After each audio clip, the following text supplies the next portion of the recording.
team had called it in the old days.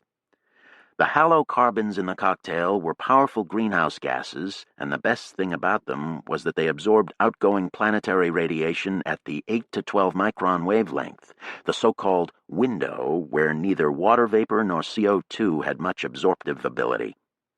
This window, when open, had allowed fantastic amounts of heat to escape back into space, and Sachs had decided early on to attempt to close it by releasing enough of the cocktail so that it would form 10 or 20 parts per million of the atmosphere, following the classic early modeling on the subject by McKay et al. So, from 2042 on, a major effort had been put into building automated factories, scattered all over the planet, to process the gases from local sources of carbon and sulfur and fluorite, and then release them into the atmosphere. Every year the amounts pumped out had increased, even after the 20 parts per million level had been reached, because they wanted to retain that proportion in an ever-thickening atmosphere, and also because they had to compensate for the continual, high-altitude destruction of the halocarbons by UV radiation. And as the tables in the Simon poster made clear, the factories had continued to operate through 2061 and the decades since, keeping the levels at about 26 parts per million. And the poster's conclusion was that these gases had warmed the surface by around 12 degrees Kelvin. Sachs moved on, a little smile fixed on his face. 12 degrees. Now that was something. Over 20% of all the warming they needed, and all by the early and continuous deployment of a nicely designed gas cocktail. It was elegant, it truly was. There was something so comforting about simple physics. By now it was 10 a.m., and a keynote talk was beginning by H.X. Borajani, one of the best atmospheric chemists on Mars, concerning just this matter of global warming. Borajani was apparently going to give his calculations of the contributions of all the attempts at warming that had been made up until 2100, the year before the Soletta had come into operation. After estimating individual contributions, he was going to try to judge whether there were any synergistic effects taking place. This talk was therefore one of the crucial talks of the conference, as so many other people's work was going to be mentioned and evaluated in it. It took place in one of the biggest meeting rooms, and the chamber was packed for the occasion, a couple of thousand people in there at least. Sachs slipped in right at starting time and stood at the back behind the last row of chairs. Borajani was a small, dark-skinned, white-haired man speaking with a pointer before a large screen which was now showing video images of the various heating methods that had been tried. Black dust and lichen on the poles, the orbiting mirrors that had sailed out from Luna, the moholes, the greenhouse gas factories, the ice asteroids burning up in the atmosphere, the denitrifying bacteria, and then all the rest of the biota. Sachs had initiated every single one of these processes in the 2040s and 50s, and he watched the video even more intently than the rest of the audience. The only obvious warming strategy that he had avoided in the early years was the massive release of CO2 into the atmosphere. Those supporting this strategy had wanted to start a runaway greenhouse effect and create a CO2 atmosphere of up to 2 bar, arguing that this would warm the planet tremendously and stop UV radiation and encourage rampant plant growth. All true, no doubt, but for humans and other animals it would be poisonous, and though advocates of the plan spoke of a second phase that would scrub the CO2 from the atmosphere and replace it with a breathable one, their methods were vague, as were their timescales, which varied from 100 to 20,000 years, and the sky milk white, however long it lasted.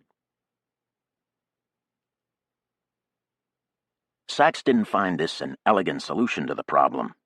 He much preferred his single-phase model, striking directly toward the eventual goal.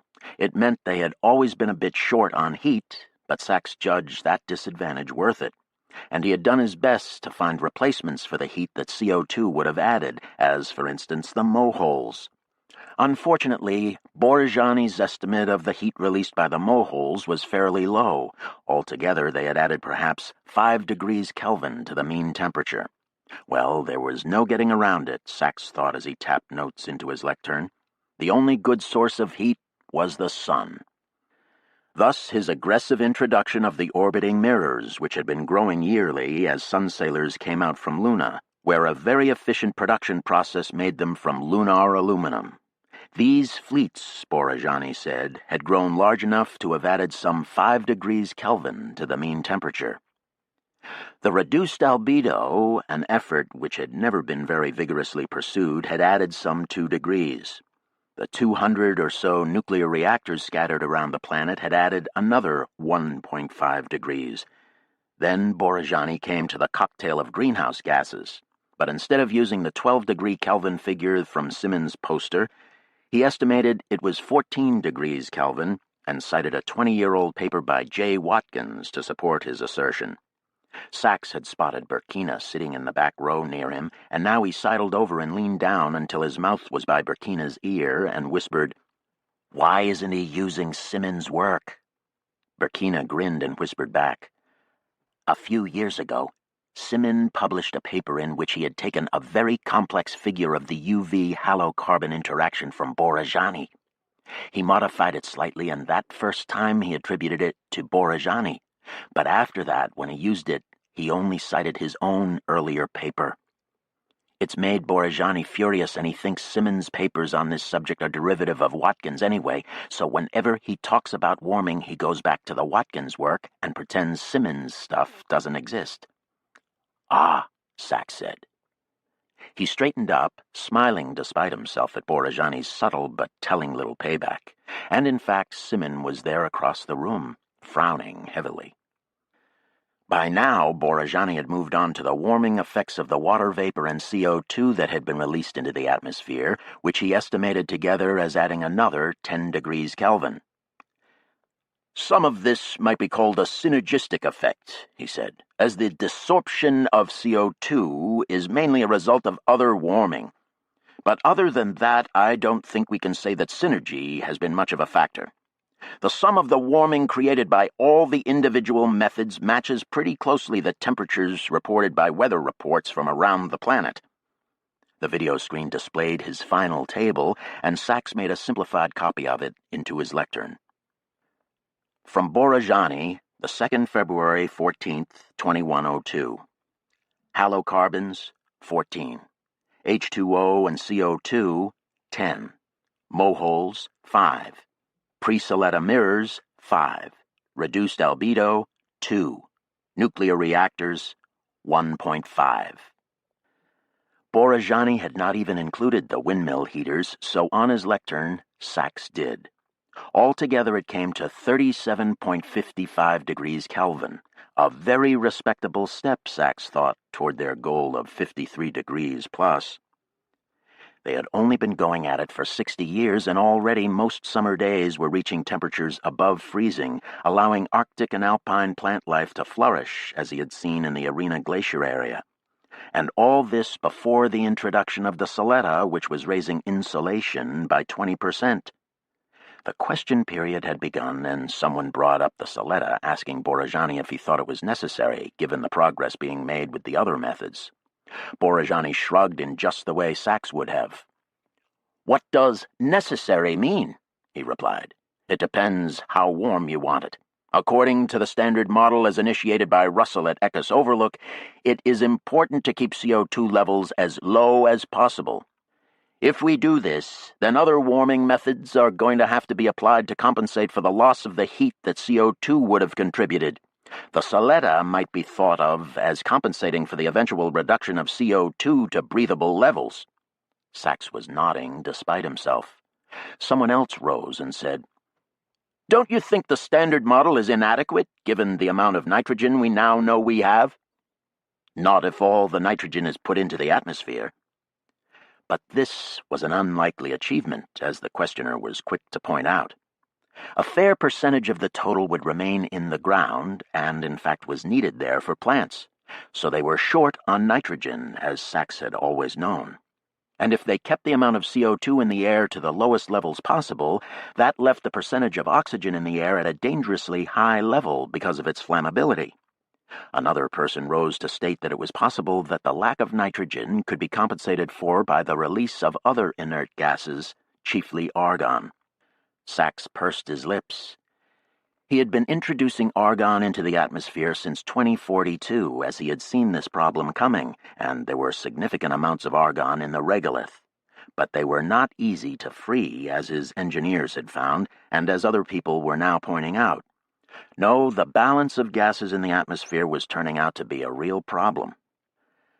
A woman rose to note that a consortium of transnats coordinated by Armscor was building a continuous shuttle system to harvest nitrogen from the almost pure nitrogen atmosphere of Titan, liquefying it and flying it back to Mars and dumping it in the upper atmosphere. Sachs squinted at this and did some quick calculations on his lectern. His eyebrows shot up when he saw the result. It would take a very great number of shuttle trips to accomplish anything that way, that or else extremely large shuttles. It was remarkable that anyone had thought it worth the investment. Now they were discussing the Soletta again. It certainly had the capability of compensating for the 5 or 8 degree Kelvin that would be lost if they scrubbed the current amount of CO2 from the air, and probably it would add even more heat than that. Theoretically, Sachs calculated on his lectern, it could add as much as 22 degrees Kelvin. The scrubbing itself wouldn't be easy, someone pointed out. A man standing near Sachs from a Subarashi lab rose to announce that a demonstration talk on the Soletta and the aerial lens would occur later in the conference, when some of these issues would be greatly clarified. He added, before sitting down, that serious flaws in the single-phase model made the creation of a two-phase model nearly mandatory. People rolled their eyes at this, and Borajani declared that the next meeting in the room needed to begin. No one had commented on his skillful modeling, which had sorted out so plausibly all the contributions of the various warming methods. But in a way, this was a sign of respect. No one had challenged the model either, Borajani's preeminence in this area being taken for granted. Now people stood, and some went up to talk with him. 1,000 conversations broke out as the rest filed out of the room and into the halls. Sachs went to lunch with Burkina in a cafe just outside the foot of Branch Mesa. Around them, scientists from all over Mars ate and talked about the events of the morning. "We think it's parts per million." "No, sulfates behave conservatively." It sounded like the people at the table next to theirs were assuming there was going to be a shift to a two-phase model. One woman said something about raising the mean temperature to 295 degrees Kelvin, 7 degrees higher than Terra's average. Sachs squinted at all these expressions of haste, of greed for heat. He saw no need to be dissatisfied with the progress that had been made so far. The ultimate goal of the project was not purely heat, after all, but a viable surface. The results so far certainly seemed to give no reason for complaint. The present atmosphere was averaging 160 millibars at the datum, and it was composed about equally of CO2, oxygen, and nitrogen, with trace amounts of argon and other gases. This was not the mixture Sachs wanted to see in the end, but it was the best they had been able to do, given the inventory of volatiles they had to begin with. It represented a substantial step on the way to the final mix Sachs had in mind. His recipe for this mix, following the early fog formulation, was as follows: 300 millibars nitrogen, 160 millibars oxygen, 30 millibars argon, helium, etc., 10 millibars CO2 equals total pressure at datum, 500 millibars. All these amounts had been fixed by physical requirements and limits of various kinds.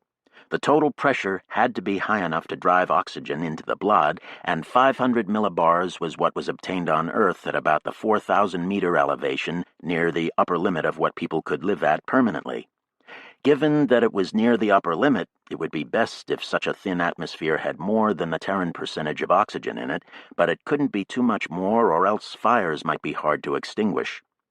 Meanwhile, CO2 had to be kept below 10 millibars, or else it would be poisonous. As for nitrogen, the more the better. In fact, 780 millibars would be ideal. But the total nitrogen inventory on Mars was now estimated at less than 400 millibars, so 300 millibars was as much as one could reasonably ask to put into the air, and perhaps more. Lack of nitrogen was in fact one of the biggest problems the terraforming effort faced. They needed more than they had, both in the air and in their soil. Sachs stared down at his plate and ate in silence, thinking hard about all these factors. The morning's discussions had given him cause to wonder whether he had made the right decisions back in 2042.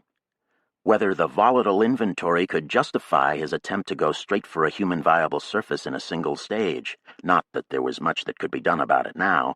And all things considered, he still thought they were the right decisions.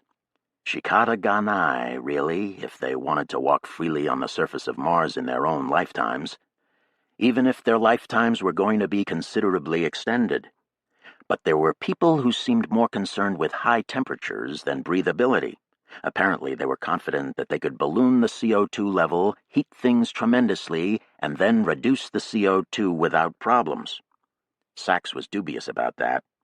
Any two-phase operation was going to be messy, so messy that Sachs couldn't help wondering if they would get stuck with the 20,000-year timescales predicted in the earliest two-phase models. It made him blink to think of it. He couldn't see the need. Were people really willing to risk such a long-term problem? Could they be so impressed by the new gigantic technologies that were becoming available that they believed anything was possible? "How was the pastrami?" Burkina asked. "The what?" "The pastrami. That's the kind of sandwich you just ate, Stephen." "Oh, fine, fine. It must have been fine."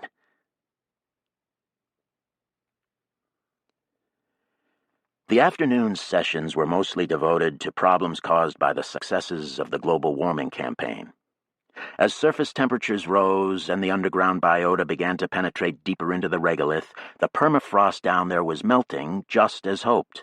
But this was proving disastrous in certain permafrost-rich regions. One of these, unfortunately, was Isidis Planitia itself. A well-attended talk by an areologist from a Praxis lab in Burroughs described the situation. Isidis was one of the big old impact basins about the size of our gyre, with its northern side completely erased and its southern rim now part of the Great Escarpment. Underground ice had been creeping off the escarpment and pooling in the basin for billions of years. Now the ice near the surface was melting and in the winters freezing again. This thaw-freeze cycle was causing frost heaving on an unprecedented scale. It was pretty near the usual 2-magnitude enlargement compared to similar phenomena on Earth, and karsts and pingos 100 times the size of their Terran analogs were big holes and big mounds.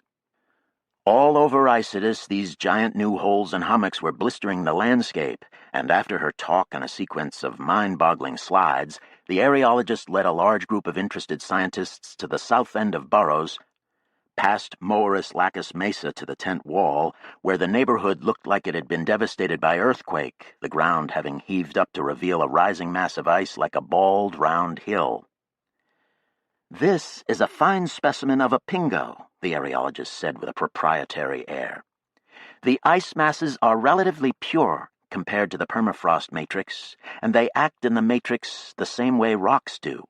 When the permafrost refreezes at night or in winter, it expands, and anything hard stuck in this expansion gets pushed upward toward the surface. There's a lot of pingos in Terran tundra, but none as big as this one." She led the group up the shattered concrete of what had been a flat street, and they stared out from an earthen crater rim onto a mound of dirty white ice. "We've lanced it like a boil and are melting it and piping it into the canals." "Out in the country, one of these coming up would be like an oasis," Sachs remarked to Jessica. "It would melt in the summer and hydrate the ground around it. We ought to develop a community of seeds and spores and rhizomes that we could scatter on any sites like this out in the country." "True," Jessica said, "although to be realistic, the permafrost country is mostly going to end up under the Vastatas Sea anyway." The truth was, Sachs had temporarily forgotten the drilling and mining in Vastatas. When they had returned to the conference center, he deliberately looked for a talk describing an aspect of that work. There was one at 4. Recent advances in North Polar lens permafrost pumping procedures. He watched the speaker's video show impassively. The lens of ice that extended underground from the northern polar cap was like the submerged part of an iceberg containing some 10 times as much water as the visible cap. The Vastatas permafrost contained even more. But getting that water to the surface, like the retrieval of nitrogen from Titan's atmosphere, it was a project so massive that Sachs had never even considered it in the early years. It simply hadn't been possible then. All these big projects, the Soletta, the nitrogen from Titan, the Northern Ocean drilling, the frequent arrival of ice asteroids, were on a scale that Sachs found he was having trouble adjusting to. They were thinking big these days, the transnationals. Certainly the new abilities in design and in materials science, and the emergence of fully self-replicating factories, were what made the projects technically feasible, but the initial financial investments were still huge. As for the technical capabilities involved, he found himself adjusting to the idea of them fairly rapidly. It was an extension of what they had done in the old days. Solve some initial problems in materials design and homeostatic control, and one's powers grew very considerable indeed. One might say that their reach no longer exceeded their grasp, which, given the directions their reach sometimes took, was a frightening thought. In any case, some 50 drilling platforms were now located in the northern 60s, boring wells and inserting permafrost melting devices at their bottoms that ranged from heated collection galleries to nuclear explosives. The new meltwater was then being pumped up and distributed over the dunes of Vastitas Borealis, where it froze again. Eventually, this ice sheet would melt, partly under its own weight, and they would have an ocean in the shape of a ring around the northern 60s and 70s, no doubt a very good thermal sink, as all oceans were, although while it remained an ice sea, the increase in albedo would probably make it a net heat loss to the global system. Yet another example of their operations cutting against each other, as was the location of Burroughs itself relative to this new sea. The city was somewhat below the sea level most often mentioned, the datum itself. People talked of a dike or a smaller sea, but no one knew for sure. It was all very interesting. So Sachs attended the conference every day, all day, living in the hushed rooms and halls of the conference center, chatting with colleagues and the authors of posters and his neighbors in audiences. More than once he had to pretend not to know old associates, and it made him nervous enough that he avoided them when he could.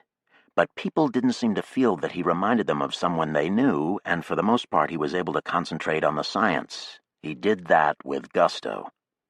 People gave talks, asked questions, debated details of fact, discussed implications, all under the uniform fluorescent glow of the conference rooms, in the low hum of ventilators and video machines, as if they were in a world outside of time and space, in the imaginary space of pure science, surely one of the greatest achievements of the human spirit, a kind of utopian community, cozy and bright and protected. For Sachs, a scientific conference was utopia. The sessions at this conference, however, had a new tone, a kind of nervous edge that Sachs had never witnessed before and didn't like. The questions after the presentations were more aggressive, the answers more quickly defensive. The pure play of scientific discourse which he so enjoyed, and which admittedly was never quite pure, was now more and more diluted by sheer argument, by obvious power struggles, motivated by something more than the usual egotism. It wasn't like Simmons' unconscionable lift from Borajani and Borajani's exquisite riposte. It was more a matter of direct assault, as at the end of a presentation on deep moleholes and the possibility of reaching the mantle, when a short, bald Terran stood and said, "I don't think the basic model of the lithosphere here is valid," and then walked out of the room. Sachs witnessed this in complete disbelief. "What is his problem?" he whispered to Claire. She shook her head. "He works for Subarashi on the aerial lens, and they don't like any potential competition for their regolith melting program." My lord. The question-and-answer session staggered on, shaken by this display of rudeness, but Sachs slipped out of the room and stared down the hall curiously after the Subarashi scientist. What could he be thinking? But this miscreant wasn't the only one acting strange. People were stressed, nerves were on edge. Of course, the stakes were high. As the Pingo below Moeris Lacus showed in a small-scale way, there were going to be some bad side effects to the procedures being studied and advocated at the conference, side effects which would cost money, time, lives. And then there were financial motivations. And now that they were entering its final days, the programming was shifting from very specific issues to more general presentations and workshops, including some presentations in the main room on the big new projects, what people were calling the monster projects. These were going to have such major impacts that they affected almost everyone else's programs. So when they discussed them, they were arguing policy, in effect, talking about what to do next rather than about what had already happened.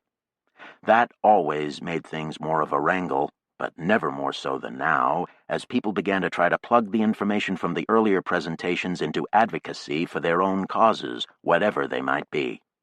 They were entering that unfortunate zone where science began to drift into politics, where papers became grant proposals. And it was dismaying to see that degraded dark zone invade the heretofore neutral terrain of a conference.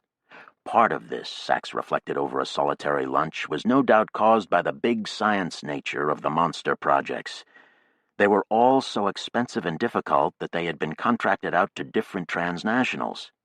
This was a plausible strategy on the face of it, an obvious efficiency move, but unfortunately it meant that the different angles of attack on the terraforming problem now had interested parties defending them as the best methods, twisting data in order to defend their own ideas.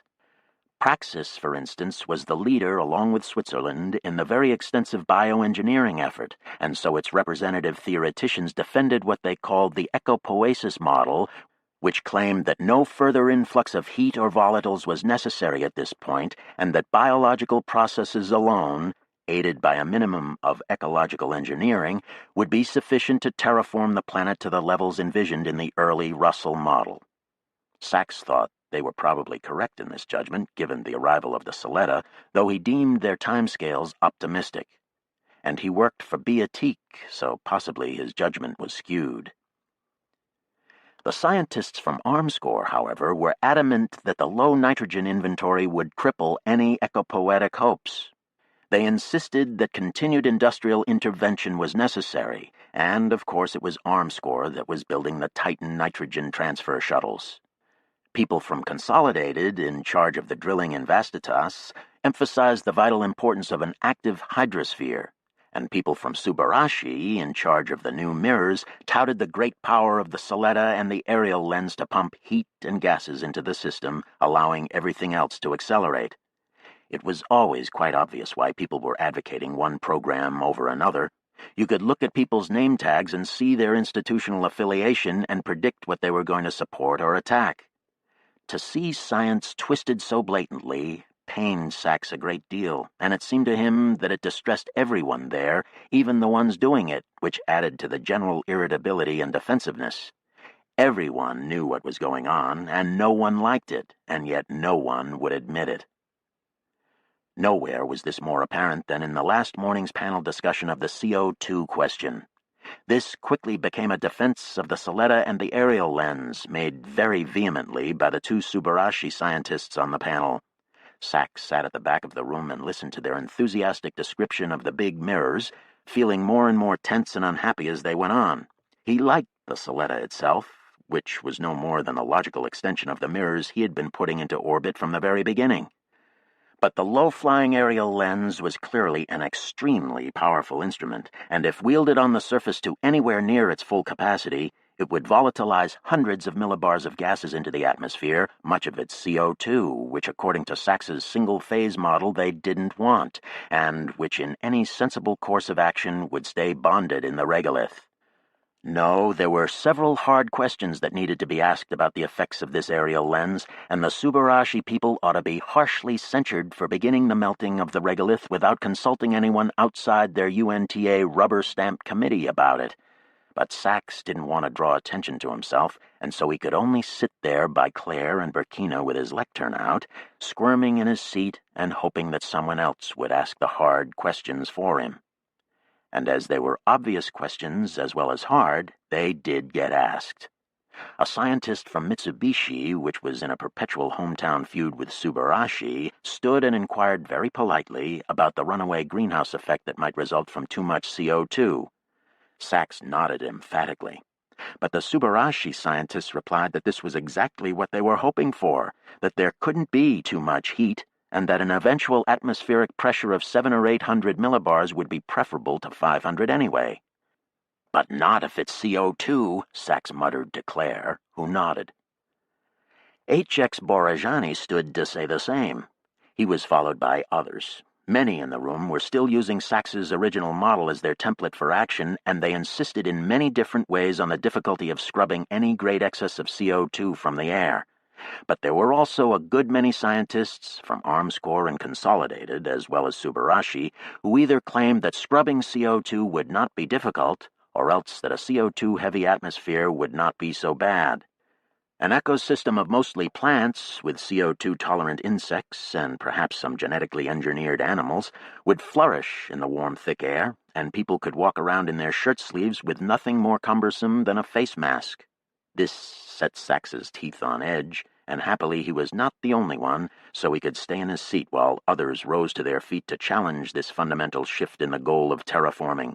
The argument quickly became heated, even rancorous.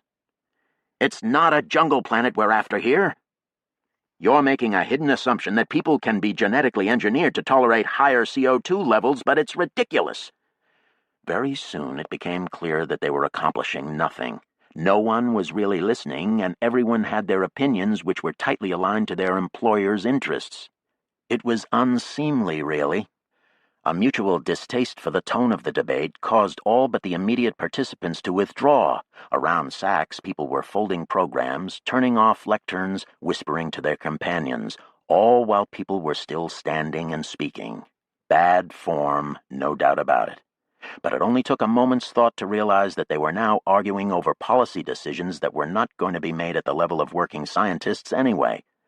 No one liked that. And people actually began to get up and leave the room right in the middle of the discussion.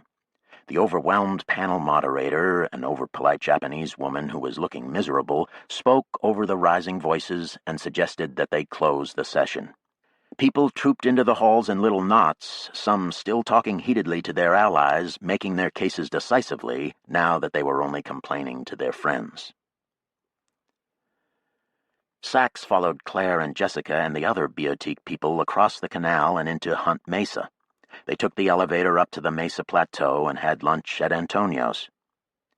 "They're going to flood us with CO2, Sachs said, unable to hold his tongue any longer. "I don't think they understand what a fundamental blow that will be to the standard model."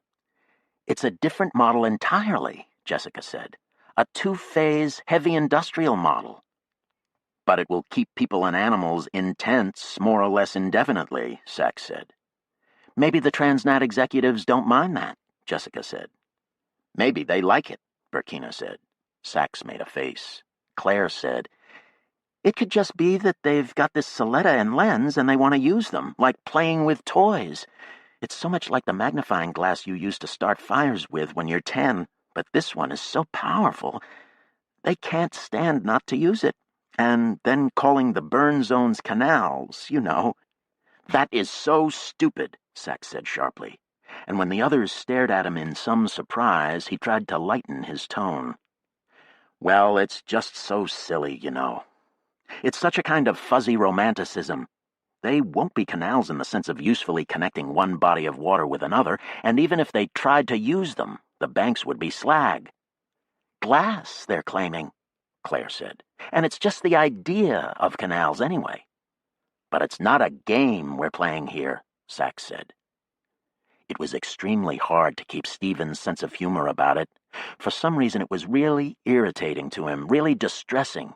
Here they had started so well, 60 years of solid achievement, and now different people were hacking about with different ideas and different toys, arguing and working against each other, bringing ever more powerful and expensive methods to bear, but with ever less coordination.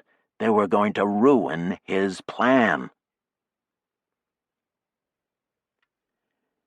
The afternoon's closing sessions were perfunctory and did nothing to restore his faith in the conference as disinterested science.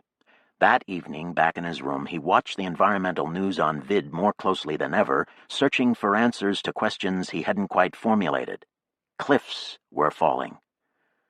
Rocks of all sizes were being shoved out of the permafrost by the thaw-freeze cycle, the rocks arranging themselves into characteristic polygonal patterns. Rock glaciers were forming in ravines and chutes, the rocks pried free by ice and then sliding down gorges in masses that behaved much like ice glaciers. pingos were blistering the northern lowlands, except, of course, where the frozen seas were pouring out of the drilling platforms, inundating the land. It was change on a massive scale, becoming apparent everywhere now and accelerating every year as the summers got warmer and the sub-Martian biota grew deeper, while everything still froze solid every winter and froze a little bit almost every summer night. Such an intense freeze-thaw cycle would tear any landscape apart, and the Martian landscape was particularly susceptible to it, having been stalled in a cold, arid stasis for millions of years. Mass wasting was causing many landslides a day, and fatalities and unexplained disappearances were not at all uncommon. Cross-country travel was dangerous. Canyons and fresh craters were no longer safe places to locate a town or even to spend a night. Sachs stood and walked to the window of his room, looked down at the lights of the city. All of this was as Anne had predicted to him long ago. No doubt she was noting reports of all the changes with disgust, she and all the rest of the Reds. For them, every collapse was a sign that things were going wrong rather than right. In the past, Sachs would have shrugged them off. Mass wasting exposed frozen soil to the sun, warming it and revealing potential nitrate sources and the like. Now, with the conference fresh in his mind, he wasn't so sure. On the vid, no one seemed to be worrying about it. There were no Reds on vid. The collapse of landforms were considered no more than an opportunity, not only for terraforming, which seemed to be considered the exclusive business of the transnats, but for mining. Sachs watched a news account of a freshly revealed vein of gold ore with a sinking feeling. It was strange how many people seemed to feel the lure of prospecting. That was Mars as the 22nd century began. With the elevator return, they were back to the old gold rush mentality, it seemed, as if it really were a manifest destiny, out on the frontier with great tools wielded left and right. Cosmic engineers, mining and building. And the terraforming that had been his work, the sole focus of his life, in fact, for 60 years or more, seemed to be turning into something else. Insomnia began to plague Sachs. He had never suffered the phenomenon before and found it quite uncomfortable. He would wake, roll over, gears in his mind would catch, and everything would start whirring. When it was clear he wasn't going to fall back asleep, he would get up and turn on the AI screen and watch video programs, even the news, which he had never watched before. He saw symptoms of some kind of sociological dysfunction on Earth. It did not appear, for instance, that they had even attempted to adjust their societies to the impact of the population rise caused by the gerontological treatments. That should have been elementary. Birth control, quotas, sterilization, the lot. But most countries hadn't done any of that. Indeed, it appeared that a permanent underclass of the untreated was developing, especially in the highly populated poor countries. Statistics were hard to come by now that the UN was moribund, but one World Court study claimed that 70% of the population of the developed nations had gotten the treatment, while only 20% had in the poor countries. If that trend held for long, Sachs thought, it would lead to a kind of physicalization of class, a late emergence or retroactive unveiling of Marx's bleak vision, only more extreme than Marx, because now class distinctions would be exhibited as an actual physiological difference caused by a bimodal distribution, something almost akin to speciation. This divergence between rich and poor was obviously dangerous, but it seemed to be taken on Earth as something of a given, as if it were part of nature. Why couldn't they see the danger? He no longer understood Earth, if he ever had. He sat there shivering through the dregs of his insomniac nights, too tired to read or to work. He could only call up one Terran news program after another, trying to understand better what was happening down there. He would have to if he wanted to understand Mars, for the transnational's Martian behavior was being driven by Terran ultimate causes. He needed to understand. But the news vids seemed beyond rational comprehension. Down there, even more dramatically than on Mars, there was no plan. He needed a science of history, but unfortunately there was no such thing. History is Lamarckian, Arcadi used to say. A notion that was ominously suggestive, given the pseudo-speciation caused by the unequal distribution of the gerontological treatments, but it was no real help. Psychology, sociology, anthropology, they were all suspect. The scientific method could not be applied to human beings in any way that yielded useful information. It was the fact-value problem stated in a different way. Human reality could only be explained in terms of values, and values were very resistant to scientific analysis. Isolation of factors for study, falsifiable hypotheses, repeatable experiments, the entire apparatus practiced in lab physics simply could not be brought to bear. Values drove history, which was whole, non-repeatable, and contingent. It might be characterized as Lamarckian or as a chaotic system, but even those were guesses, because what factors were they talking about? What aspects might be acquired by learning and passed on, or cycling in some non-repetitive but patterned way? No one could say. He began to think again about the discipline of natural history which had so captivated him on Arena Glacier. It used scientific methods to study the natural world's history, and in many ways that history was just as problematic a methodological problem as human history, being likewise non-repeatable and resistant to experiment. And with human consciousness out of the picture, natural history was often fairly successful, even if it was based mostly on observation and hypothesis that could be tested only by further observation. It was a real science. It had discovered, there among the contingency and disorder, some valid general principles of evolution. Development, adaptation, complexification, and many more specific principles as well, confirmed by the various sub-disciplines. What he needed were similar principles influencing human history. The little reading he did in historiography was not encouraging. It was either a sad imitation of the scientific method or art, pure and simple. About every decade, a new historical explanation revised all that had come before, but clearly revisionism held pleasures that had nothing to do with the actual justice of the case being made. Sociobiology and bioethics were more promising, but they tended to explain things best when working on evolutionary timescales, and he wanted something for the past 100 years and the next 100, or even the past 50 and the next 5.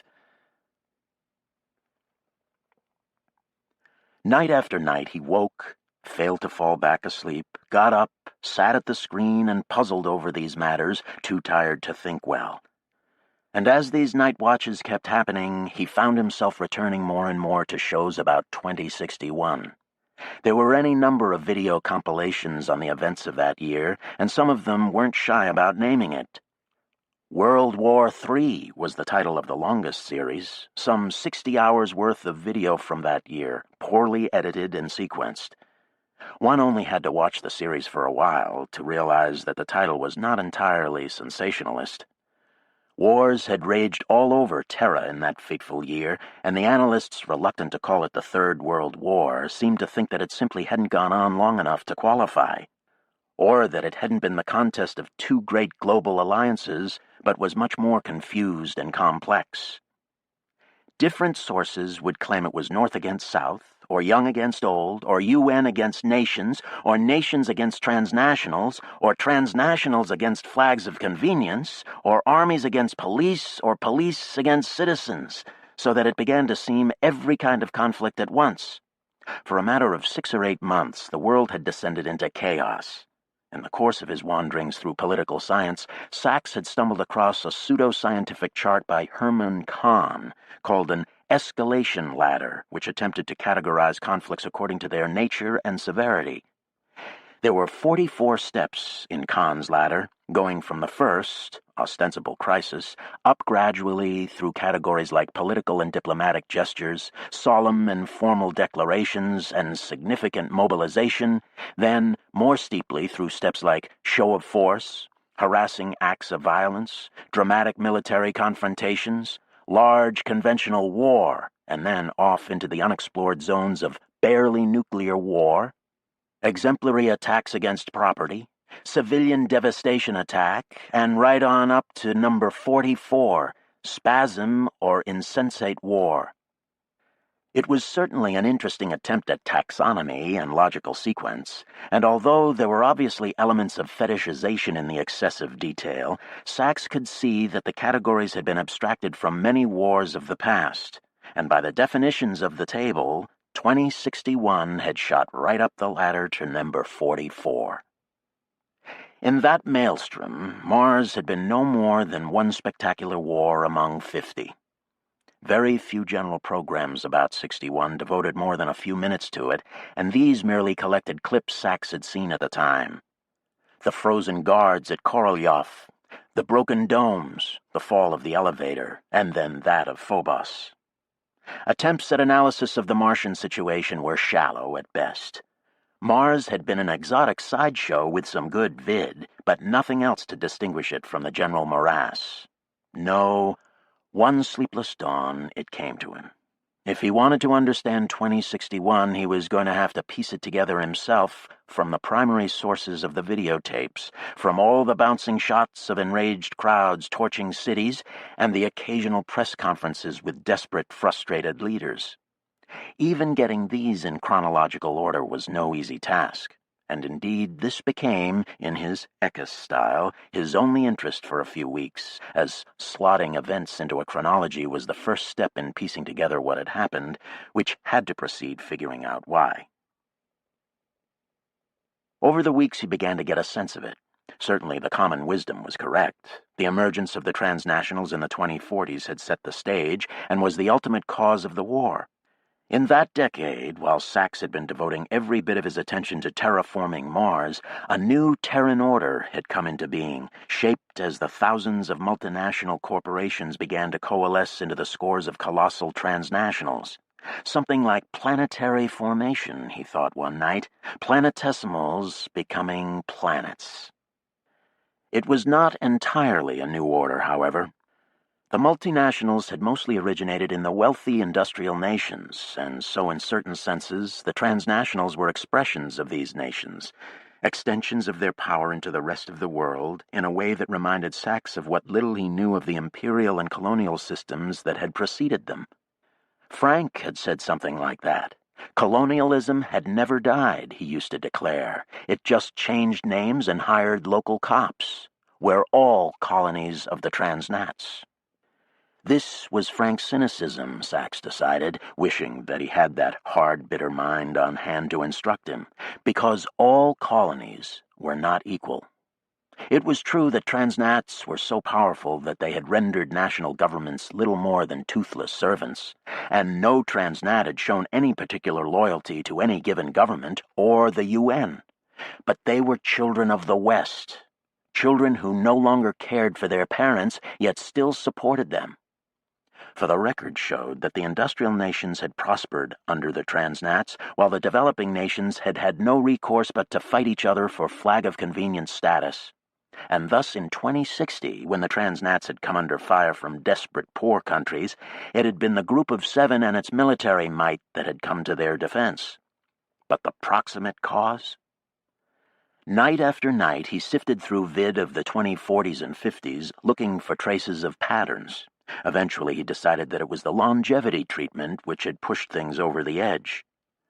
Through the 2050s, the treatment had spread through the rich countries, illustrating the gross economic inequality in the world like a color stain in a microscope sample.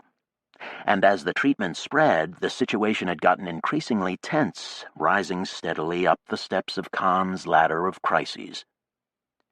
The immediate cause of the explosion of 61, strangely enough, appeared to be a squabble concerning the Martian space elevator. The elevator had been operated by Praxis, but after it had started operations in February of 2061 to be precise, it had been taken over by Subarashi in a clearly hostile takeover. Subarashi at that time was a conglomeration of most of the Japanese corporations that had not folded into Mitsubishi, and it was a rising power, very aggressive and ambitious. Upon acquisition of the elevator, a takeover approved by Unoma, Subarashi had immediately increased the emigration quotas, causing the situation on Mars to go critical. At the same time on Earth, Subarashi's competitors had objected to what was effectively an economic conquest of Mars, and though Praxis had confined its objections to legal action at the hapless UN, one of Subarashi's flags of convenience, Malaysia, had been attacked by Singapore, which was a base for Shalalco. By April of 2061, much of South Asia was at war. Most of the fights were long-standing conflicts, such as Cambodia versus Vietnam or Pakistan versus India, but some were attacks on Subarashi flags, as in Burma and Bangladesh. Events in the region had shot up the escalation ladder with deadly speed as old enmities joined the new transnat conflicts, and by June, wars had spread all over Terra and then to Mars. By October, 50 million people had died, and another 50 million were to die in the aftermath, as many basic services had been interrupted or destroyed, and a newly released malaria vector remained without an effective prevention or cure. That seemed enough to qualify it as a world war to Sachs, brevity notwithstanding. It had been, he concluded, a deadly, synergistic combination of fights among the transnats and revolutions by a wide array of disenfranchised groups against the transnat order. But the chaotic violence had convinced the transnats to resolve their disputes, or at least table them, and all the revolutions had failed, especially after the militaries of the Group of Seven intervened to rescue the transnats from dismemberment in their flags of convenience. All the giant military-industrial nations had ended up on the same side, which had helped to make it a very short world war compared to the first two. Short, but terrible. About as many people had died in 2061 as in the first two world wars together. Mars had been a minor campaign in this Third World War, a campaign in which certain of the transnats had overreacted to a flamboyant but disorganized revolt. When it was over, Mars had been seized firmly in the grip of the major transnationals with the blessing of the Group of Seven and the transnats' other clients. And Terra had staggered on, 100 million people fewer. But nothing else had changed.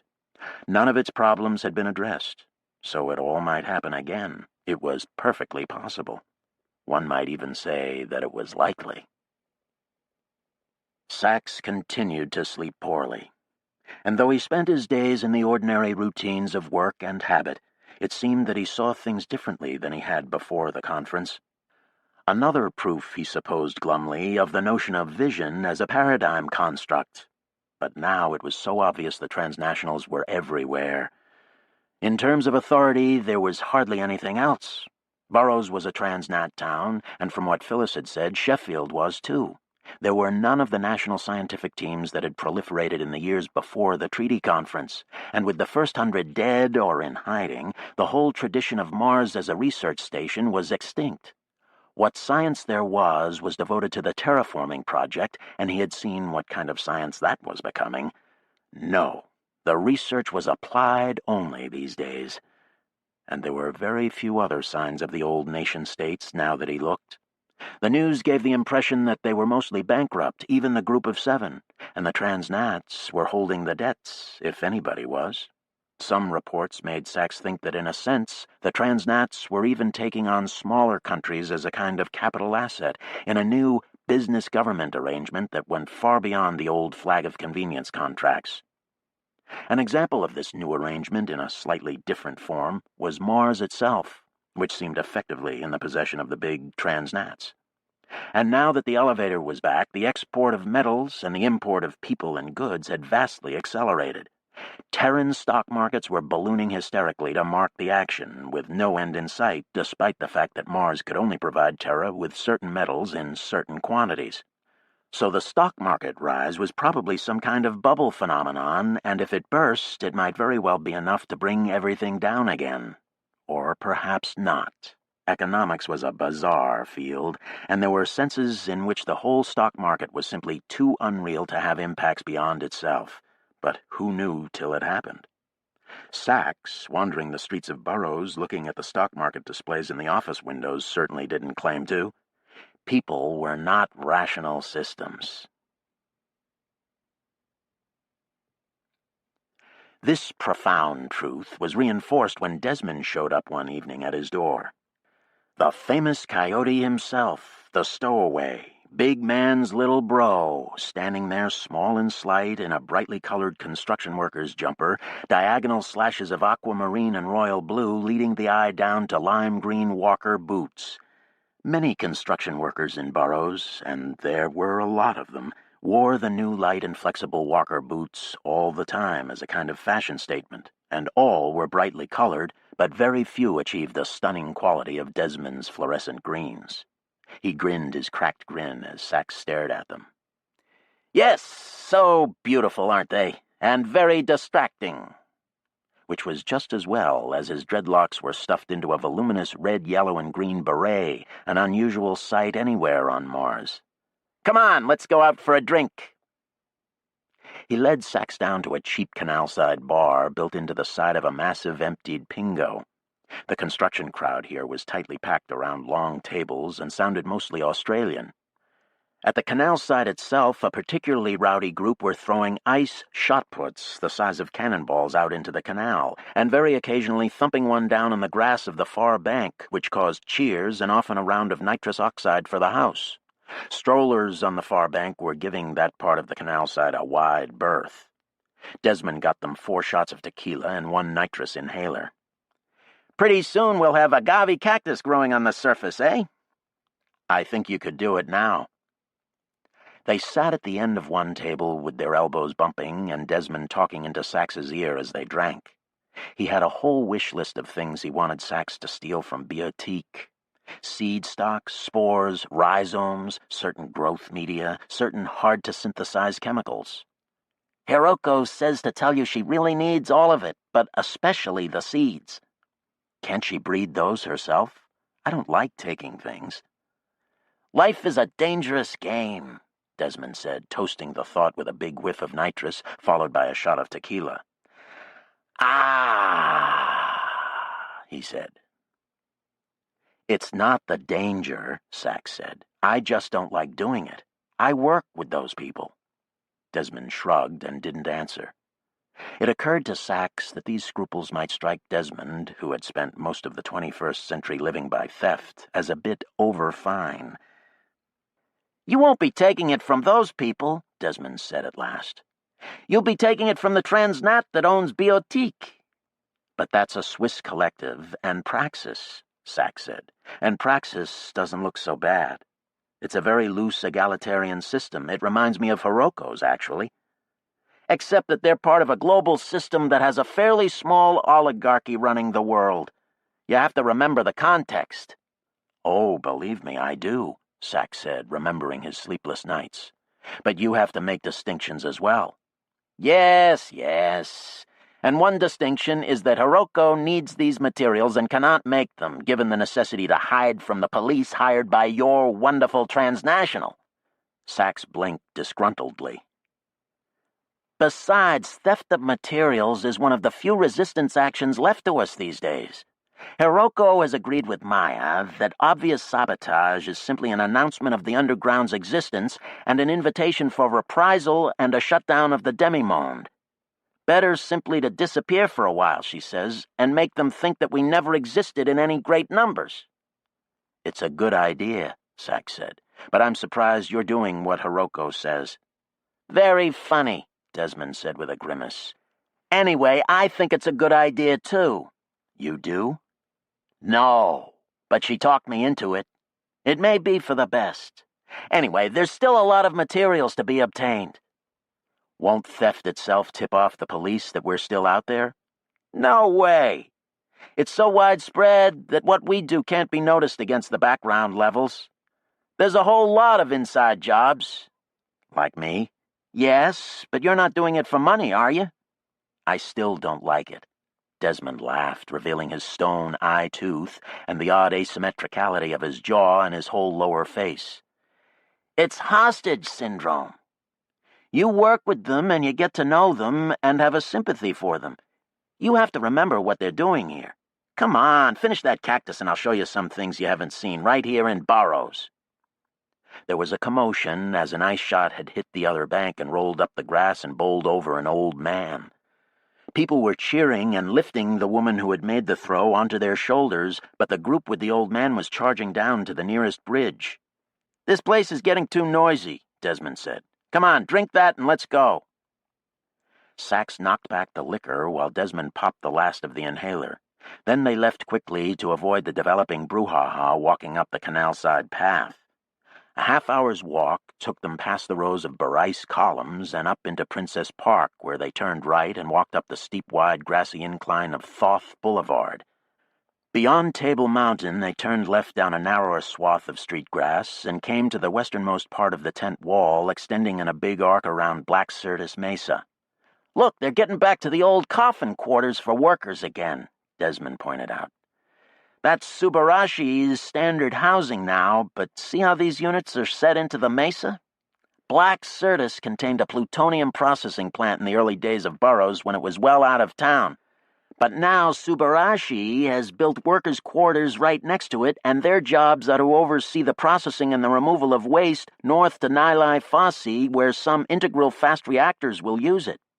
The cleanup operation used to be almost completely robotic, but the robots are hard to keep online. They've found it's cheaper to use people for a lot of the jobs." "But the radiation," Sachs said, blinking. "Yes," Desmond said with his savage grin. "They take on 40 rem a year." "You're kidding." "I am not kidding. They tell the workers this and give them hardship pay, and after 3 years they get a bonus, which is the treatment." "Is it withheld from them otherwise?" "It's expensive, Sachs, and there are waiting lists. This is a way to skip up the list and cover the costs." "But 40 rems. There's no way to be sure the treatment will repair the damage that could do." "We know that," Desmond said with a scowl. There was no need to refer to Simon. "But they don't." "And Subarashi is doing this just to cut costs?" "That's important in such a large capital investment, Sachs. All kinds of cost-cutting measures are showing up. The sewage systems in Black Syrtis are all the same system, for instance. The med clinic and the coffins and the plants in the mesa." "You're kidding." "I am not kidding. My jokes are funnier than that." Sachs waved him off. "Look," Desmond said, "there are no regulatory agencies anymore, no building codes or whatever. That is what the transnational success in 61 really means. They make their own rules now. And you know what their one rule is." "But this is simply stupid." "Well, you know, this particular division of Subarashi is run by Georgians, and they're in the grip of a big Stalin revival there. It's a patriotic gesture to run their country as stupidly as possible. That means business, too. And of course the top managers of Subarashi are still Japanese, and they believe Japan became great by being tough. They say they won in 61 what they lost in World War II. They're the most brutal transnat up here, but all the rest are imitating them to compete successfully. Praxis is an anomaly in that sense. You must remember that." "So we reward them by stealing from them." "You're the one who went to work for Biotique. Maybe you should change jobs." "No." "Do you think you can get these materials from one of Subarashi's firms?" "No." "But you could from Biotique." "Probably. Security is pretty tight." "But you could do it." "Probably." Sachs thought about it. "I want something in return." "Yes?" "Will you fly me out to have a look at this Soletta burn zone?" "Certainly. I would like to see it again myself." So the next afternoon they left Burroughs and trained south up the Great Escarpment, getting off at Libya Station some 70 kilometers from Burroughs. There they slipped into the basement and their closet door, down their tunnel and out into the rocky countryside. Down in a shallow graben, they found one of Desmond's cars, and when night came, they drove east along the escarpment to a small red hideout in the rim of Dumarthere crater, next to a stretch of flat bedrock the Reds used as an airstrip. Desmond did not identify Sachs to their hosts. They were led into a little cliffside hangar where they got into one of Spencer's old stealth planes and taxied out to the bedrock, then took off in an undulant acceleration down the runway. Once in the air, they flew east slowly through the night. They flew in silence for a while. Sachs saw lights on the dark surface of the planet only 3 times. Once a station in Escalante crater, once the tiny moving line of lights of a round-the-world train, and the last an unidentified blink in the rough land behind the Great Escarpment. "Who do you think that is?" Sachs asked. "No idea." After a few minutes more, Sachs said, "I ran into Phyllis." "Really? Did she recognize you?" "No," Desmond laughed. "That's Phyllis for you." "A lot of old acquaintances haven't recognized me." "Yeah, but Phyllis. Is she still president of the Transitional Authority?" "No, she didn't seem to think it was a powerful post anyway." Desmond laughed again. "A silly woman. But she did get that group on Clark back to civilization, I'll give her that. I thought they were goners myself." "Do you know much about that?" "I talked with 2 of the people who were on it, yeah. One night in Burroughs at the Pingo Bar, in fact. You couldn't get them to shut up about it." "Did anything happen near the end of their flight?" "The end? Well, yeah, someone died. I guess some woman got a hand crushed when they were evacuating Clark, and Phyllis was the closest thing they had to a doctor, so Phyllis took care of her through the whole trip and thought she was going to make it, but I guess they ran out of something, the 2 telling me the story weren't too clear on it, and she took a turn for the worse. Phyllis called a prayer meeting for her and prayed for her, but she died anyway, a couple of days before they came into the Terran system." "Ah," Sachs said. Then, "Phyllis doesn't seem all that religious anymore." Desmond snorted. "She was never religious, if you ask me. Hers was the religion of business. You visit real Christians like the folks down in Christianopolis or Bingen, and you don't find them talking prophets at breakfasts and lording it over you with that horrible, unctuous righteousness they have. Righteousness, good Lord, it's a most unpleasant quality in a person. You know, it has to be a house built on sand, eh? But the demi-monde Christians are not like that. They're Gnostics, Quakers, Baptists, Baha'i, Rastafarians, whatever. The most agreeable people in the underground, if you ask me, and I've traded with everybody. So helpful, and no airs about being best friends with Jesus. They're tight with Hiroko and the Sufis as well. Some kind of mystic networking going on down there," he cackled. "But Phyllis, now, and all those business fundamentalists using religion to cover extortion, I hate that. Actually, I never heard Phyllis speak in a religious manner after we landed." "Did you have much opportunity to hear Phyllis speak after we landed?" Another laugh. "More than you might think. I saw more than you did in those years, Mr. Lab Man. I had my little hidey holes everywhere." Sachs made a skeptical noise, and Desmond shouted a laugh and slapped him on the shoulder. "Who else could tell you that you and Hiroko were an item in the Underhill years, eh?" "Oh, yes, I saw a lot. Of course, you could make that particular observation about practically any man in Underhill and be right. That vixen was keeping us all as a harem." "Polyandry?" "2-timing, goddammit, or 20-timing." Desmond laughed at him. Just after dawn, they caught sight of a white column of smoke obscuring the stars over a whole quadrant of the sky. For a while, this dense cloud was the only anomaly they could see in the landscape. Then, as they flew on and the terminator of the planet rolled under them, a broad swath of bright ground appeared on the eastern horizon ahead, an orange strip or trough running roughly northeast to southwest across the land, obscured by smoke that poured out of one section of it. The trough under the smoke was white and turbulent, as if a small volcanic eruption were confined to that one spot. Above it stood a beam of light, a beam of illuminated smoke, rather, so tight and solid that it was like a physical pillar, extending straight up and becoming less distinct as the cloud smoke thinned, and disappearing where the smoke reached its maximum height of around 10,000 meters. At first there was no sign of the origin of this beam in the sky. The aerial lens was some 400 kilometers overhead, after all. Then Sachs thought he saw something like the ghost of a cloud soaring very far above. Maybe that was it, maybe it wasn't. Desmond wasn't sure. At the foot of the pillar of light, however, there was no question of visibility. The pillar of light had a kind of biblical presence, and the melted rock under it was truly incandescent, a very brilliant white. That was what 5,000 degrees Kelvin looked like, exposed to the open air. "We have to be careful," Desmond said. "We fly into that beam and it would be like a moth in a flame. I'm sure the smoke is very turbulent as well." "Yes, I plan to stay windward of it." Down where the pillar of lit smoke met the orange channel, new smoke was spewing out in violent billows, weirdly lit from underneath.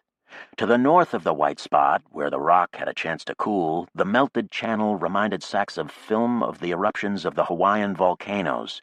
Bright yellow-orange waves surged north in the channel of fluid rock, occasionally meeting resistances and splashing up onto the dark banks of the molten channel. The channel was about 2 kilometers wide and ran over the horizon in both directions. They could see perhaps 200 kilometers of it. South of the pillar of light, the channel bed was almost covered with cooling black rock webbed by dark orange cracks. The straightness of the channel and the pillar of light itself were the only obvious signs that it was not some kind of natural lava channel, but these signs were more than enough. Besides, there hadn't been any volcanic activity on the surface of Mars for many thousands of years. Desmond closed on the sight, then banked their plane sharply and headed north. "The beam from the aerial lens is moving south, so up the line we should be able to fly closer." For many kilometers, the channel of melted rock ran northeast without changing. Then as they got farther away from the current burn zone, the orange of the lava darkened and began to cake over from the sides with a black surface, broken by more orange cracks. Beyond that, the channel surface was black, as were the banks on each side of it. A straight swath of pure black running over the rust-colored highlands of Hesperia. Desmond banked and turned south again and flew closer to the channel. He was a rough pilot, shoving the light plane around ruthlessly. When the orange cracks reappeared, a thermal updraft bucked the plane hard and he slid to the west a little. The light of the molten rock itself illuminated the banks of the channel, which appeared to be smoking lines of hills, very black. "I thought they were supposed to be glass," Sachs said. "Obsidian. Actually, I've seen some different colors.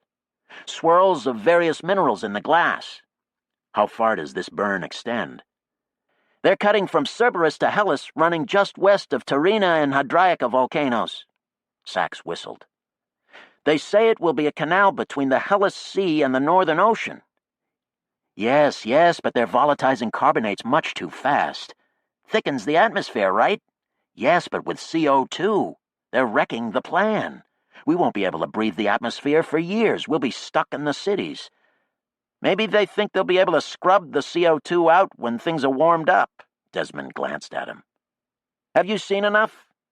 "More than enough." Desmond laughed his unsettling laugh and banked the plane sharply. They began to chase the Terminator to the west, flying low over the long shadows of the dawn terrain. "Think about it, Sachs. For a while, people are forced to stay in the cities, which is convenient if you want to keep control of things. You burn cuts with this flying magnifying glass, and fairly quickly you have your 1-bar atmosphere and your warm, wet planet. Then you have some method of scrubbing the air of carbon dioxide. They must have something in mind, industrial or biological or both. Something they can sell, no doubt. And presto, you have another Earth, and very quickly. It might be expensive." "It's definitely expensive." "All these big projects must be setting the transnationals back by huge amounts, and they're doing it even though we're a good step on the way to 273 Kelvin. I don't get it." "Maybe they feel 273 is too modest. An average of freezing is a bit chilly, after all. Kind of a Sachs-Russell vision of terraforming, you might call that. Practical, but—" He cackled. "Or maybe they're feeling rushed. Earth is in a mess, Sachs." "I know that," Sachs said sharply. "I've been studying it." "Good for you. No, really. So you know that the people who haven't got the treatment are getting desperate.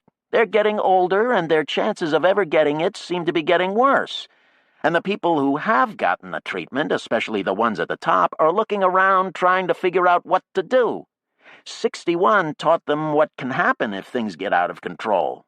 So they're buying up countries like bad mangoes at the end of market day, but it doesn't seem to be helping. And here, right next door, they see a fresh, empty planet, not quite ready for occupation, but close, full of potential. It could be a new world, beyond the reach of the untreated billions.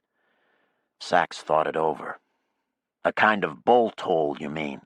To escape to if there's trouble. Exactly. I think there are people in these transnationals who want Mars terraformed just as quickly as possible by any means necessary.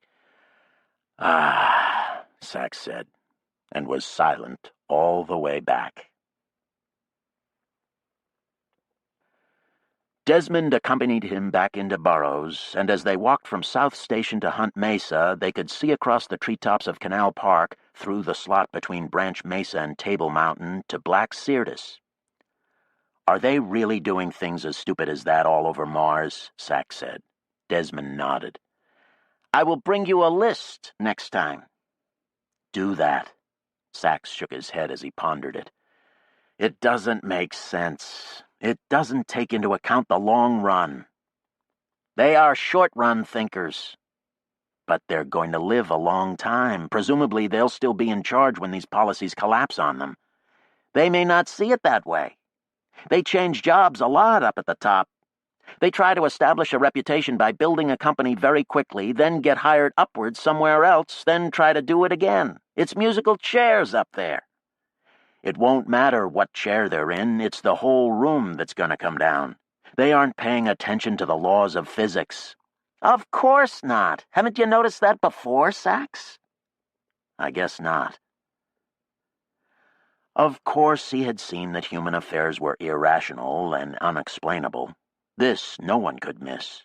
But he realized now that he had been making the assumption that the people who involved themselves in governance were making a good-faith effort to run things in a rational manner with a view to the long-term well-being of humanity and its biophysical support system.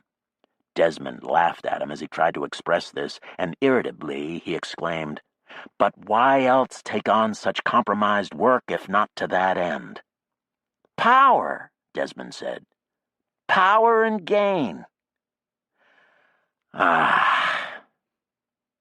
Sachs had always been so uninterested in those things that it was hard for him to understand why anyone else would be. What was personal gain but the freedom to do what you wanted to do? And what was power but the freedom to do what you wanted to do? And once you had that freedom, any more wealth or power actually began to restrict one's options and reduce one's freedom.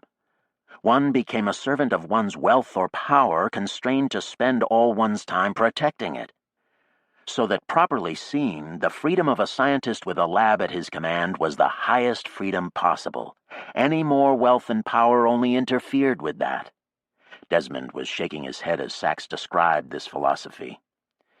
"Some people like to tell others what to do. They like that more than freedom. Hierarchy, you know.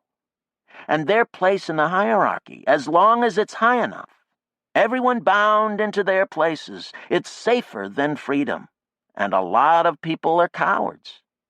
Sachs shook his head. "I think it's simply an inability to understand the concept of diminishing returns, as if there can never be too much of a good thing. It's very unrealistic. I mean, there is no process in nature that is a constant, irrespective of quantity. Speed of light? Bah! Irrelevant. Physical reality is clearly not a factor in these calculations." "Well put." Sachs shook his head, frustrated. Religion again. Or ideology. What was it Frank used to say? An imaginary relationship to a real situation. There was a man who loved power. True. But he was very imaginative. They stopped at Sachs's apartment and changed clothes, then went up to the top of the mesa to get breakfast at Antonio's. Sachs was still thinking about their discussion. The problem is that people with a hypertrophied regard for wealth and power achieve positions that give them these gifts in excess, and then they find that they're as much slaves to them as masters, and then they become dissatisfied and bitter. Like Frank, you mean?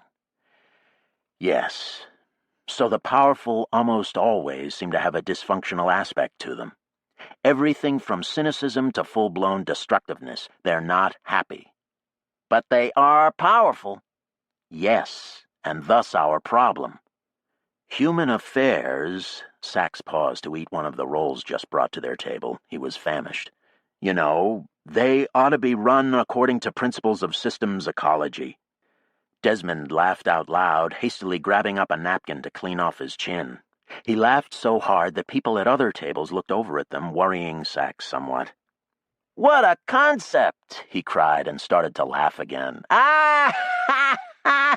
Oh, my saxifrage! Scientific management, eh?" "Well, why not?" Sachs said mulishly. "I mean, the principles governing the behavior of the dominant species in a stable ecosystem are fairly straightforward, as I recall. I'll bet a council of ecologists could construct a program that would result in a stable, benign society." "If only you ran the world," Desmond cried and started laughing again. He put his face right down on the table and howled. "Not just me." "No, I am joking," he composed himself. "You know, Vlad and Marina have been working on their eco-economics for years now. They have even had me using it in the trade between the underground colonies." "I didn't know that," Sachs said, surprised. Desmond shook his head. "You have to pay more attention, Sachs. In the South, we've lived by eco-economics for years now." "I'll have to look into that." "Yes." Desmond grinned widely, on the verge of cracking up yet again. "You have a lot to learn." Their orders arrived with a carafe of orange juice, and Desmond poured their glasses full. He clinked his glass against Sax's, offered a toast. "Welcome to the revolution."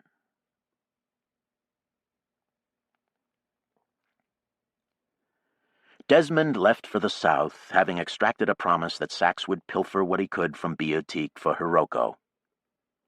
"I've got to go meet Nergal." He gave Sachs a hug and was gone.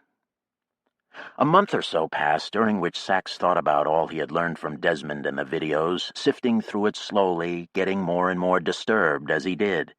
His sleep was still broken nearly every night by hours of wakefulness. Then one morning, after one of these restless, fruitless bouts of insomnia, Sachs got a call on his wristpad. It was Phyllis in town for meetings, and she wanted to get together for dinner. Sachs agreed, with his surprise and Stephen's enthusiasm. He met her that evening at Antonio's. They kissed in the European style and were led to one of the corner tables overlooking the city. There they ate a meal that Sachs scarcely noticed, talking inconsequentially about the latest events in Sheffield and Biotique. After cheesecake, they lingered over brandies. Sachs was in no hurry to leave, as he wasn't sure what Phyllis had in mind for afterward. She had given no clear sign, and she seemed in no hurry either. Now she leaned back in her chair and regarded him cheerfully. "It really is you, isn't it?" Sachs tilted his head to indicate his incomprehension. Phyllis laughed. "It's hard to believe, really. You were never like this in the old days, Sachs Russell. I wouldn't have guessed in 100 years that you would be such a lover." Sachs squinted uncomfortably and looked around. "I would hope that says more about you than me," he said with Stephen's insouciance. The nearby tables were all empty, and the waiters were leaving them alone. The restaurant would close in a half hour or so. Phyllis laughed again, but her eyes had a hard look to them, and suddenly Sachs saw that she was angry. Embarrassed, no doubt, at being fooled by a man she had known for some 80 years, and angry that he had decided to fool her. And why not? It showed a very fundamental lack of trust, after all, especially from someone who was sleeping with you. The bad faith of his behavior at Arena was coming back to him with a vengeance, making him quite queasy.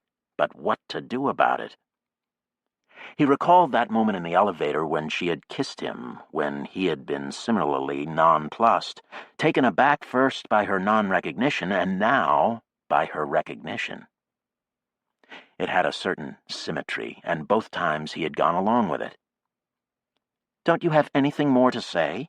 Phyllis demanded. He spread his hands. "What makes you think this?" Again she laughed angrily, then regarded him with lips tight. "It's so easy to see it now," she said. "They just gave you a nose and a chin, I suppose. But the eyes are the same, and the head shape. It's funny what you remember and what you forget. That's true.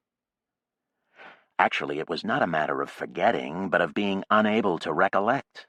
Sachs suspected the memories were still there, in storage. I can't really remember your old face, Phyllis said. To me, you were always in a lab with your nose pressing a screen. You might as well have worn a white lab coat. That's the way I see you in my memories. A kind of giant lab rat. Now her eyes were glittering. But somewhere along the line you managed to learn to imitate human behavior pretty well, didn't you? Well, enough to fool an old friend who liked the way you looked. We are not old friends. No, she snapped. I guess we're not. You and your old friends tried to kill me. And they did kill thousands of other people and destroyed most of this planet. And obviously they're still out there, or else you wouldn't be here, would you? In fact, they must be pretty widespread, because when I ran a DNA check on your sperm, the official TA records had you as Stephen Lindholm. That put me off the trail for a while, but there was something about you that made me wonder. When we fell in that crevasse, that did it. It reminded me of something that happened when we were in Antarctica. You and Tatiana Durova and I were up on Nussbaum Regal when Tatiana tripped and sprained her ankle, and it got windy and late, and they had to helicopter us back down to the base, and while we were waiting, you found some kind of rock lichen. Sachs shook his head, truly surprised. I don't remember that.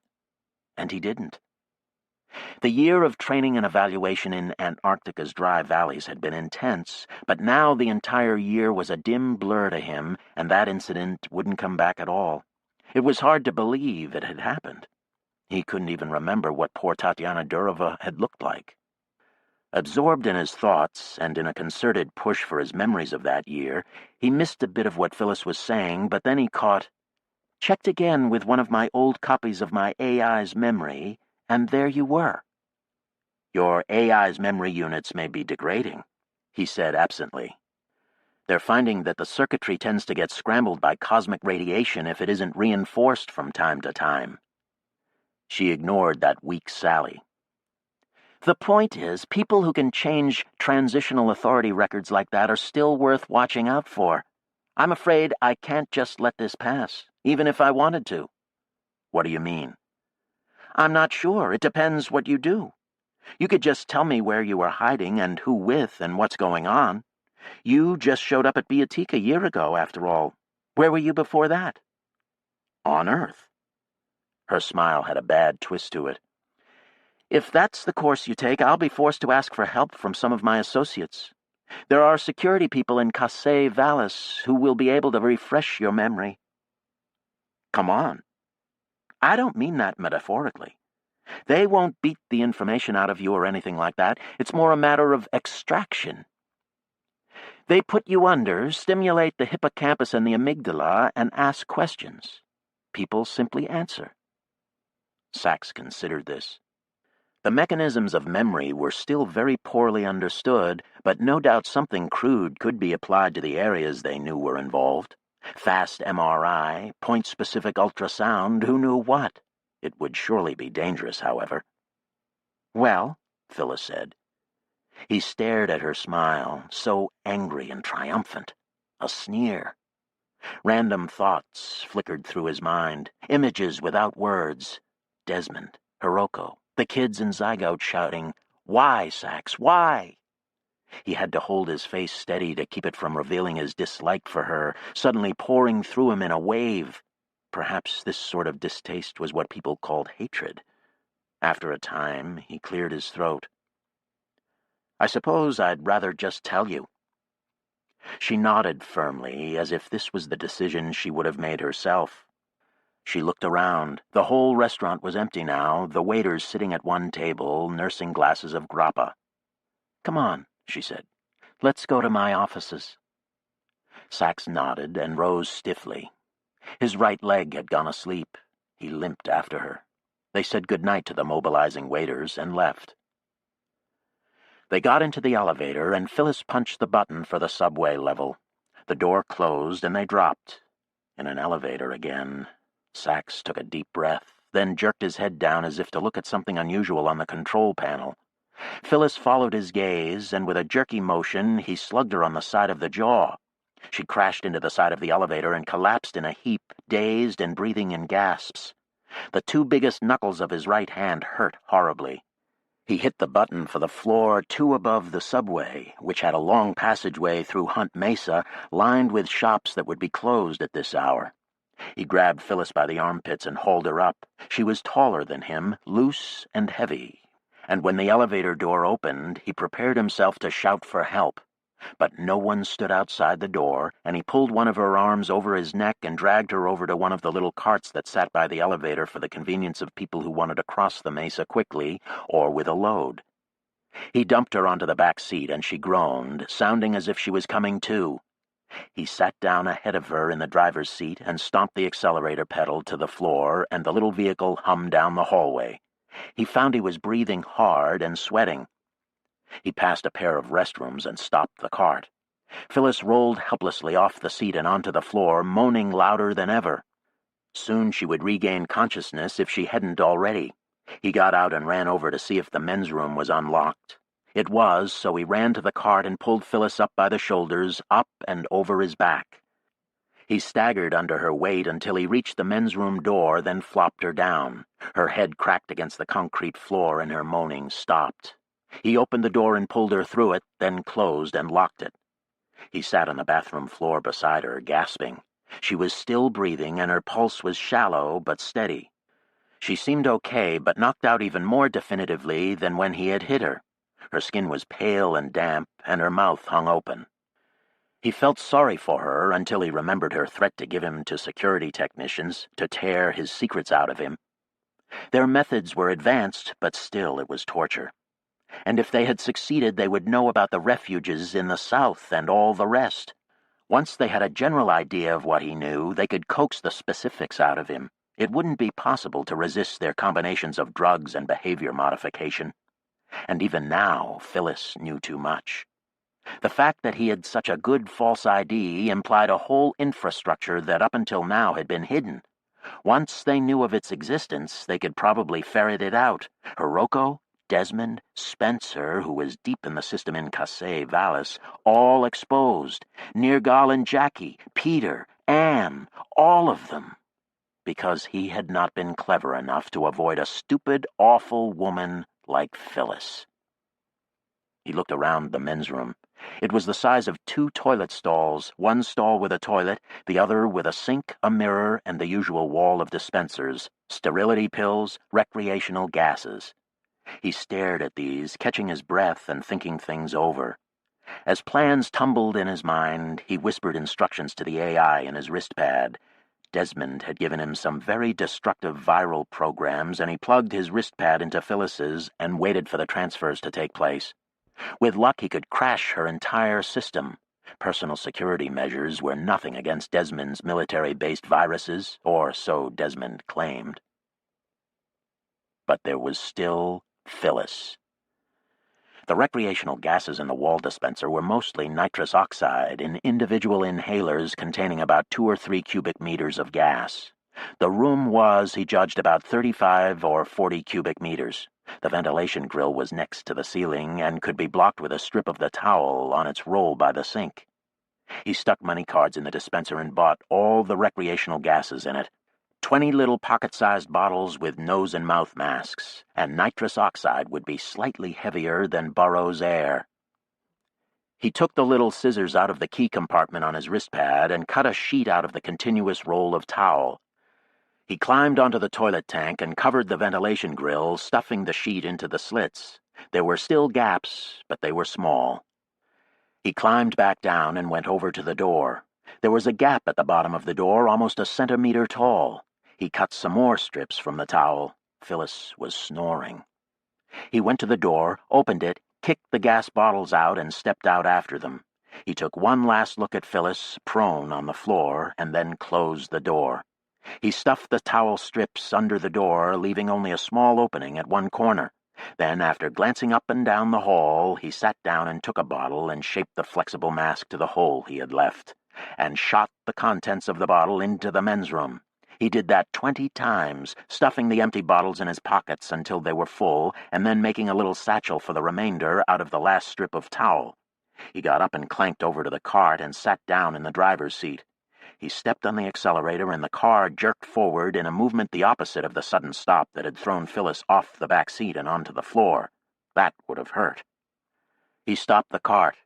He got out and ran back to the men's room, clinking and clanking. He jerked open the door, walked in, holding his breath, and grabbed Phyllis's ankles and hauled her out into the air. She was still breathing and had a little smile on her face. Sachs resisted the impulse to kick her and ran back to the cart.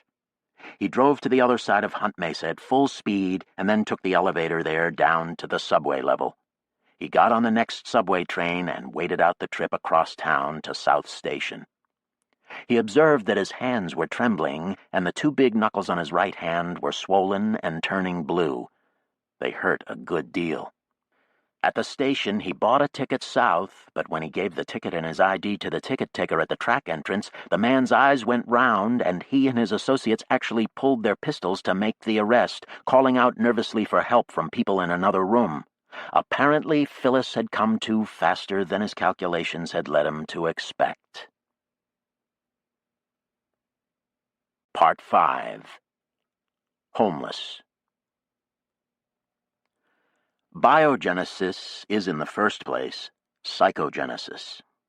This truth was never more manifest than on Mars, where noosphere preceded biosphere, the layer of thought first enwrapping the silent planet from afar, inhabiting it with stories and plans and dreams until the moment when John stepped out and said, "Here we are," from which point of ignition the green force spread like wildfire until the whole planet was pulsing with viriditas. It was as if the planet itself had felt something missing, and at the tap of mind against rock, noosphere against lithosphere, the absent biosphere had sprung into the gap with the startling suddenness of a magician's paper flower. Or so it seemed to Michel Duval, who was passionately devoted to every sign of life in the rust waste, who had seized Hirocco's Ariophany with the fervor of a drowning man thrown a buoy. It had given him a new way of seeing. To practice this sight, he had taken on Anne's habit of walking outside in the hour before sunset, and in the long shadowed landscapes he found every patch of grass a piercing delight. In each little tangle of sedge and lichen, he saw a miniature Provence. This was his task, as he now conceived it, the hard work of reconciling the centrifugal antinomy of Provence and Mars. He felt that in this project he was part of a long tradition, for recently in his studies he had noticed that the history of French thought was dominated by attempts to resolve extreme antinomies. For Descartes, it had been mind and body. For Sartre, Freudianism and Marxism. For Teilhard de Chardin, Christianity and evolution. The list could be extended, and it seemed to him that the particular quality of French philosophy, its heroic tension and its tendency to be a long march of magnificent failures, came from this repeated attempt to yoke together impossible opposites. Perhaps they were all, including his, attacks on the same problem, the struggle to knit together spirit and matter. And perhaps this was why French thought had so often welcomed complex rhetorical apparatuses such as the semantic rectangle, structures which might bind these centrifugal oppositions in nets strong enough to hold them. So now it was Michel's work patiently to knit green spirit and rust matter, to discover the Provence in Mars. Crustose lichen, for instance, made parts of the red plain look as if they were being plated with apple jade. And now, in the lucid indigo evenings, the old pink skies had made grass look brown. The sky's color allowed every blade of grass to radiate such pure greens that the little meadow lawns seemed to vibrate, the intense pressure of color on the retina. Such delight. And it was awesome as well to see how fast this primitive biosphere had taken root and flowered and spread. There was an inherent surge toward life, a green electric snap between the poles of rock and mind. An incredible power, which here had reached in and touched the genetic chains, inserted sequences, created new hybrids, helped them to spread, changed their environments to help them grow. The natural enthusiasm of life for life was everywhere clear, how it struggled and so often prevailed. But now there were guiding hands as well, a noosphere bathing all from the start. The green force, bolting into the landscape with every touch of their fingertips. So that human beings were miraculous indeed. Conscious creators walking this new world like fresh young gods, wielding immense alchemical powers. So that anyone Michel met on Mars he regarded curiously, wondering as he looked at their often innocuous exteriors what kind of new Paracelsus or Isaac of Holland stood before him, and whether they would turn lead to gold or cause rocks to blossom.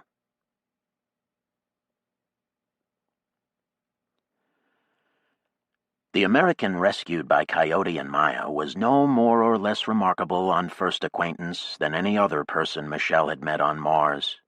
More inquisitive, perhaps, more ingenuous, it seemed.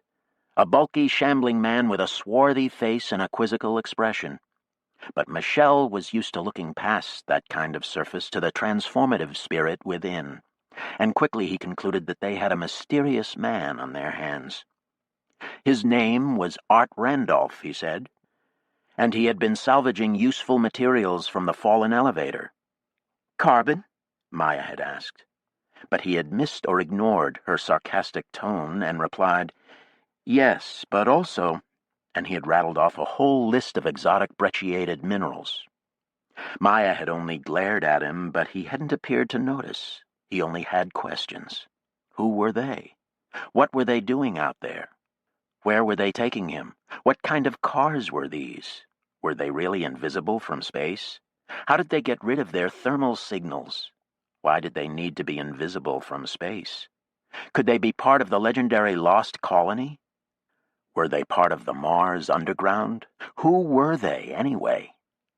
No one was quick to answer these questions, and it was Michel who finally said to him, "We are Martians. We live out here on our own." The Underground. Incredible.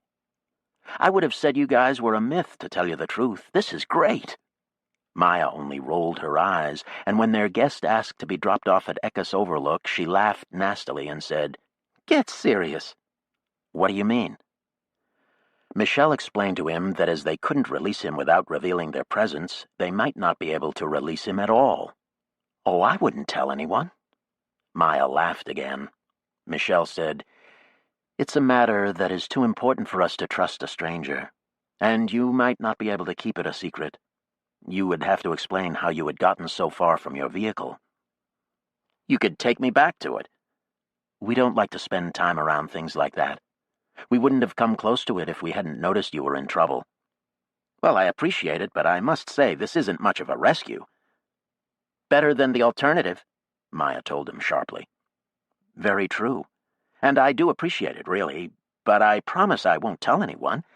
And you know it isn't as if people don't know you're out here. TV back home has shows about you all the time." Even Maya was silenced by that. They drove on. Maya got on their intercom and had a brief bursted exchange in Russian with Coyote, who was traveling in the rover ahead of them with Kasey and Nergal. Coyote was adamant. As they had saved the man's life, they could certainly rearrange it for a time to keep themselves out of danger. Michel reported the gist of the exchange to their prisoner. Randolph frowned briefly, then shrugged. Michel had never seen a faster adjustment to the rerouting of a life.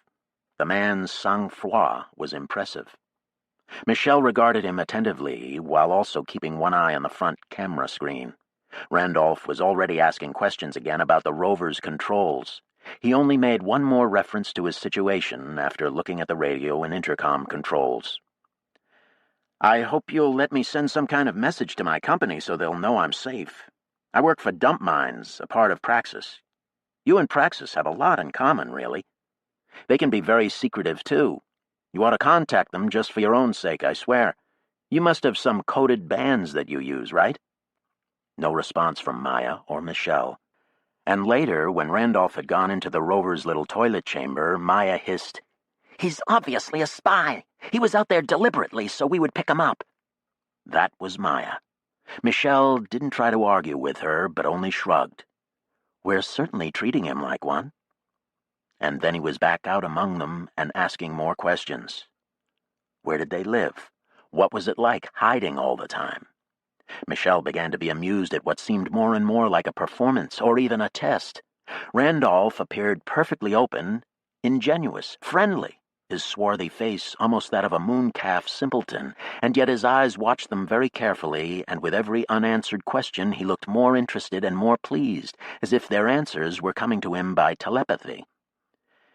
Every human was a great power, every human on Mars an alchemist. And though Michelle had given up psychiatry a long time ago, he could still recognize the touch of a master at work. He almost laughed at the growing urge he felt in himself to confess everything to this hulking, quizzical man, still clumsy in the Martian G. Then their radio beeped, and a compressed message lasting no more than 2 seconds buzzed over the speakers.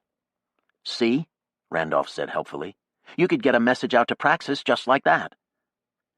But when the AI finished running the message through the decryption sequence, there was no more joking. Sachs had been arrested in Burroughs. At dawn, they drew up with Coyote's car and spent the day conferring about what to do. They sat in a cramped circle in the living compartment, their faces all lined and etched with worry, all except their prisoner, who sat between Nergal and Maya. Nergal had shaken hands with him and nodded as if they were old friends, although neither had said a word. But the language of friendship was not in words. The news about Sachs had come from Spencer by way of Nadia. Spencer was working in Kasey Vallis, which was a kind of new Korolyov, a security town, very sophisticated and at the same time very low profile. Sachs had been taken to one of the compounds there, and Spencer had found out about it and made the call out to Nadia. "We have to get him out," Maya said, "and fast. They've only had him a couple days." "The Sachs Russell?" Randolph was saying. "Wow, I can't believe it. Who are you all, anyway? Hey, are you Maya Toitovna?" Maya cursed him in livid Russian. Coyote ignored them all. He hadn't said anything since the message had arrived and was busy at his AI screen looking at what appeared to be weather satellite photos. "You might as well let me go," Randolph said into the silence. "I couldn't tell them anything they won't get out of Russell." "He won't tell them anything," Kasey said hotly. Randolph waggled a hand. "Scare him, maybe hurt him a little, put him under, plug him in, dope him up, and zap his brain in the right places. They'll get answers to whatever they ask. They've got it down to a science, as I understand it." He was staring at Kasey. "You look familiar, too." "Never mind. Anyway, if they can't tweak it out, they can usually do it more crudely." "How do you know all this?" Maya demanded. "Common knowledge," Randolph said. "So maybe it's all wrong, but—" "I want to go get him," Coyote said. "But they'll know we're out here," Kasey said. "They know that anyway. What they don't know is where we are." "Besides," Michelle said, "it's our Sachs." Coyote said, "Hiroko won't object." "If she does, tell her to fuck off," Maya exclaimed. "Tell her Shikara Ganai." "It would be my pleasure," Coyote said. The western and northern slopes of the Tharsis Bulge were unpopulated relative to the eastern drop to Noctis Labyrinthus. There were a few aerothermal stations and aquifer wells, but much of the region was covered in a year-round blanket of snow and fern and young glaciers. Winds out of the south collided with the strong northwest winds coming around Olympus Mons, and the blizzards could be fierce. The proto-glacial zone extended up from the 6 or 7 kilometer contour nearly to the base of the great volcanoes. It was not a good place to build, nor was it a good place for stealth cars to hide. They drove hard over the sastrugi and along ropey lava mounds that served as roads, north past the bulk of Tharsis Tholus, a volcano that was about the size of Mauna Loa, though under the rise of Ascrius it looked like a cinder cone. The next night they made it off the snow and northeast across Eckes Chasma and hid for the day under the stupendous eastern wall of Eckes, just a few kilometers north of Sax's old headquarters at the top of the cliff. The east wall of Eckes Chasma was the great escarpment at its absolute greatest, a cliff 3 kilometers tall running in a straight line north and south for 1,000 kilometers. The areologists were still arguing over its origin, as no ordinary force of landscape formation seemed adequate to have created it. It was simply a break in the fabric of things separating the floor of Eckes Chasma from the high plateau of Luni Planum. Michel had visited Yosemite Valley in his youth, and he still recalled those towering granite cliffs, but this wall standing before them was as long as the whole state of California and 3 kilometers high for most of that length. A vertical world, its massive plains of red rock staring out blankly to the west, glowing in each empty sunset like the side of a continent. At its northern end, this incredible cliff finally became less tall and less steep, and just above 20 degrees north it was cut by a deep, broad channel which ran east through Luni Plateau down onto the Crissey Basin.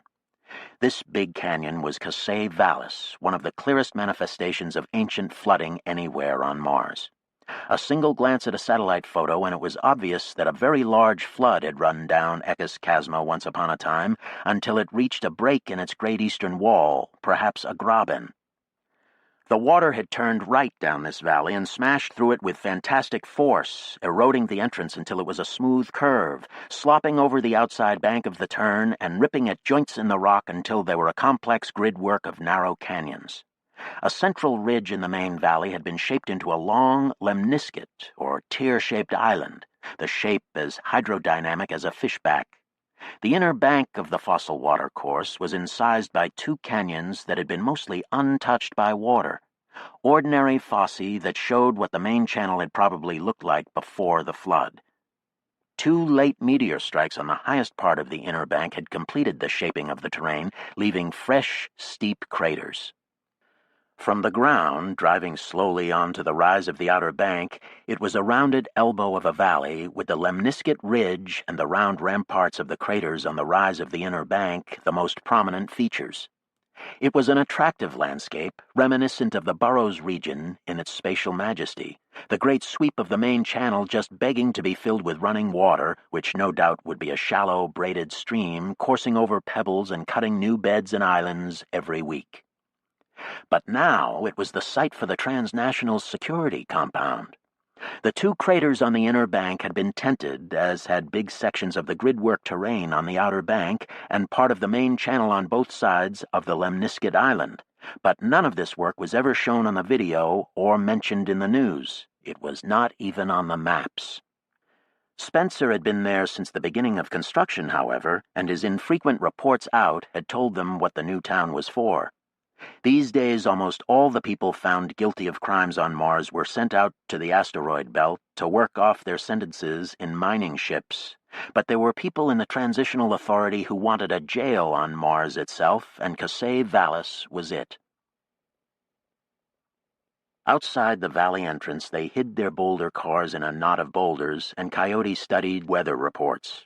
Maya fumed at the delay, but Coyote shrugged her off. "This isn't going to be easy," he told her sternly. "And it isn't possible at all, except in certain circumstances. We need to wait for some reinforcements to arrive, and we need to wait on the weather. This is something Spencer and Sachs himself helped me to set up, and it is very clever, but the initial conditions have to be right." He returned to his screens, ignoring them all, talking to himself or to the screen's alchemist, his dark, thin face flickering in their light. Alchemist indeed, Michel thought, muttering as if over alembic or crucible, working his transmutations on the planet. A great power. And now focused on the weather. Apparently he had discovered some prevailing patterns in the jet stream tied to certain anchoring points in the landscape. "It's a question of the vertical scale," he said brusquely to Maya, who with all her questions was beginning to sound like Art Randolph. "This planet has a 30K span top to bottom, 30,000 meters, so there are strong winds." "Like the Mistral," Michel offered. "Yes, katabatic winds, and one of the strongest of them drops off the Great Escarpment here." The prevailing winds in the region, however, were westerlies. When these hit the Eckes Cliff, towering updrafts resulted, and flyers living in Eckes Overlook took advantage of them for sport, flying all day in gliders or bird suits. But fairly frequently, cyclonic systems came by, bringing winds from the east, and when that happened, cold air ran over the snow-covered Luni Plateau, scouring snow and becoming denser and colder until the entire drainage area was funneled out through notches in the great cliff's edge, and the winds then fell like an avalanche. Coyote had studied these katabatic winds for some time, and his calculations had led him to believe that when conditions were right, sharp temperature contrasts, a developed storm track east to west across the plateau, then very slight interventions in certain places would cause the downdrafts to turn into vertical typhoons, smashing down into Eckes Chasma and blasting north and south with immense power. When Spencer had identified for them the nature and purpose of the new settlement in Casse Vallis, Coyote had immediately decided to try to create the means to effect these interventions. "Those idiots built their prison in a wind tunnel," he muttered at one point in answer to Maya's inquisition.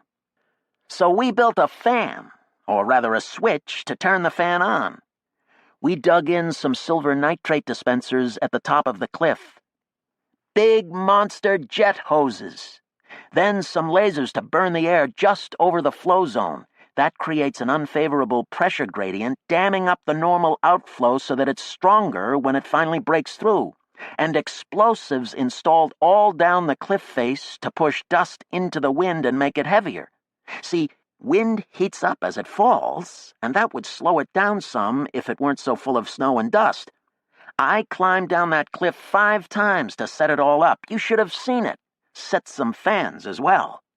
Of course, the power of the whole apparatus is negligible compared to the total wind force, but sensitive dependence is the whole key to weather, you see. And our computer modeling located the spots to push the initial conditions the way we want. Or so we hope." "You haven't tried it?" Maya asked. Coyote stared at her. "We tried it in the computer. It works fine. If we get initial conditions of 150-kilometer cyclonic winds over Luni, you'll see." "They must know about these katabatic winds in Casse," Randolph pointed out. "They do. But what they calculated as once-in-a-millennium winds, we think we can create any time the initial conditions are there on top." "Guerrilla climatology," Randolph said, eyes bugged out. "What do you call that? Climatage? Attack meteorology?" Coyote pretended to ignore him, although Michelle saw a brief grin through the dreadlocks. But his system would only work with the proper initial conditions. There was nothing to do but sit and wait and hope they developed. During these long hours, it seemed to Michelle that Coyote was trying to project himself through his screen out into the sky. "Come on," the wiry little man urged under his breath, nose against glass. "Push, push, push! Come over that hill, you bastard wind! Tuck and turn, spiral tight, come on!" He wandered the darkened car when the rest of them were trying to sleep, muttering, "Look, yes, look," and pointing at features of satellite photos that none of the rest of them could see. He sat brooding over scrolling meteorological data, chewing on bread and cursing, whistling like a wind. Michelle lay on his narrow cot, head propped on his hand, watching in fascination as the wild man prowled through the dimness of the car, a small, shadowy, secretive, shamanesque figure. And the bearish lump of their prisoner, one eye agleam, was likewise awake to witness this nocturnal scene, rubbing his scruffy jaw with an audible rasping, glancing at Michelle as the whispering continued. "Come on, damn you, come on! Show! Blow like an October hurricane!" Finally, at sunset on their second day of waiting, Coyote stood and stretched like a cat. "The winds have come." During the long wait, some Reds had driven from Mariotas to aid in the rescue, and Coyote had worked out a plan of attack with them based on information Spencer had sent out. They were going to split up and come on the town from several angles. Michelle and Maya were to drive one car onto the cracked terrain of the Outer Bank, where they could hide at the foot of a small mesa within sight of the Outer Bank tents. One of these tents contained a medical clinic where Sax was being taken some of the time, a fairly low-security place according to Spencer, at least compared to the holding compound on the inner bank where Sax was being kept between sessions in the clinic. His schedule was staggered, and Spencer couldn't be sure which location he would be in at any given time. So when the wind hit, Michelle and Maya were going to enter the Outer Bank tent and meet Spencer, who would be there ready to guide them to the clinic. The bigger car with Coyote, Casey, Nergal, and Art Randolph was going to converge with some of the Reds from Mariotis on the inner bank. Other Red cars would be doing their best to make the raid look like a full-scale attack from all directions, particularly the east. "We will make the rescue," Coyote said, frowning at his screens. "The wind will make the attack." So the next morning, Maya and Michelle sat in their car waiting for the winds to arrive. They had a view down the slope of the Outer Bank to the big Lemniscate Ridge. Through the day, they could see into the green bubble worlds under the tents on the Outer Bank and the ridge, little terrariums overlooking the red sandy sweep of the valley, connected by clear transit tubes and one or two arching bridge tubes. It looked like burrows some 40 years before. Patches of a city growing to fill a big desert arroyo. Michelle and Maya slept, ate, sat, watched. Maya paced the car. She had been getting more nervous every day, and now she padded about like a caged tigress that has smelled the blood of a meal. Static electricity jumped off her fingertips as she caressed Michelle's neck, making her touch painful. It was impossible to calm her down. Michelle stood behind her when she sat in the pilot's chair, massaging her neck and shoulders as she had his, but it was like trying to knead blocks of wood, and he could feel his arms getting tense from the contact. Their talk was disconnected and desultory, wandering in random jumps of free association. In the afternoon, they found themselves talking for an hour about the days in Underhill, about Sax and Hiroko, and even Frank and John. "Do you remember when one of the vaulted chambers collapsed?" "No," she said irritably. "I don't. Do you remember the time Ann and Sax had that big argument about the terraforming?" "No," Michelle said with a sigh. "I can't say I do." They could go back and forth like that for a long time, until it seemed they had lived in completely different Underhills. When they both remembered an event, it was cause for cheer. All the First Hundred's memories were growing spotty, Michelle had noticed, and it seemed to him that most of them recalled their childhoods on Earth better than they did their first years on Mars. Oh, they remembered their own biggest events and the general shape of the story, but the little incidents that somehow stuck in mind were different for everyone. Memory retention and recollection were getting to be big clinical and theoretical problems in psychology, exacerbated by the unprecedented longevities now being achieved. Michelle had read some of the literature on it from time to time, and though he had long ago given up the clinical practice of therapy, he still asked questions of his old comrades in a kind of informal experiment, as he did now with Maya. "Do you remember this? Do you remember that?" "No, no, no." "What do you remember?" "The way Nadia bossed us around," Maya said, which made him smile. "The way the bamboo floors felt underfoot.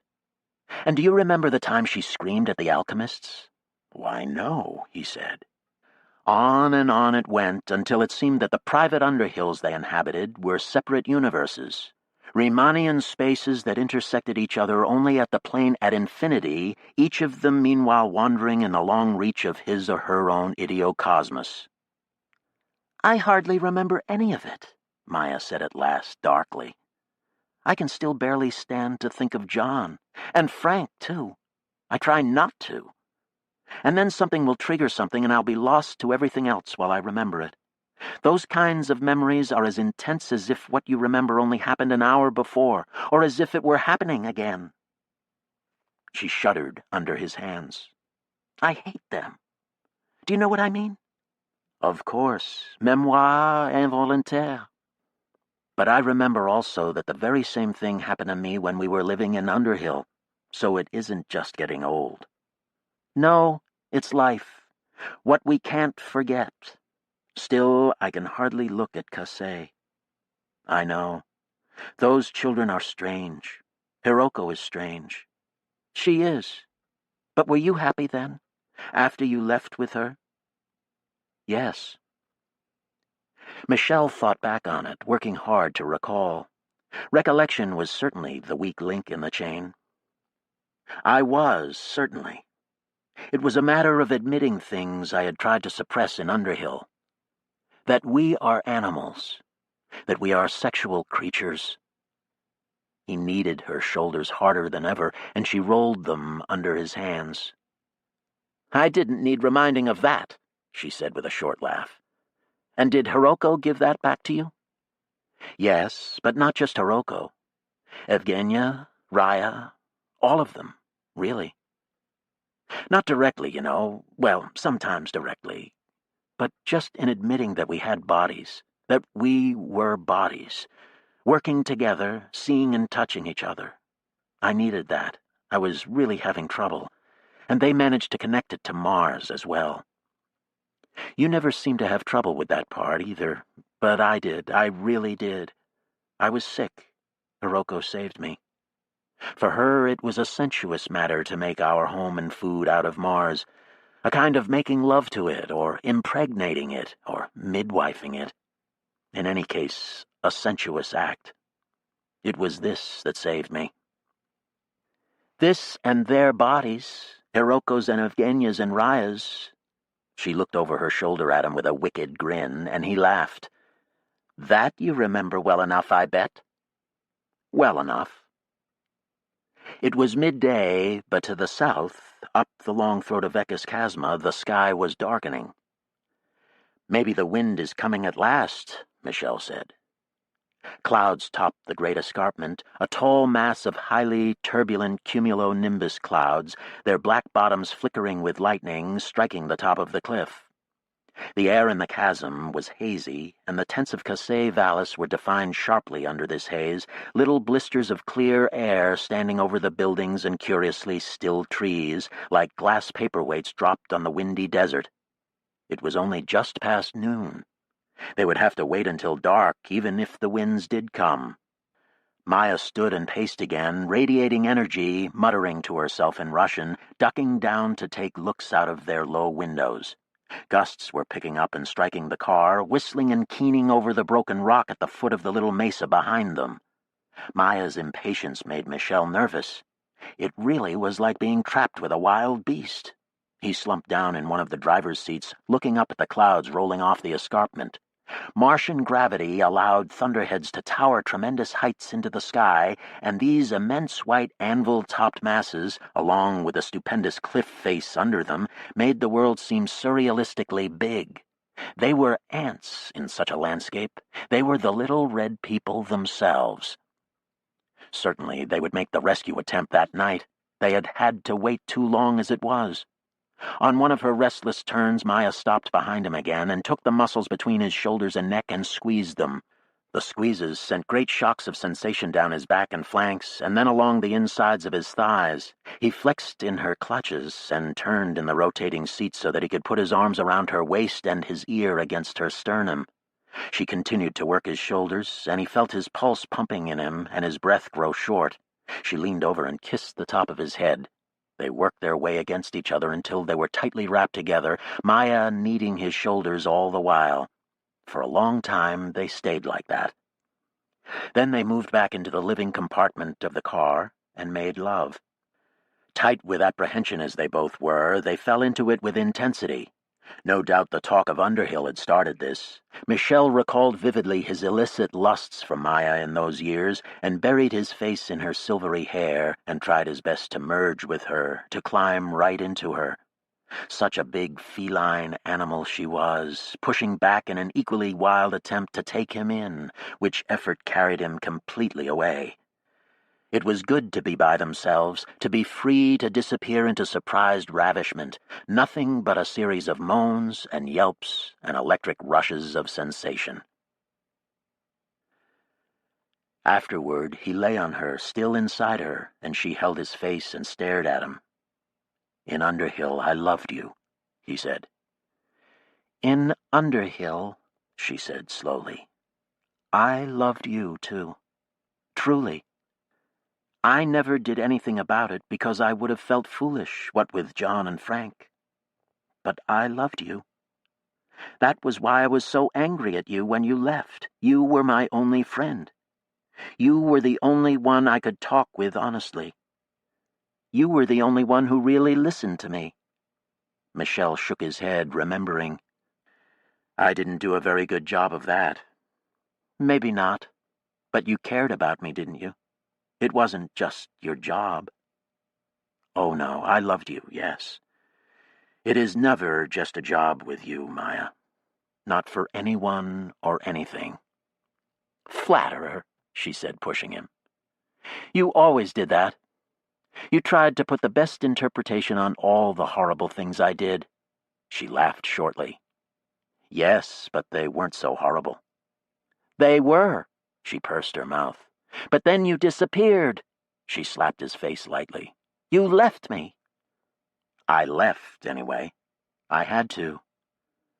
Her mouth tightened unhappily, and she looked past him into the deep chasm of all their years, sliding back down the sine curve of her moods into something darker and deeper.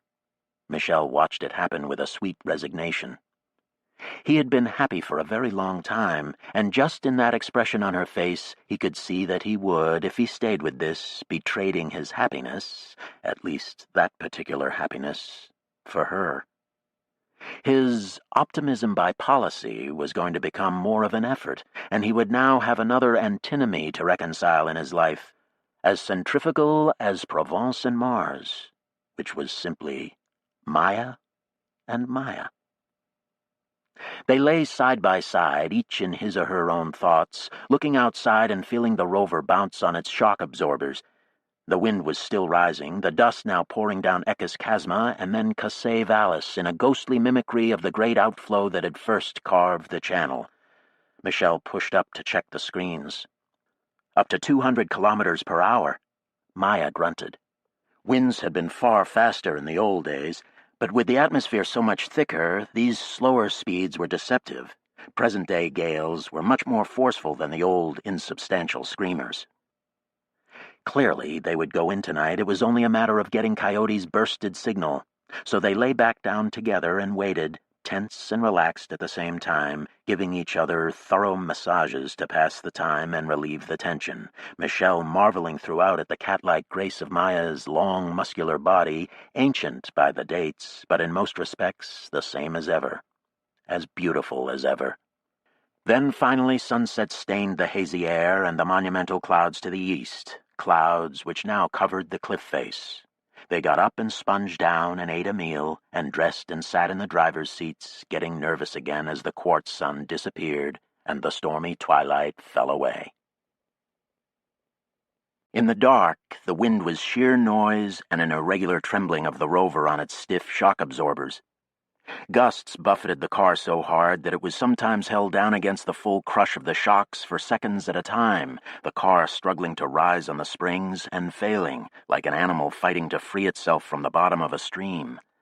Then the gust would let off, and the car would jerk up wildly. "Are we going to be able to walk in this?" Maya asked. Michel had been out in some hard blows before, but in the dark one couldn't be sure if this was worse than those or not. It certainly seemed like it, and the rover anemometer was now registering gusts of 230 kilometers per hour, but in the lee of their little mesa it was unclear whether these represented true maximums or not. He checked the fines gauge and was not surprised to find it was now a full-blown dust storm as well. "Let's drive down closer," Maya said. "It will get us there quicker and make it easier to relocate the car as well." "Good idea." They sat in the driver's seats and took off. Out of the shelter of the mesa, the wind was ferocious. At one point the bouncing grew so severe it felt as if they might be flipped over, and if they had been side on to the wind, they might have been. As it was, with the wind behind them, they rolled on at 15 kilometers per hour when they should have been going 10, and the motor hummed unhappily as it braked the car from going even faster. "This is too much wind, isn't it?" Maya asked. "I don't think Coyote has much control over it." "Guerrilla climatology," Maya said with a snort. That man is a spy, I'm sure of it. I don't think so. The cameras showed nothing but a starless black rush. The car's AI was guiding them by dead reckoning, and on the screen's map, they were shown within 2 kilometers from the Outer Banks' southernmost tent. We'd better walk from here, Michelle said. How will we find the car again? We'll have to get out the Ariadne thread. They suited up and got in the lock. When the outer door slid open, the air sucked out instantly, pulling them hard. The wind keened across the doorway. They stepped out of the lock and were slammed by great blows to the back. One knocked Michelle to his hands and knees, and he could just see through the dust to Maya in the same position beside him. He reached back into the lock and took the thread reel in one hand, Maya's hand in the other. He clipped the reel to his forearm.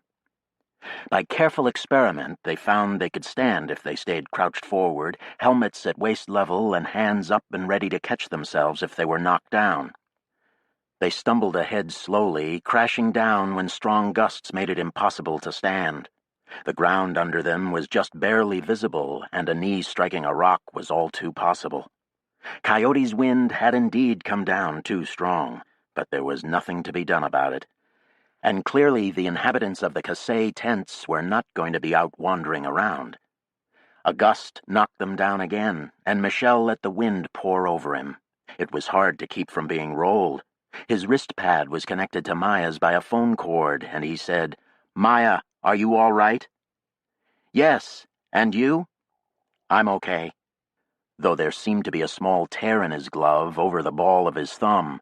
He bunched his fist, felt the cold seeping up his wrist. Well, it wouldn't be instant frostbite the way it used to be, nor pressure bruising. He took a suit patch from his wrist pad compartment, stuck it on. "I think we'd better stay down like this." "We can't crawl 2 kilometers." "We can if we have to." "But I don't think we do. Just stay low and be ready to go down." "Okay." They stood again, bent double, and shuffled cautiously forward. Black dust flew past them with amazing rapidity. Michelle's navigation display lit his faceplate down in front of his mouth. The first bubble tent was still a kilometer away, and to his astonishment the green numbers of the clock showed 11:15:16. They had been out an hour. The howl of the wind made it hard to hear Maya, even with his intercom right against his ear. Over on the inner bank, Coyote and the others, and the red groups as well, were presumably making their raid on the living quarters, but there was no way of telling. They had to take it on faith that the shocking wind hadn't halted that part of the action or slowed it down too much. It was hard work to shuffle forward doubled over, connected by the telephone cord. On and on it went, until Michelle's thighs burned and his lower back hurt. Finally, his navigation display indicated they were very close to the southernmost tent. They could see nothing of it. The wind became stronger than ever, and they crawled the final few hundred meters over painfully hard bedrock. The clock numerals froze at 12. Sometime soon thereafter, they banged into the concrete coping of the tent's foundation. "Swiss timing," Michelle whispered. Spencer was expecting them in the time slip, and they had thought they would have to wait at the wall until it came. He reached up and put a hand gently on the tent's outermost layer. It was very taut, pulsing in time with the onslaught of air. "Ready?" "Yes," Maya said, her voice tight. Michelle took a small air gun from his thigh pocket. He could feel Maya doing the same. The guns were used with a variety of attachments, for everything from driving nails to giving inoculations. Now they hoped to use them to break the tough and elastic fabrics of the tent. They disconnected the phone cord between them and put their 2 guns against the taut, vibrating, invisible wall. With a tap of the elbows, they shot together. Nothing happened. Maya plugged the phone cord back into her wrist. "Maybe we'll have to slash it." "Maybe. Let's put the 2 guns together and try again. This material is strong, but still, with the wind..." They disconnected, got set, tried it again. Their arms were jerked over the coping, and they slammed into the concrete wall. A loud boom was followed by a lesser one, then a cascading roar and a series of explosions. All 4 layers of the tent were peeling away, between 2 of the buttresses and maybe all across the south side, which would surely explode the whole thing. Dust was flying among the dimly lit buildings ahead of them. Windows were going dark as buildings lost lights. Some appeared to be losing their windows to the sudden depressurization, although this was nowhere near as severe as it once would have been. "You okay?" Michelle said over the intercom. He could hear Maya's breath sucking through her teeth. "Hurt my arm," she said. Over the roar of the wind they could hear the high ringing of alarms. "Let's find Spencer," she said harshly. She pushed up and was blown violently over the coping, and Michelle quickly followed, falling hard inside and rolling into her. "Come on," she said. They stumbled into the prison city of Mars. Inside the tent it was chaos. Dust made the air into a kind of black gel, pouring through the street in a fantastically fast torrent, shrieking so that Michelle and Maya could just barely hear each other, even when they reconnected their phone line. Decompression had blown out some windows and even a wall, so that the streets were littered with shards of glass and chunks of concrete. They moved side by side, kicking ahead cautiously with every step, hands often touching to confirm positions. "Try your IR heads-up display," Maya recommended. Michelle turned his on. The infrared display was nightmarish, the blown buildings glowing like green fires.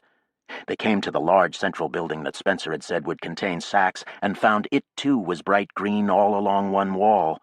Hopefully there were bulkheads protecting the underground clinic where Spencer had said Sachs was being taken. If not, their rescue attempt might already have killed their friend. All too possible, Michelle judged. The surface floors of the building were wrecked. And getting down onto the lower floors was going to be a problem. There was presumably a stairwell that functioned as an emergency lock, but it wasn't going to be easy to locate it. Michelle switched to the common band and eavesdropped on a frantic discussion of trouble across the valley. The tent over the smaller of the 2 craters on the inner bank had blown away, and there were calls for help. Over the phone, Maya said, "Let's hide and see if someone comes out." They lay down behind a wall and waited, protected somewhat from the wind. Then before them, a door banged open, and suited figures rushed down the street and disappeared. When they were gone, Maya and Michelle went to the door and entered. It was a hallway, still depressurized, but its lights were on, and a panel in one wall was lit up with red lights. It was an emergency lock, and quickly they closed the outer door and got the little space repressurized. They stood before the inner door, looking at each other through dusty faceplates. Michelle wiped his clear with a glove and shrugged. Back in the rover, they had discussed this moment, the crux of the operation, but there hadn't been all that much they could foresee or plan, and now the moment was here, and the blood was flying in Michelle's veins as if impelled by the wind outside. They disconnected the phone cord between them, took taser pistols that Coyote had given them from their thigh pockets. Michelle hit the door pad, and it opened with a hiss. They were met by 3 men in suits but without helmets, looking scared. Michelle and Maya shot them, and they went down, twitching. Thunderbolts from the fingertips, indeed. They dragged the 3 men into a side room and shut them in. Michelle wondered if they had shot them too many times. Cardiac arrhythmias were common when that happened. His body seemed to have expanded until it was constricted by his walker, and he was very hot and breathing hard and ferociously jumpy. Maya apparently felt the same, and she led the way down a hall, almost running. The hallway suddenly went dark. Maya turned on her headlamp, and they followed its dusty cone of light to the 3rd door on the right, where Spencer had said Sachs would be. It was locked. Maya took a small explosive charge from her thigh pocket and placed it over the handle and lock, and they went back down the hall several meters. When she blew the charge, the door slammed outward, propelled by air bursting out from inside. They ran in and found 2 men struggling to latch helmets onto their suits. When they saw Michelle and Maya, one reached for a waist holster while the other went for a desk console, but hampered by the necessity of getting their helmets secured, they accomplished neither of these tasks before the 2 intruders shot them. The men went down. Maya went back and closed the door they had come through. They walked down another hall, the final one. They came to the door of another room, and Michelle pointed. Maya held out her pistol in both hands, nodded her readiness. Michelle kicked the door in, and Maya rushed through with Michelle close after her. There was a figure in suit and helmet standing by what looked like a surgical gurney, working over the head of a recumbent body. Maya shot the standing figure several times, and it crashed down as if struck by fists, then rolled over the floor, contorted by muscular spasms. They rushed to the man on the gurney. It was Sachs, although Michelle recognized him by his body rather than his face, which was a death mask apparition with two blackened eyes and a mashed nose between them. He appeared unconscious at best. They worked to detach him from body restraints. There were electrodes stuck to several places on his shaved head, and Michelle winced as Maya simply tore them all away. Michelle pulled a thin emergency suit from his thigh pocket and set about pulling it over Sachs's inert legs and torso, manhandling him in his haste, but Sachs didn't even groan. Maya came back and took an emergency fabric headpiece and small tank out of Michelle's backpack, and they hooked them to Sachs's suit and turned the suit on. Maya's hand was clutching Michelle's wrist so hard that he feared the bones would crack. She plugged her phone line back into his wrist. "Is he alive?" "I think so. Let's get him out of here. We can find out later." "Look what they've done to his face, those fascist murderers." The person on the floor, a woman, was stirring, and Maya stalked over and kicked her hard in the gut. She leaned over and looked in the faceplate, cursed in a surprised voice. "It's Phyllis." Michelle pulled Sachs out of the room and down the hall. Maya caught up with them. Someone appeared before them, and Maya aimed her gun, but Michelle knocked her hand aside. It was Spencer Jackson. He recognized him by the eyes. Spencer spoke, but with their helmets on, they couldn't hear him. He saw that and shouted, "Thank God you came!" "They were done with him. They were going to kill him." Maya said something in Russian and ran back to the room and threw something inside, then ran back toward them. An explosion shot smoke and debris out of the room, peppering the wall opposite the door. "No!" Spencer cried. "That was Phyllis." "I know!" Maya shouted viciously, but Spencer couldn't hear her. "Come on," Michelle insisted, picking up Sachs in his arms. He gestured at Spencer to get helmeted. "Let's go while we can." No one seemed to hear him, but Spencer got on a helmet and then helped Michelle carry Sachs along the hall and up the stairs to the ground floor. Outside it was louder than ever and just as black. Objects were rolling along the ground, even flying through the air. Michelle took a shot to the faceplate that knocked him down. After that, he was 2 steps behind everything that happened. Maya plugged the phone jack into Spencer's wrist pad and hissed orders at both of them, her voice hard and precise. They hauled Sachs bodily to the tent wall and over it, and crawled back and forth until they found the iron spool anchoring their Ariadne thread. It was immediately clear that they could not walk into the wind. They had to crawl on hands and knees, the middle person with Sachs draped over his or her back, the other 2 supporting on each side. They crawled on, following the thread. Without it, they wouldn't have had a hope of relocating the rover.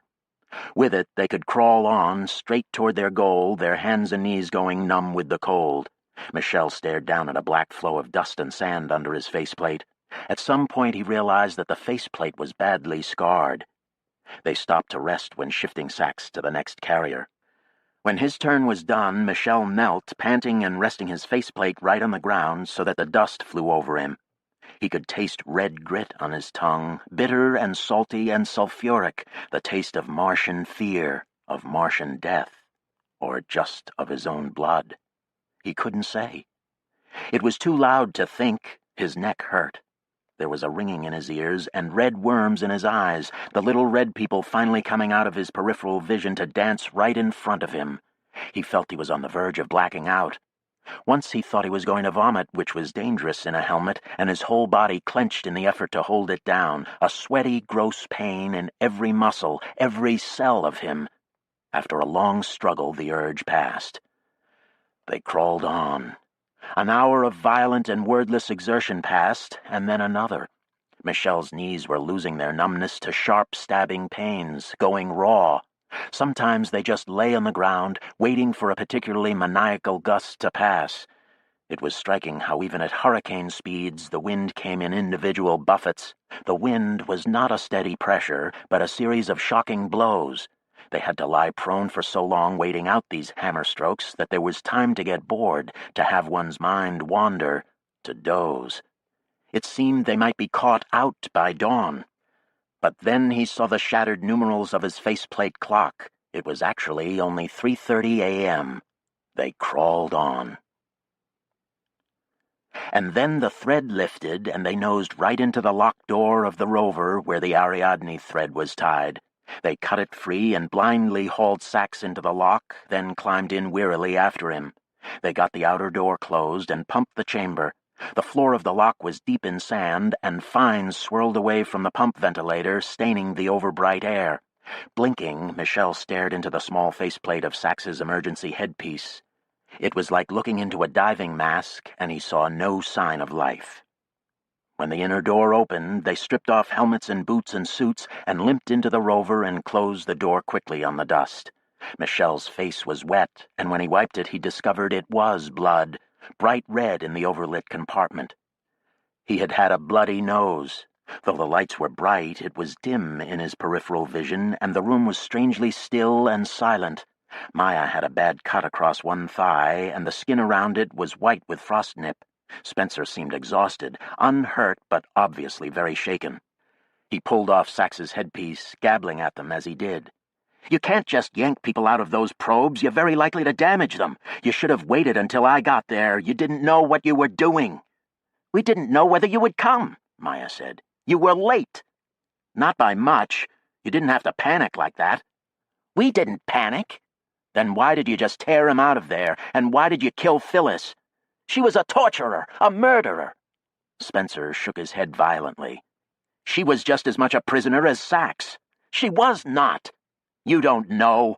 You killed her just because of how it looked. You're no better than they are." "Fuck that. They're the ones torturing us. You didn't stop them, and so we had to." Cursing in Russian, Maya stalked to one of the driver's seats and started the rover. "Send the message to Coyote," she snapped at Michelle. Michelle struggled to recall how to operate the radio. His hand tapped out the release for the bursted message that they had Sax. Then he went back to Sax, who was lying on the couch breathing shallowly, in shock. Patches of his scalp had been shaved. He, too, had had a bloody nose. Spencer gently wiped it, shaking his head.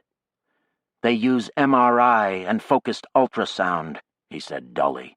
"Taking him out like that could have—" He shook his head. Sax's pulse was weak and irregular. Michelle went to work getting the suit off him, watching his own hands move like floating starfish.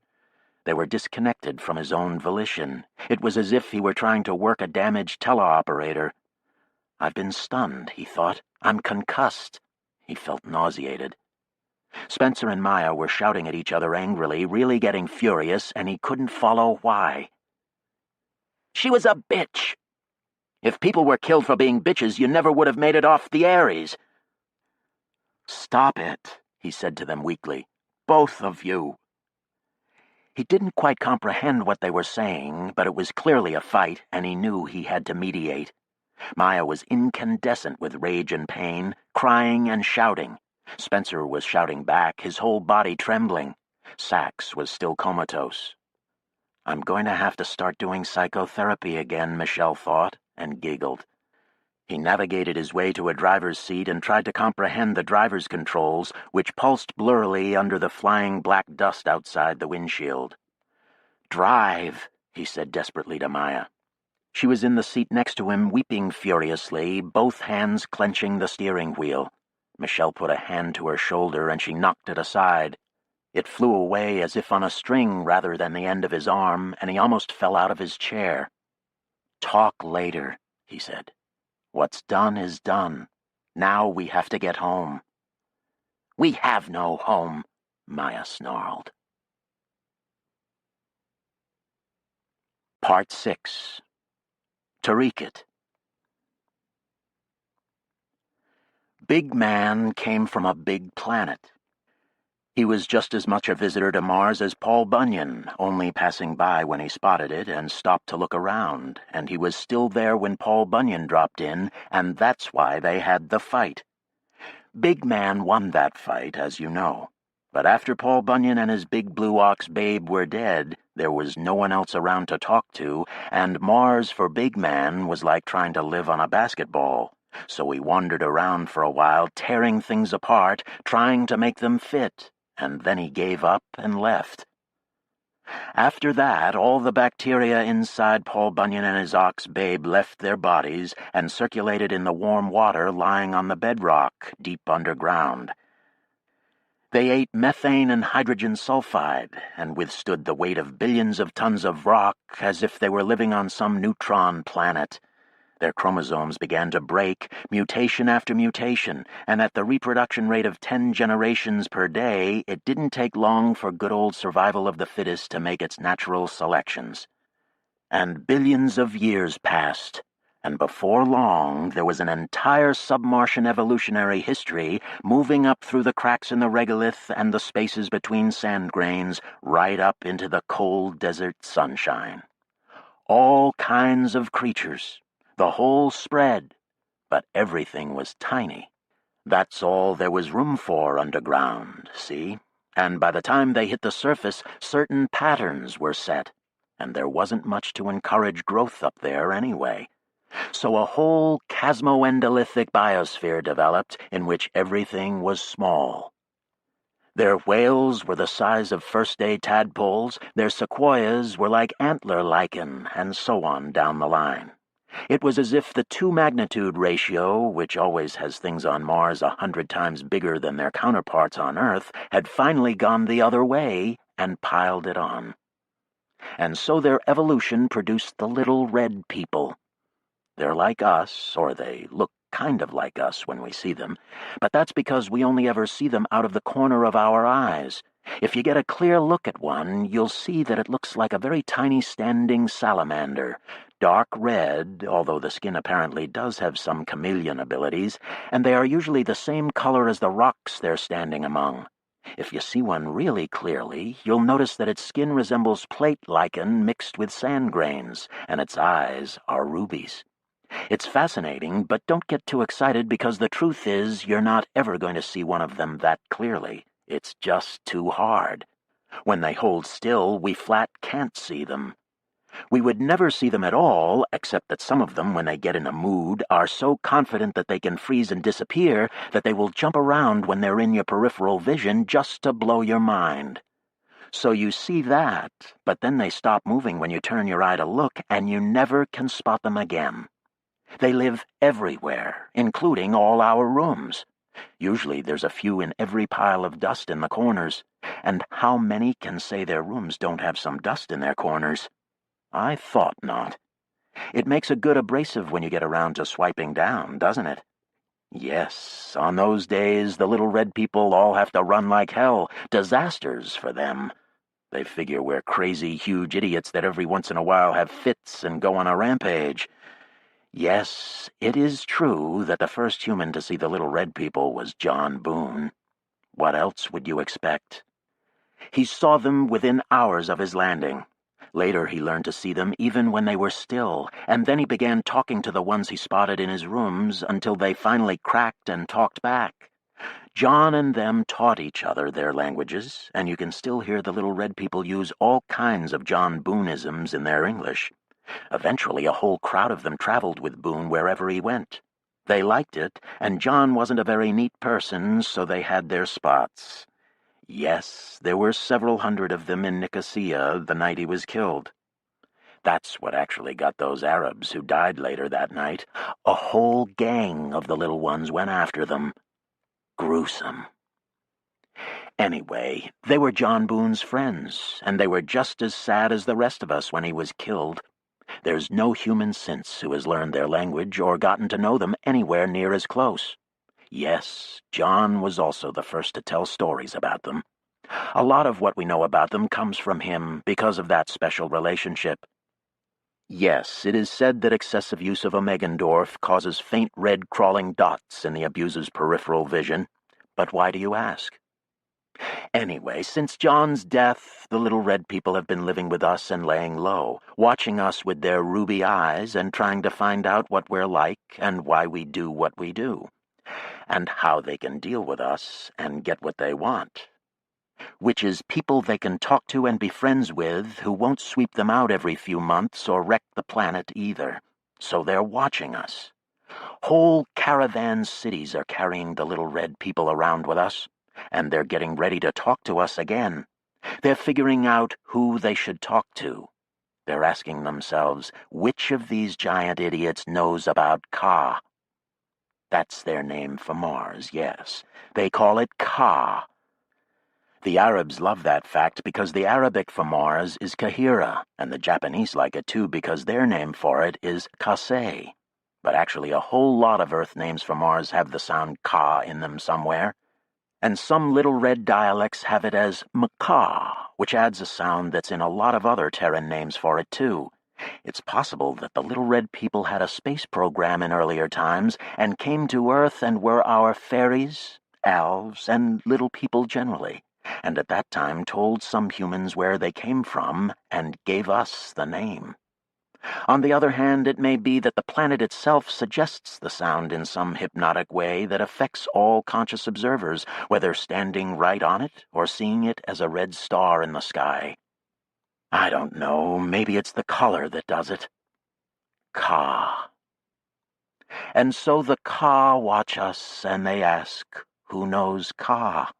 Who spends time with Ka and learns Ka and likes to touch Ka and walks around on Ka and lets Ka seep into them and leaves the dust in their rooms alone. Those are the humans we're going to talk to. Pretty soon we're going to introduce ourselves, they say, to just as many of you as we can find who seem like Ka. And when we do, you'd better be ready. We're going to have a plan. It'll be time to drop everything and walk right out on the streets into a new world. It'll be time to free Ka.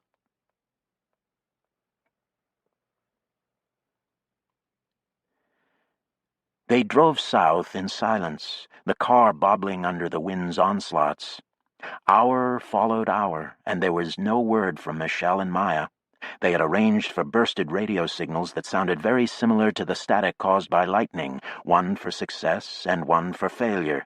But the radio only hissed, barely audible over the roaring wind. Nergal got more and more frightened the longer they waited. It seemed that some kind of disaster had overtaken their companions on the Outer Bank, and given how extreme their own night had been, the desperate crawling through the howling blackness, the hurtling debris, the wild firing by some of the people inside the broken tents, the possibilities were grim. The whole plan now looked crazy, and Nergal wondered at Coyote's judgment. Coyote, who was studying his AI screen, muttering to himself and rocking over his hurt shins. Of course, the others had agreed to the plan, as had Nergal, and Maya and Spencer had helped to formulate it along with the Mariotis Reds, and no one had expected the Katabatic hurricane to become this severe. But Coyote had been the leader, no doubt about it, and now he was looking as distraught as Nergal had ever seen him, angry, worried, frightened. Then the radio crackled just as if a pair of lightning bolts had struck nearby, and the decryption of the message followed immediately. Success! Success. They had found Sax on the Outer Bank and got him out. The mood in the car went from gloom to elation as if launched from a slingshot. They shouted incoherently, they laughed, they embraced each other. Nergal and Kasey wiped tears of joy and relief from their eyes, and Art, who had stayed in the car during the raid and then taken it on himself to drive around picking them up out of the black wind, gave them slaps on the back that knocked them all over the compartment, shouting, "Good job! Good job!" Coyote, dosed thoroughly with painkillers, laughed his crazed laugh. Nergal felt physically light, as if the gravity in his chest had lessened. Such extremes of exertion, fear, anxiety, now joy, giddily he understood that these were the moments that etched themselves on one's mind forever, when one was struck by the shocking reality of reality, so seldom felt, now igniting in him like a fuse. And he could see the same stark glory lighting all his companions' faces, wild animals glowing with spirit. The Reds took off north for their refuge in Mariotis. Coyote drove south hard to the rendezvous with Maya and Michelle. They met in a dim chocolate dawn far up Ekis Chasma. The group from the inner bank car hurried over into Michelle and Maya's car, ready to renew the celebration. Nergal tumbled through the lock and shook hands with Spencer, a short, round-faced, drawn-looking man whose hands were trembling. Nevertheless, he inspected Nergal closely. "Good to meet you," he said. "I've heard about you." "It went really well," Coyote was saying to a chorus of shouted protest from Cassé and Art and Nergal. In fact, they had barely escaped with their lives, crawling around on the inner bank trying to survive the typhoon and the panicked police inside the tent, trying to find the car while Art tried to find them. Maya's glare cut short their merriment. In fact, with the initial joy of the rendezvous over, it was becoming clear that things were not right in her car. Sax had been saved, but a bit too late. He had been tortured, Maya told them curtly. It wasn't clear how much damage had been done to him, as he was unconscious. Nergal went to the back of the compartment to see him. He lay on the couch senselessly, his smashed face a shocking sight. Michelle came back and sat down, woozy from a blow to the head. And Maya and Spencer appeared to be having some kind of disagreement. They weren't explaining, but they didn't look at each other or speak to each other. Maya was clearly in a foul mood. Nergal recognized the look from childhood, although this one was worse, her face hard and her mouth set in a downturned sickle. "I killed Phyllis," she told Coyote. There was silence. Nergal's hands went cold. Suddenly, looking around at the others, he saw that they all felt awkward. It was the sole woman among them who was the killer, and for a second there was something strange in that which they all felt, including Maya, who drew herself up, scornful of their cowardice. None of this was rational or even conscious in them, Nergal saw as he read their faces, but rather something primal, instinctive, biological. And so Maya only stared them down the more, contemptuous of their horror, glaring at them with an eagle's alien hostility. Coyote stepped to her side and went on his toes to peck her on the cheek with a kiss, meeting her glare foursquare. "You did good," he said, putting a hand to her arm. "You saved Sax." Maya shrugged him off and said, "We blew up the machine they had Sax hooked into. I don't know if we managed to wreck any records, probably not. And they know they had him and that someone took him back, so there's no reason to celebrate. They'll come after us now with everything they've got." "I don't think they're that well organized," Art offered. "You shut up," Maya told him. "Well, okay, but look, now that they know about you, you won't have to hide so much, right?" "Back in business," Coyote muttered. They drove south together through that day, as the dust torn up by the katabatic storm was enough to hide them from satellite cameras. Tension remained high. Maya was in a black fury and couldn't be spoken to. Michelle handled her like an unexploded bomb, trying always to get her focused on the practical matters of the moment so that she might forget their terrible night out.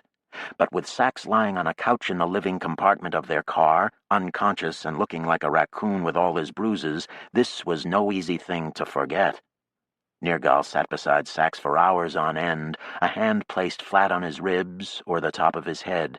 Other than that, there was nothing to be done. Even without the black eyes, he wouldn't have looked much like the Sax Russell whom Nergal had known as a child.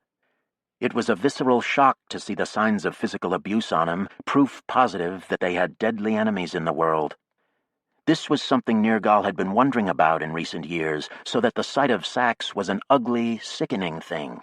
Not just that they had enemies, but that there were people who would do this kind of thing, had always been doing it all through history, just as the unbelievable accounts had it.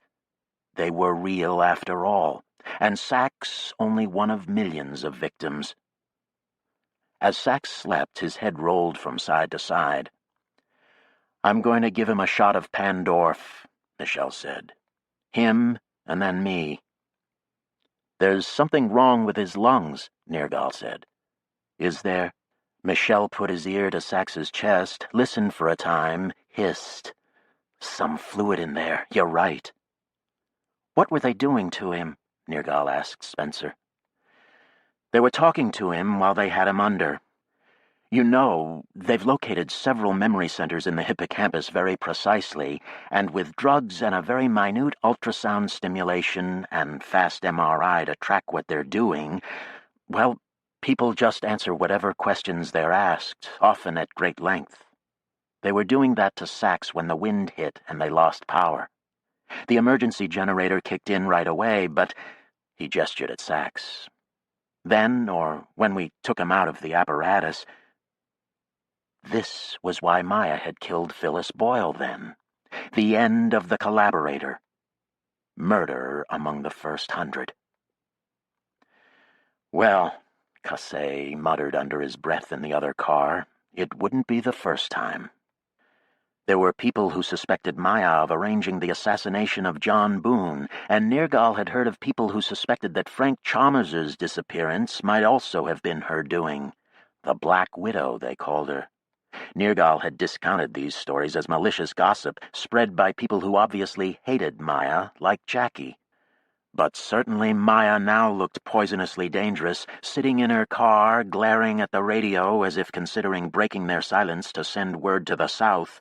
White-haired, hawk-nosed, mouth like a wound. It made Nergal nervous just to get in the same car with her, though he fought against the sensation.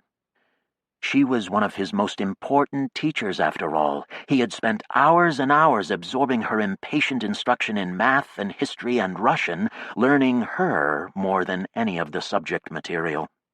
And he knew very well that she didn't want to be a murderer, that under her moods, both bold and bleak, both manic and depressive, there writhed a lonely soul, proud and hungry, so that in yet another way this affair had become a disaster despite their ostensible success.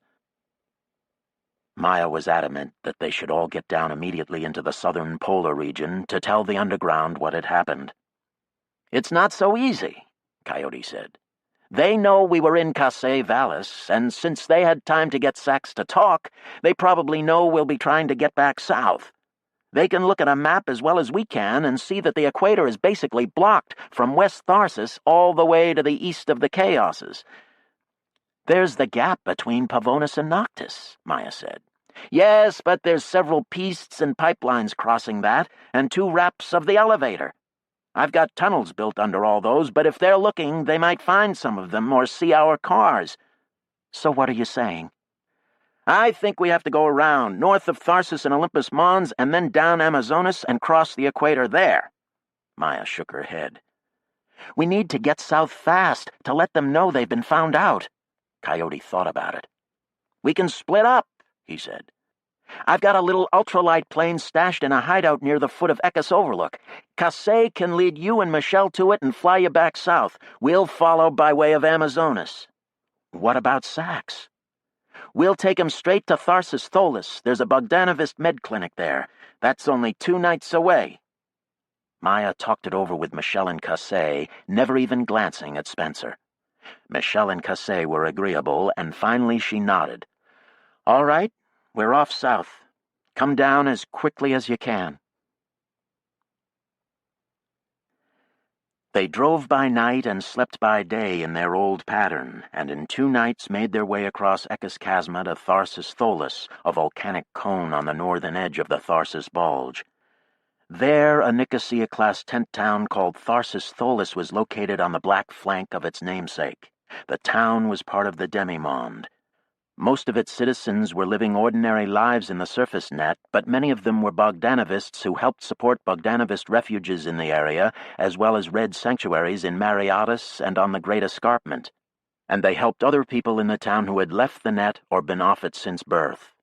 The biggest med clinic in town was Bogdanovist and served many of the underground. So they drove right up to the tent and plugged into its garage and got out. And soon a little ambulance car came and rushed Sax to the clinic near the center of town. The rest of them walked down the grassy main street after him, feeling the roominess after all those days in the cars. Art goggled at their open behavior, and Nergal briefly explained the demimonde to him as they walked to a cafe with some safe rooms upstairs, across from the clinic. At the clinic itself, they were already at work on Sax. A few hours after their arrival, Nergal was allowed to clean up and change into sterile clothes, and then go in to sit with him. They had him on a ventilator which was circulating a liquid through his lungs. One could see it in the clear tubes and the mask covering his face, looking like clouded water. It was an awful thing to see, as if they were drowning him. But the liquid was a perfluorocarbon-based mixture, and it transferred to Sachs 3 times as much oxygen as air would have, and flushed out the gunk that had been accumulating in his lungs, and reinflated collapsed airways, and was spiked with a variety of drugs and medicines. The med tech working on Sachs explained all this to Nergal as she worked. He had a bit of edema, so it's kind of a paradoxical treatment, but it works. And so Nergal sat, his hand on Sax's arm, watching the fluid inside the mask that was taped to Sax's lower face swirling in and out of him. "It's like he's back in an ectogene tank," Nergal said. "Or," the med-tech said, looking at him curiously, "in the womb. Yes, being reborn. He doesn't even look the same." "Keep that hand on him," the tech advised, and went away. Nergal sat and tried to feel how Sax was doing, tried to feel that vitality struggling in its own processes, swimming back up into the world. Sax's temperature fluctuated in alarming little swoops and dives.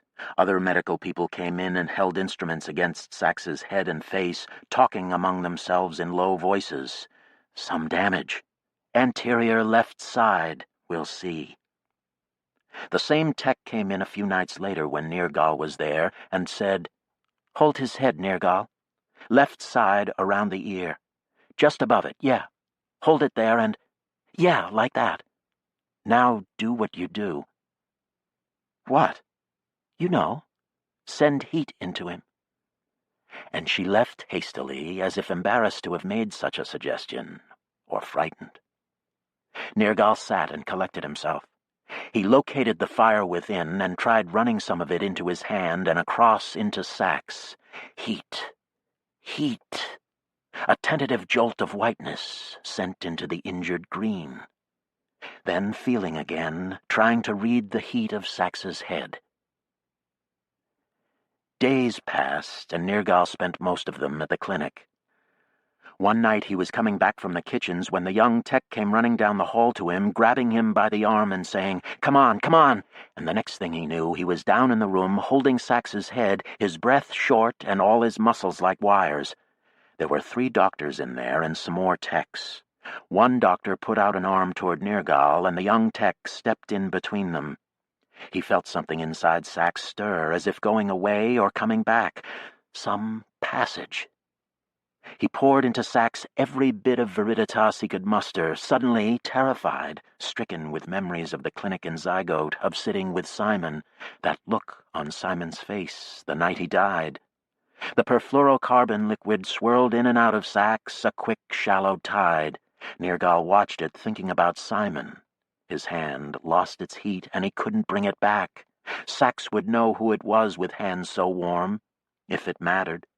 But as it was, all he could do, he exerted himself, pushed as if the world were freezing, as if he could pull back not only Sax but also Simon, if he pushed hard enough. "Why, Sax?" he said softly into the ear by his hand. "But why? Why, Sax? But why? Why, Sax? But why? Why, Sax? But why?" The perfluorocarbon swirled. The overlit room hummed. The doctors worked at the machines and over Sax's body, glancing at each other, at Nergal.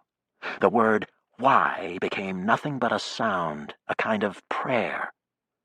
An hour passed, and then more hours, slow and anxious, until they fell into a kind of timeless state, and Nergal couldn't have said whether it was day or night. "Payment for our bodies," he thought. "We pay." One evening, about a week after their arrival, they pumped Sax's lungs clear and took the ventilator off. Sax gasped loudly, then breathed. He was an air breather again, a mammal. They had repaired his nose, although it was now a different shape, almost as flat as it had been before his cosmetic surgery. His bruises were still spectacular. About an hour after they took the ventilator off, he regained consciousness. He blinked and blinked. He looked around the room, then looked very closely at Nergal, clutching his hand hard, but he didn't speak, and soon he was asleep. Nergal went out into the green streets of the small town, dominated by the cone of Tharsis Tholus, rising in black and rust majesty to the north like a squat Fuji. He ran in his rhythmic way, around and around the tent wall as he burned off some of his excess energy. Sax and his great unexplainable... They were staying in rooms over a cafe across the street, and there he found Coyote hobbling restlessly from window to window, muttering and singing wordless calypso tunes. "What's wrong?" Nergal said. Coyote waggled both hands. "Now that Sax is stabilized, we should get out of here. You and Spencer can tend to Sax in the car while we drive west around Olympus." "Okay," Nergal said. "When they say Sax is ready." Coyote stared at him. "They say you saved him, that you brought him back from the dead." Nergal shook his head, frightened at the very thought. "He never died." "I figured, but that's what they're saying." Coyote regarded him thoughtfully. "You'll have to be careful." They drove by night, contouring around the slope of North Tharsis, Sax propped on the couch in the compartment behind the drivers. Within hours of their departure, Coyote said, "I want to hit one of the mining camps run by Subarashi and Saronius." He looked at Sax. "It's okay with you?" Sax nodded. His raccoon bruises were now green and purple. "Why can't you talk?" Art asked him. Sax shrugged, croaked once or twice. They rolled on. From the bottom of the northern side of the Tharsis Bulge there extends an array of parallel canyons called the Saronius Fossae. There are as many as 40 of these fractures, depending on how you count them, as some of the indentations are canyons, while others are only isolated ridges or deep cracks or simply corrugations in the plain, all running north and south, and all cutting into a metallogenic province of great richness, a basalt mass rifted with all kinds of ore intrusions from below. So there were a lot of mining settlements and mobile rigs in these canyons, and now, as he contemplated them on his maps, Coyote rubbed his hands together. "Your capture set me free, Sax. Since they know we're out here anyway, there's no reason we shouldn't put some of them out of business and grab some uranium while we're at it." So he stopped one night at the southern end of Tractus Catina, the longest and deepest of the canyons. Its beginning was a strange sight. The relatively smooth plain was disrupted by what looked like a ramp that cut into the ground, a ramp about 3 kilometers wide and eventually about 300 meters deep, running right over the horizon to the north in a perfectly straight line. They slept through the morning and then spent the afternoon sitting in the living compartment nervously, looking at satellite photos and listening to Coyote's instructions. "Is there a chance we'll kill these miners?" Art asked, pulling at his big, whiskery jaw. Coyote shrugged. "It might happen." Sax shook his head back and forth vehemently. "Not so rough with your head," Nergal said to him. "I agree with Sax," Art said quickly. "I mean, even setting aside moral considerations, which I don't, it's still stupid just as a practical matter. It's stupid because it makes the assumption that your enemies are weaker than you and will do what you want if you murder a few of them. But people aren't like that. I mean, think about how it will fall out. You go down that canyon and kill a bunch of people doing their jobs, and later other people come along and find the bodies. They'll hate you forever. Even if you do take over Mars someday, they'll still hate you and do anything they can to screw things up, and that's all you will have accomplished because they'll replace those miners quick as that." Art glanced at Sax, who was sitting up on the couch, watching him closely. "On the other hand, say you go down there and do something that causes those miners to run into their emergency shelter, and then you lock them in the shelter and wreck their machines. They call for help, they hang out there, and in a day or two somebody comes to rescue them. They're mad, but also they're thinking we could be dead. Those Reds wrecked our stuff and were gone in a flash. We never even saw them. They could have killed us, but they didn't." And the people who rescued them will be thinking the same. And then, later on, when you've taken over Mars or when you're trying to, they remember and they all dive off into hostage syndrome and start rooting for you, or working with you. Sax was nodding. Spencer was looking at Nergal. And then they all were, all but Coyote, who was looking down at the palms of his hands as if reading them. And then he looked up, and he too was looking at Nergal.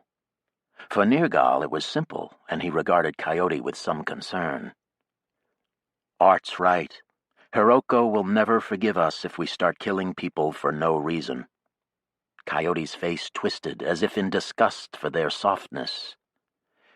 We just killed a bunch of people in Casse Vallis, he said. But that was different, Nergal said. How so? Nergal hesitated, unsure, and Art said quickly, Those were a bunch of police torturers who had your buddy and were microwaving his brain. They got what was coming to them. But these guys down this canyon are just digging up rocks. Sax nodded. He was staring at them all with the utmost intensity, and it seemed certain that he understood everything and was deeply engaged in it. But mute as he was, it was hard to be sure. Coyote stared hard at Art. Is this a praxis mine? I don't know. I don't care, either. Well, Coyote looked at Sax, then at Spencer, then at Nergal, who could feel his cheeks burning. All right, then. We'll try it your way. And so at the end of the day, Nergal climbed out of the rover with Coyote and Art. The sky above was dark and starry, the western quadrant still purple, casting a florid light in which everything was quite visible, but at the same time unfamiliar. Coyote led the way, and Art and Nergal followed him closely. Through his faceplate, Nergal could see that Art's eyes were pressing glass. The floor of Tractus Catina was broken at one point by a transverse fault system called Tractus Traction, and the trellis fracturing in this zone had formed a system of crevasses impenetrable to vehicles. The Tractus miners reached their camp from the canyon wall above it, descending in elevators. But Coyote said it was possible to walk through Tractus Traction following a path of connecting crevasses he had marked for himself.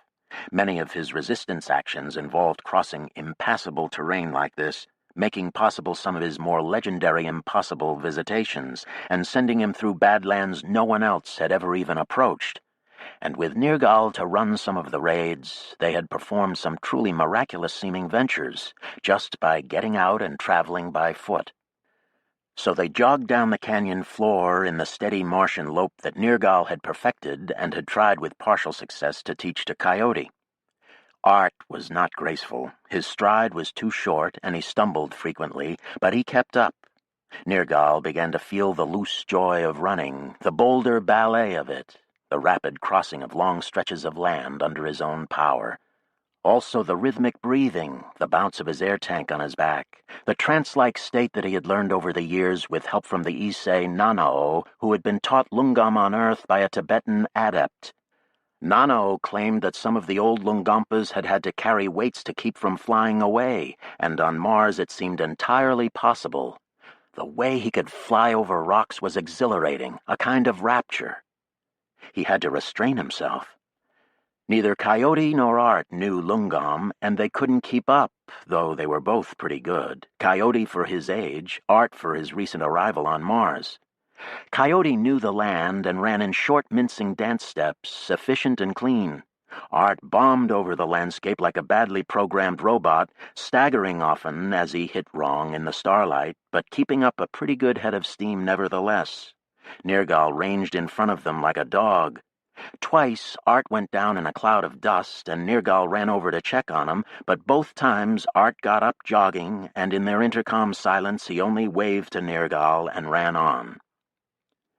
After half an hour's run down the canyon, which was so straight that it seemed cut by design, cracks appeared on the ground and quickly deepened and connected up with one another until progress over the canyon floor proper would have been impossible, as it was now the plateau tops of a collection of islands. The deep slots separating these islands were in places only 2 or 3 meters wide, but 30 or 40 meters deep. Walking through these generally flat-floored alleys was a strange business, but Coyote led the way through the maze without delaying at any of the many forks, following a path only he knew, turning left and right a score of times. One slot was so narrow they could touch both walls at once, and they had to scrape through a turn. When they came out the northern side of the crevasse maze, emerging from a draw in the Riven's steep escarpment, which was the end of the plateau islands, a small tent stood before them against the western canyon wall. Its arc of fabric glowed like the bulb of a dusty lamp. Within the tent were mobile trailers, rovers, drills, earth movers, and other mining equipment. It was a uranium mine called Pitchblende Alley because this lower section of the canyon was floored with a pegmatite extremely rich in uraninite.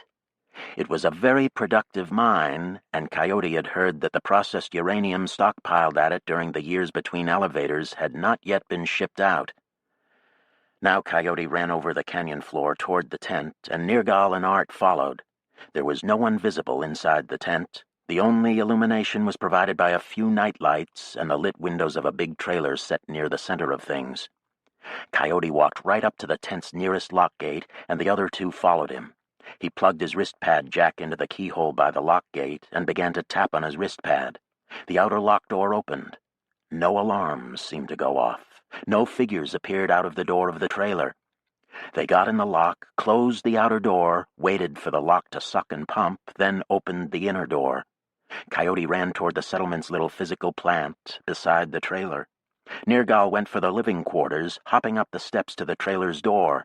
He held one of Coyote's locking bars under the door handle, turned the dial that released the fixative, and pushed the bar against the door and wall of the trailer. The trailer was made of a magnesium-based alloy, and the polymer fixative would make what was in effect a ceramic bond between the locking bar and the trailer so that the door would be stuck.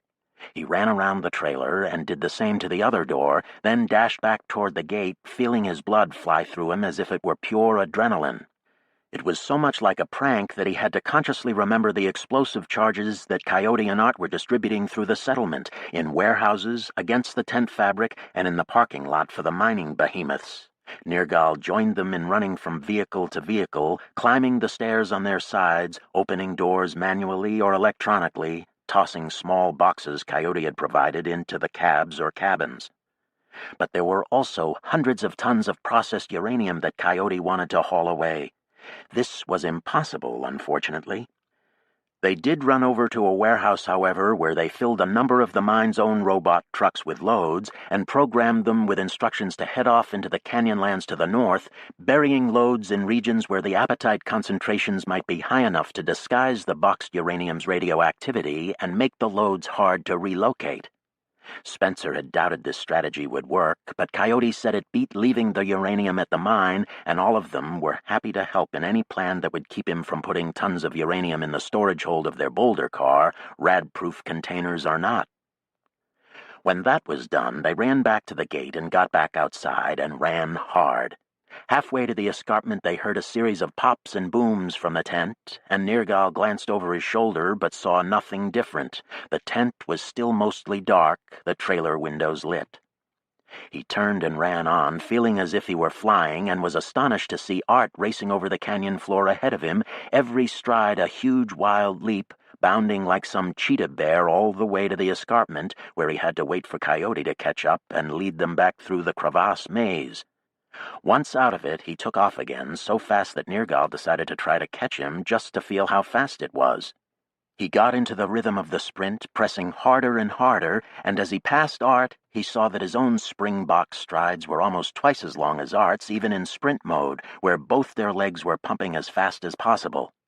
They got to the boulder car long before Coyote and waited for him in the lock, catching their breath, grinning through their faceplates at each other. A few minutes later, Coyote was there and in with them, and Spencer had the rover moving, with the time slip just passed and 6 more hours of night to drive in. Inside, they laughed hard at Art's mad run, but he only grinned and waved them off. "I wasn't scared. It's this Martian gravity, I tell you. I was just running the way I usually would, but my legs were leaping like a tiger. Amazing!"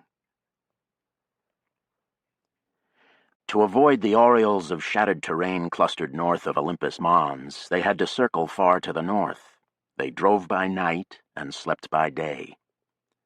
Art and Nergal spent many hours of these nights driving the car and talking.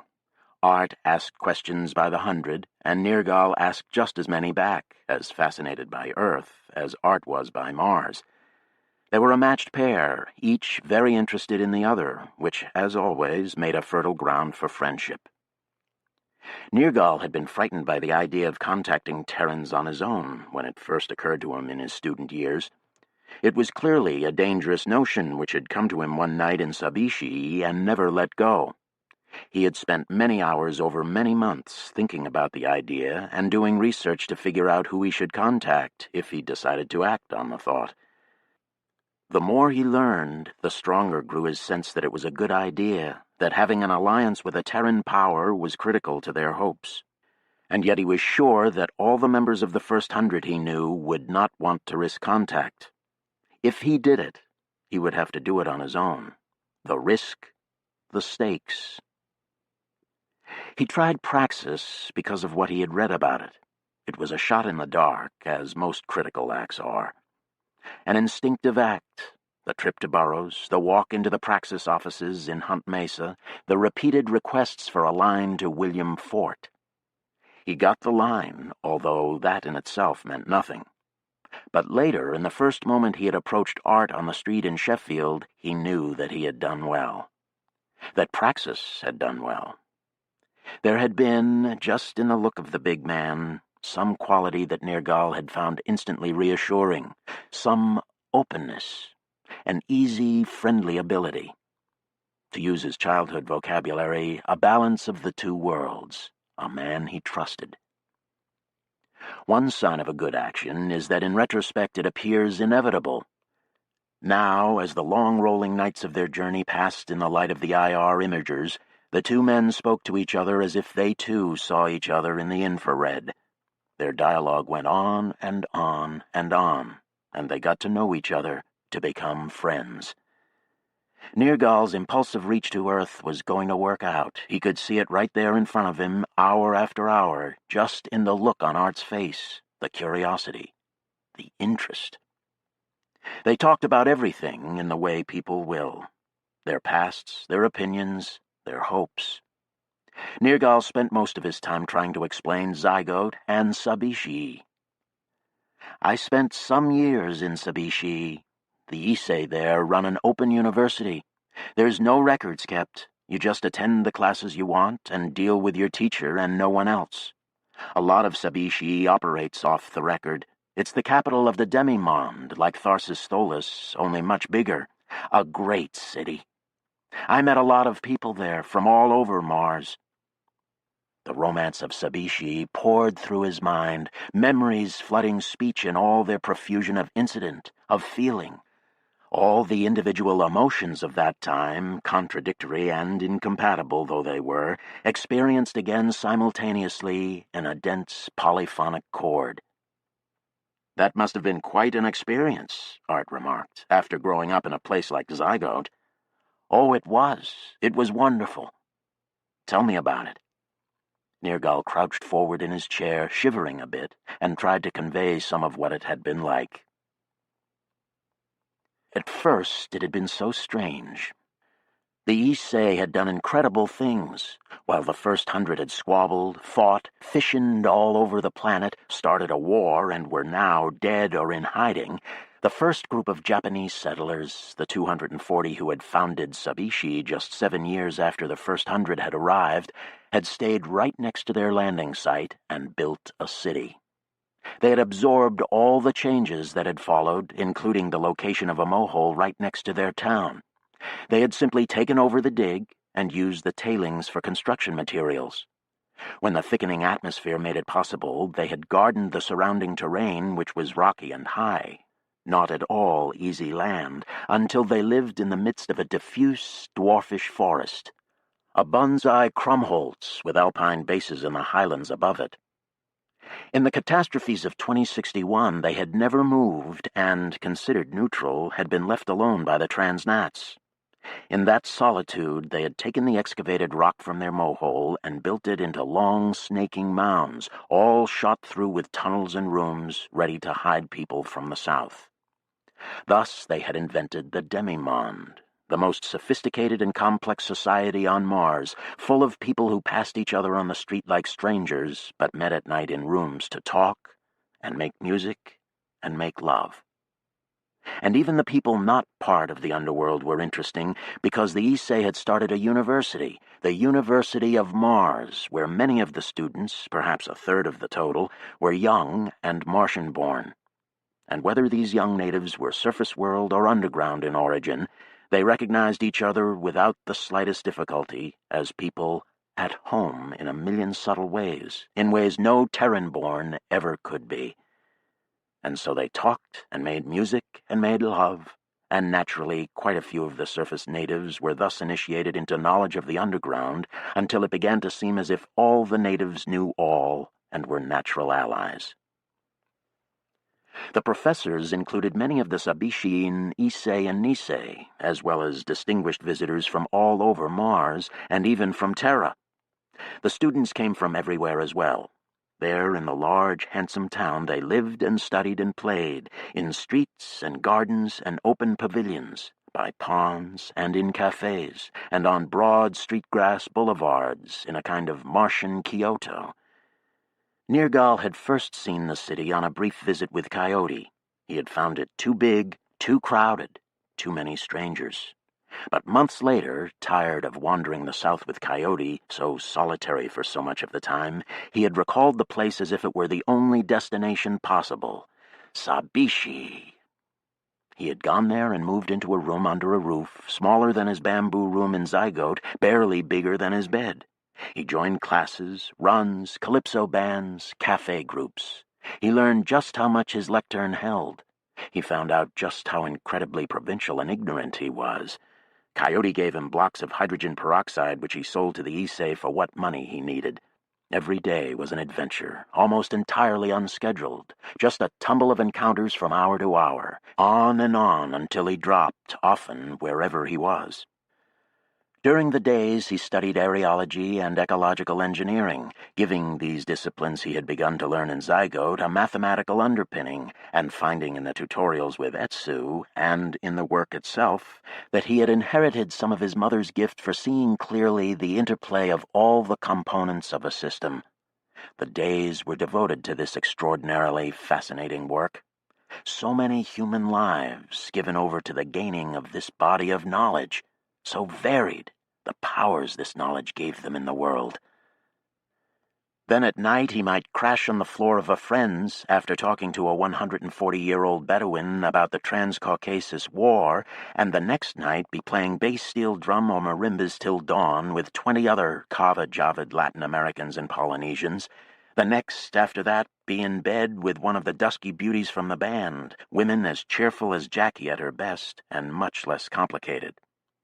The following night he might go with friends to a performance of Shakespeare's King John and observe the great X that the play's structure made, with John's fortunes starting high and ending low, and the bastards starting low and ending high, and sit shaking as he watched the critical scene at the crossing of the X, in which John orders the death of young Arthur.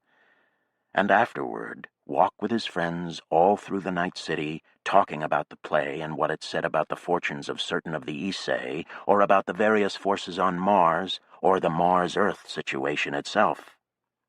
And then the night after that, after some of them had spent the day out fell running, exploring high basins in his quest to see as much of the land as he could, they might stay out to sleep in a little survival tent, camping in one of the high cirques east of the city, heating a meal in the dusk as stars popped out everywhere in the purple sky, and the alpine flowers faded away into the basin of rock that held them all, as if in the palm of a giant hand. Day after day of this ceaseless interaction with strangers taught him at least as much as he had learned in the classes. Not that Zygote had left him completely ignorant. Its inhabitants had included such a great variety of human behavior as to have left few surprisers for Nergal on that score. In fact, as he began to understand, he had been raised in something like an asylum of eccentrics, people bent hard by those first overpressured years on Mars. But there still were some surprises nevertheless. The natives from the northern cities, for instance, and not only them, but almost everyone not from Zygote, were much less physical with each other than Nergal was used to being. They didn't touch or hug or caress each other as much, or shove or strike. Nor did they bathe together, although some learned to in Sabishi's public baths. So Nergal was always surprising people by his touch. He said odd things. He liked to run all day. Whatever the reasons, as the months passed and he got involved in endlessly connected groups, bands, cells, and gangs, he was aware that he stuck out somehow, that he was the focal point of some groups, that a party was following him from cafe to cafe, from day to day, that there was such a thing as Nergal's crowd. Quickly he learned to deflect this attention if he didn't want it, but sometimes he found he did. Often it was when Jackie was there. Jackie again, Art observed. It was not the first time she had come up, or the 10th. Nergal nodded, feeling his pulse jump. Jackie, too, had moved to Sabishi soon after Nergal. She had taken rooms nearby and attended some of the same classes, and in the fluctuating group of their peers, they sometimes showed off to each other, especially in the very common situation in which one or the other of them was involved in seducing someone or in being seduced. But they soon learned that they couldn't indulge themselves in that if they didn't want to drive away other partners, which neither did. So they left each other alone, except if one actively disliked the other's choice of partner. So that in a way they were judging each other's partners and acquiescing to each other's influence. And all this without a word, with this rare behavior the only visible sign of their power over each other. They were both fooling around with a lot of other people, making new relationships, friendships, having affairs. Sometimes they didn't see each other for weeks, and yet at some deeper level, Nergal shook his head unhappily as he tried to express this to Art, they belonged to each other. If one of them ever needed to confirm that bond, the other responded to the seduction in a blaze of excitement, and off they went. That had only happened 3 times in the 3 years they were in Sabishi, and yet Nergal knew by those meetings that the two of them were linked, by their shared childhood and all that had happened in it, certainly, but also by something more. Everything they did together was different than when they did it with other people, more intense. With the rest of his acquaintances, there was nothing so fraught with significance or danger. He had friends, a score, 100, 500. He always said yes. He asked questions and listened, and rarely slept.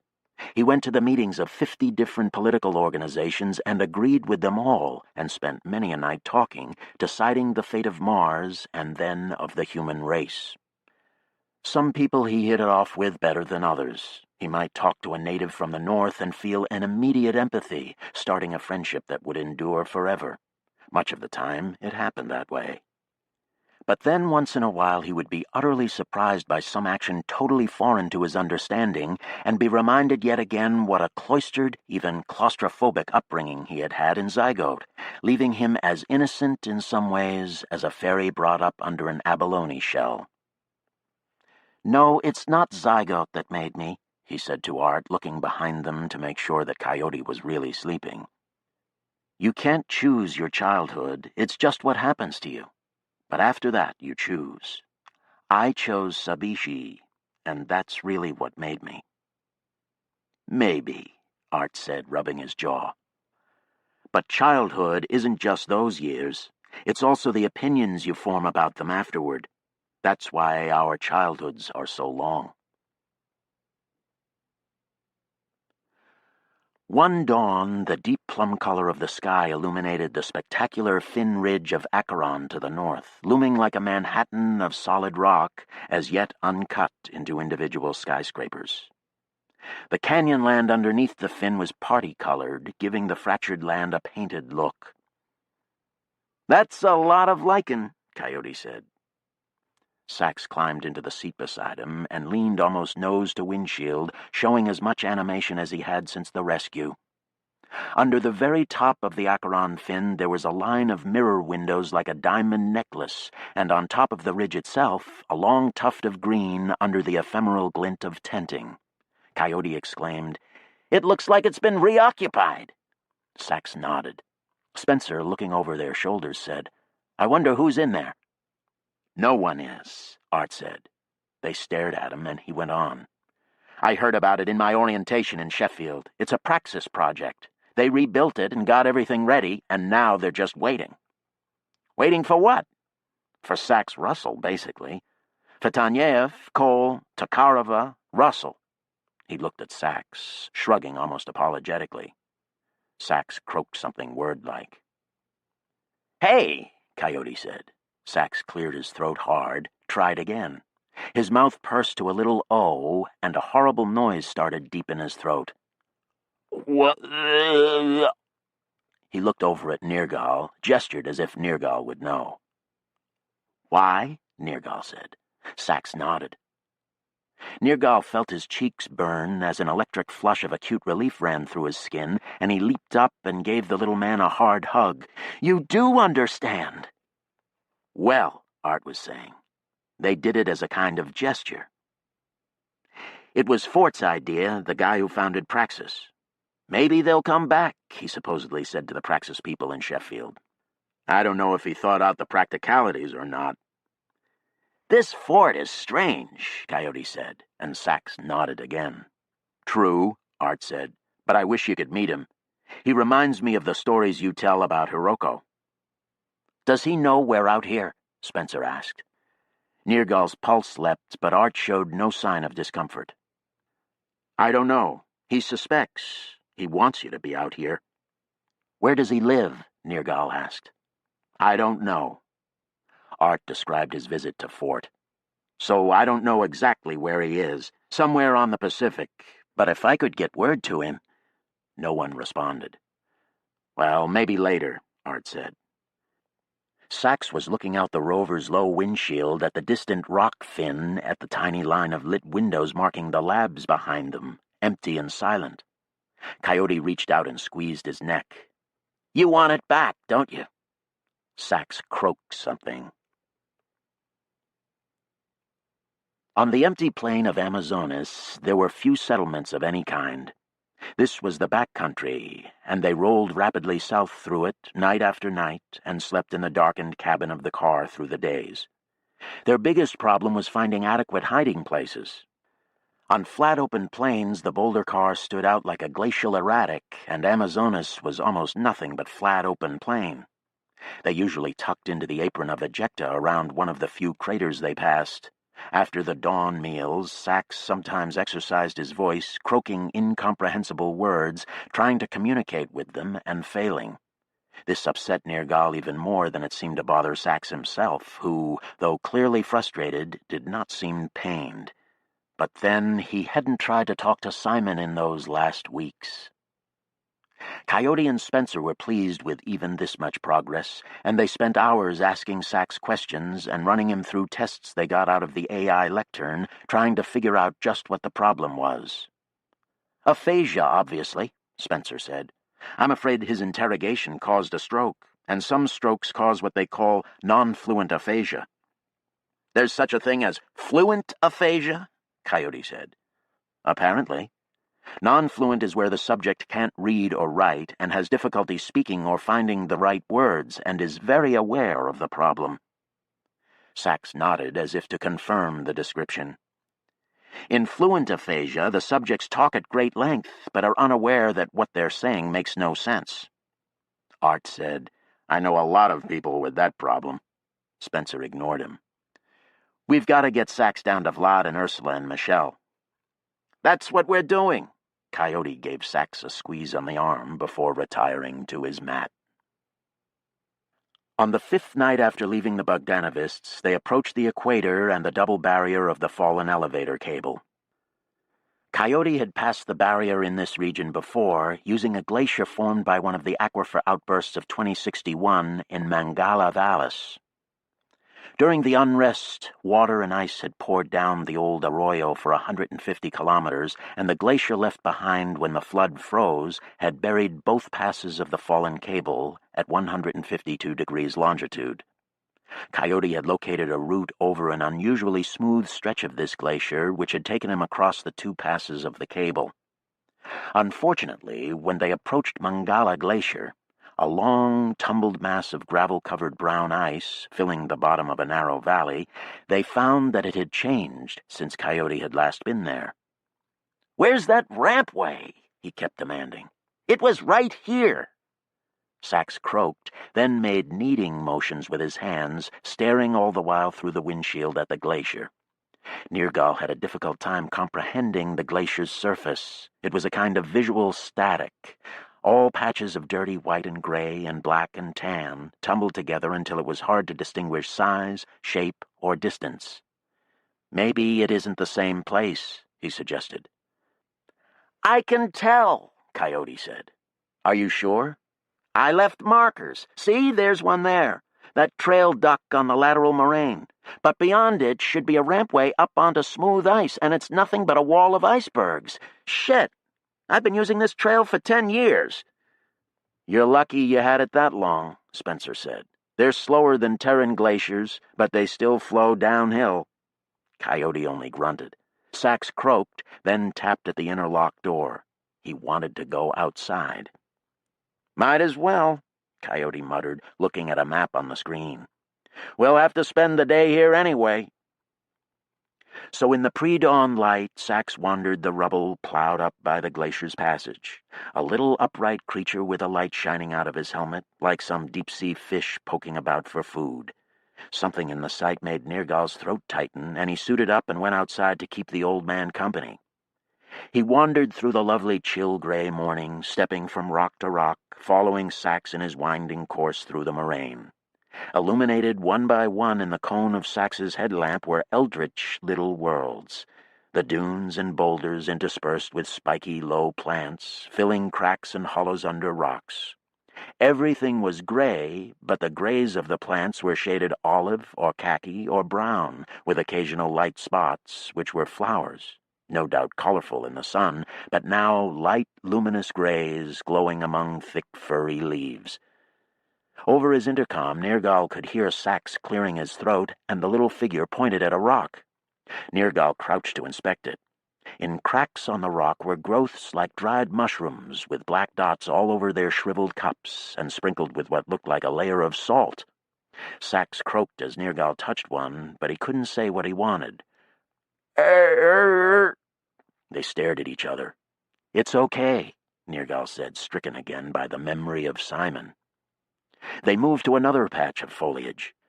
The areas that supported plants appeared like little outdoor rooms separated by zones of dry rock and sand.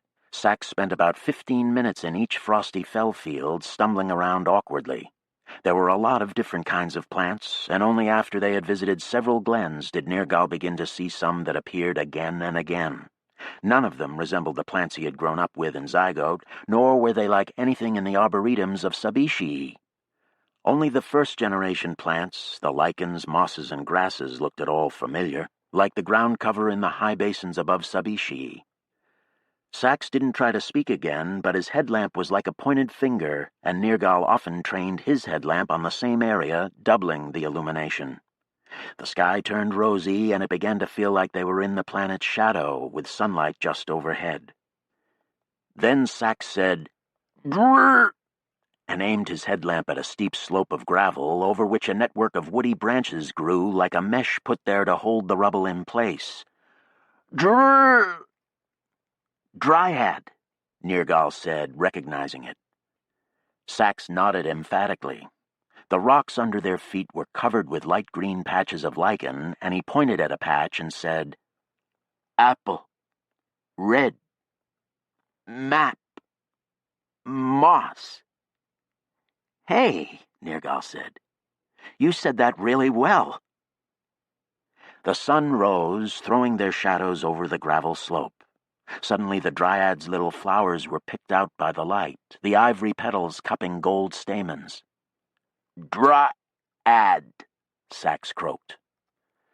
Their headlamp beams were now invisible, and the flowers blazed with daylight color. Nergal heard a sound over the intercom and looked into Sax's helmet and saw that the old man was crying, the tears streaming down his cheeks.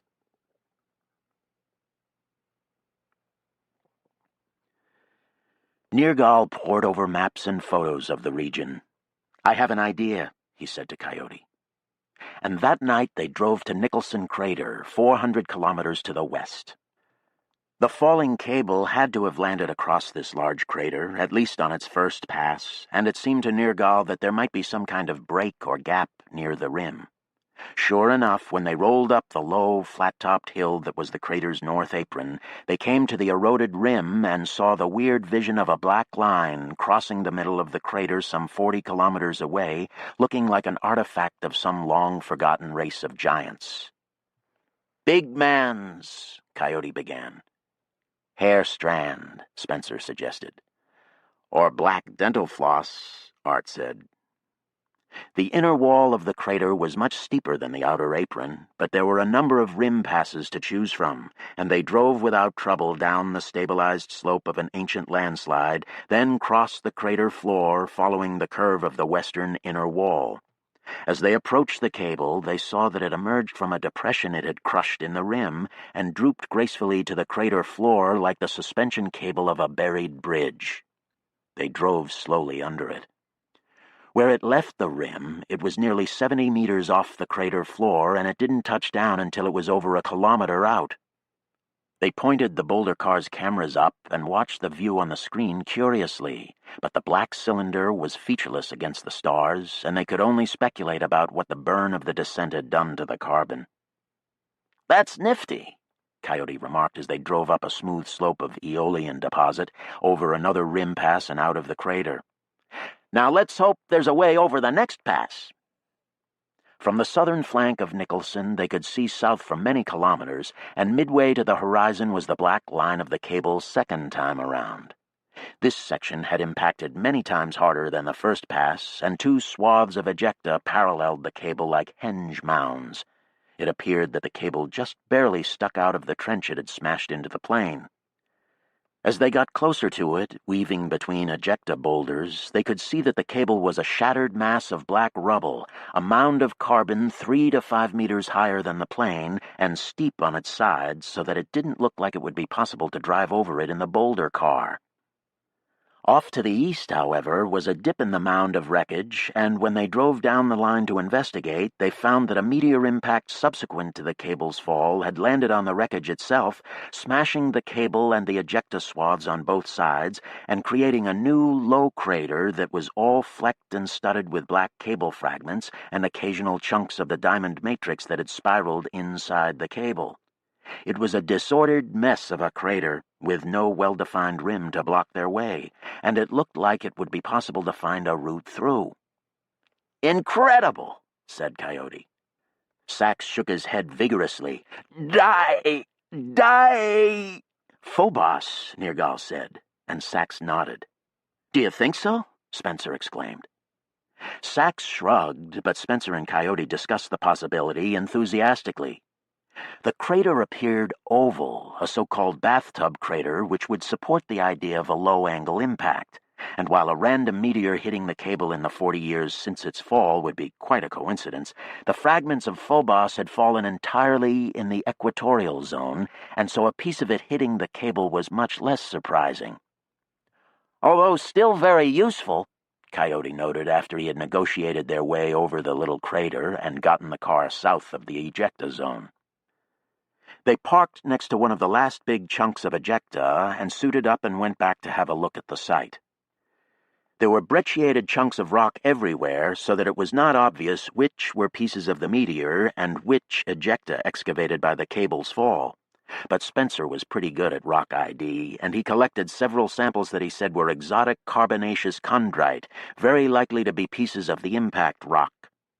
It would take a chemical analysis to be sure, but back in the car he looked at them under magnification and declared himself confident that these were pieces of Phobos. "Arkady showed me a piece just like it the first time he came down." They passed around a heavy, burned-looking black chunk. "Impact brecciation has metamorphosed it," Spencer said, inspecting the stone when it came back to him. "I suppose it has to be called phobosite." "Not the rarest rock on Mars either," Coyote said. To the southeast of Nicholson Crater, the two big parallel canyons of the Medusi Fosse ran for over 300 kilometers into the heart of the southern highlands. Coyote decided to drive up East Medusa, the bigger of the two fractures. "I like to go through canyons when I can, see if the walls have any overhangs or caves.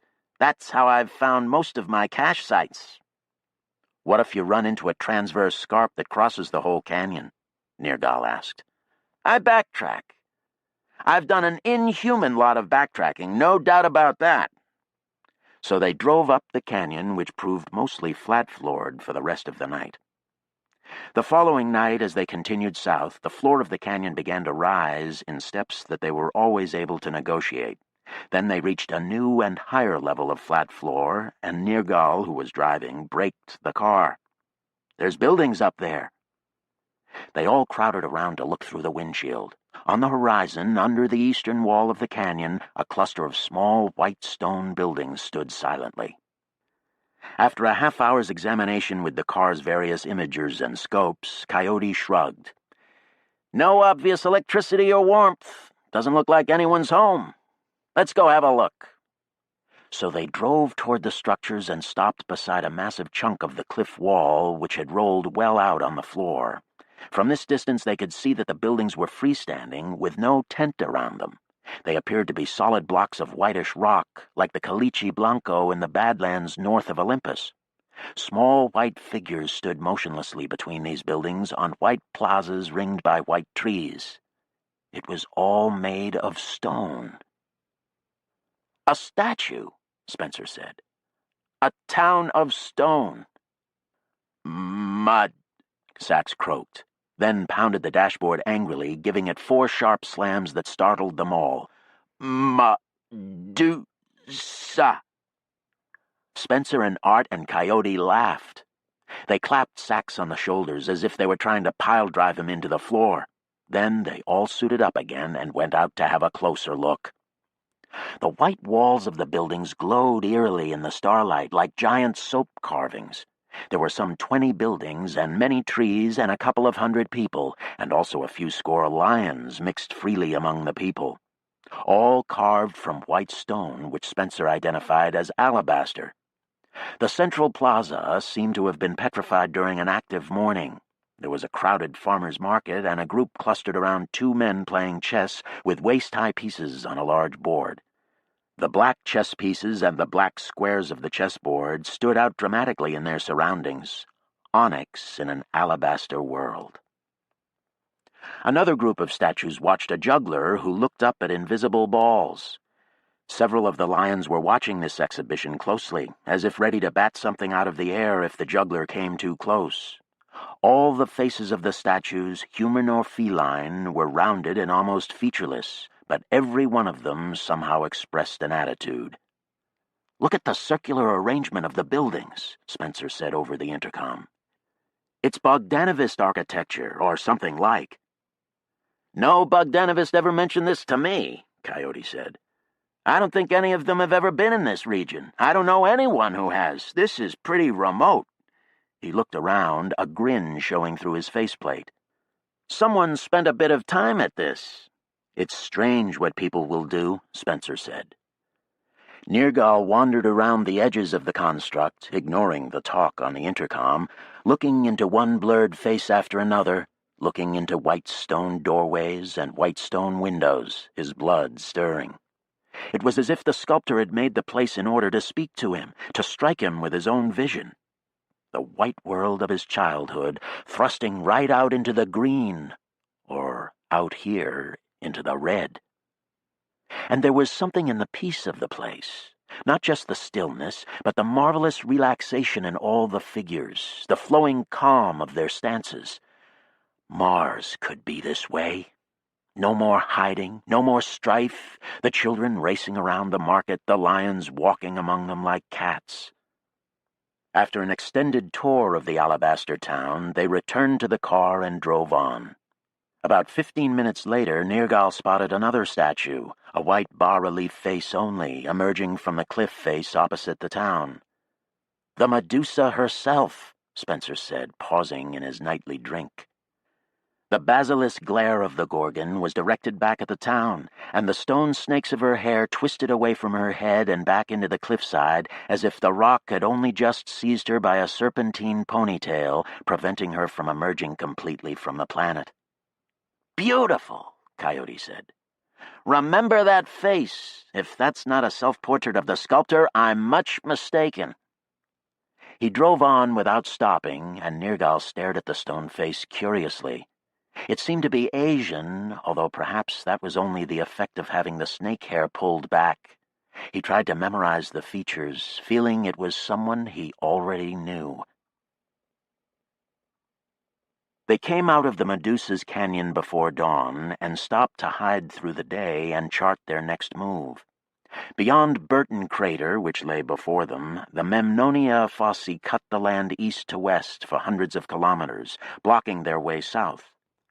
They had to go west toward Williams and Erickson craters, then south again toward Columbus Crater, and after that weave through a narrow gap in the Serenum Fosse farther south, and so on. Doing a continuous dance around craters, cracks, escarpments, and hollows. The southern highlands were extremely rough compared to the smooth, long vistas of the north. Art commented on the difference, and Coyote said irritably, "It's a planet, man. There's all kind of land." Every day they woke to an alarm set for an hour before sunset and spent the last light of day eating a spare breakfast and watching the garish alpenglow colors spread with the shadows over the rugged landscape. Then every night they drove, without ever being able to use the autopilot, navigating the broken terrain kilometer by kilometer. Nergal and Art took the graveyard shift together on most nights and continued their long conversations.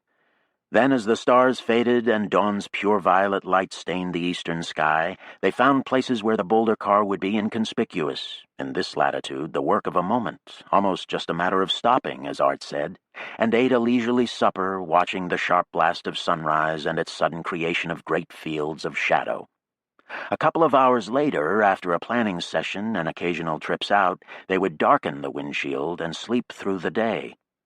At the end of another long night's conversation about their respective childhoods, Nergal said, "I suppose it wasn't until Sabishi that I realized that Zygote was—" "Unusual," Coyote said from his sleeping mat behind them. "Unique? Bizarre? Hiroko-like?" Nergal wasn't surprised to discover that Coyote was awake. The old man slept poorly and often muttered a dreamy commentary to Nergal and Art's narrative, which they generally ignored, as he was mostly asleep. But now Nergal said, "Zygote reflects Hiroko, I think. She's very inward." "Ha!" Coyote said. "She didn't used to be." "When was that?" Art pounced, swiveling in his chair to include Coyote in their little circle of talk. "Oh, back before the beginning," Coyote said. "In prehistoric times, back on Earth." "Is that when you met her?" Coyote grunted affirmatively. This was where he always stopped when he was talking to Nergal. But now with Art there, with just the three of them awake in all the world, in a little circle lit by the infrared imager, Coyote's thin, crooked face had a different expression than its usual mulish dismissal, and Art leaned over him and said firmly, "So just how did you get to Mars anyway?" "Oh, God," Coyote said, and rolled onto his side, propping his head up on one hand. "It's hard to remember something that long ago. It's almost like an epic poem I memorized once and can barely recite anymore." He glanced up at them, then closed his eyes as if recalling the opening lines. The two younger men stared down at him, waiting. "It was all due to Hiroko, of course. She and I were friends. We met young, when we were students at Cambridge. We were both cold in England, so we warmed each other. This was before she met Awao, and long before she became the great mother goddess of the world.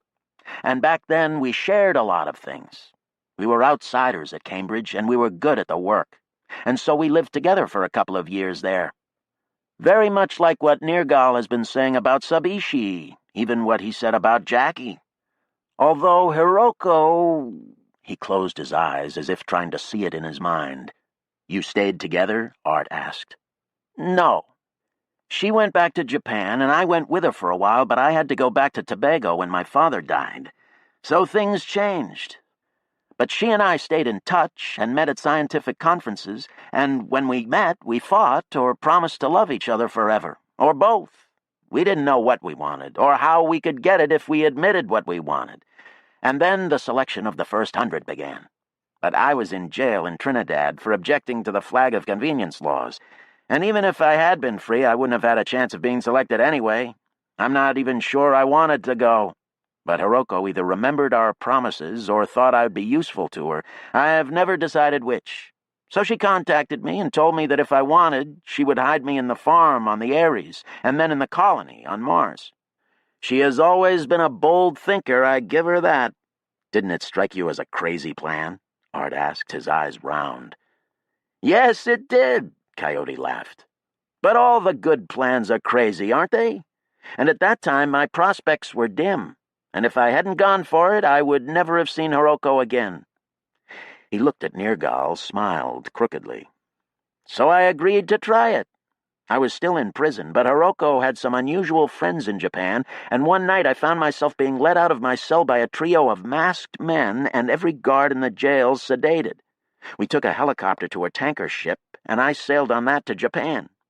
The Japanese were building the space station that the Russians and Americans were using for the construction of the Ares, and I was flown up in one of the new Earth-to-space planes and slipped into the Ares just as construction was ending. They popped me in with some of the farm equipment Hiroko had ordered, and after that it was up to me. I lived by my wits from that moment on, all the way to this very moment, which meant I was pretty hungry at times, until the Ares began its flight. After that, Hiroko took care of me. I slept in a storage compartment behind the pigs and stayed out of sight. It was easier than you might think because the Ares was big, and when Hiroko got confident in the farm crew, she introduced me to them, and it was easier yet. Where it got hard was on the ground in those first weeks after we landed. I went down in a lander filled with only the farm crew, and they helped me get settled in a closet in one of the trailers.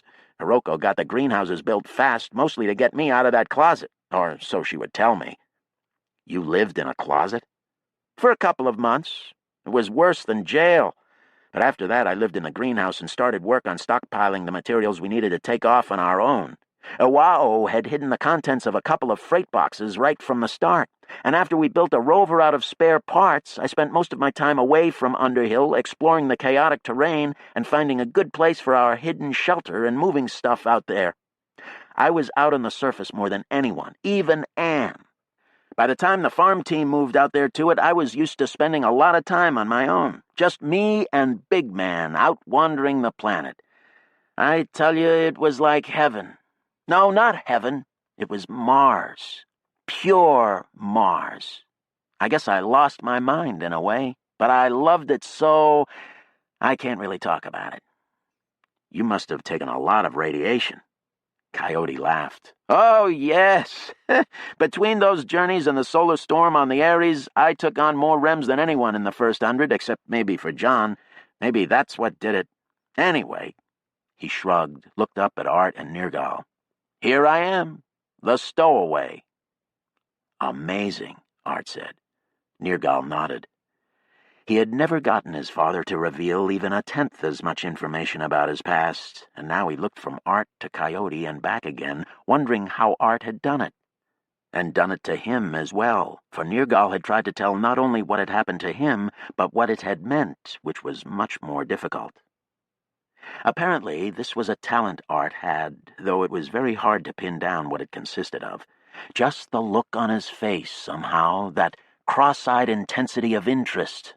Those bald, bold questions, trampling on the niceties and going straight to the heart of things, assuming that every person wanted to talk, to shape the meaning of their life, even secretive, weird old hermits like Coyote. "Well, it wasn't that hard," Coyote was saying now. "Concealment is never as hard as people think. You must understand that. It's action while hiding that's the hard part."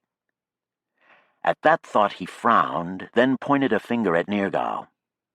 "This is why we will have to come out eventually and fight in the open.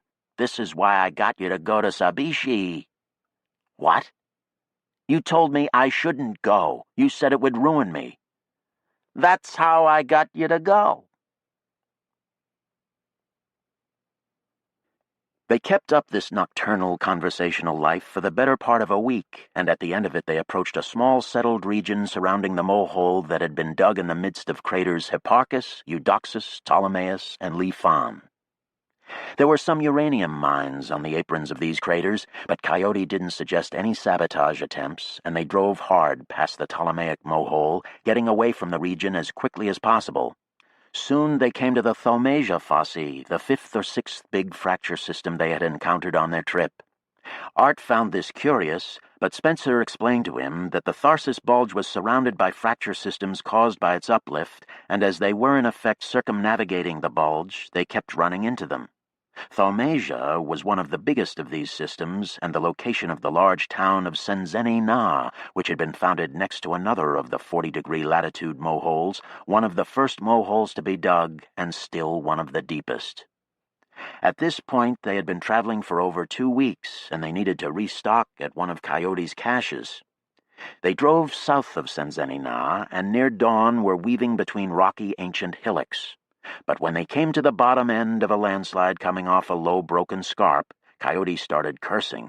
The ground was marked by rover tracks and a scattering of crushed gas cylinders, food boxes, and fuel containers. They stared at the sight. "Your cache?" Art asked, which provoked another outburst of swearing. "Who were they?" Art asked. "Police?" No one answered immediately. Sachs went to one of the driver's seats to check supply gauges. Coyote continued cursing furiously, plopping meanwhile into the other driver's seat. Finally, he said to Art, "It wasn't police, not unless they've started using Vishniak rovers. No, these thieves were from the underground, damn them, probably an outfit I know based in Argyre. I can't think of anyone else who would do it. But this crowd knows where some of my old caches were, and they've been mad at me ever since I sabotaged a mining settlement in the Caridums because it closed down after that and they lost their main source of supplies." "You folks should try to stay on the same side," Art said. "Fuck off," Coyote advised him. Coyote started up the boulder car and drove away. "It's the same old story," he said bitterly. "The resistance begins fighting itself because that's the only thing it can beat. Happens every time. You can't get any movement larger than 5 people without including at least one fucking idiot."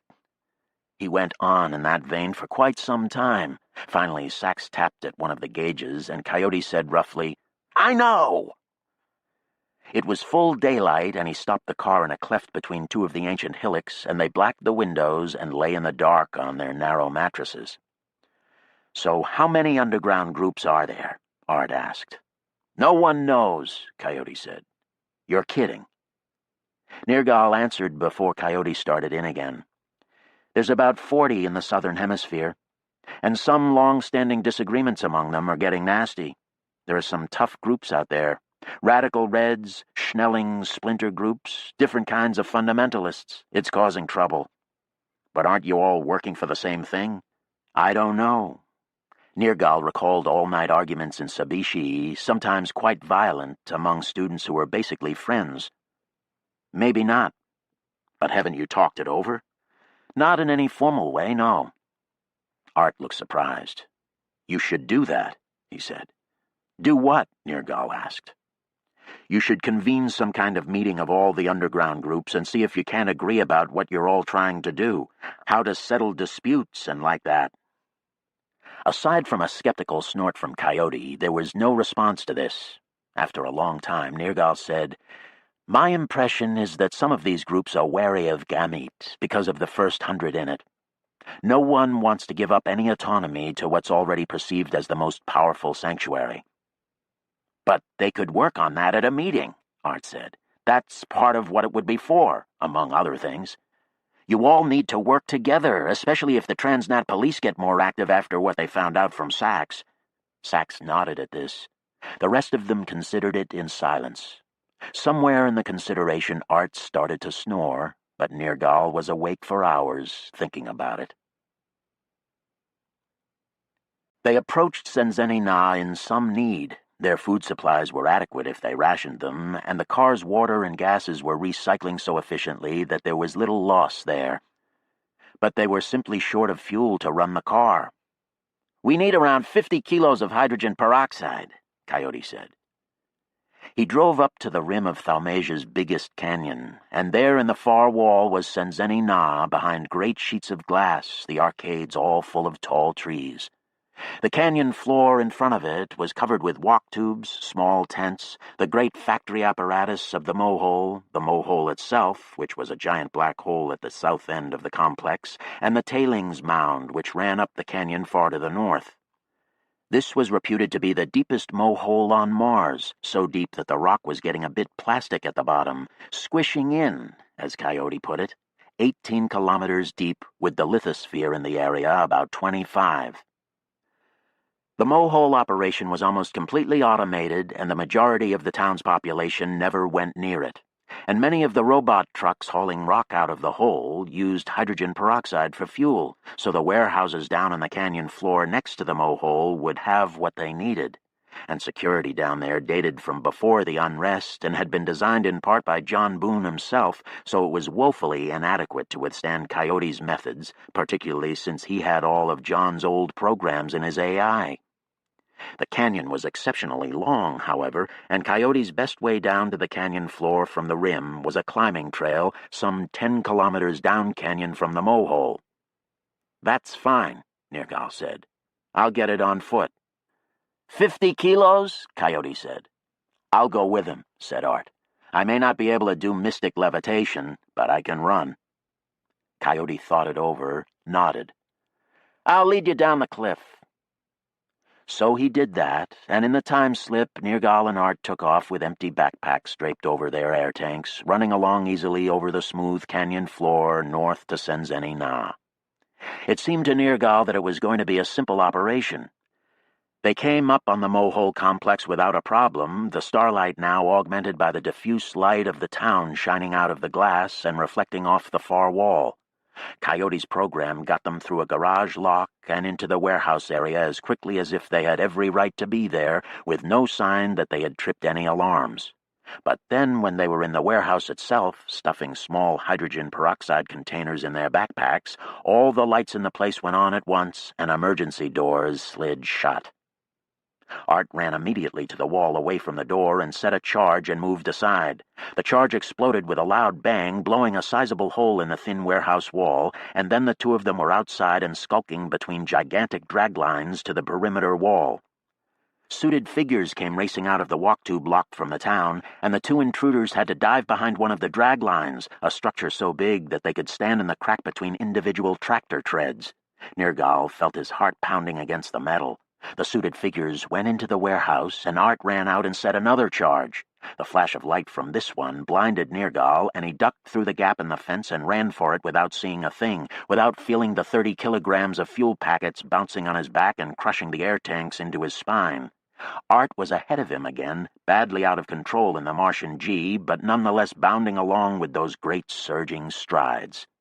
Nergal almost laughed as he worked to catch up with him, hitting his rhythm, and then, as he drew abreast of him, trying to show him by example how to use his arms properly, in a sort of swimming motion rather than the rapid pumping that was throwing Art off balance so often. Despite the dark and their speed, it seemed to Nergal that Art's arms began to slow down. And they ran. Nergal took the lead and tried to pick the cleanest route over the canyon floor, the one least littered with rocks. The starlight seemed more than sufficient to illuminate their way. Art kept pounding up to his right, pressing him to hurry. It almost became a kind of race, and Nergal ran much faster than he would have on his own or in any normal circumstances. So much of it was rhythm and breath, and the dispersal of heat from the torso out into the skin, and then the walker. It was surprising to see how well Art could keep up with him, without the advantage of any of the disciplines. He was a powerful animal. They almost ran right by Coyote, who leaped out from behind a rock and scared them enough to knock them down like 9-pins. Then they clambered up the rocky trail he had marked on the cliff wall, and were on the rim under the full dome of the stars again, the bright lights of Senzeni Na like a spaceship that had dived into the opposite cliff. Back in the boulder car, Art gasped for air, still out of breath from the run down the canyon. "You're going to have to teach me that lungam," he said to Nergal. "My Lord, you run fast." "Well, you do too." I don't know how you do it." "Fear." He shook his head, sucked at the air. "This kind of thing is dangerous," he complained to Coyote. "It wasn't my idea," Coyote snapped. "If those bastards hadn't stolen my supplies, we wouldn't have had to do it." "Yeah, but you do stuff kind of like this all the time, right? And it's dangerous. I mean, you need to be doing something other than sabotage in the outback. Something systemic." It turned out that 50 kilos was the absolute minimum they needed to get home, so they limped south with all non-critical systems shut off so that the interior of the car was dark and fairly cold. It was cold outside as well. Through the lengthening nights of the early southern winter, they began to encounter frost on the ground and snowdrifts. Salt crystals on top of the drifts served as the seed points for ice flakes, which grew into thickets of ice flowers. They navigated between these white crystalline fields, dimly glowing in the starlight, until the fields merged into one great white blanket of snow, frost, rime, and ice flowers. Slowly they drove over it until one night the hydrogen peroxide ran out. "We could have got more," Art said. "Shut up," Coyote replied. They ran on battery power, which wouldn't last long. In the dark of the unlit car, the light cast by the white world outside was ghostly. None of them talked, except to discuss the essentials of driving. Coyote was confident that the distance the batteries would take them would be enough to see them home, but they were cutting it awfully fine, and if anything failed, if one of the ice-clogged wheels jammed in its well, they would have to try walking, Nergal thought. Running. But Spencer and Sachs wouldn't be able to run far. On the 6th night after the raid on Senzeni-Na, however, around the end of the time-slip, the frosty ground ahead became a pure white line which thickened on the horizon and then came clear of it, the white cliffs of the southern polar ice cap. "It looks like a wedding cake," Art said, grinning. They were almost out of battery power to the point that the car was slowing down. But Gamete was just a few kilometers clockwise around the polar cap, and so just after dawn, Coyote guided the halting car into the outlying garage in Nadia's Crater Rim complex. They walked the last stretch, crunching over new frost in the raw, long-shadowed morning light under the great white overhang of dry ice.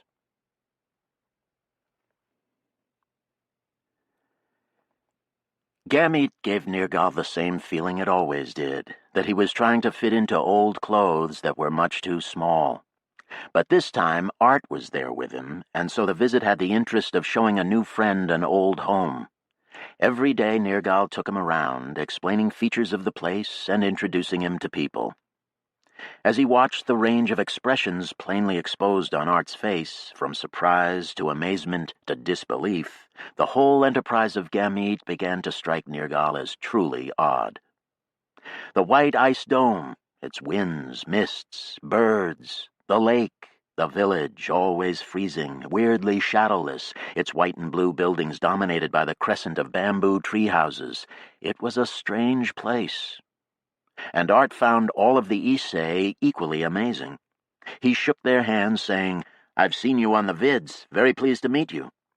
After introductions to Vlad and Ursula, Marina and Iwao, he muttered to Nergal, "It's like a wax museum."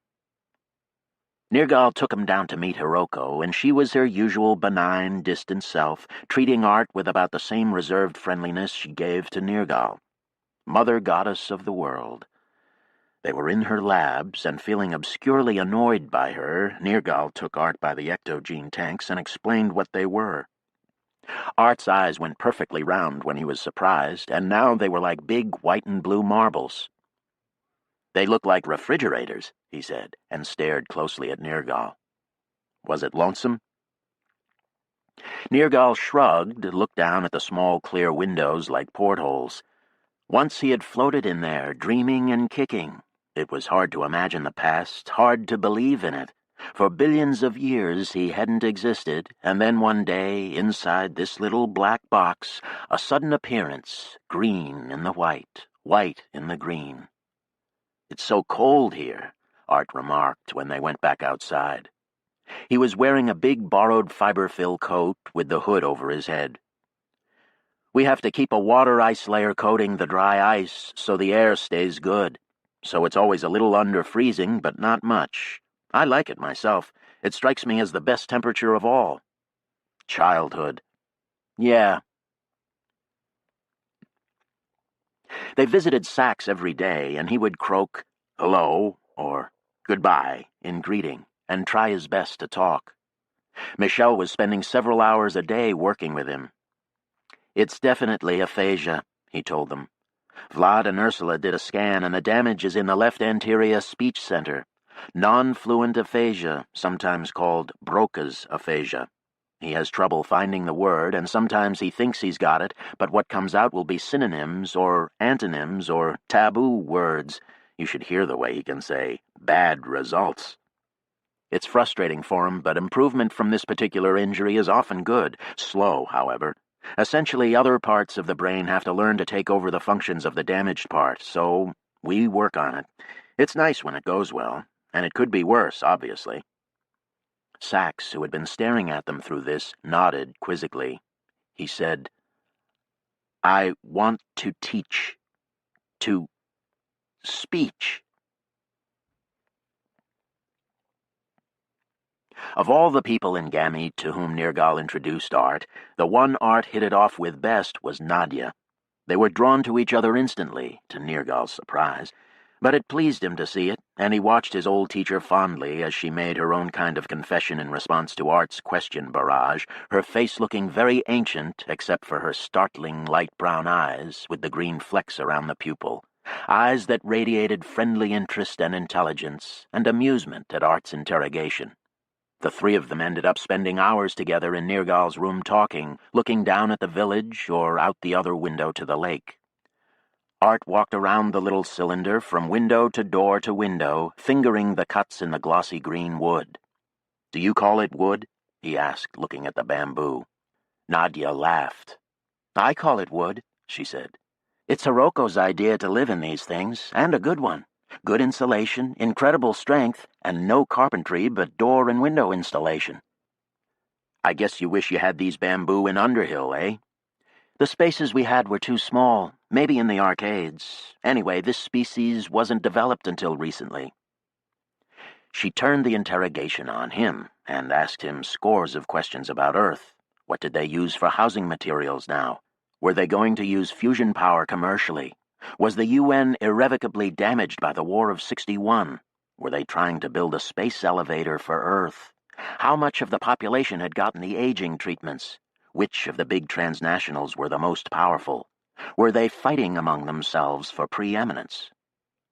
Art answered these questions as fully as he could, and though he shook his head at the inadequacy of his answers, Nergal, for one, learned a lot from them, and Nadia seemed to feel the same, and they both found themselves laughing fairly often. When Art asked Nadia questions in turn, her answers were friendly but varied greatly in length. Talking about her current projects, she went on in detail, happy to describe the scores of construction sites she was working on in the Southern Hemisphere. But when he asked her questions about the early years in Underhill in that bold, direct way of his, she usually just shrugged, even if he asked about building details. "I don't really remember it very well," she would say. "Oh, come on." "No, I'm telling the truth. It's a problem, actually. How old are you?" 50. Or 51, I guess. I've lost track of the date. "Well, I am 120. Don't look so shocked. With the treatments, it's not so old. You'll see.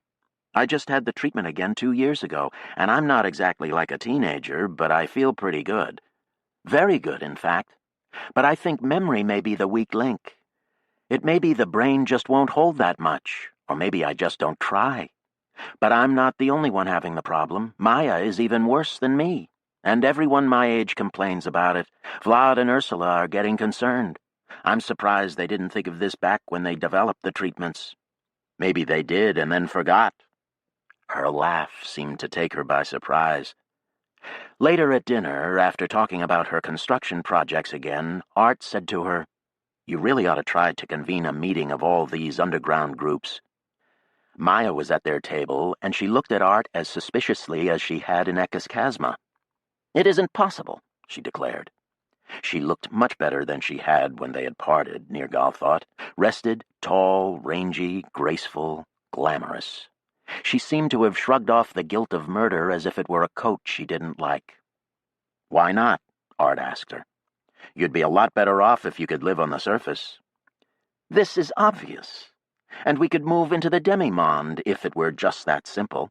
But there is a large police force on the surface and in orbit, and the last time they saw us they were trying to kill us as quickly as possible, and the way they treated Sax does not give me any confidence that things have changed. I'm not saying they have, but I think there are things you could do to oppose them more effectively. Getting together, for instance, and making a plan, making contact with surface organizations that would help you, that kind of thing. We have such contacts, Maya said coldly.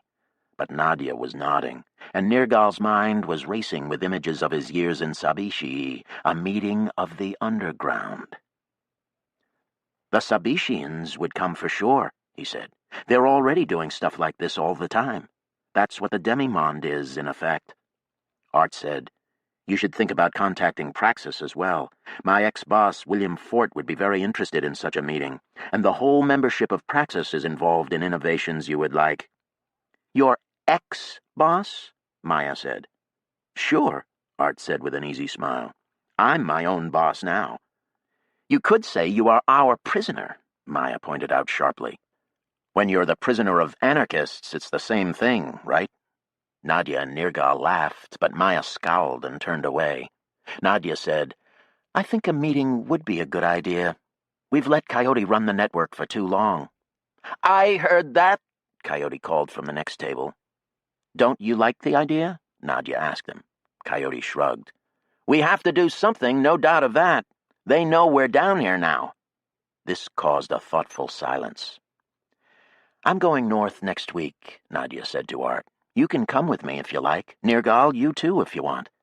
I'm going to drop in on a lot of sanctuaries and we can talk to them about a meeting. Sure, Art said, looking pleased. And Nergal's mind was still racing as he thought of the possibilities. Being in Gamete again brought dormant parts of his mind back alive, and he saw clearly the two worlds in one, the white and the green, split into different dimensions, folded through each other, like the underground and the surface world, joined clumsily in the demi-monde. A world out of focus. So the next week, Art and Nergal joined Nadia and drove north. Because of Sax's arrest, Nadia didn't want to risk staying in any one of the open towns along their way, and she didn't even seem to trust the other hidden sanctuaries. She was one of the most conservative of the old ones in terms of secrecy. Over the years of hiding, she, like Coyote, had built a whole system of small shelters of her own, and now they drove from one to the next, spending the short days sleeping and waiting in relative comfort. They couldn't drive during the winter days because the fog hood had been lessening in thickness and area for several years now, and this year was often no more than a light mist or patchy low clouds swirling over the rough, lumpy land. Once they were descending a rough drop in a foggy morning after a 10 a.m. dawn, and Nadia was explaining that Anne had identified it as the remnant of an earlier Chasma Austral. She says there are literally scores of fossil Chasma Australs down here, cut at different angles during earlier points in the cycle of precession. And the fog swept away, and they could suddenly see for many kilometers, all the way to the shaggy ice walls at the mouth of the present Chasma Austral, gleaming in the distance. They were exposed.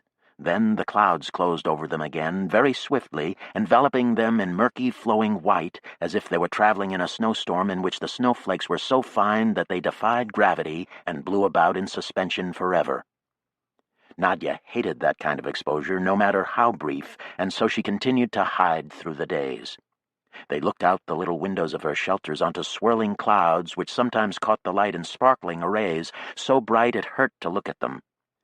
Sunbeams cut through gaps between clouds, striking the long ridges and scarps of the blindingly white land.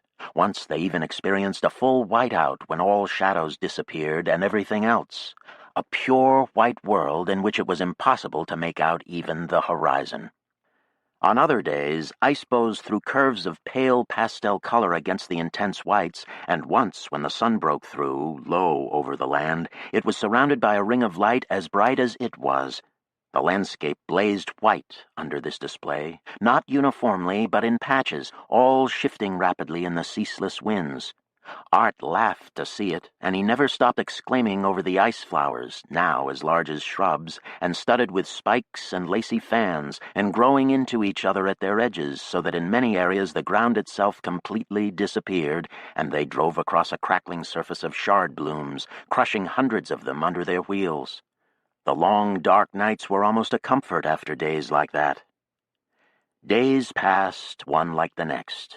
Nergal found it very comfortable to travel with Art and Nadia. They were both even-tempered, calm, funny.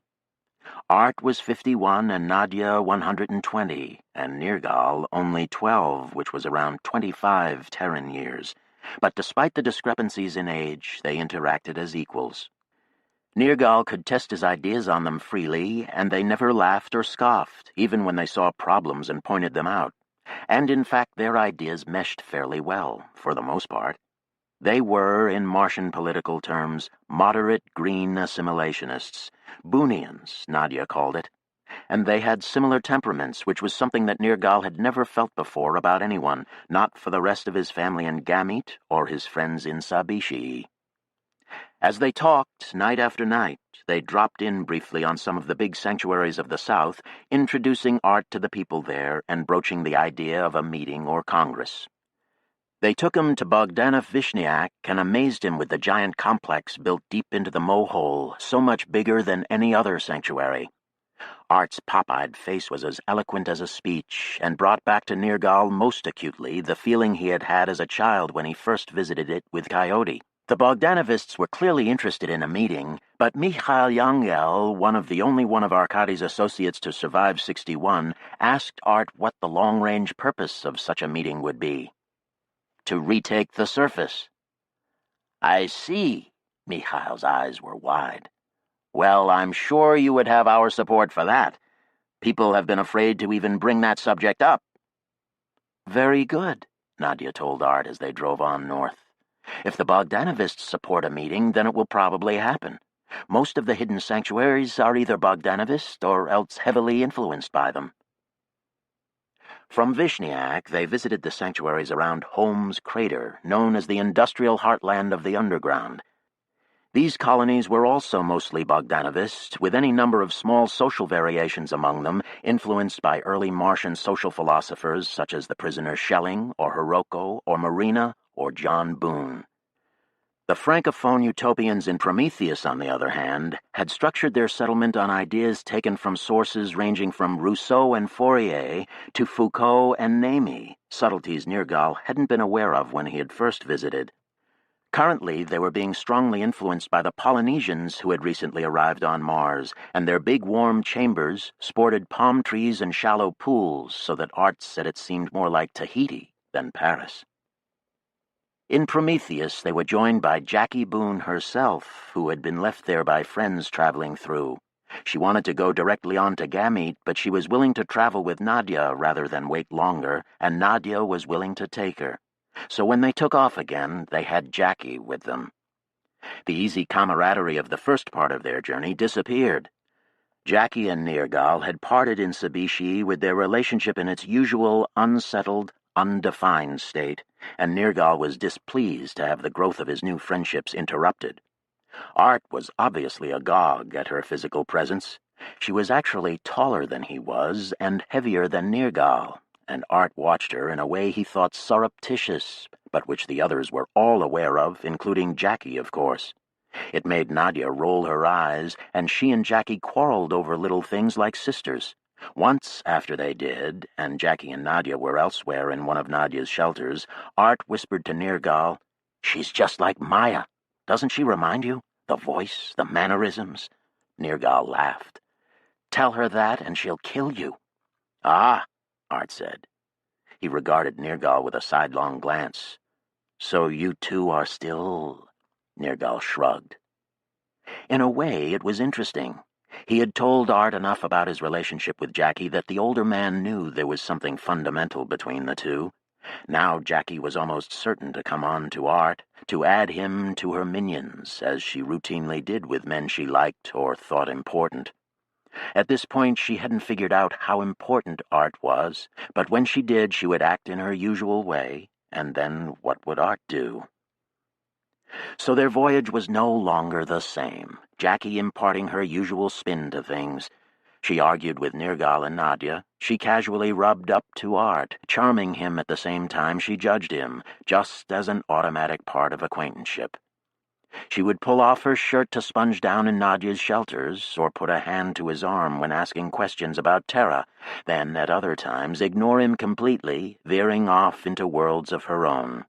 It was like living with a big cat in the rover, a panther that might purr in your lap or bat you across the compartment, but either way stalk about in a perfect nervous grace. Ah, but that was Jackie. And there was her laugh ringing through the car at things Art or Nadia said, and her beauty, and her intense enthusiasm for discussing the Martian situation, so that when she discovered what they were doing on this trip, she immediately fell into it.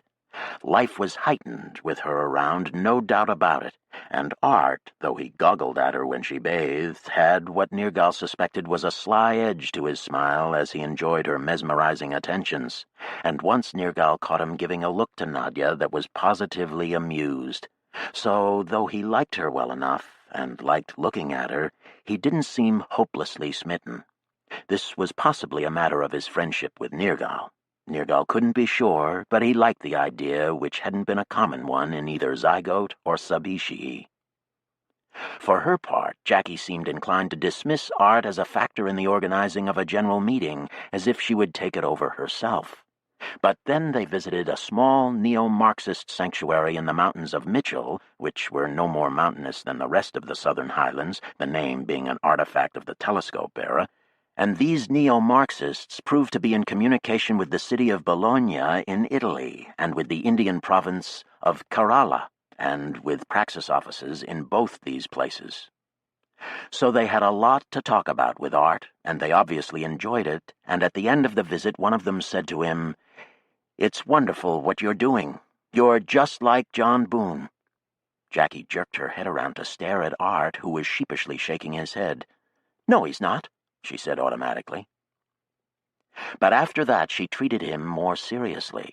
Nergal could only laugh. Any mention of the name John Boone was like a magic spell to Jackie. When she and Nadia discussed John's theories, he could understand a little why she felt that way. Much of what John had wanted for Mars made excellent sense, and it seemed to him that Sub-Ishii, in particular, was a kind of Boonian space. For Jackie, however, it went beyond a rational response. It had to do with Kasei and Esther and Hiroko, even Peter, with some complex of feelings that touched her on a level that nothing else did. They continued north into lands even more violently disarranged than those they had left behind. This was the volcanic country, where the harsh sublimity of the southern highland was augmented by the ancient craggy peaks of Australis Tholus and Amphitrite Patera. The two volcanoes bracketed a region of lava flows where the blackish rock of the land was frozen in weird lumps, waves, and rivers. Once these flows had poured over the surface in streams of white-hot fluid, and even now, hard and black and shattered by the ages and covered with dust and ice flowers, the liquid origins were completely evident. The most prominent of these lava remnants were long, low ridges like dragon tails now fossilized to solid black rock. These ridges snaked across the land for many kilometers, often disappearing over the horizon in both directions, forcing the travelers to make long detours. These dorsa were ancient lava channels. The rock they were made of had proved harder than the countryside they had originally flowed over, and in the eons since, the countryside had been worn away, leaving the black mounds lying on the surface somewhat like the fallen elevator cable, only very much larger. One of the dorsa in the Dorsa Brevia region had recently been turned into a hidden sanctuary, so Nadia drove their rover on a tortuous path through outlying lava ridges and then into a capacious garage in the side of the largest black mound they had seen. They got out of their car and were greeted by a small group of friendly strangers, several of whom Jackie had met before. There was no indication in the garage that the chamber beyond it was going to be any different from any other they had visited, and so when they walked into a big cylindrical lock and out the other door, it was a great shock to find before them an open space that clearly occupied the whole interior of the ridge. The ridge was hollow. The empty space inside it was roughly cylindrical, a tube perhaps 200 meters floor to ceiling, 300 meters wall to wall, and extending for as far as they could see in both directions. Art's mouth was like a cross-section model of the tunnel. "Wow!" he kept exclaiming. "Wow, look at this! Wow!" Quite a few Dorsa were hollow, their hosts told them. Lava tunnels. There were many of them on Terra, but the usual 2-magnitude scale jump obtained, and this tube was in fact 100 times bigger than the biggest Terran tube. When the lava streams had flowed, a young woman named Ariadne explained to Art, they had cooled and hardened at their edges and then on their surfaces, after which hot lava had continued to run through the sleeve until the flows had stopped and the remaining lava had emptied out onto some lake of fire, leaving behind cylindrical caves that were sometimes 50 kilometers long. The floor of this particular tunnel was approximately flat, and now it was covered by rooftops and grassy parks, ponds, and hundreds of young trees planted in groves of mixed bamboo and pine. Long cracks in the roof of the tunnel had served as the basis for filtered skylights made of layered materials which gave off the same visual and thermal signals as the rest of the ridge, but let into the tunnel long curtains of sunny brown air so that even the dimmest sections of the tunnel were only as dim as a cloudy day. Dorsa Brevia's tunnel was 40 kilometers long, Ariadne informed them as they walked down a staircase, although there were places where the roof had caved in or plugs of lava almost filled the cavity.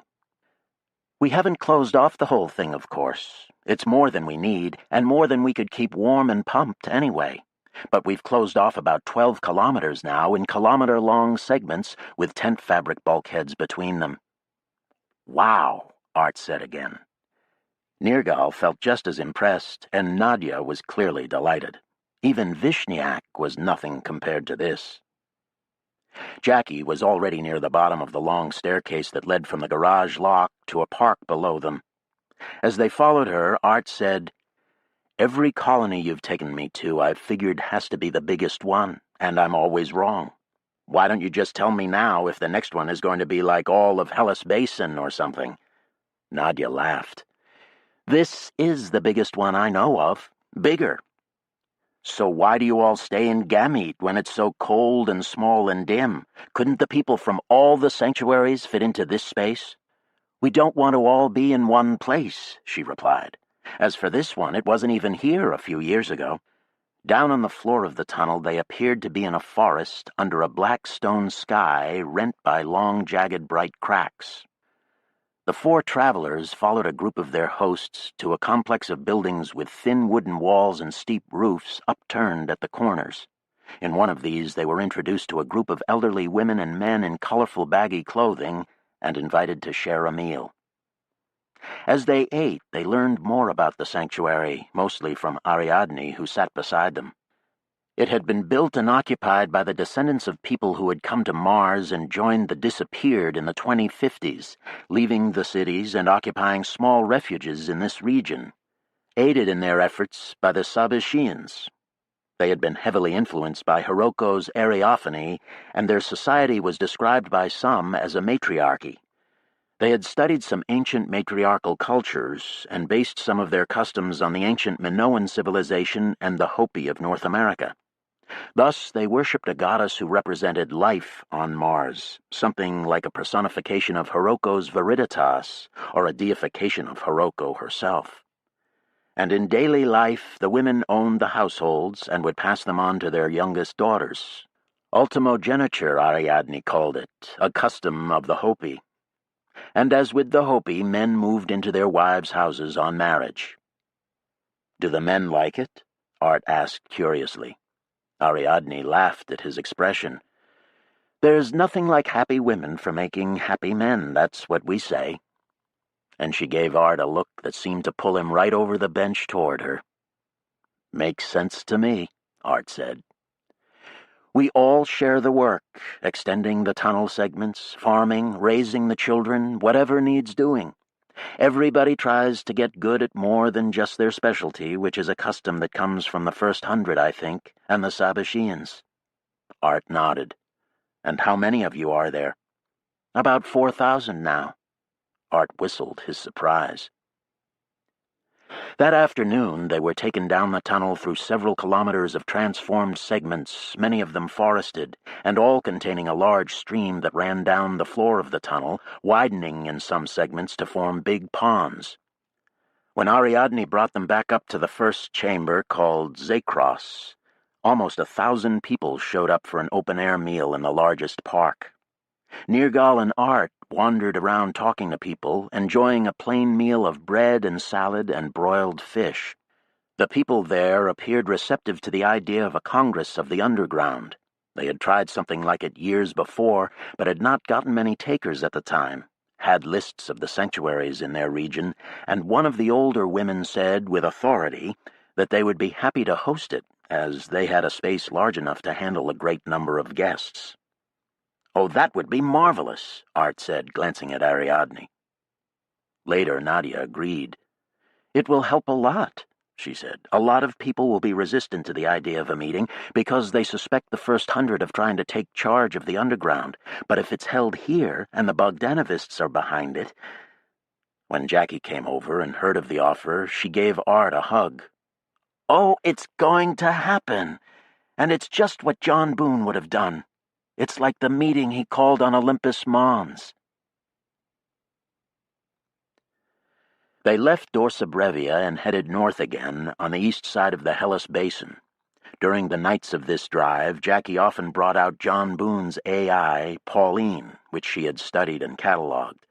She played back selections from his thoughts about an independent state, which were disorganized and rambling, the reflections of a man with more enthusiasm, and Omegendorf, than analytic ability.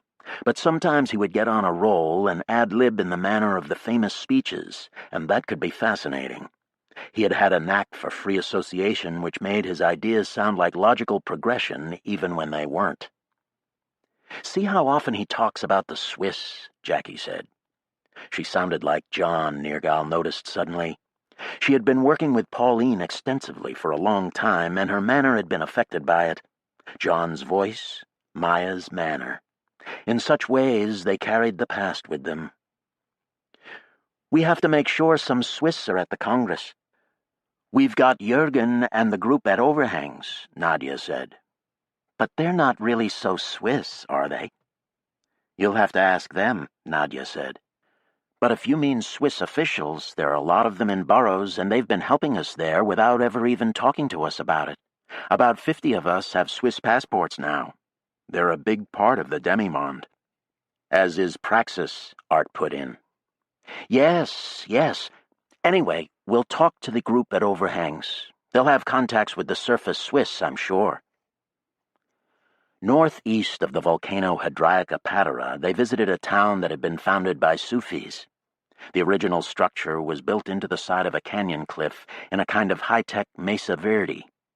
A thin line of buildings, inserted into the breakpoint where the cliff's imposing overhang began to slope back out and down to the canyon floor.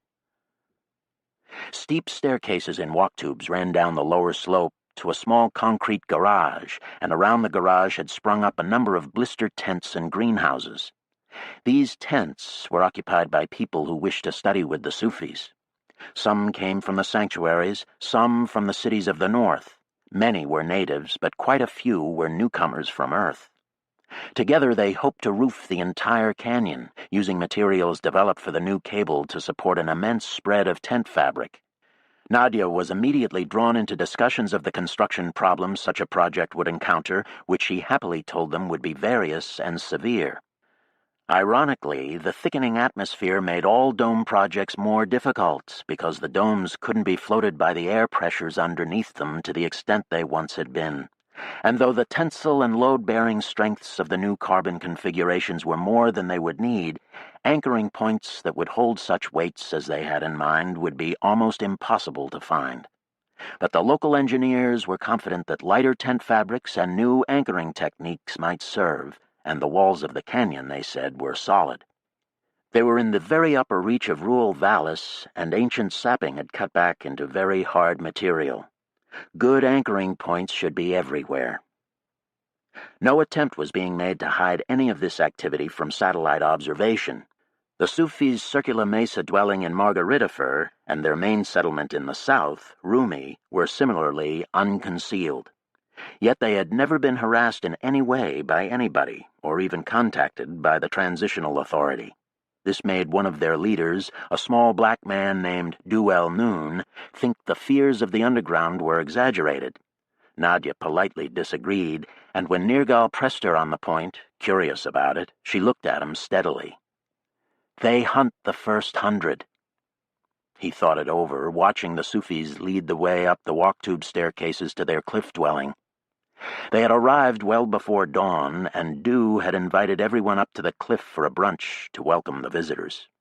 So they followed the Sufis up to the dwelling and sat at a great long table in a long room with its outer wall a continuous great window overlooking the canyon.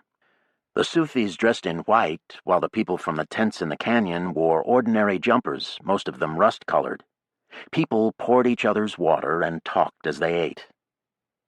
"You are on your tariqat," Duel Noon said to Nirgal. This was one's spiritual path, he explained, one's road to reality. Nirgal nodded, struck by the aptness of the description. It was just how his life had always felt to him. "You must feel lucky," Du said. "You must pay attention." After a meal of bread and strawberries and yogurt, and then mud-thick coffee, the tables and chairs were cleared, and the Sufis danced a sema, or whirling dance, spinning and chanting to the music of a harpist and several drummers and the chanting of the canyon dwellers. As the dancers passed their guests, they placed their palms very briefly to the guests' cheeks, their touches as light as the brush of a wing. Nirgal glanced at Art, expecting him to be as goggle-eyed as he usually was at the various phenomena of Martian life, but in fact he was smiling in a knowing way and tapping his forefinger and thumb together in time to the beat and chanting with the rest. And at the end of the dance he stepped out and recited something in a foreign language which caused the Sufis to smile and, when he was done, to applaud loudly. "Some of my professors in Tehran were Sufis," he explained to Nirgal and Nadia and Jackie. "They were a big part of what people call the Persian Renaissance." "And what did you recite?" Nirgal asked. "It's a Farsi poem by Jalaluddin Rumi, the master of the whirling dervishes. I never learned the English version very well. I died from a mineral and plant became, died from the plant, took a sentient frame. Died from the beast, donned a human dress. When by my dying, did I ever grow less?" I can't remember the rest, but some of those Sufis were very good engineers." "They'd better be here, too," Nadia said, glancing at the people she had been talking to about doming the canyon. In any case, the Sufis here proved to be very enthusiastic about the idea of an underground Congress. As they pointed out, theirs was a syncretic religion, which had taken some of its elements not only from the various types and nationalities of Islam, but also from the older religions of Asia that Islam had encountered, and also newer ones such as Baha'i. Something similarly flexible was going to be needed here, they said. Meanwhile, their concept of the gift had already been influential throughout the underground, and some of their theoreticians were working with Vlad and Marina on the specifics of eco-economics. So as the morning passed and they waited for the late winter sunrise, standing at the great window and looking across the dark canyon to the east, they were quick to make very practical suggestions about the meeting. "You should go talk to the Bedouin and the other Arabs as quickly as possible," Du told them. "They won't like being late in the list of those consulted." Then the eastern sky lightened very slowly from dark plum to lavender. The opposite cliff was lower than the one they were on, and they could see over the dark plateau to the east for a few kilometers to a low range of hills that formed the horizon. The Sufis pointed out the cleft in the hills where the sun would rise, and some began to chant again. "There is a group of Sufis in Elysium," Du told them, "who are exploring backwards to our roots in Mithraism and Zoroastrianism. Some say there are Mithraists on Mars now, worshipping the sun Ahura Mazda." They consider the Soletta to be religious art, like a stained glass window in a cathedral. When the sky was an intense clear pink, the Sufis gathered around their 4 guests and gently pushed them into a pattern against the windows, Nirgal next to Jackie, Nadia and Art behind them. "Today you are our stained glass," Dew said quietly. Hands lifted Nirgal's forearm until his hand was touching Jackie's, and he took it. They exchanged a quick glance and then stared forward to the hills on the horizon. Art and Nadia were likewise holding hands, and their outside hands were placed on Nirgal's and Jackie's shoulders. The chanting around them got louder, the chorus of voices intoning words in Farsi, the long and liquid vowels stretching out for minutes on end. And then the sun cracked the horizon, and the fountain of light exploded over the land, pouring in the wide window and over them, so that they had to squint, and their eyes watered. Between the Soletta and the thickening atmosphere, the sun was visibly larger than it had been in the past, bronze and oblate and shimmering up through the horizontal slicing of distant inversion layers. Jackie squeezed Nirgal's hand hard, and on an impulse he looked behind them.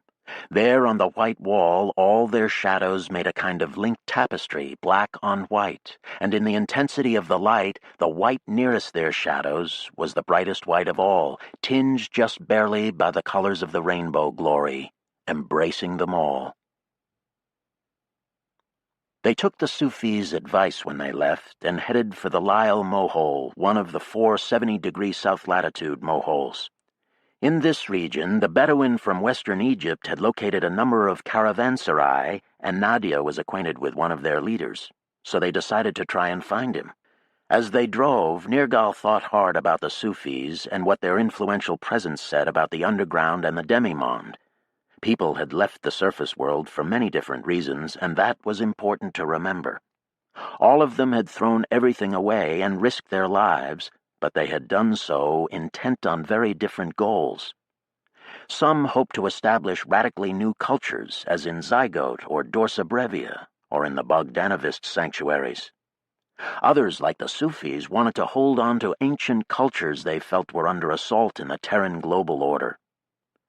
Now all these parts of the resistance were scattered in the southern highlands, mixed, but still separate.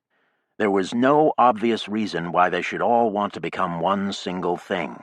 Many of them had been trying specifically to get away from dominant powers, transnationals, the West, America, capitalism, all the totalizing systems of power. A central system was just what they had gone to great lengths to get away from. That did not bode well for Art's plan, and when Nirgal expressed this worry, Nadia agreed. "You are American. This is trouble for us," which made Art go cross-eyed. But then Nadia added, "Well, America also stands for the melting pot, the idea of the melting pot. It was the place where people could come from anywhere and be a part of it. Such was the theory. There are lessons there for us." Jackie said, "What Boone finally concluded was that it wasn't possible to invent a Martian culture from scratch. He said it should be a mix of the best of everyone that came here. That's the difference between Boonians and Bogdanovists." "Yes," Nadia said, frowning, "but I think they were both wrong. I don't think we can invent it from scratch, and I don't think there will be a mix, at least not for a very long time. In the meantime, it will be a matter of a lot of different cultures coexisting, I think. But whether such a thing is possible—" She shrugged. The problems they were going to face in any Congress were made flesh during their visit to the Bedouin caravanserai. These Bedouin were mining the region of the far south between Dana Crater, Lyell Crater, the Sisyphe Cavie, and Dorsa Argentea. They were traveling about in mobile mining rigs in the style honed on the great escarpment, now traditional, harvesting surface deposits and then moving on. The caravanserai was just a small tent left in place like an oasis for people to use in emergencies or when they wanted to stretch out a little. Nobody could have made more of a contrast with the ethereal Sufis than the Bedouin. These reserved, unsentimental Arabs dressed in modern jumpers and seemed to be mostly male. When the travelers arrived, there was a mining caravan about to leave, and when they heard what the travelers wanted to discuss, they frowned and left anyway. "More Boonism. We don't want anything to do with it." The travelers ate a meal with a group of men in the largest rover left in the caravanserai, with women appearing from a tube from the car next door to serve the dishes. Jackie glowered at this with a dark expression that was straight off Maya's face. When one of the younger Arab men sitting beside her tried to strike up a conversation, he found it hard going indeed. Nirgal suppressed a smile at this and attended to Nadia and an old Bedou named Zake, the leader of this group, and the one Nadia had known from before. "Ah, the Sufis," he said genially. "No one bothers them because they are clearly harmless, like birds." Later in the meal, Jackie warmed to the young Arab, of course, as he was a strikingly handsome man, with long dark eyelashes framing liquid brown eyes, an aquiline nose, full red lips, a sharp jaw, and an easy, confident manner that appeared unintimidated by Jackie's own beauty, which was similar in some ways to his own. His name was Antar, and he came from an important Bedou family. Art, sitting across the low table from them, looked shocked at this developing friendship, but after their years in Sabishi, Nirgal had seen it coming even before Jackie had, and in a strange way it was almost a pleasure to watch her at work. Quite a sight, in fact. She, the proud daughter of the greatest matriarchies since Atlantis, Antar, the proud heir of the most extreme patriarchy on Mars, a young man with a grace and ease of manner so pure it was as if he were the king of the world. After the meal, the two of them disappeared. Nirgal settled back with scarcely a twinge and talked with Nadia and Art and Zake's wife, Nazik, who came out to join them. Zake and Nazik were Mars old-timers who had met John Boone and been friends of Frank Chalmers.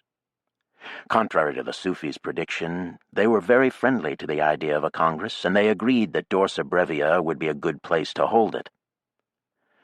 "What we need is equality without conformity," Zake said at one point, squinting seriously as he chose his words. This was close enough to what Nadia had been saying on the drive there that it caught Nirgal's attention even more than it otherwise would have. "This is not an easy thing to establish, but clearly we have to try to avoid fighting. I'll spread the word through the Arab community, or at least the Bedou. I must say there are Arabs in the north who are very much involved with the transnationals, with Amex especially. All the African Arab countries are falling into Amex, one after the next, a very odd pairing. But money," he rubbed his fingers together, "you know. Anyway, we will contact our friends, and the Sufis will help us. They are becoming the mullahs down here, and the mullahs don't like it, but I do." Other developments worried him. Armscor has taken on the Black Sea Group, and that's a very bad combination. Old Afrikaner leadership and security from all the member states, most of them police states, Ukraine, Georgia, Moldova, Azerbaijan, Armenia, Bulgaria, Turkey, Romania. He ticked them off on his fingers, wrinkling his nose. Think about those histories for a while. And they have been building bases on the Great Escarpment, a band around Mars in effect. And they're in tight with the Transitional Authority. He shook his head. They will crush us if they can. Nadia nodded her agreement, and Art, looking surprised at this assessment, pumped Zake with 100 questions. "But you don't hide," he noted at one point. "We have sanctuaries if we need them," Zake said, "and we are ready to fight." "Do you think it will come to that?" Art asked. "I am sure of it." Much later, after several more tiny cups of mud-like coffee, Zake and Nazik and Nadia talked to each other about Frank Chalmers, all three of them smiling peculiar fond smiles. Nirgal and Art listened, but it was hard to get a sense of that man, dead long before Nirgal had been born. In fact, it was a shocking reminder of just how old the Issei were, that they had known such a figure from the videotapes. Finally, Art blurted out, "But what was he like?" The three old ones thought it over. Slowly, Zeke said, "He was an angry man. He listened to Arabs, though, and respected us. He lived with us for a time and learned our language, and truthfully there are few Americans who have ever done that. And so we loved him. But he was no very easy man to know. And he was angry. I don't know why. Something in his years on Earth, I suppose. He never spoke of them. In fact, he never spoke about himself at all. But there was a gyroscope in him, spinning like a pulsar. And he had black moods, very black. We sent him out in scouting rovers to see if he could help himself. It didn't always work. He would rip us from time to time, even though he was our guest." Zeke smiled, remembering. "Once he called us all slave owners right to our faces over coffee." "Slave owners?" Zeke waved a hand. He was angry. "He saved us there at the end," Nadia told Zeke, stirring from deep in her own thoughts. "In 61. She told them of a long drive down Valles Marineris, accomplished at the very same time that the Compton Aquifer outbreak was flooding the Great Canyon, and how, when they were almost clear of it, the flood had caught Frank and swept him away. He was out getting the car off a rock, and if he hadn't acted so quickly, the whole car would have gone." "Ah," said Zeke, "a happy death." I don't think he thought so.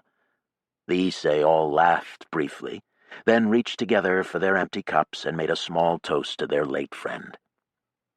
"I miss him," Nadia said as she put her cup down. "I never thought I would say that." She went silent, and watching her, Nergal felt the night cosseting them, hiding them. He had never heard her speak of Frank Chalmers. A lot of her friends had died in the revolt. And her partner, too, Bogdanov, whom so many people still followed. "Angry to the last," Zeke said.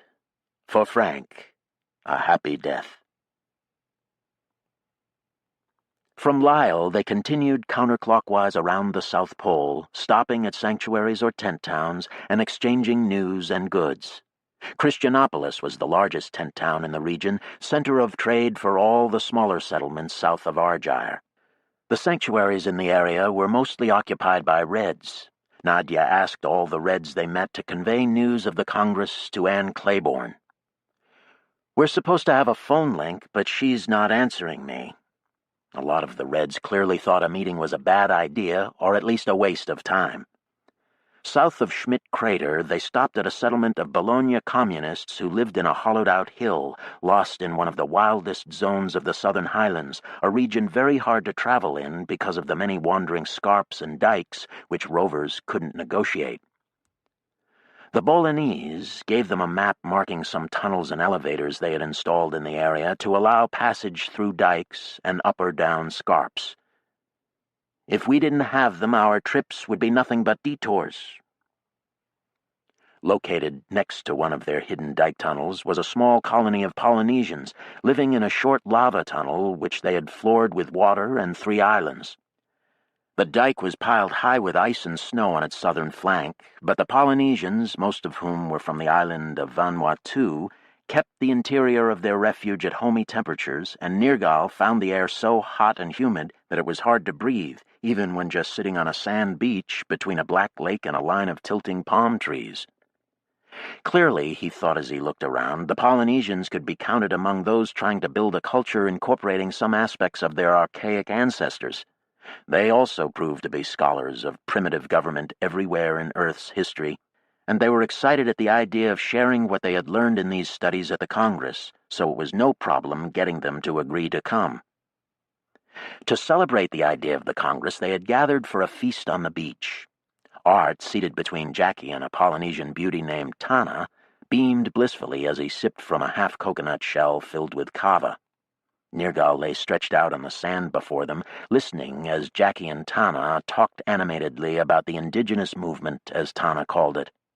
This was not any simple back-to-the-past nostalgia, she said. but rather an attempt to invent new cultures which incorporated aspects of early civilizations into high-tech Martian forms. "The underground itself is a kind of Polynesia," Tana said. "Little islands in a great stone ocean, some on the maps, some not. And someday it will be a real ocean and we'll be out on the islands, flourishing under the sky." "I'll drink to that," Art said, and did. Clearly, one part of the archaic Polynesian culture that Art hoped they were incorporating was their renowned sexual friendliness. But Jackie was mischievously complicating things by leaning on Art's arm, either to tease him or to compete with Tana. Art was looking happy but concerned. He had drunk his cup of the noxious kava fairly quickly, and between that and the women appeared lost in a blissful confusion. Nergal nearly laughed out loud. It seemed possible that some of the other young women at the feast might also be interested in sharing the archaic wisdom, judging by their glances his way.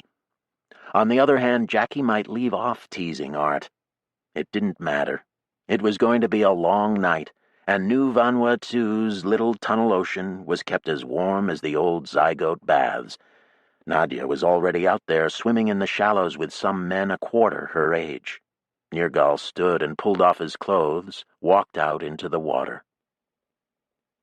It was getting to be late enough in the winter that even at 80 degrees latitude the sun rose for an hour or two around noon, and during these brief intervals the shifting fogs glowed in tones pastel or metallic, on some days violet and rose and pink, on others copper and bronze and gold.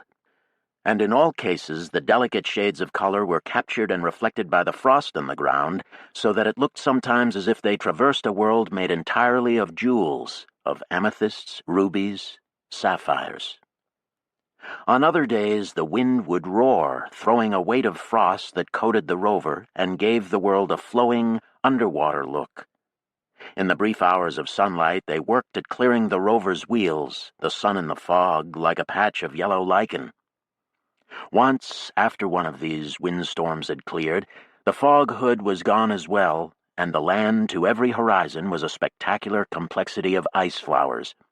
And over the northern horizon of this rumpled diamond field stood a tall, dark cloud pouring up into the sky from some source that appeared to be not far over the horizon. They stopped and dug out one of Nadia's little shelters. Nergal stared out at the dark cloud and looked at the map. "I think it might be the Rayleigh Mohole," he said.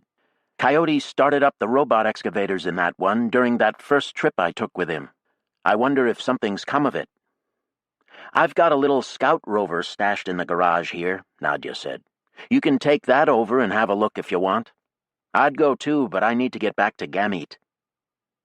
I'm supposed to meet Anne there day after tomorrow. Apparently she's heard about the Congress and wants to ask me some questions." Art expressed an interest in meeting Anne Claiborne. He had been impressed by a video about her he had seen on the flight to Mars. It would be like meeting Jeremiah. Jackie said to Nergal, "I'll come with you." So they agreed to meet in Gamete, and Art and Nadia headed there directly in the big rover, while Nergal took off with Jackie in Nadia's scout car. The tall cloud still stood over the ice-scape ahead of them, a dense pillar of dark gray lobes torn flat in the stratosphere in different directions at different times. As they got closer, it seemed more and more certain that the cloud was pouring up out of the silent planet.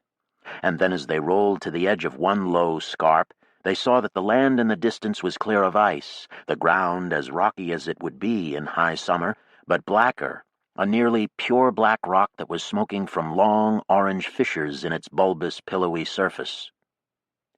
And just beyond the horizon, which here was 6 or 7 kilometers off, the dark cloud was roiling up like a mohole thermal cloud gone nova, the hot gaseous smoke exploding outward and then tumbling up hastily. Jackie drove their car to the top of the highest hill in the region. From there they could see all the way to the source of the cloud, and it was just as Nergal had guessed the moment he had seen it. The Rayleigh Mohole was now a low hill, black except for its pattern of angry orange cracks. The cloud poured out of a hole in this hill, the smoke dark and dense and roiling. A tongue of rough, black rock stretched downhill to the south in their direction, and then off to their right. As they sat in the car silently watching, a big part of the low black hill covering the mow-hole tipped over and broke apart, and liquid orange rock ran quickly between the black chunks, sparking and splashing yellow. The intense yellow quickly turned orange and then darkened further. After that, nothing moved but the column of smoke.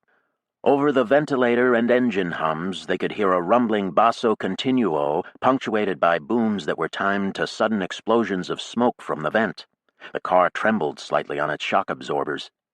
They stayed on the hill watching, Nergal rapt, Jackie excited and talkative, commenting at length, then going silent as chunks of lava broke away from the hill, releasing more spills of melted rock. When they looked through the car's IR viewer, the hill was a brilliant emerald with blazing white cracks in it, and the tongue of lava licking the plain was bright green. It took about an hour for orange rock to turn black in visible light, but through the IR the emerald went dark green in about 10 minutes. Green pouring up into the world with the white bursting through it. They ate a meal, and as they cleaned their plates, Jackie moved Nergal around the cramped kitchen with her hands, friendly in the way she had been in New Vanuatu, her eyes bright, a small smile on her lips. Nergal knew these signs, and he caressed her as she passed in the small space behind the driver's seats, happy at the renewed intimacy, so rare and so precious. "I'll bet it's warm outside," he said. And her head snapped around as she looked at him, her eyes wide. Without another word, they dressed and got into the lock and held gloved hands as they waited for it to suck and open. When it did, they stepped out of the car and walked across the dry rust rubble, holding hands and squeezing hard, winding around bumps and hollows and chest-high boulders toward the new lava. Each carried a thinsulate pad in his other outside hand. They could have talked, but they didn't. The air pushed at them from time to time, and even through the layers of his walker, Nergal could feel that it was warm. The ground trembled slightly underfoot, and the rumble was distinct, vibrating in his stomach. It was punctuated every few seconds by a dull boom or a sharper, cracking noise. No doubt it was dangerous to be out here. There was a small rounded hill, very like the one their car was parked on, overlooking the tongue of hot lava from a somewhat closer distance, and without consultation they headed for it, climbing its final slope with big steps, always holding hands, gripping hard. From the top of the little hill they could see far over the new black flow and its shifting network of fiery orange cracks. The noise was considerable. It seemed clear that any new lava would run off the other side of the black mass, the downhill side. They were on a high point in the bank of a stream with an obvious watercourse running left to right as they looked down on it. Of course, a sudden great flood might overwhelm them, but it seemed unlikely, and in any case they were in no more danger here than they had been in the car. All such calculations disappeared as Jackie pulled her hand free of his and began to take off her glove. Nergal did the same, rolling the stretching fabric up until the wrist was exposed and his thumb free. The glove popped off his fingertips. It was about 278 degrees, he reckoned, brisk, but not particularly cold. And then a wave of warm air buffeted him, followed by a wave of hot air, perhaps 315 degrees Kelvin, which quickly passed and was followed by the jostling cool air his hand had been exposed to first. As he peeled off his other glove, it became clear that the temperature was all over the place, each knock of the wind distinctly different. Jackie had already unzipped her jacket from her helmet and down the front, and now, as Nergal watched, she pulled it off, baring her upper body. The air struck her, and goose pimples ran over her skin like cat's paws over water. She leaned over to get off her boots, and her air tank lay in the hollow of her spine, her ribs standing out under her skin. Nergal stepped over and pulled her pants down over her bottom. She reached back and pulled him to her and wrestled him to the ground, and they went down together in a tangle, twisting fast to get onto the thinsulate pads. The ground was very chill. They got their clothes off, and she lay back with her air tank above her right shoulder. He lay on her. In the chill air, her body was amazingly warm, radiating heat like the lava, buffets of heat pushing him from below and from the side, the wind airy and cooked, her body pink and muscular, wrapping him hard with arms and legs, startlingly tangible in the sunlight. They bonked. faceplates. Their helmets were pumping out air hard to compensate for the leaks around shoulders, backs, chests, collarbones. For a time, they looked each other in the eyes, separated by the double layer of glass, which seemed the only thing keeping them from fusing into one being. The sensation was so powerful it felt dangerous. They bonked and bonked, expressing the desire to fuse, but knowing they were safe. Jackie's eyes had a strange, vibrant border between iris and pupil. The little black round windows were deeper than any mohole, a drop to the center of the universe. He had to look away. He had to.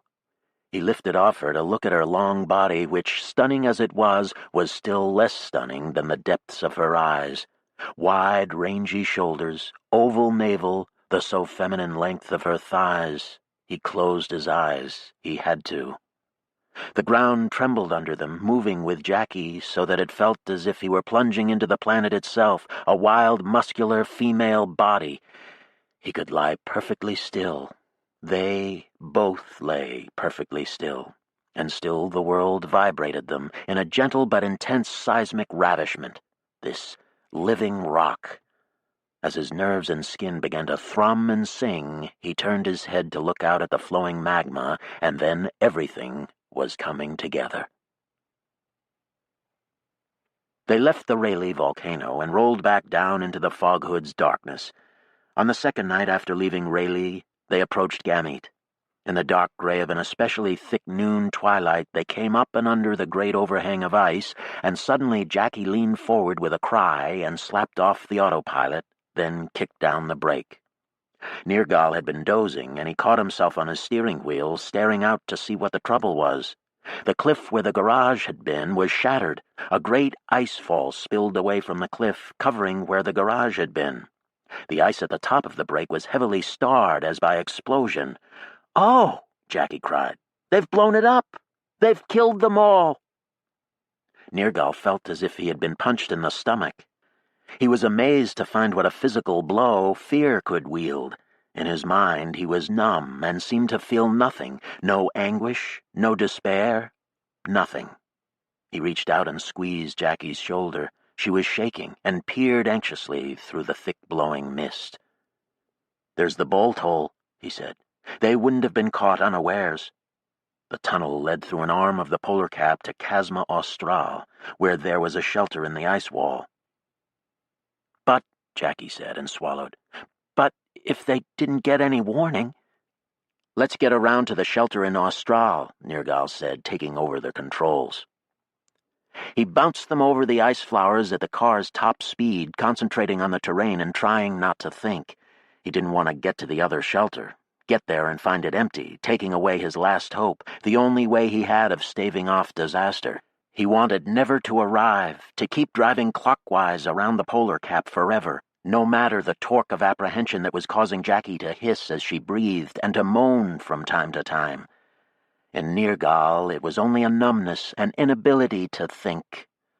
"I don't feel a thing," he thought wonderingly.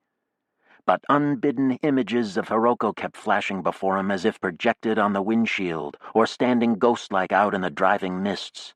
There was a chance that the assault had come from space or by missile from the north, in which case there might not have been any warning. Wiping the green world out of the universe and leaving only the white world of death.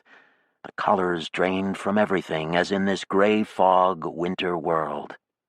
He pursed his lips and concentrated on the ice-scape, driving with a ruthless touch he hadn't known he had. The hours passed, and he did his best not to think of Hiroko or Nadia or Art or Sax or Maya or Dao or any of the rest. His family, neighborhood, town, and nation all under that one small dome. He bent over his twisted stomach and focused on the world of driving, on each little bump and hollow to be dodged in the vain attempt to make it a less rattled ride. They had to go clockwise for 300 kilometers, and then most of the way up the length of Chasma Austral, which in late winter narrowed and became so choked with ice blocks that there was only a single route through, marked by weak little directional transponders. There he was forced to slow down, but under the dark mist they could drive at all hours, and they did so until they reached the low wall that marked the refuge. It was just 14 hours after their departure from the gate of Gamete. An accomplishment over such jagged, frosty terrain, but Nergal didn't even note it. If the refuge was empty... If it was empty... The numbness in him was eroding fast as they approached the low wall at the head of the chasm. There was no sign of anyone or anything there, and his fear was breaking through the numbness like orange magma out of the cracks in black lava. It gushed out and billowed through him, became an unbearable ripping tension in every cell of him. Then a light flickered from low on the wall, and Jackie cried, "Ah!" as if stuck with a pin. Nergal accelerated, and the car bounded toward the ice wall. He almost crashed the car right into it. He slammed on the brakes, and the big wire wheels of the car skidded very briefly, then ground to a halt. Jackie popped on her helmet and dashed into the lock, and Nergal followed, and after an agonizing suck and pump, they dropped out of the lock onto the ground and hurried to the locked door in a shallow recess in the ice. The door opened, and 4 suited figures leaped out, holding guns. Jackie cried out over the common band, and in a second the 4 were hugging them. So far, so good, although it was conceivable that they were just comforting them, and Nergal was still in an agony of suspense when he saw Nadia's face behind one of the faceplates. She gave him the thumbs-up sign, and he realized that he had been holding his breath for what seemed like the last 15 hours entire, though no doubt it was only since he had jumped out of the car. Jackie was crying with relief, and Nergal felt that he wanted to cry too, but the sudden disintegration of the numbness and then the fear had left him merely shattered, exhausted, beyond tears. Nadia led him into the refuge lock by hand as if she understood this, and when the lock was closed and pumping up, Nergal began to understand the voices on the common band. "I was so scared I thought you were dead. We got out the escape tunnel. We saw them coming." Inside the shelter, they took off their helmets and went through 100 rounds of embracing. Art slapped him on the back, his eyes popping out like eggs. "So glad to see you two." He pulled Jackie into a rough hug, then held her out at arm's length and looked at her wet, snotty, red-eyed, girlish face with approval and admiration, as if just this moment accepting that she was human too, and not some feline goddess. As they staggered down the narrow tunnel to the refuge's rooms, Nadia told them the story, scowling as she recalled it. "We saw them coming and got way up the back tunnel and then brought down both domes and all the tunnels. So we may have killed a good number of them, but I don't know. I don't know how many they sent in or how far they got. Coyote's out shadowing them to see if he can tell. Anyway, it's done." At the end of the tunnel was a crowded refuge of several little chambers, roughly walled, floored and ceilinged by insulation panels, set right against cavities in the ice. Every room radiated from a larger central chamber that served as kitchen and dining hall. Jackie hugged everyone in there but Maya, ending with Nergal. They held each other hard, and Nergal felt her trembling and realized he was trembling as well in a kind of synchronic vibration.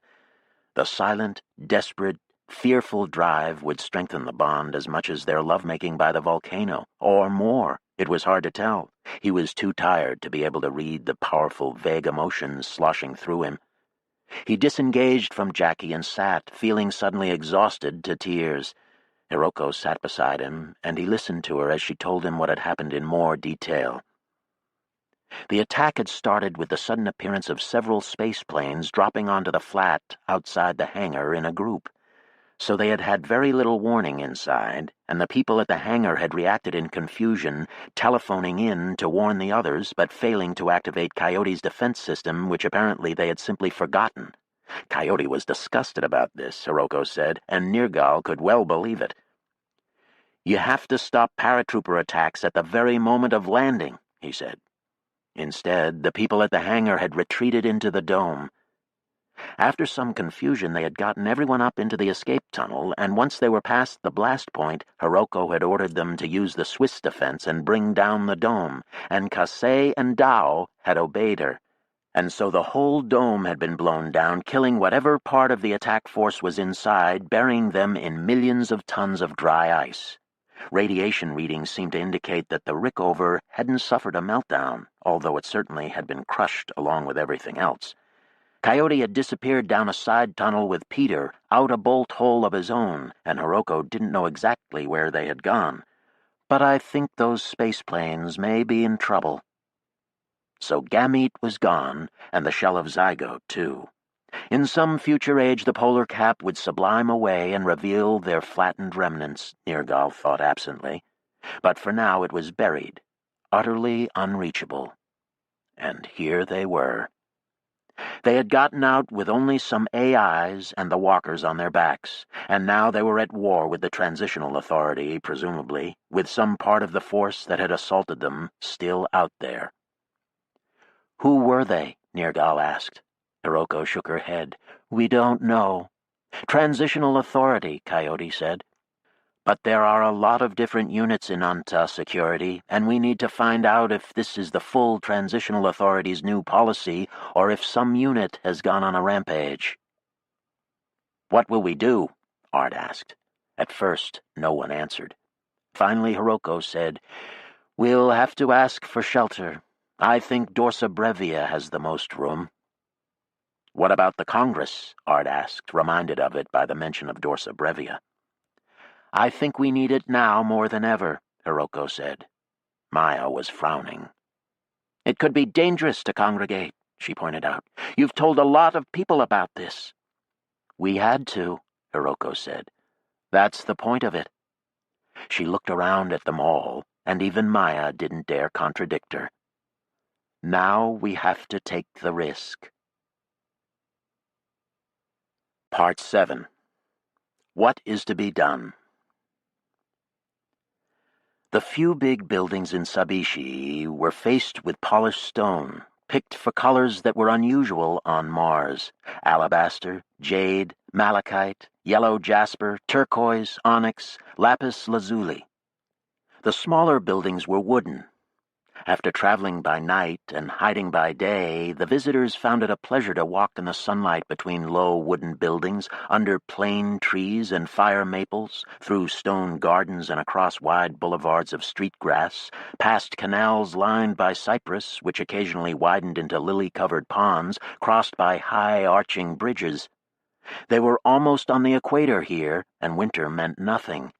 Even at aphelion, hibiscus and rhododendron were flowering, and pine trees and many varieties of bamboo shot high into the warm, breezy air. The ancient Japanese greeted their visitors as old and valued friends. The Sabishi Issei, dressed in copper jumpsuits, went barefoot, and wore long ponytails and many earrings and necklaces. One of them, bald, with a wispy white beard and a deeply wrinkled face, took the visitors on a walk to stretch their legs after their long drives. His name was Kenji, and he had been the first Japanese to step on Mars, though no one remembered that anymore.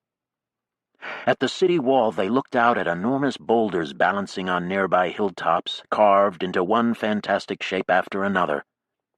"Have you ever been to the Medusi Fosse?" Kenji only smiled and shook his head. The kami stones on the hills were honeycombed with rooms and storage spaces, he told them, and along with the mohole mound maze they now could house a very great number of people, as many as 20,000 for as long as a year. The visitors nodded. It seemed possible it might become necessary. Kenji took them back to the oldest part of town where the visitors had been given rooms in the original compound. The rooms were smaller and more spare than most of the town's student apartments, and had a patina of age and use that made them more like nests than rooms. The Issei still slept in some of them. As the visitors walked through these rooms, they didn't look at each other. The contrast between their history and those of the Sabishians was too stark. They stared at the furniture, disturbed, distracted, withdrawn. And after that evening's meal, after a lot of sake had gone down the hatches, one said, "If only we had done something like this." Nanao began to play a bamboo flute. "It was easier for us," Kenji said. "We were all Japanese together. We had a model." "It doesn't seem much like the Japan I remember." "No, but that isn't the true Japan." They took their cups and a few bottles and climbed upstairs to a pavilion on top of a wooden tower next to their compound. Up there they could see the trees and rooftops of the city and the jagged array of boulders standing on the black sky sill. It was the last hour of twilight, and except for a wedge of lavender in the west, the sky was a rich midnight blue, liberally flecked with stars. A string of paper lanterns hung in a grove of fire maples below. We are the true Japanese. What you see in Tokyo today is transnational. There is another Japan. We can never go back to that, of course. It was a feudal culture in any case, and had features we cannot accept. But what we do here has its roots in that culture. We are trying to find a new way, a way which rediscovers the old one or reinvents it for this new place. Kasei Nippon. Yes, but not just for Mars, for Japan also. As a model for them, you see. An example of what they can become. And so they drank rice wine under the stars. Nanao played his flute, and down in the park, under the paper lanterns, someone laughed. The visitors sat leaning against each other, drinking and thinking. They talked for a while about all the sanctuaries, how different they were, and yet how much they had in common. They got drunk. This Congress is a good idea. The visitors nodded in various degrees of assent. It's just what we need. I mean, we have been getting together to celebrate John's festival for how many years now? And it's been good, very pleasant, very important. We have needed it for our own sakes. But now things are changing fast. We can't pretend to be a cabal. We have to deal with the rest of them. They talked specifics for a while. Attendance at the Congress, security measures, problem issues. Who attacked the egg? The egg? A security team from Burroughs. Subarashi and Armscore have organized what they call a sabotage investigation unit, and they've gotten the Transitional Authority to bless the operation. They'll be coming south again, no doubt of that. We have almost waited too long. They got the institution, the information from me? A snort. You should resist thinking you are so important. It doesn't matter anyway. It's the return of the elevator driving all this, and they are building one for Earth as well, and so we had better act. Then, as the stone sake bottles kept going around and emptying, they gave up on such seriousness and talked about the past year, things they had seen in the outback, gossip about mutual acquaintances, new jokes heard. Nanao got out a packet of balloons, and they filled them and tossed them out into the city's night breeze and watched them float down onto the trees and the old habitats. They passed around a canister of nitrous oxide, took breaths, and laughed. The stars made a thick net overhead. One told stories of space, of the asteroid belt. They tried to nick exposed bits of wood with their pocket knives and failed. This Congress will be what we call Nima-washi, preparing the ground. Two stood, arms around each other, and swayed until they had caught their balance, then held out their little cups in a toast. Next year on Olympus. Next year on Olympus, the others repeated, and drank.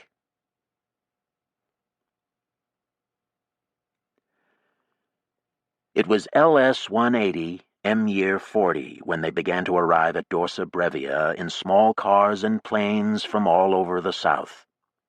A group of Reds and caravan Arabs checked people's credentials in the wasteland approaches, and more Reds and Bogdanovists were stationed in bunkers located all around the Dorsa, armed in case there was any trouble. The Sabishian intelligence experts, however, thought that the conference was unknown in Burroughs or Hellas or Sheffield, and when they explained why they thought so, people tended to relax, for clearly they had penetrated far into the halls of UNTA and indeed throughout the whole structure of transnational power on Mars. That was another advantage to the demi-monde. They could work in both directions. When Nadia arrived with Art and Nergal, they were led to their guest quarters in Zakros, the southernmost segment of the tunnel. Nadia dropped her pack in a little wooden room and wandered the big park, and then through the segments farther north, finding old friends and meeting strangers, feeling in a mood of good hope.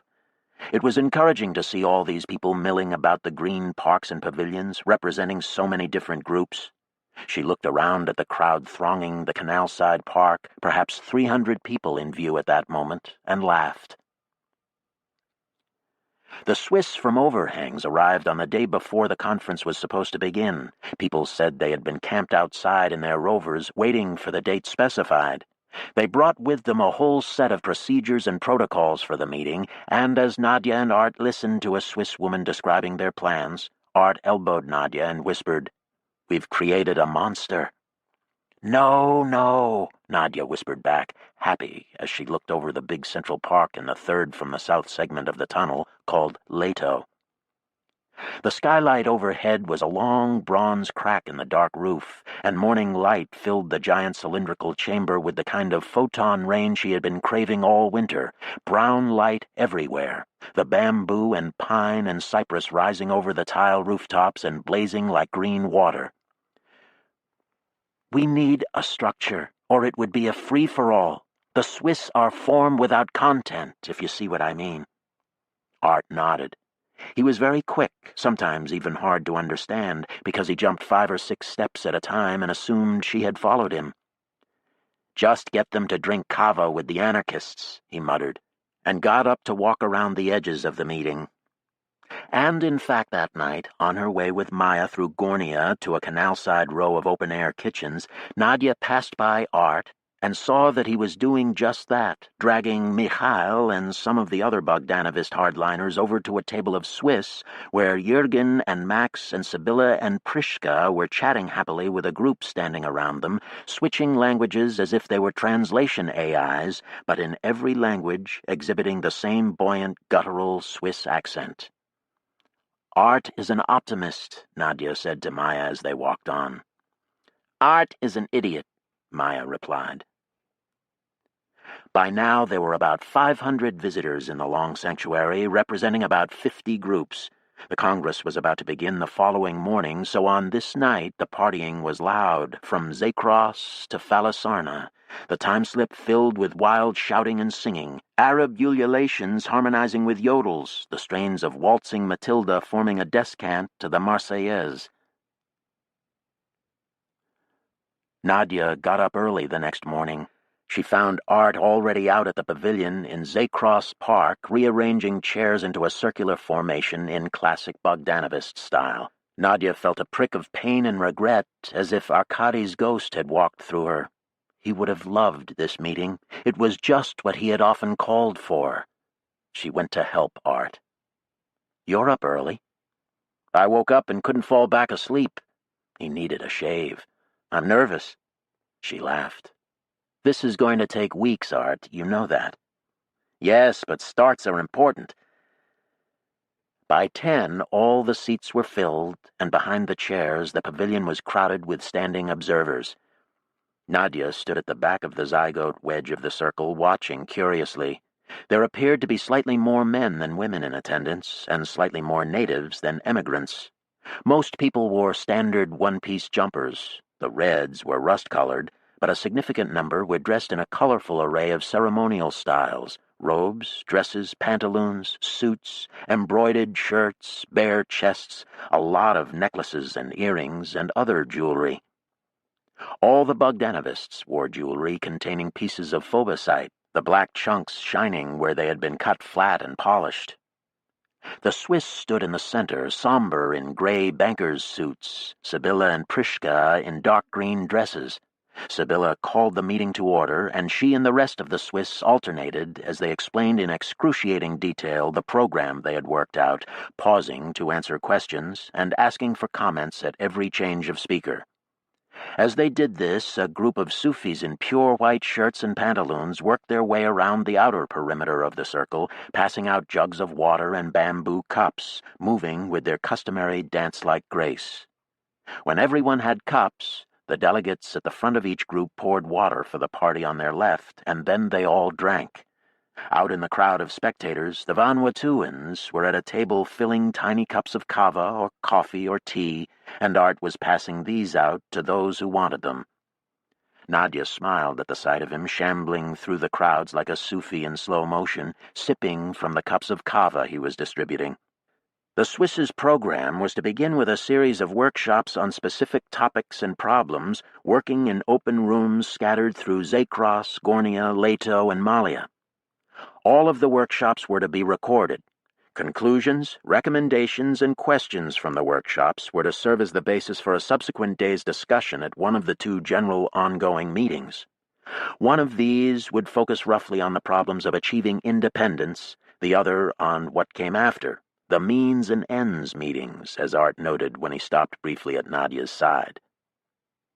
When the Swiss were done describing the program, they were ready to start. It hadn't occurred to them to have any ceremonial opening. Werner, speaking last, reminded people that the first workshops would begin in an hour, and that was that. They were done. But before the crowd dispersed, Hiroko stood at the back of the Zygote crowd and walked slowly into the center of the circle. She wore a bamboo green jumper and no jewelry, a tall, slight figure, white-haired, unprepossessing, and yet every eye there was locked onto her. And when she lifted her hands, everyone seated got to their feet.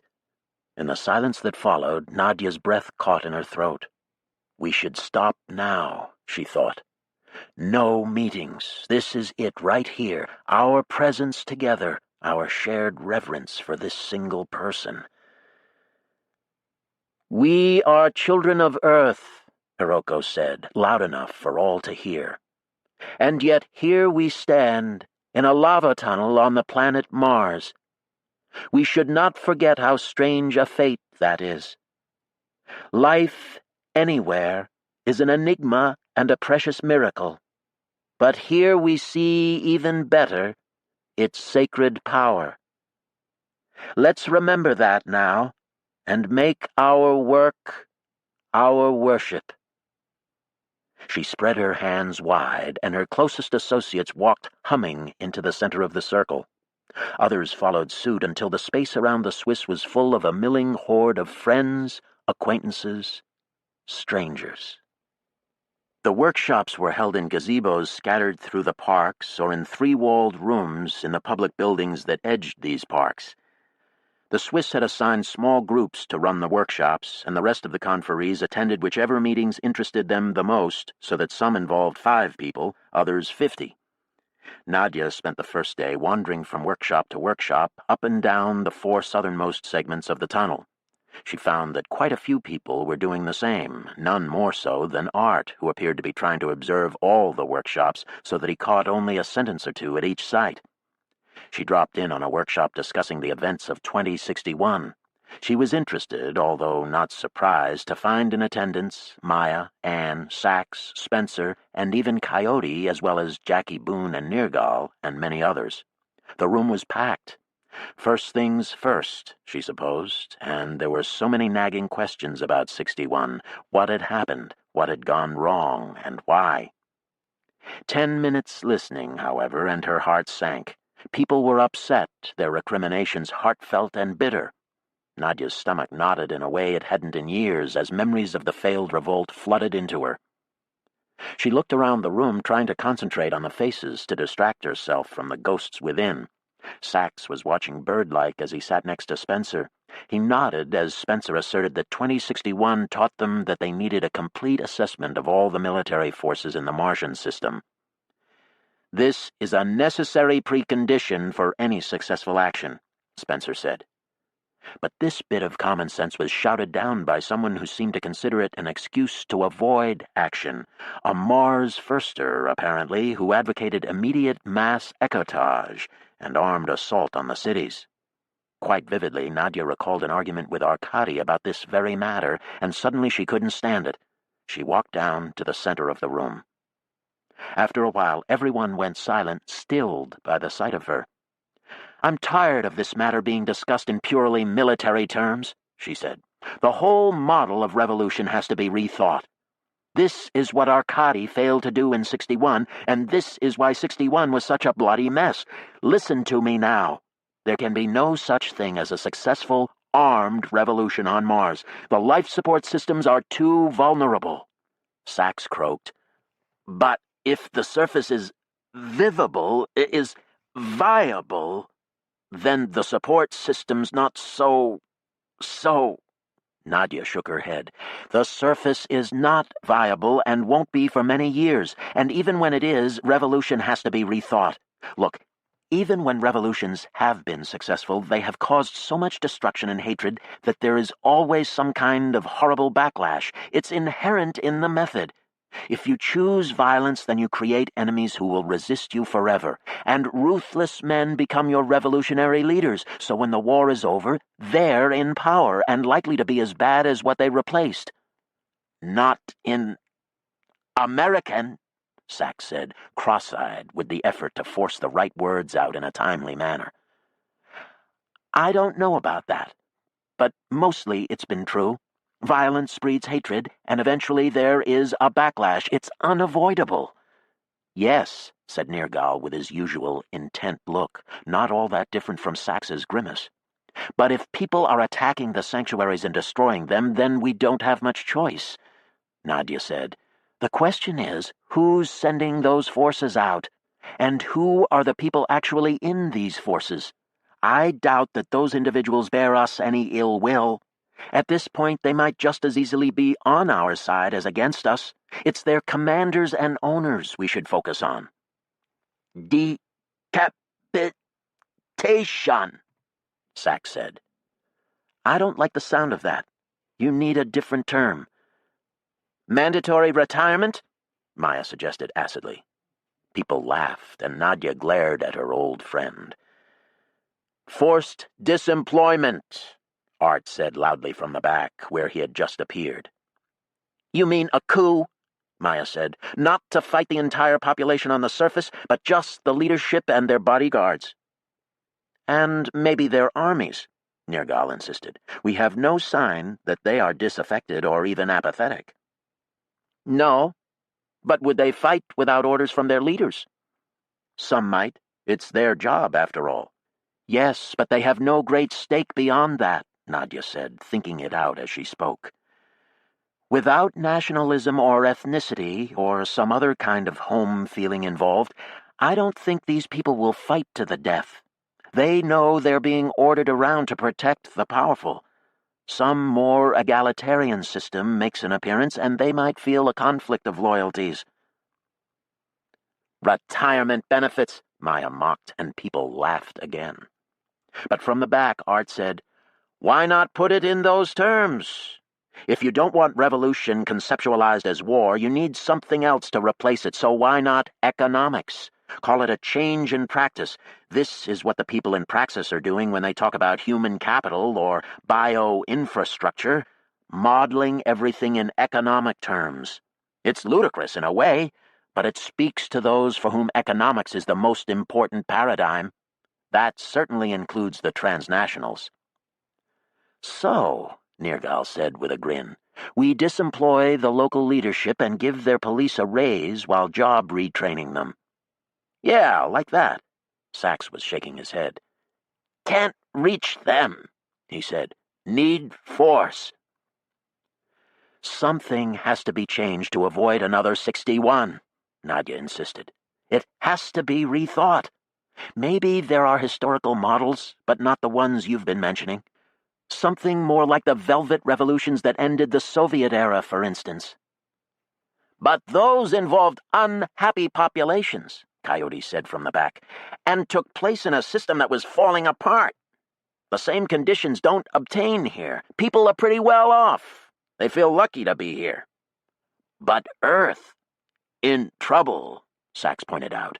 Falling apart. Coyote said, and he sat down by Sachs to talk about it.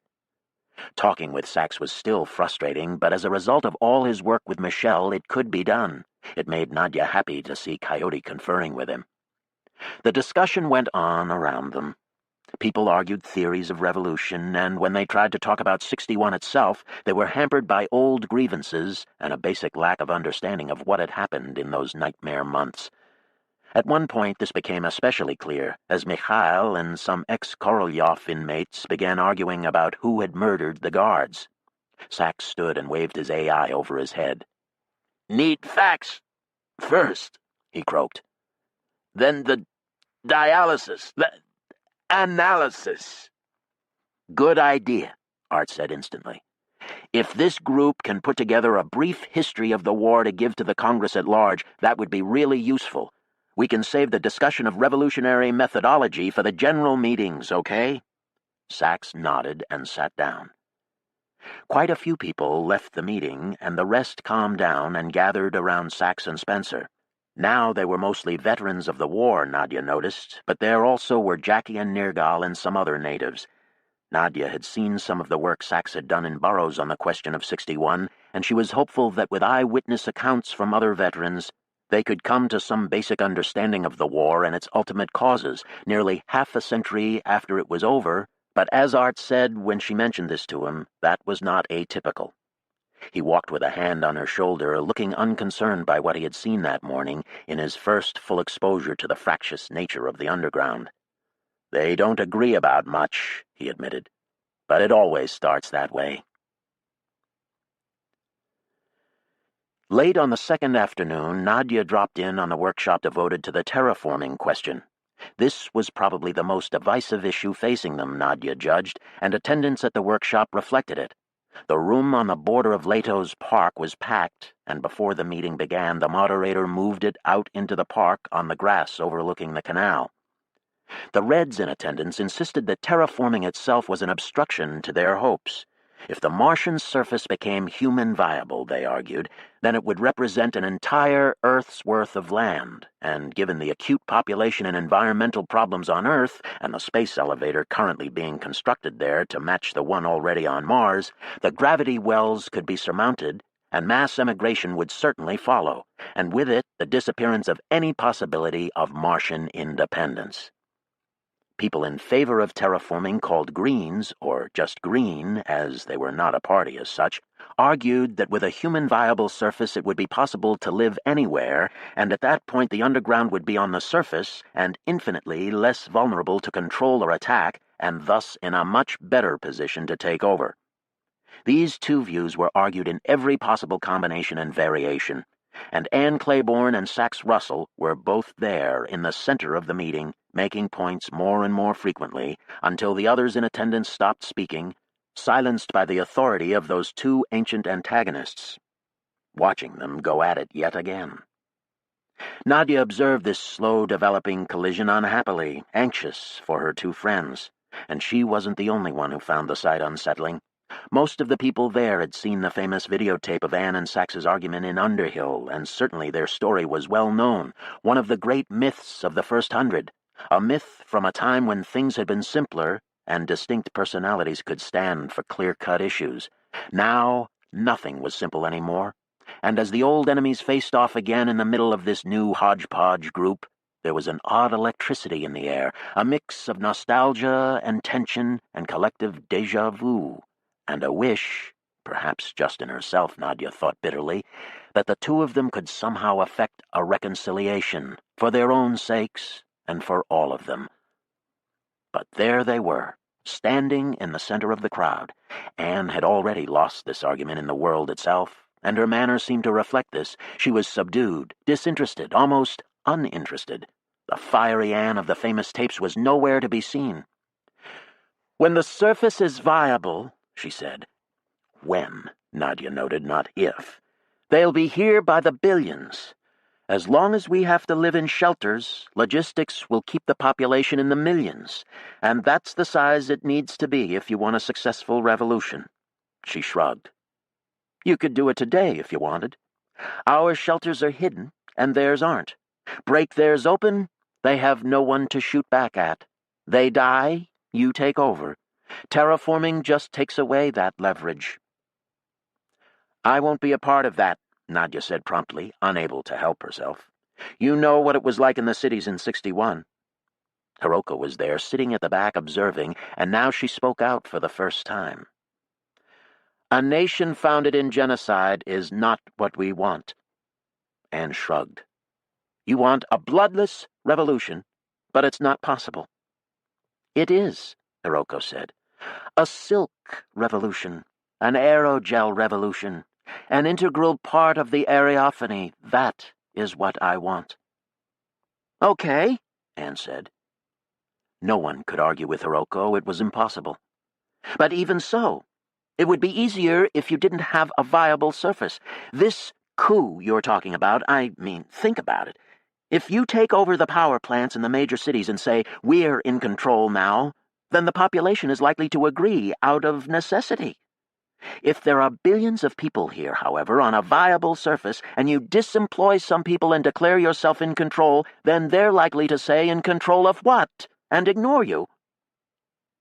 This, Sachs said slowly, this suggests takeover, while surface non-vivable, then continue process as independent. They'll want you, Anne said. When they see the surface open up, they'll come get you. Not if they collapse, Sachs said. The transnationals are in firm control, Anne said. Don't think they're not. Sachs was watching Anne most intently, and instead of dismissing her points, as he had in the debates of old, he seemed, on the contrary, hyper-focused on them, observing her every move, blinking as he considered her words, and then replying with even more hesitation than his speech problems would explain. With his altered face, it sometimes seemed to Nadia that someone else was arguing with her this time, not Sachs, but some brother of his, a dance instructor or ex-boxer with a broken nose and a speech impediment, struggling patiently to choose the right words and often failing. And yet the effect was the same. Terraforming. Irreversible, he croaked. Would be technically hard to start, to stop. Effort equal to 1, made, and might not, and environment can be a weapon in our case, in our cause, at any stage. How so? Several people asked, but Sachs did not elaborate. He was concentrating on Anne, who was looking back at him with a curious expression, as if exasperated. If we're on course to viability, she said to him, then Mars represents an incredible prize to the transnationals. Maybe even their salvation if things go really wrong down there.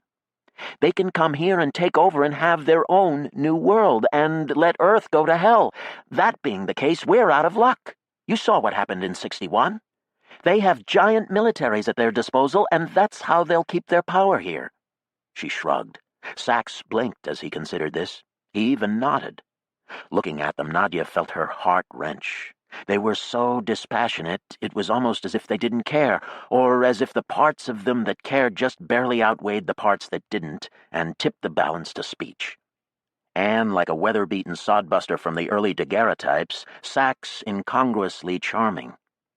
They both appeared to be in their early 70s, so that seeing them and feeling her own nervous pulse, it was hard for Nadia to believe that they were over 120 now, inhumanly ancient, and so changed somehow, worn down, over-experienced, jaded, used up, or at the very least, long past getting too passionate about any mere exchange of words.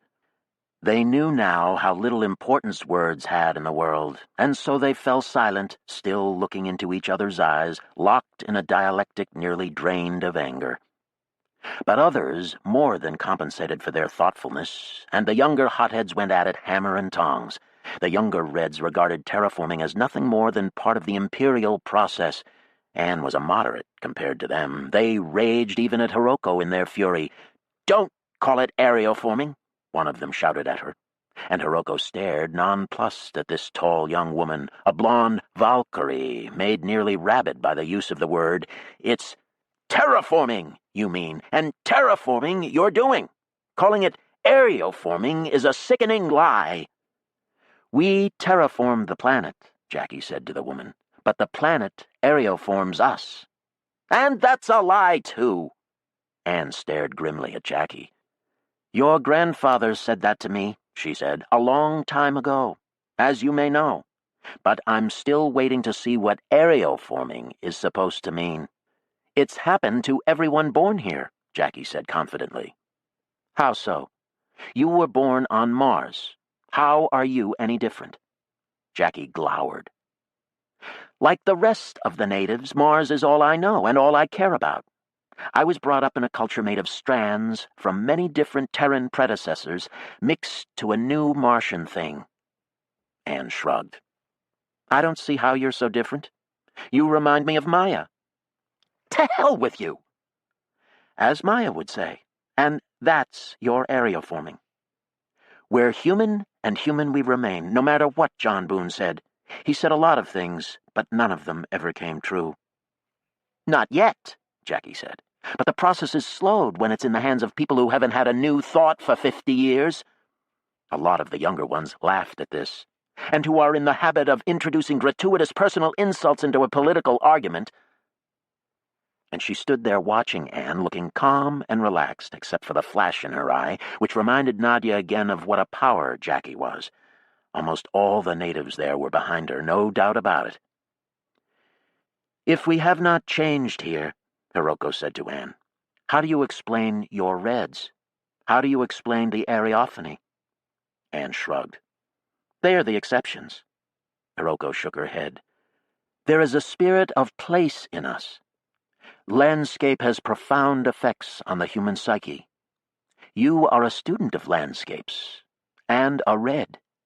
You must acknowledge this to be true. True for some, Anne replied, but not for all. Most people obviously don't feel that spirit of place. One city is much like another. In fact, they're interchangeable in all the important ways. So people come to a city on Mars, and what's the difference? There isn't any. So they think no more of destroying the land outside the city than they did back on Earth. These people can be taught to think differently. No, I don't think they can. You've caught them too late. At best you can order them to act differently, but that's not being areoformed by the planet. That's indoctrination, re-education camps, what have you, fascist areophany. Persuasion, Hiroko countered. Advocacy, argument by example, argument by argument. It need not be coercive. The aerogel revolution, Anne said sarcastically. But aerogel has very little effect on missiles.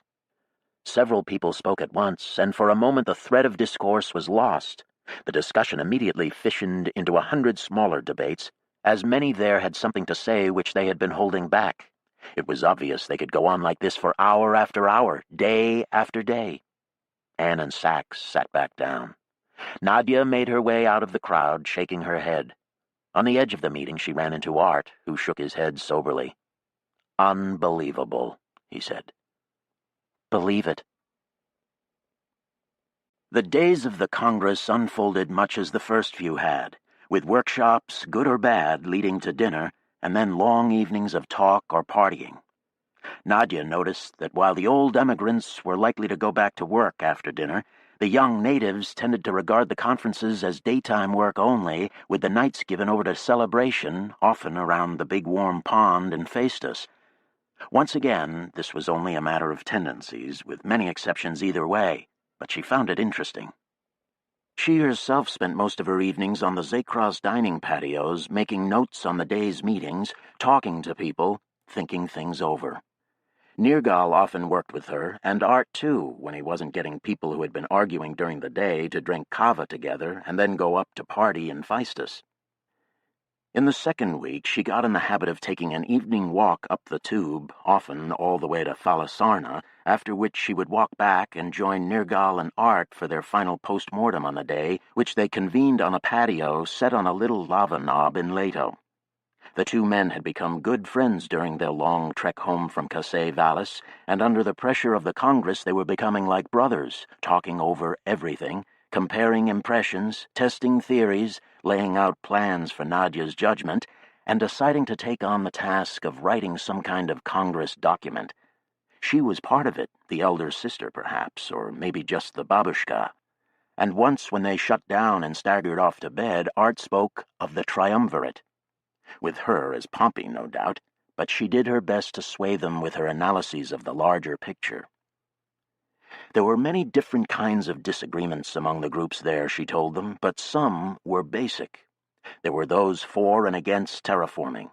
There were those for and against revolutionary violence. There were those who had gone underground to hold on to cultures under assault, and those who had disappeared in order to create radical new social orders. and it seemed more and more evident to Nadia that there were also significant differences between those who had immigrated from Earth and those who had been born on Mars. There were all kinds of disagreements then, and no obvious alignments to be found among them. One night, Michel Duval joined the three of them for a drink, and as Nadia described to him the problem, he got out his AI and began to make diagrams based on what he called the semantic rectangle. Using this schema, they made 100 different sketches of the various dichotomies, trying to find a mapping that would help them to understand what alignments and oppositions might exist among them. They made some interesting patterns, but it couldn't be said that any blinding insights jumped off the screen at them, although one particularly messy semantic rectangle seemed suggestive, at least to Michel. Violence and nonviolence, terraforming and anti-terraforming formed the initial four corners, and in the secondary combination around this first rectangle he had located Bogdanovists, Reds, Hirocco's Ariophany, and the Muslims and other cultural conservatives. But what this combinatoire indicated in terms of action was not clear. Nadia began to attend the daily meetings devoted to general questions concerning a possible Martian government. These were just as disorganized as the discussions of revolutionary methods, but less emotional and often more substantive. They took place every day in a small amphitheater which the Minoans had cut into the side of the tunnel in Malia. From this rising arc of benches, the participants looked out over bamboo and pine trees and terracotta rooftops, all the way up and down the tunnel, from Zakros to Falasarna. The talks were attended by a somewhat different crowd than the revolutionary debates. A report would come in from the smaller workshops for discussion, and then most of the people who had attended that workshop would join the larger meeting to see what comments were made on the report. The Swiss had set up workshops for all aspects of politics, economics, and culture generally, and so the general discussions were very wide-ranging indeed. Vlad and Marina sent over frequent reports from their workshop on finances, each report sharpening and expanding their evolving concept of eco-economics. "It's very interesting," Nadia reported to Nergal and Art in their nightly gathering on the knob patio. "A lot of people are critiquing Vlad and Marina's original system, including the Swiss and the Bolognese, and they're basically coming around to the conclusion that the gift system that we first used in the underground is not sufficient by itself because it's too hard to keep balanced. There are problems of scarcity and hoarding, and when you start to set standards, it's like compelling gifts from people, which is a contradiction. This is what Coyote always said, and why he set up his barter network. So they're working toward a more rationalized system in which basic necessities are distributed in a regulated hydrogen peroxide economy where things are priced by calculations of their caloric value. Then, when you get past the necessities, the gift economy comes into play using a nitrogen standard. So there are two planes, the need and the gift, or what the Sufis in the workshop call the animal and the human, expressed by the different standards." "The green and the white," Nergal said to himself. "And are the Sufis pleased with this dual system?" Art asked. Nadia nodded. Today, after Marina described the relationship of the two planes, Duel Nun said to her, "The Mevlana couldn't have put it any better." "A good sign," Art said cheerfully. Other workshops were less specific and therefore less fruitful. One, working on a prospective Bill of Rights, was surprisingly ill-natured, but Nadia quickly saw that this topic tapped into a huge well of cultural concerns. Many obviously considered the topic an opportunity for one culture to dominate the rest. "I've said it ever since Boone," Zake exclaimed. "An attempt to impose one set of values on all of us is nothing but Ataturkism. Everyone must be allowed their own way." "But this can only be true up to a point," said Ariadne. "What if one group here asserts its right to own slaves?" Zake shrugged. "This would be beyond the pale." "So you agree there should be some basic Bill of Human Rights?" "This is obvious," Zake replied coldly. Mikhail spoke for the Bogdanovists. "All social hierarchy is a kind of slavery," he said. "Everyone should be completely equal under the law." "Hierarchy is a natural fact," Zake said. "It cannot be avoided." "Spoken like an Arab man," Ariadne said. "But we are not natural here. We are Martian, And where hierarchy leads to oppression, it must be abolished. The hierarchy of the right-minded, Zeke said. Or the primacy of equality and freedom. Enforced, if necessary. Yes. Enforced freedom, then. Zeke waved a hand, disgusted. Art rolled a drink cart onto the stage. Maybe we should focus on some actual rights, he suggested. Maybe look at the various declarations of human rights from Earth and see if they can be adapted to suit us here. Nadia moved on to check out some of the other meetings. Land use, property law, criminal law, inheritance. The Swiss had broken down the matter of government into an amazing number of subcategories. The anarchists were irritated, Mikhail chief among them. Do we really have to go through all this? He asked again and again. None of this should obtain, none of it. Nadia would have expected Coyote to be among those arguing with him, but in fact, he said, we have to argue all of it. Even if you want no state or a minimal state, then you still have to argue it point by point. Especially since most minimalists want to keep exactly the economic and police system that keeps them privileged. That's libertarians for you, anarchists who want police protection from their slaves. No, if you want to make the minimum state case, you have to argue it from the ground up. But, Mikhail said, I mean, inheritance law. Sure, why not? This is critical stuff. I say there should be no inheritance at all, except for a few personal objects passed on, perhaps. But all the rest should go back to Mars. It's part of the gift, right? All the rest? Vlad inquired with interest. But what would that consist of, exactly? No one will own any of the land, water, air, the infrastructure, the gene stock, the information pool. What's left to pass on? Coyote shrugged. Your house? Your savings account? I mean, won't we have money, and won't people stockpile surpluses of it if they can? You have to come to the finance sessions, Marina said to Coyote. We're hoping to base money on units of hydrogen peroxide and price things by energy values. But money will still exist, right? Yes, but we are considering reverse interest on savings accounts, for instance, so that if you don't put what you've earned back into use, it will be released to the atmosphere as nitrogen.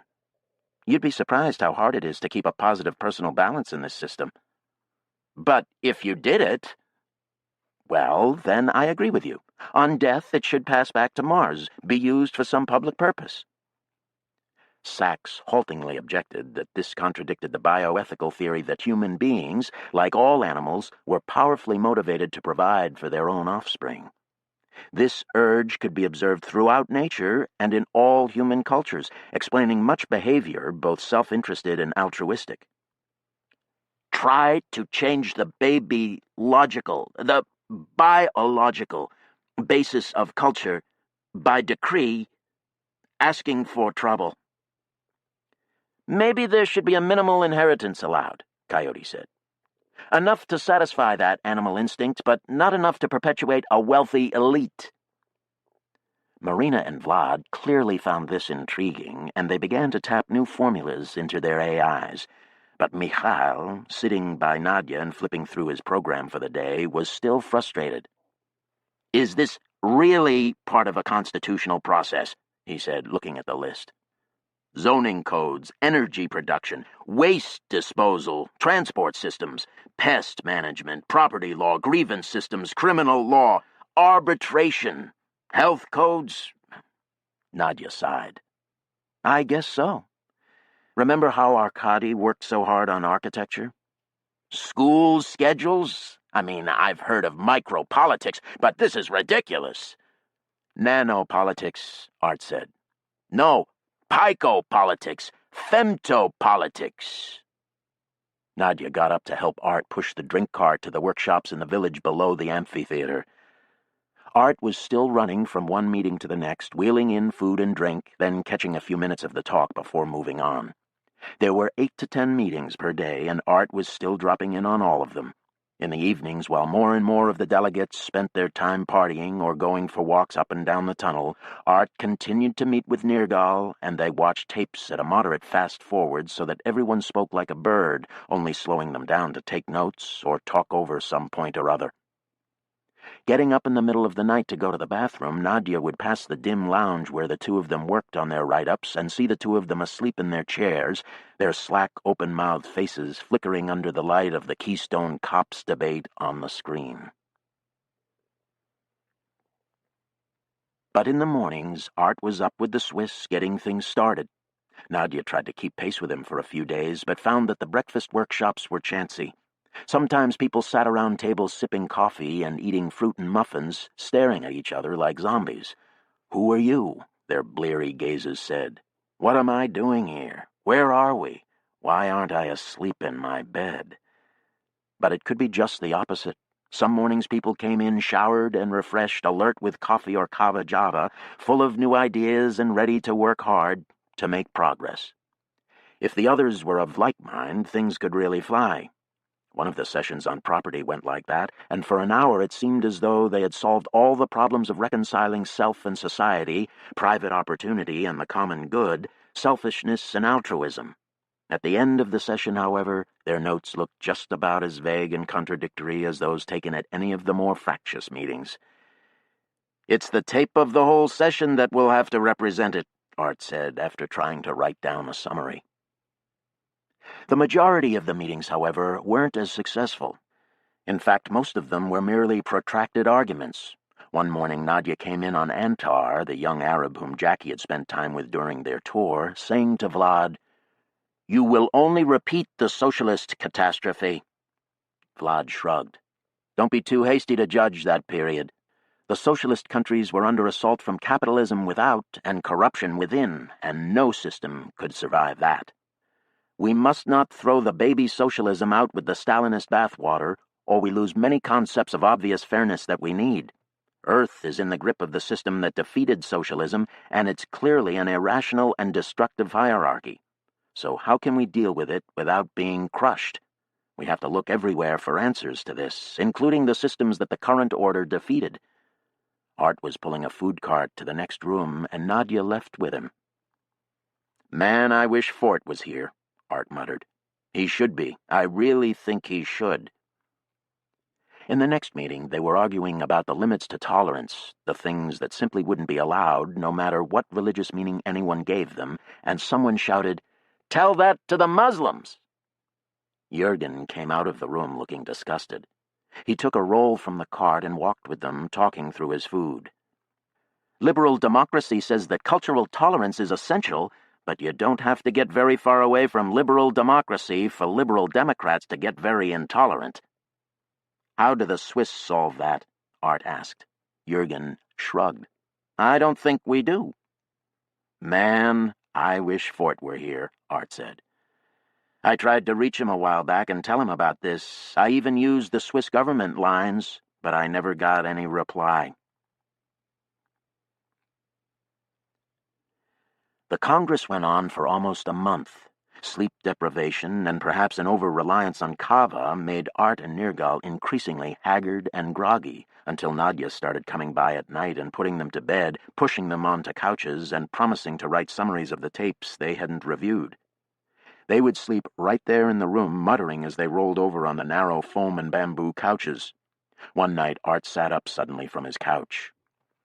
"I'm losing the content of things," he said to Nadia seriously, still half-dreaming. "I'm just seeing forms now. Becoming Swiss, eh? Go back to sleep." He flopped back down. "It was crazy to think you folks could do anything together," he murmured. "Go back to sleep." Probably it was crazy, she thought as he snuffed and snored. She stood up, went to the door. She felt the mental whir in her head that told her she wasn't going to be able to sleep, and walked outside into the park. The air was still warm, the black skylight stuffed with stars.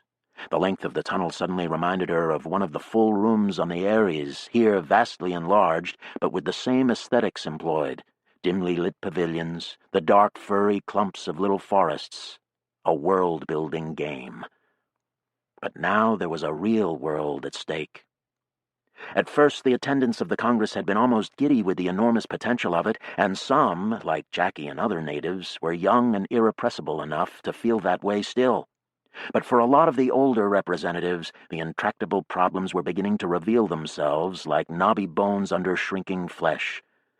The remnant of the first 100, the old Japanese from Sabishi, they sat around these days watching, thinking hard, with attitudes ranging from Maya's cynicism to Marina's anxious irritation. And then there was the coyote, down below her in the park, strolling tipsily out of the woods with a young woman holding him by the waist. "Ah, love!" he shouted down the long tunnel, throwing his arms wide.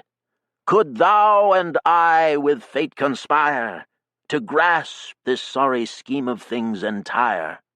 Would we not shatter it to bits and then remold it nearer to the heart's desire?" Indeed, Nadia thought, smiling, and went back to her room. There were some reasons for hope. For one thing, Hiroko persevered, attending meetings all day long, adding her thoughts and giving people the sense that they had chosen the most important meeting going on at that moment. And Anne worked, though she seemed critical of everything, Nadia thought, blacker than ever, and Spencer and Sachs and Maya and Michelle and Vlad and Ursula and Marina.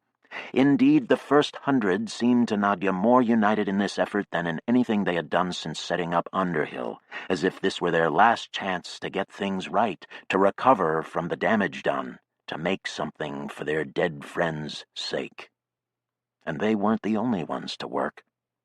As the meetings went on, people got a sense of who wanted the Congress to achieve something tangible, and these people got in the habit of attending the same meetings, working hard on finding compromises and getting results onto screens in the form of recommendations and the like. They had to tolerate visits by those who were more interested in grandstanding than results, but they kept hammering away. Nadia focused on these signs of progress and worked to keep Nirgal and Art informed, also fed and rested. People dropped by their suite. "We were told to bring this over to the Big Three." Many of the serious workers were interesting. One of the women from Dorsa Brevia named Charlotte was a constitutional scholar of some note, and she was building a kind of framework for them, a Swiss-like thing in which topics to be dealt with were ordered without being filled in. "Cheer up," she told the three of them one morning when they were sitting around looking glum. "A clash of doctrines is an opportunity. The American Constitutional Congress was one of the most successful ever, and they went into it with several very strong antagonisms. The shape of the government they made reflects the distrust these groups had for each other. Small states came in afraid they were going to be overwhelmed by large states, and so there's a Senate where all states are equals, and a House where the larger states have their greater numbers represented. The structure is a response to a specific problem, see? Same with the three-way checks and balances. It's an institutionalized distrust of authority. The Swiss Constitution has a lot of that too, and we can do it here." So out they went, ready to work, 2 sharp young men and 1 blunt old woman. It was strange, Nadia thought, to see who emerged as leaders in situations like these. It wasn't necessarily the most brilliant or well-informed, as Marina or Coyote would serve to show, though both qualities helped, and those 2 people were important. But the leaders were the ones people would listen to, the magnetic ones. And in a crowd of such powerful intellects and personalities, such magnetism was very rare, very elusive, very powerful. She attended a meeting devoted to a discussion of Mars-Earth relations in the post-independence period.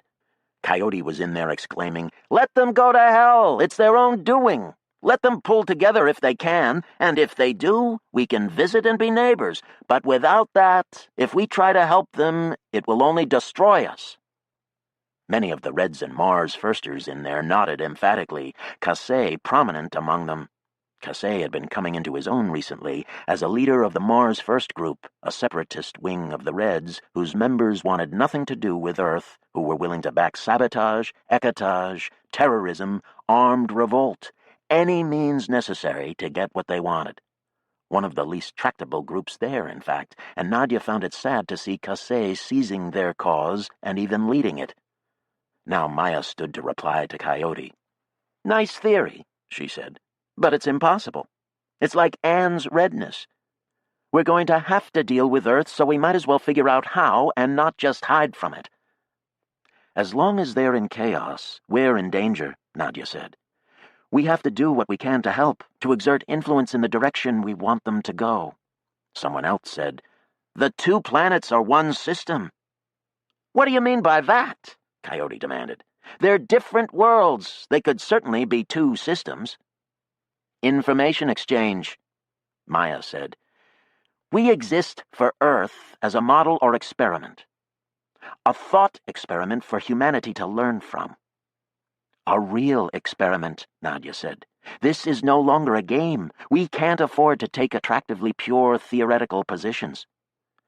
She was looking at Casey and Harmakis and their comrades as she said this, but it made no impact, she could see. More meetings, more talk, a quick meal, and another meeting with the Sabishi Issei to discuss the demimonde as a springboard for their efforts. Then it was off to the nightly conference with Art and Nirgal, but the men were beat, and she sent them to bed. "We'll talk over breakfast." She too was tired, but very far from sleepy. So she took her night walk north from Zakros through the tunnel. She had recently discovered a high trail running along the west wall of the tunnel, cut into the basalt where the curve of the cylinder made the wall about a 45-degree slope. From this trail she could look out over the treetops down into the parks. And where the trail veered out onto a little spur in Knossos, she could see up and down the length of the tunnel all the way to both horizons, the entire lengthy narrow world dimly lit by streetlights surrounded by irregular green globes of leaves, and by the few windows with lights still on inside, and by a string of paper lanterns hung in the pines of Gornia's park. It was such an elegant piece of construction, it hurt her slightly to think of the long years spent in Zygote, under ice, in frigid air and artificial light. If only they had known about these lava tunnels. The next segment, Phaistos, had its floor nearly filled by a long, shallow pond where the canal that coursed slowly down from Zakros widened. Underwater lights at one end of the pond turned its water into a strange, sparkling dark crystal, and she could see a group of people splashing about in it, their bodies gleaming in the lit water, disappearing into the dark. Amphibious creatures, salamanders. Once, very long ago on Earth, there had been water animals that had crawled up, gasping, onto the shore. They must have had some pretty serious policy debates, Nadia thought sleepily, down in that ocean. To emerge or not to emerge? How to emerge? When to emerge? Sound of distant laughter, the stars packing the jagged skylights. She turned and walked down a staircase to the tunnel floor, then back to Zakros, on the paths and street grass, following the canal, thinking in scattered, darting images. Back at their suite she lay on her bed and fell asleep instantly, dreaming at dawn of dolphins swimming through the air. But in the midst of that dream she was awakened roughly by Maya, who said in Russian, "There's some Terrans here, Americans." "Terrans," Nadia repeated, and was afraid. She dressed and went out to see. It was true. Art was standing with a small group of Terrans, men and women her own size and apparently about her own age, unsteady on their feet as they craned their necks, looking at the great cylindrical chamber in amazement. Art was trying to introduce them and explain them at the same time, which was giving even his motor mouth some difficulty. "I invited them, yes. Well, I didn't know. Hi, Nadia. This is my old boss, William Fort." "Speak of the devil," Nadia said, and shook the man's hand. He had a strong grip. A bald, snub-nosed man, tanned and wrinkled, with a pleasant, vague expression. "They just arrived. The Bogdanovists brought them in. I invited Mr. Fort some while ago, but never heard back from him and didn't know he was going to come. I'm quite surprised and pleased, of course." "You invited him?" Maya said. "Yes, you see, he's very interested in helping us. That's the thing." Maya was glaring, not at Art, but at Nadia. "I told you he was a spy," she said in Russian. "Yes, you did," Nadia said, then spoke to Fort in English. "Welcome to Mars." "I'm happy to be here," Fort said, and it looked like he meant it. He was grinning goofily, as if too pleased to keep a straight face. His companions didn't seem as sure. There were about a dozen of them, both young and old, and some were smiling, but many looked disoriented and cautious. After an awkward few minutes, Nadia took Fort and his little group of associates over to the Zakros guest quarters, and when Ariadne arrived, they assigned the visitors rooms. What else could they do?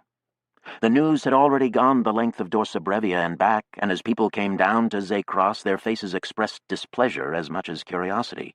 But there the visitors were, after all, leaders of one of the biggest transnationals, and apparently alone, and without tracking devices on them, or so the Sabishians had declared. One had to do something with them. Nadia got the Swiss to call a general meeting at the lunch hour, and then she invited the new guests to freshen up in their rooms and afterwards speak at the meeting. The Terrans accepted the invitation gratefully, the uncertain ones among them looking reassured. Fort himself seemed to be already composing a speech in his mind. Back outside the Zakros guest quarters, Art was facing a whole crowd of upset people. "What makes you think you can make decisions like that for us?" Maya demanded, speaking for many of them. "You, who don't even belong. You, a kind of spy among us, making friends with us and then betraying us behind our backs." Art spread his hands, red-faced with embarrassment, shifting his shoulders as if dodging abuse or sliding through it to make an appeal to the people behind Maya, the ones who might just be curious. "We need help," he said. "We can't accomplish what we want all by ourselves. Praxis is different. They're more like us than them, I'm telling you." "It's not your right to tell us," Maya said. "You are our prisoner." Art squinted, waggled his hands. "You can't be a prisoner and a spy at the same time, can you?" "You can be every kind of treacherous thing at once," Maya exclaimed. Jackie walked up to Art and looked down on him, her face stern and intent. "You know this Praxis group may have to become permanent Martians now, whether they want to be or not, just like you." Art nodded. "I told them that might happen. Obviously, they didn't care. They want to help, I'm telling you. They represent the only transnational that's doing things differently, that has goals similar to ours. They've come here by themselves to see if they can help. They're interested. Why should you be so upset by that? It's an opportunity." "Let's see what Fort says," Nadia said.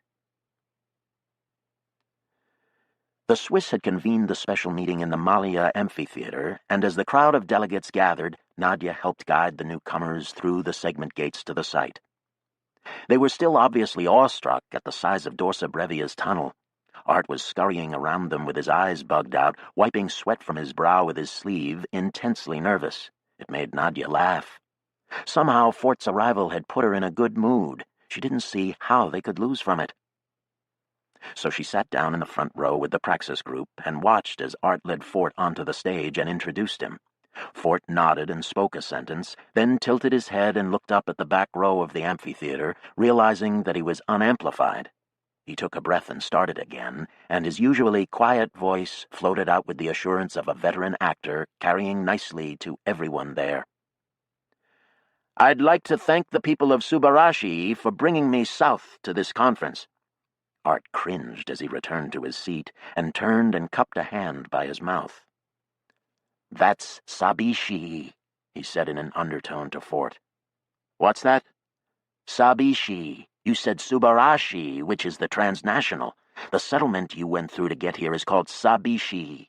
Sabishi means lonely. Subarashi means wonderful." "Wonderful," Fort said, staring curiously at Art. Then he shrugged and was off and running, an old Terran with a quiet but penetrating voice and a somewhat wandering style. He described Praxis, how it had begun and how it operated now. When he explained the relationship of Praxis to the other transnationals, Nadia thought there were similarities to the relationship on Mars between the underground and the surface worlds, no doubt cleverly highlighted by Fort's description, and it seemed to her from the silence behind her that Fort was doing pretty well at capturing the crowd's interest. But then he said something about eco-capitalism and regarding Earth as a full world while Mars was still an empty one, and 3 or 4 Reds popped to their feet. "What do you mean by that?" one of them called out. Nadia saw Art's hands clench in his lap, and soon she could see why. Fort's answer was long and strange, describing what he called eco-capitalism, in which nature was referred to as the bio-infrastructure, while people were referred to as human capital. Looking back, Nadia saw many people frowning. Vlad and Marina had their heads together, and Marina was tapping away at her wrist. Suddenly, Art popped to his feet and interrupted to ask Fort what Praxis was doing now and what he thought Praxis's role might be on Mars. Fort stared at Art as if he didn't recognize him. "We've been working with the World Court. The UN never recovered from 2061 and is now widely regarded as an artifact of World War II, just as the League of Nations was an artifact of World War I. So we've lost our best arbitrator of international disputes, and meanwhile conflicts have been ongoing, and some are serious. More and more of these conflicts have been brought before the World Court by one party or another, and Praxis has started a Friends of the Court organization which tries to give it aid in every way possible. We abide by its rulings, give it money, people, try to work out arbitration techniques, and so on.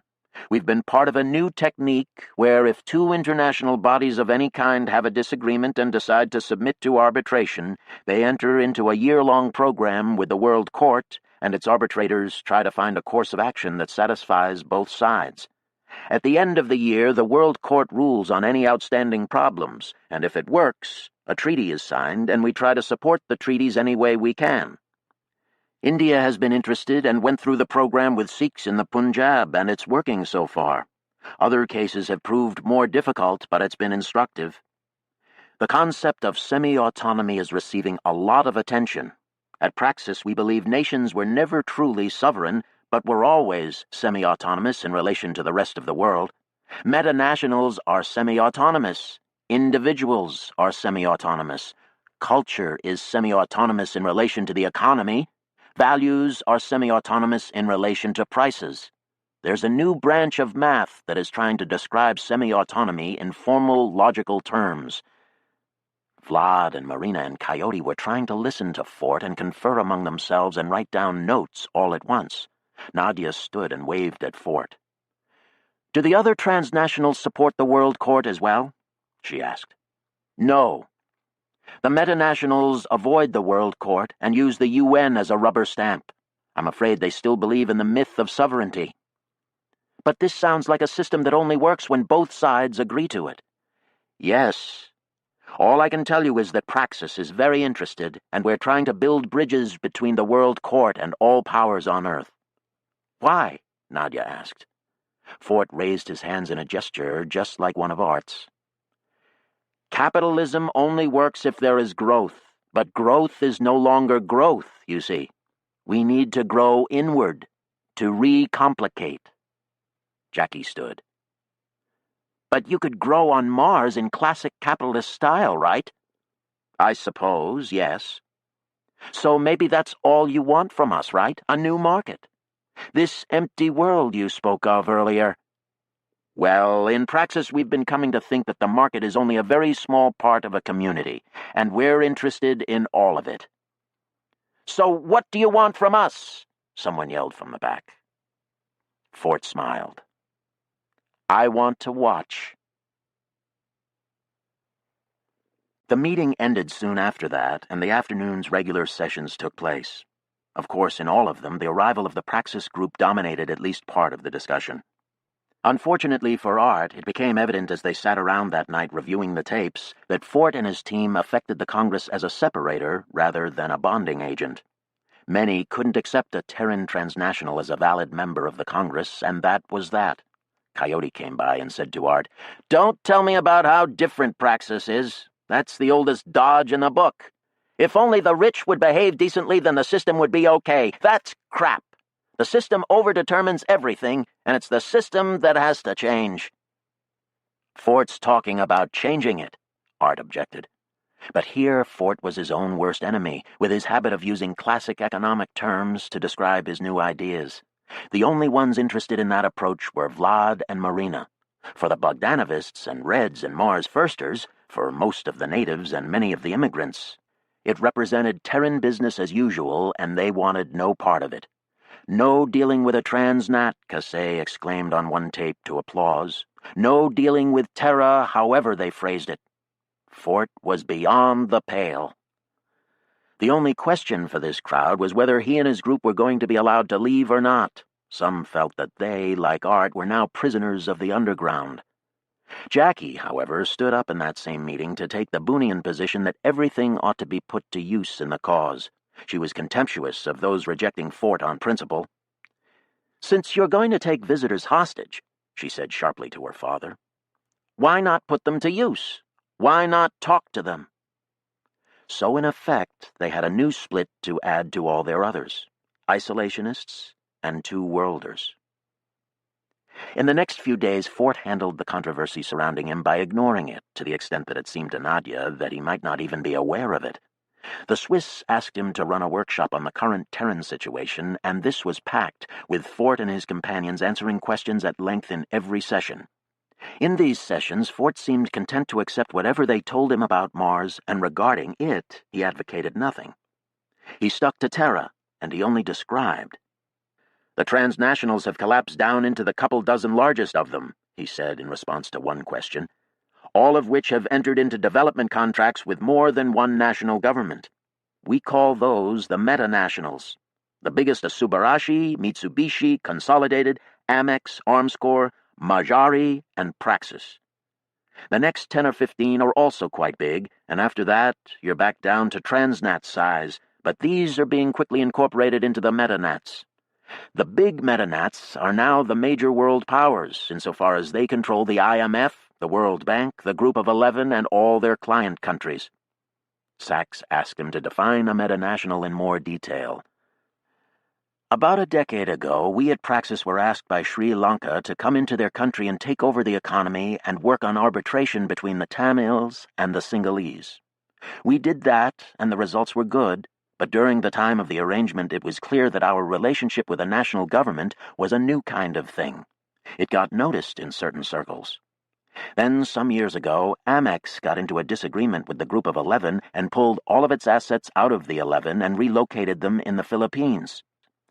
The mismatch between Amex and the Philippines, estimated in gross yearly product to be on the order of 100 to 1, resulted in a situation where Amex, in effect, took that country over. That was the first real metanational, though it wasn't clear that it was a new thing until their arrangement was imitated by Subarashi when they shifted many of their operations into Brazil. It became clear that this was something new, not like the old flag of convenience relationship. A metanational takes over the foreign debt and the internal economy of its client countries, kind of like the UN did in Cambodia or Praxis in Sri Lanka, but much more comprehensively. In these arrangements, the client government becomes the enforcement agency of the metanational's economic policies. In general, they enforce what are called austerity measures, but all government employees are paid much more than they were before, including the army and police and intelligence operations. So at that point, the country is bought, and every metanational has the resources to buy several countries. Amex has that kind of relationship with the Philippines, the North African countries, Portugal, Venezuela, and 5 or 6 smaller countries. "Has Praxis done this as well?" Marina asked. Fort shook his head. "In a way, yes, but we've tried to give the relationships a different nature. We've dealt with countries large enough to make the partnership more balanced. We've had dealings with India, China, and Indonesia. These were all countries that were shortchanged on Mars by the Treaty of 2057, and so they encouraged us to come here and make inquiries like this one. We've also initiated dealings with some other countries that are still independent. But we haven't moved into these countries exclusively, and we haven't tried to dictate their economic policies. We've tried to stick to our version of the transnational format, but on the scale of the metanationals. We hope to function for the countries we deal with as alternatives to metanationalism. A resource to go along with the World Court, Switzerland, and some other bodies outside the emerging metanational order." "Praxis is different," Art declared. "But the system is the system," Coyote insisted from the back of the room. Fort shrugged. "We make the system, I think." Coyote only shook his head.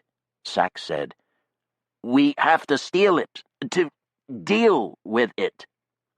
And he started asking Fort questions. "Which is the biggest?"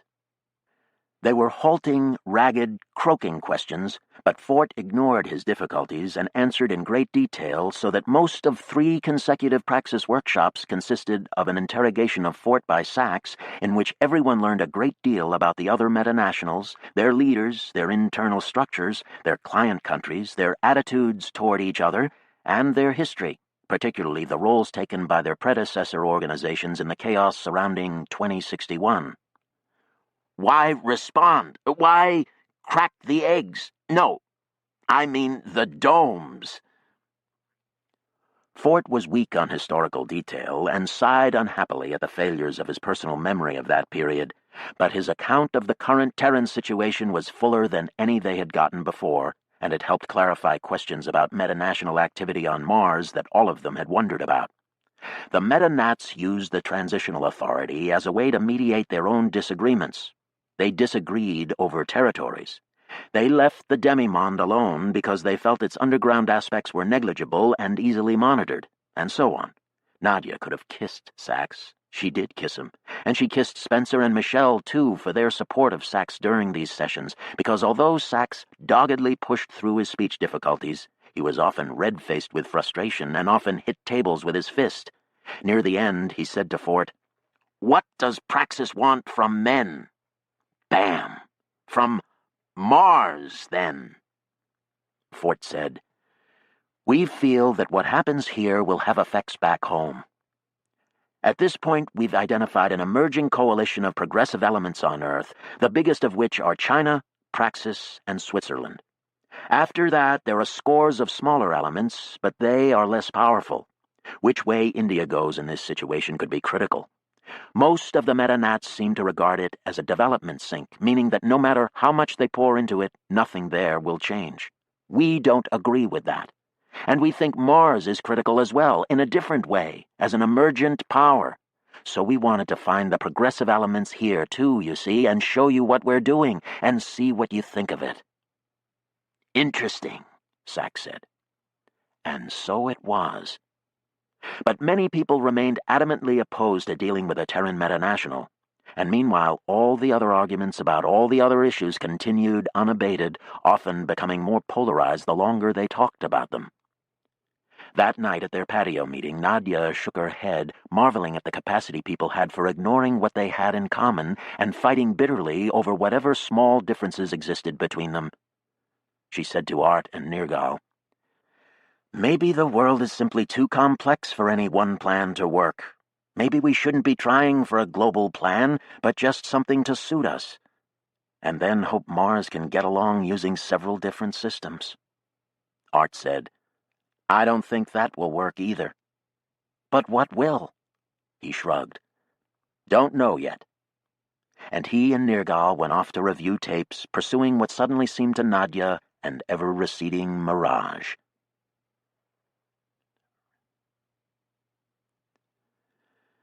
Nadia went to bed.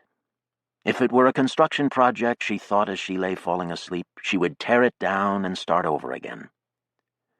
The hypnagogic image of a falling building jerked her awake. After a while, sighing, she gave up on sleep and went out for another night walk.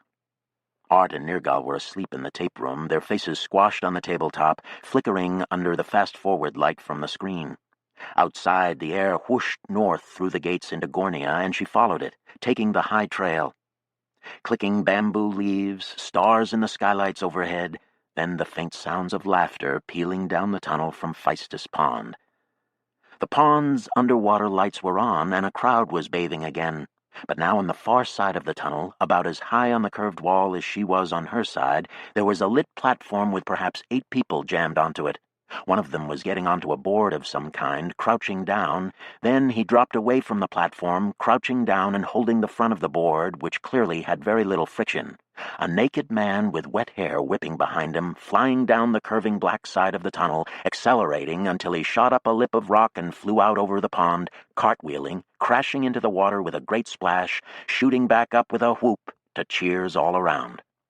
Nadia walked down to have a look. Someone else was running the board back up a staircase to the platform, and the man who had ridden it down was standing in the shallows, pulling his hair back. Nadia didn't recognize him until she was at the edge of the pond, and he sloshed into the liquid light from below. It was William Fort.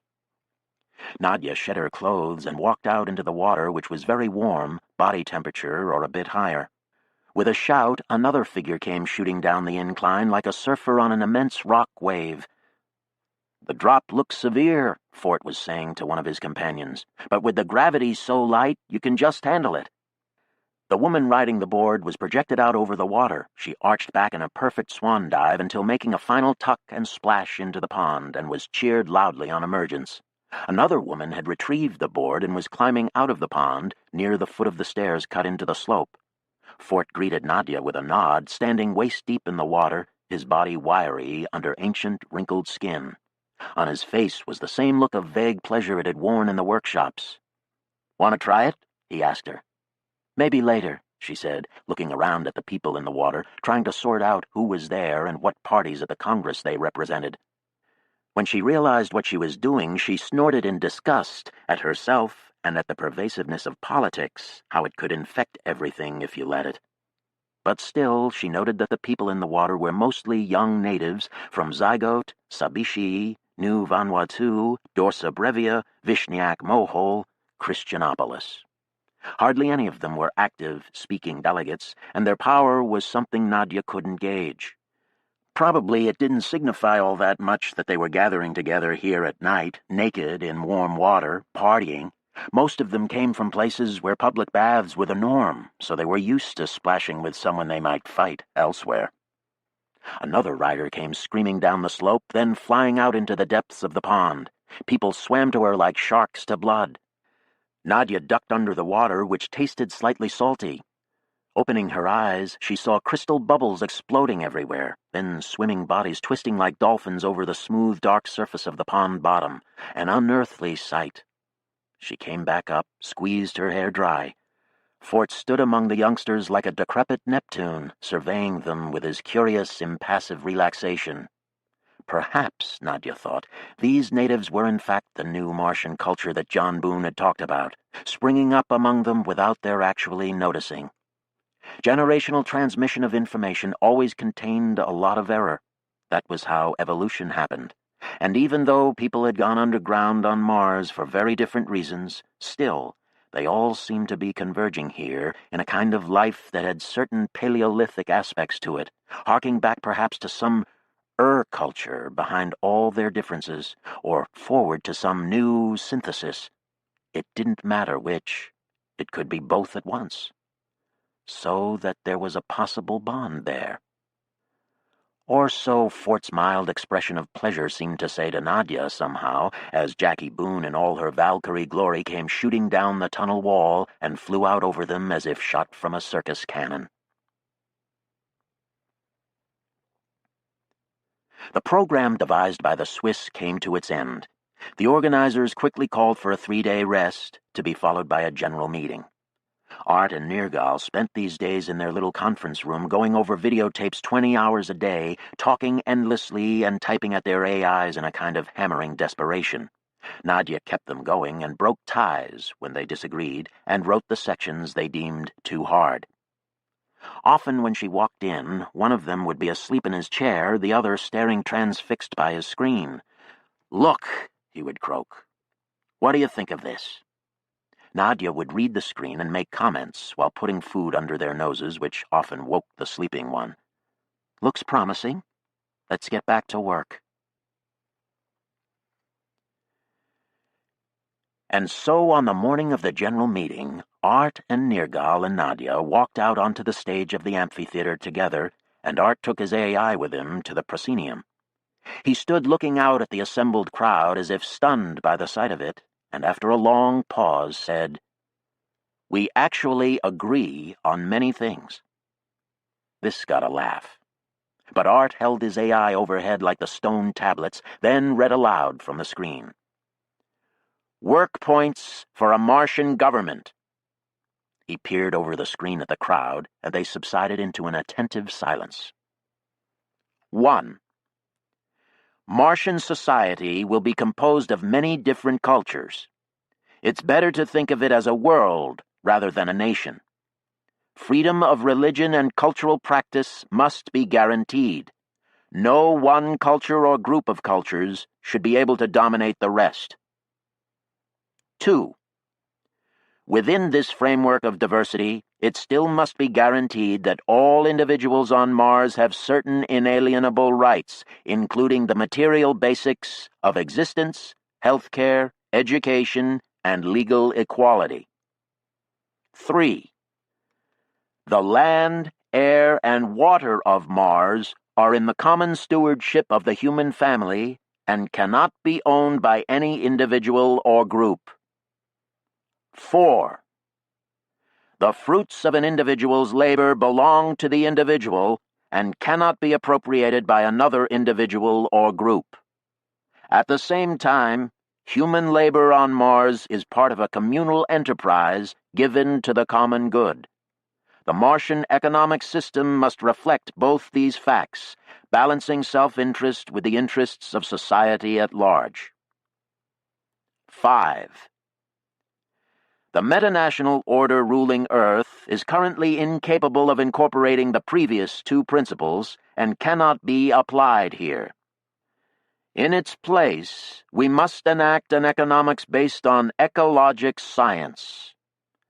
The goal of Martian economics is not sustainable development, but a sustainable prosperity for its entire biosphere. 6. The Martian landscape itself has certain rights of place which must be honored. The goal of our environmental alterations should therefore be minimalist and eco-poetic, reflecting the values of the Ariophany. It is suggested that the goal of environmental alterations be to make only that portion of Mars lower than the 5-kilometer contour human viable. Higher elevations, constituting some 30% of the planet, would then remain in something resembling their primeval conditions, existing as natural wilderness zones. 7. The habitation of Mars is a unique historical process, as it is the first inhabitation of another planet by humanity. As such, it should be undertaken in a spirit of reverence for this planet and for the scarcity of life in the universe. What we do here will set precedents for further human habitation of the solar system and will suggest models for the human relationship to Earth's environment as well. Thus, Mars occupies a special place in history, and this should be remembered when we make the necessary decisions concerning life here. Art let his AI fall to his side and stared out at the crowd. They looked down at him in silence. "Well," he said, and cleared his throat. He gestured at Nergal, who came up and stood beside him. Nergal said, "That's all that we could pick out from the workshops that it seemed to us everyone here might agree to. There's lots more that we feel would be accepted by a majority of the groups here, but not by all. We've made lists of those partial consensus points as well, and we'll post them all for your inspection. We feel very strongly that if we can come away from here with even a very general kind of document, then we will have accomplished something significant. The tendency in a Congress like this is to become more and more aware of our differences, and I think this tendency is exaggerated in our situation, because at this point a Martian government remains a kind of theoretical exercise. But when it becomes a practical problem, when we have to act, then we'll be looking for common ground, and a document like this will help us find it. We have a lot of specific notes for each of the main points of the document. We've talked with Jurgen and Priska about them, and they suggest setting up a week of meetings with a day devoted to each of the 7 main points so that everyone can make comments and revisions. Then at the end we can see if we have anything left." There was a weak laugh. A lot of people were nodding. "What about gaining independence in the first place?" Coyote called from the back. Art said, "We couldn't figure out any similar points of agreement to write down. Maybe there can also be a workshop that tries to do that." "Maybe there should," Coyote exclaimed. "Anyone can agree things should be fair and the world just. The way to get there is always the real problem." "Well, yes and no," Art said. What we've got here is more than a wish that things be fair. As for the methods, maybe if we go at it again with these goals in mind, things will suggest themselves. That is to say, what will get us to these goals most surely? What kind of means do these ends imply? He looked around at the crowd and shrugged. Look, we've tried to compile a composite of what you've all been saying here in your different ways, so if there's a lack of specific suggestions for means of achieving independence, it's perhaps because you've all gotten stuck at the level of general philosophies of action, where many of you disagree. The only thing I can think to suggest is that you try to identify the various forces on the planet and rate how resistant to independence they might be, and tailor your actions to match the resistance. Nadia talked about reconceptualizing the whole methodology of revolution, and some have suggested economic models, the idea of a leveraged buyout or something, but when I was thinking about this notion of a tailored response, it reminded me of integrated pest management, the system in agriculture where a variety of methods of varying severity are used to deal with the pests you have. People laughed at this, but Art didn't seem to notice. He looked taken aback by the lack of approval of the general document. Disappointed. And Nergal looked angry. Nadia turned and said loudly, "How about a round of applause for our friends here for managing to synthesize anything at all out of this?" People clapped. A few cheered. For a moment it sounded quite enthusiastic. But quickly it ended, and they filed out of the amphitheater, talking among themselves, arguing again already. So the debates continued, now structured around Art and Nergal's document. Reviewing the tapes, Nadia saw that there was a fair amount of agreement over the substance of all the points except for number 6, concerning the level of terraforming. Most of the Reds wouldn't accept the low elevation viability concept, pointing out that most of the planet lay under the 5-kilometer contour, and that the higher elevations would be significantly contaminated if the lower elevations were viable. They spoke of dismantling the industrial terraforming processes that were now underway, of returning to the very slowest biological methods called for in the radical ecopoiesis model. Some advocated the growth of a thin CO2 atmosphere, supporting plants but not animals, as being a situation more natural to Mars's volatile inventory and its past history. Others advocated leaving the surface as close to how they had found it as possible, and keeping a very small population in tented valleys. These people decried the rapid destruction of the surface by the industrial terraforming in outraged tones, condemning particularly the inundation of Vastitas Borealis and the outright melting of the landscape by use of the Soletta and the aerial lens. But as the 7 days passed, it became more and more obvious that this point of the draft declaration was the only one being really debated, while the others were for the most part being subjected to fine-tuning only. A lot of people were pleasantly surprised to find even this much assent to the draft statement, and more than once Nergal said irritably, "Why be surprised? We didn't make those points up. We just wrote down what people were saying." And people would nod at this, interested, and go back to the meetings and work on the points again. And it began to seem to Nadia that agreement was popping up everywhere, called out of chaos by Art and Nergal's assertion that it existed. Several of the sessions that week ended in a kind of Kava-Java high of political consensus, the various aspects of a state finally hammered into a shape to which many of the parties could agree. But the argument over methods only got more vehement. Back and forth it would go, Nadia against Coyote, Kasey, the Reds, the Mars Firsters, and many of the Bogdanovists. "You can't get to what we want by murder. They won't give this planet up. Political power begins at the end of a gun." One night after one of these Donnybrooks, a big gathering of them floated in the shallows of the Pheistus Pond, trying to relax. Sachs sat on an underwater bench and shook his head. "Classic problem of punishment. No, of violence," he said. "Radical, liberal. Who never managed to agree again. Before." Art plunged his head in the water and pulled it out spluttering. Weary, frustrated, he said, "What about integrated pest management? What about that mandatory retirement idea?" "Forced disemployment," Nadia corrected. "Decapitation," Maya said. "Whatever," Art said, splashing them. Velvet revolution, silk revolution. Aerogel, Sachs said. Light, strong, invisible.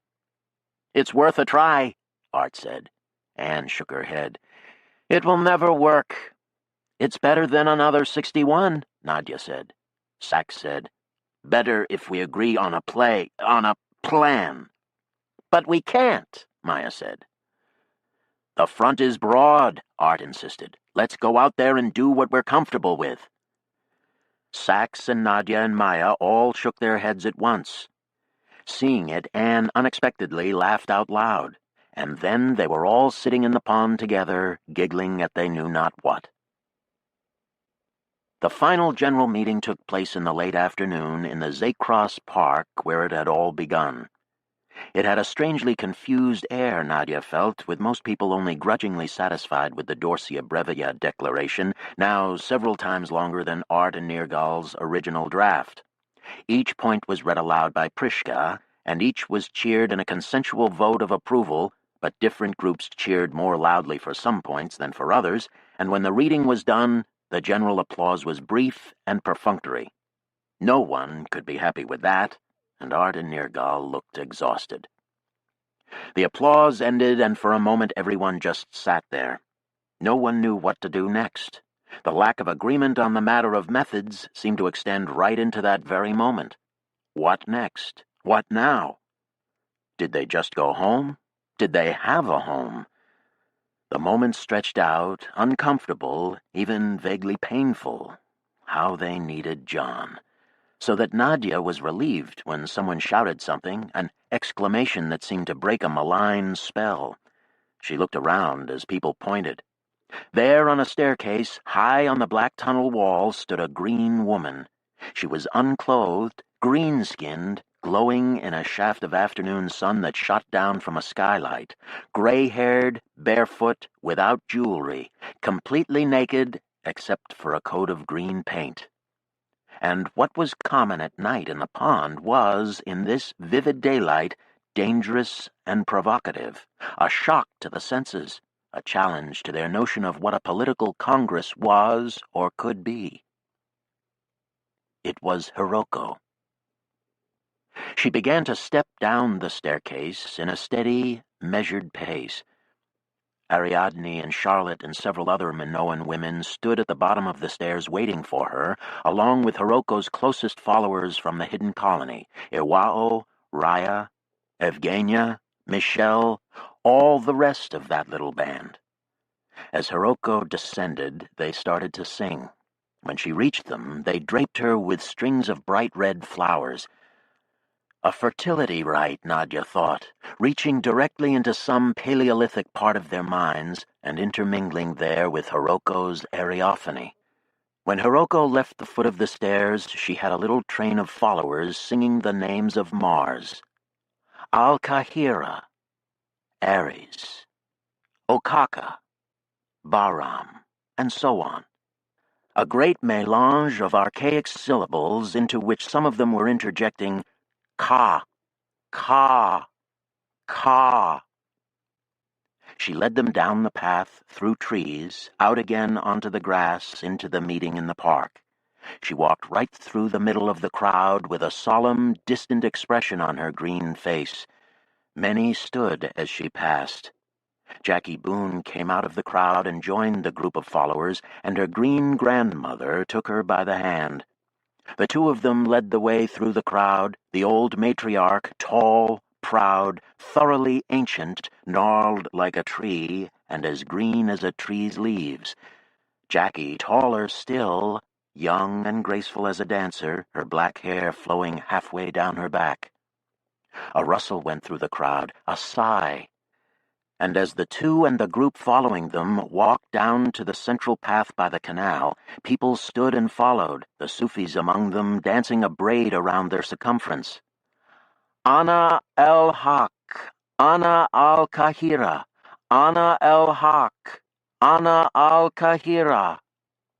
And so 1,000 people walked down the canal path after the two women in their train, the Sufis singing, others chanting pieces of Hiroko's Ariophany, the rest content to follow. Nadia walked along holding hands with Nirgal and Art, feeling happy. They were animals, after all, no matter where they chose to live. She felt something like worship, an emotion very rare in her experience. Worship for the divinity of life, which took such beautiful forms. At the pond, Jackie took off her rust jumper, and she and Hiroko stood in ankle-deep water, facing each other and holding their clasped hands as far overhead as they could reach. The other Minoan women joined this bridge, old and young, green and pink. The hidden colonists passed under the bridge first, among them Maya herself, hand in hand with Michelle. And then all kinds of people were filing under the mother bridge in what felt like the millionth repetition of a million-year-old ritual, something everyone had coded in their genes and had practiced all their life. The Sufis danced under the clasped hands, still wearing their white, billowing clothes, and this gave a model to others who stayed clothed but surged right out into the water, ducking under the naked women. Zeke and Nazik leading the way, chanting, Ana al-Kahira, Ana el-Haq, Ana al-Kahira, Ana el-Haq, looking like Hindus in the Ganges or Baptists in the Jordan. So that in the end many shed their clothes, but all walked into the water. And they stared around at this instinctive and yet highly conscious rebirth, many drumming on the water surface, making rhythmic slapping splashes to accompany the singing and chanting. Nadia saw again and again how beautiful humans were. Nakedness was dangerous to the social order, she thought, because it revealed too much reality. They stood before each other with all their imperfections and their sexual characteristics and their intimations of mortality, but most of all with their astonishing beauty, which in the ruddy light of the tunnel sunset could scarcely be believed, could scarcely be comprehended or answered. Skin at sunset had a lot of red in it, but not enough for some of the Reds, apparently, who were sponging one of their women down with a red dye they had located to make a counterfigure to Hiroko, apparently. Political bathing. Nadia groaned. Actually, all the colors were coming off in the pond, turning the water brown. Maya swam through the shallows and knocked Nadia deeper into the pond with an impetuous hug. Hiroko is a genius, she said in Russian. She may be a mad genius, but a genius she is. Mother goddess of the world, Nadia said, and switched to English as she plowed through the warm water to a little knot of the First Hundred and the Sabi Shii Issei. There were Anne and Sax, standing side by side. Anne tall and thin, Sax short and round, looking just as they had in the old days in the baths of Underhill, debating something or other. Sax talking with his face all screwed up in concentration. Nadia laughed at the sight, splashing them. Fort swam to her side. Should have run the whole conference like this, he observed. Oh, he's going to crash. And indeed a board rider coming down the curved wall slipped off his plummeting board and slid ignominiously into the pond. Look, I need to get back home to be able to help. Also, a great-great-great-granddaughter is getting married in 4 months. Can you get back that fast? Spencer asked. Yes, my ship is fast. A Praxis Space Division built rockets that used a modified Dyson propulsion to accelerate and then decelerate continuously through the flight, which took a very direct line between the planets. Executive style, Spencer said. They're open for use by anyone in Praxis if they're in a hurry. You might want to visit Earth yourself, see what conditions are like firsthand. No one took him up on that, though it raised some eyebrows, but there was no more talk of detaining him either. People drifted like jellyfish in a slow whirlpool, calmed at last by the warmth, by the water and wine and kava being passed around in bamboo cups, by the accomplishment of finishing what they had come to do. It wasn't perfect, people said, definitely not perfect, but it was something, especially the remarkable nature of point 4 or 3, quite a declaration, in fact, a beginning, a real beginning. Seriously flawed, especially point 6, definitely not perfect, but likely to be remembered. Well, but this here is religion," someone sitting in the shallows was saying. "And I like all the pretty bodies, but mixing state and religion is a dangerous business." Nadia and Maya walked out into deeper water, arm in arm, talking with everyone they knew. A group of the youngsters from Zygote saw them, Rachel and Tiu and Franz and Steve and the rest, and they cried, "Hey, the two witches!" and came over to swish them together with hugs and kisses. Kinetic reality, Nadia thought. Somatic reality. Haptic reality. The power of the touch. Ah, my... Her ghost finger was throbbing, which hadn't happened in ages. They walked on, trailing the zygote ectogenes, and came on Art, who was standing with Nergal and a few other men, all drawn as by magnet to where Jackie still stood by the half-green Hiroko, her wet hair slicked over her bare shoulders, her head thrown back laughing, the sunset glaring off her and giving her a kind of hyper-real, heraldic power. Art was looking happy indeed, and when Nadia hugged him, he put an arm over her shoulder and left it there. Her good friend, a very solid somatic reality. "It was well done," Maya told him. "It was like John Boone would have done it." "It was not," Jackie said automatically. "I knew him," Maya said, giving her a sharp look, "and you didn't, and I say it was like John would have done it."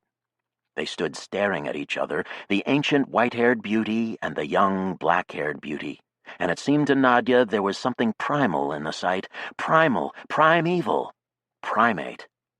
"These are the two witches," she wanted to say to Jackie's sibs behind her. But then again, they no doubt knew that. "No one is like John was," she said, trying to break the spell. She squeezed Art's waist. "But it was well done." Kasei came splashing up. He had been standing by silently, and Nadia wondered at him a little, the man with the famous father, famous mother, famous daughter, and slowly becoming a power himself among the Reds and the radical Mars Firsters, out there on the edge in a splinter movement, as the Congress had proved. No, it was hard to tell what Kasei thought of his life. He gave Jackie a glance that was too complex to read. Pride, jealousy, some sort of rebuke, and said, "We could use John Boone now." His father, the first man on Mars, her cheery John, who used to love to swim the butterfly in Underhill in afternoons that had felt like this ceremony, except that it had been their everyday reality for a year or so there in the beginning. "And Arkady," Nadia said, still trying to diffuse things. "And Frank." "We can do without Frank Chalmers," Kasei said bitterly. "Why do you say that?" Maya exclaimed. "We would be lucky to have him here now. He would know how to handle Fort and Praxis and the Swiss and you Reds and the Greens, all of it. Frank, Arkady, John, we could use all three of them now." Her mouth was hard and downturned. She glared at Jackie and Kasei as if daring them to speak. Then her lip curled, and she looked away. Nadia said, "This is why we must avoid another 61. "We will," Art said, and gave her another squeeze. Nadia shook her head sadly. The peak always passed so fast. "It's not our choice," she told him. "It's not something that is entirely in our hands. So we will see." "It will be different this time," Kasei insisted. "We will see." Part 8. Social Engineering. "Where were you born?" "Denver." "Where did you grow up?" Boulder." "What were you like as a child?" "I don't know." "Give me your impressions." "I wanted to know why." "You were curious?" "Very curious." "Did you play with science kits?" "All of them." "And your friends?" "I don't remember." "Try for anything." "I don't think I had many friends." Were you ambidextrous as a child? I don't remember. Think about your science experiments. Did you use both hands when you did them? I believe it was often necessary. You wrote with your right hand? I do now. I did then as well, yes, as a child. And did you do anything with your left hand? Brush your teeth, comb your hair, eat, point at things, throw balls? I did all those things with my right hand. Would it matter if I hadn't? Well, you see, in cases of aphasia, the strong right-handers all conform pretty well to a certain profile. Activities are located, or it is better to say coordinated, at certain places in the brain. When we determine precisely the problems the aphasic is experiencing, we can tell pretty well where the lesions in the brain are located, and vice versa. But with left-handers and ambidextrous people, there is no such pattern. One might say that every left-handed and ambidextrous brain is organized differently. You know, most of Hiroko's ectogene children are left-handed. Yes, I know. I've spoken with her about it, but she claims she doesn't know why. She says it may be a result of being born on Mars. Do you find this plausible? Well, handedness is still poorly understood in any case, and the effects of the lighter gravity, we'll be sorting those out for centuries, won't we? I suppose so. You don't like the idea of that, do you? I would rather get answers. What if all your questions were answered? Would you be happy then? I find it hard to imagine such a state. A fairly small percentage of my questions have answers. But that's rather wonderful, don't you agree? No. It wouldn't be scientific to agree. You conceive of science as nothing more than answers to questions? As a system for generating answers. And what is the purpose of that? To know. And what will you do with your knowledge? Find out more. But why? I don't know. It's the way I am. Shouldn't some of your questions be directed that way, to finding out why you are the way you are? I don't think you can get good answers to questions about human nature. Better to think of it as a black box. You can't apply the scientific method. Not well enough to be sure of your answers. In psychology, we believe we have scientifically identified a certain pathology in which a person needs to know everything because he's afraid of not knowing. It's a pathology of monocausatotaxophilia, as Purple called it, the love of single causes that explain everything. This can become fear of a lack of causes, because the lack might be dangerous. The knowledge-seeking becomes primarily defensive in that it is a way of denying fear when one really is afraid. At its worst, it isn't even knowledge-seeking because when the answers arrive, they cease to be of interest as they are no longer dangerous. So that reality itself doesn't matter to such a person. Everyone tries to avoid danger, but motivations are always multiple and different from action to action, time to time. Any patterns are a matter of observer's speculation. Psychology is a science in which the observer becomes intimately involved with the subject of observation. That's one of the reasons I don't think it's a science. It is certainly a science. One of its tenets is, if you want to know more, care more. Every astronomer loves the stars, otherwise why study them so? Because they are mysteries. What do you care about? I care about truth. The truth is not a very good lover. It isn't love I'm looking for. Are you sure? No surer than anyone else who thinks about motivations. You agree we have motivations? Yes, but science cannot explain them. So they are part of your great unexplainable. Yes. And so you focus your attention on other things. Yes. But the motivations are still there. Oh, yes. What did you read when you were young? All kinds of things. What were some of your favorite books? Sherlock Holmes, other detective stories, The Thinking Machine, Dr. Thorndyke. Did your parents punish you if you got upset? I don't think so. They didn't like me making a fuss, but I think they were just ordinary in that respect. Did you ever see them get upset? I don't remember. Did you ever see them shout or cry? I never heard them shout. Sometimes my mom cried, I think. Did you know why? No. Did you wonder why? I don't remember. Would it matter if I had? What do you mean? I mean, if I had had one kind of past, I could still have turned into any kind of person, depending on my reaction to the events.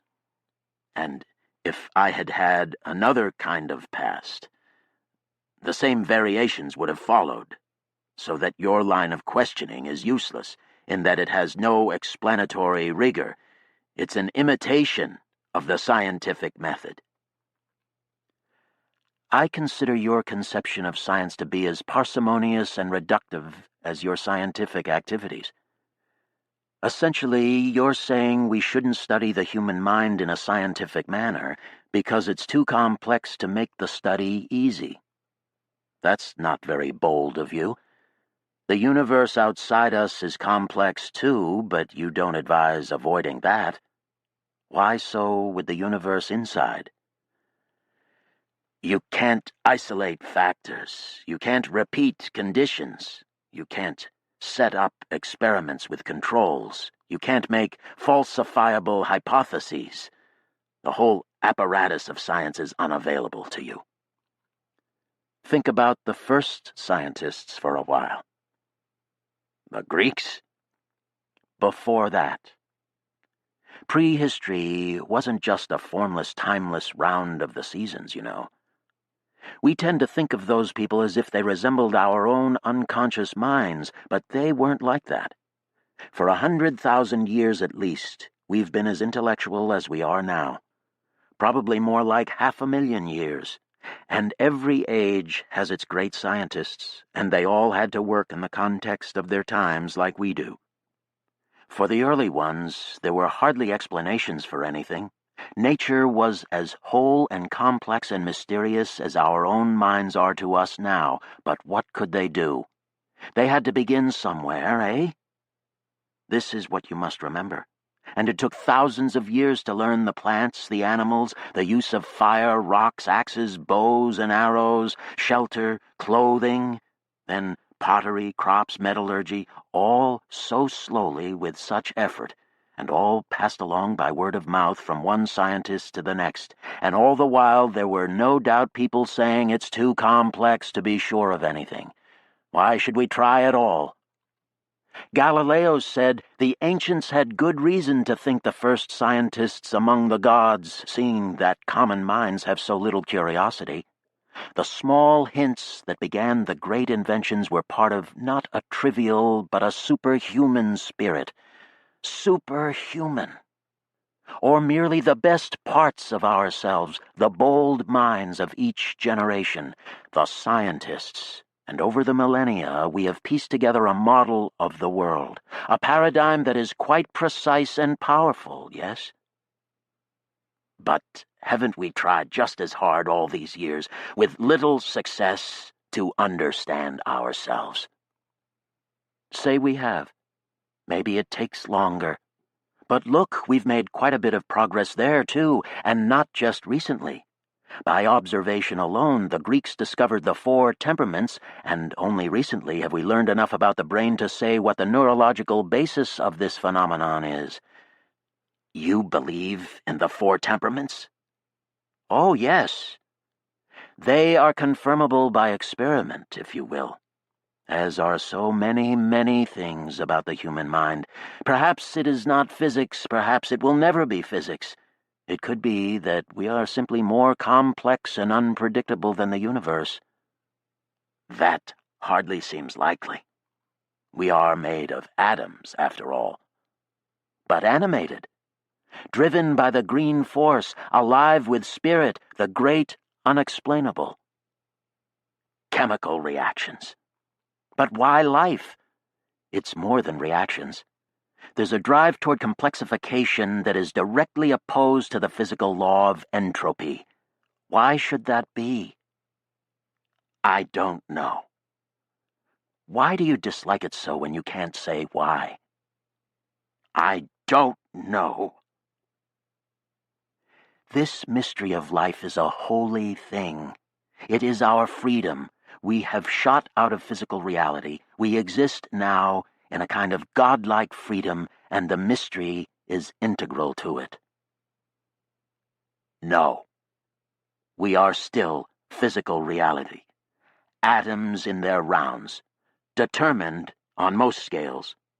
Random on some others. Ah, well, we disagree.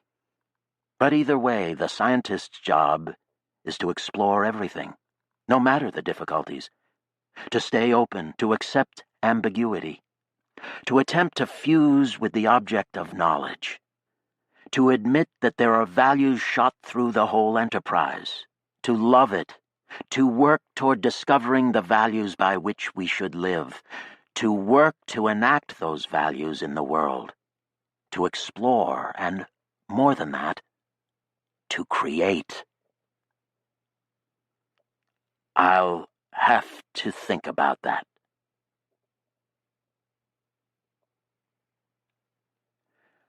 Observation is never enough. Besides, it wasn't their experiment anyway. Desmond came to Dorsa Brevia, and Sachs went to find him. Is Peter still flying? Why, yes. He spends a fair amount of time in space, if that's what you mean. Yes. Can you get me in touch with him? Sure I can. Quizzical expression on Desmond's cracked face. Your speech is getting better and better, Sachs. What have they been doing to you? Gerontological treatments. Also, growth hormone, L-dopa, serotonin, other chemicals, stuff out of starfish. Grew you a new brain, did they? Yes, parts, anyway. Synergic synaptic stimulus. Also a lot of talking with Michelle. Uh-oh. It's still me. Desmond's laugh was an animal noise. I can see that. Listen, I'll be off again in a couple days, and I'll take you to Peter's airport. Thanks. Grew a new brain.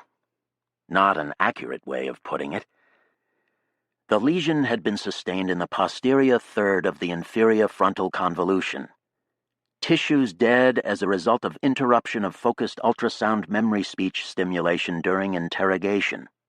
A stroke. Broca's aphasia. Difficulty with motor apparatus of speech, little melody, difficulty in initiating utterances, reduction to telegrammese, mostly nouns and simplest forms of verbs.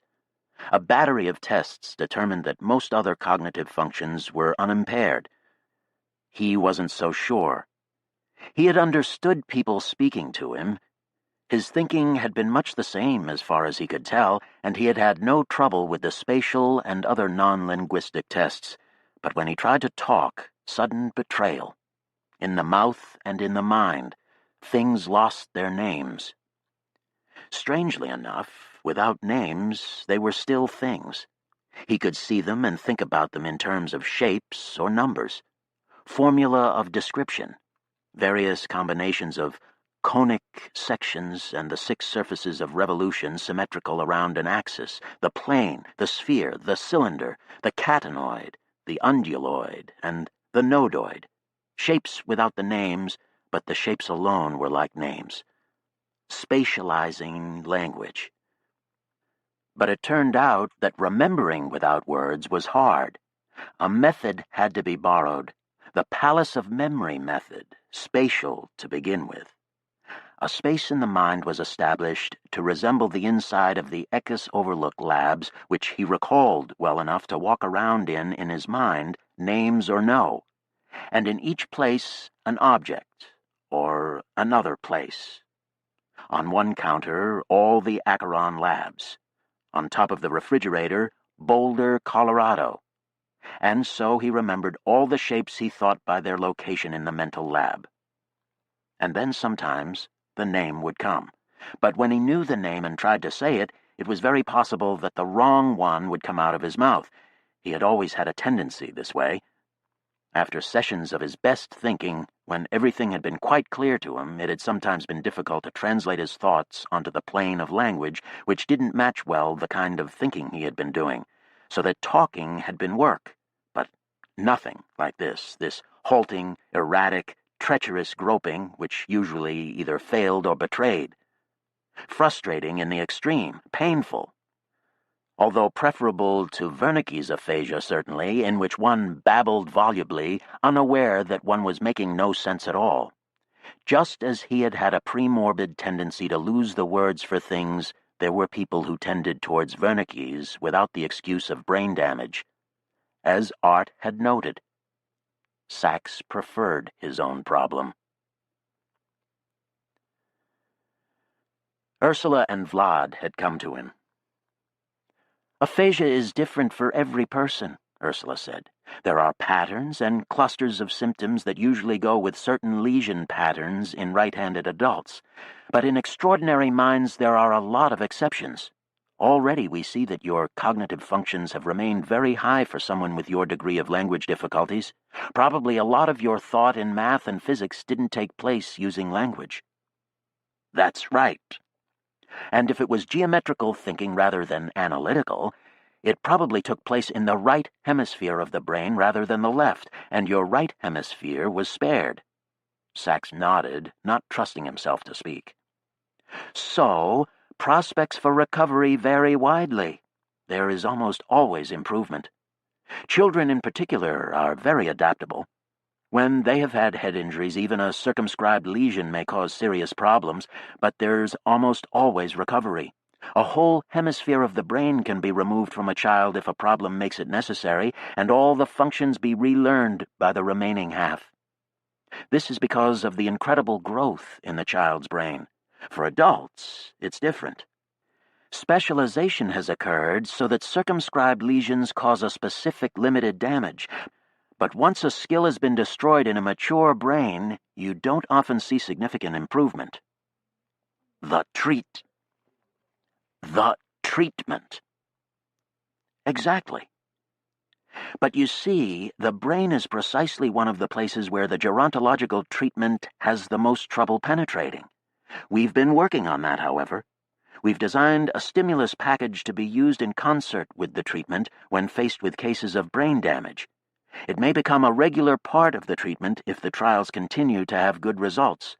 We haven't done this in too many human trials yet, you see. The injection increases brain plasticity by stimulating axon and dendritic spine growth and the sensitivity of Hebb synapses.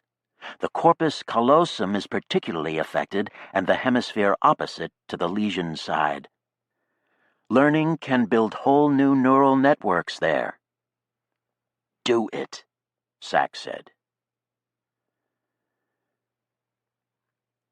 Destruction is creation. Become as a little child. Language as space, a kind of mathematical notation, geometric locations in the lab of memory. Reading. Maps. Codes, substitutions, the secret names of things, the glorious inrush of a word, the joy of chatter. Every color's wavelength by number. That sand is orange, tan, blonde, yellow, sienna, umber, burnt umber, ochre. That sky is cerulean, cobalt, lavender, mauve, violet, Prussian, indigo, eggplant, midnight. just to look at color charts with words, the rich intensity of colors, the sounds of the words. He wanted more. A name for every wavelength of the visible spectrum. Why not? Why be so stingy? The 0.59 micron wavelength is so much more blue than 0.6, and 0.61 is so much more red.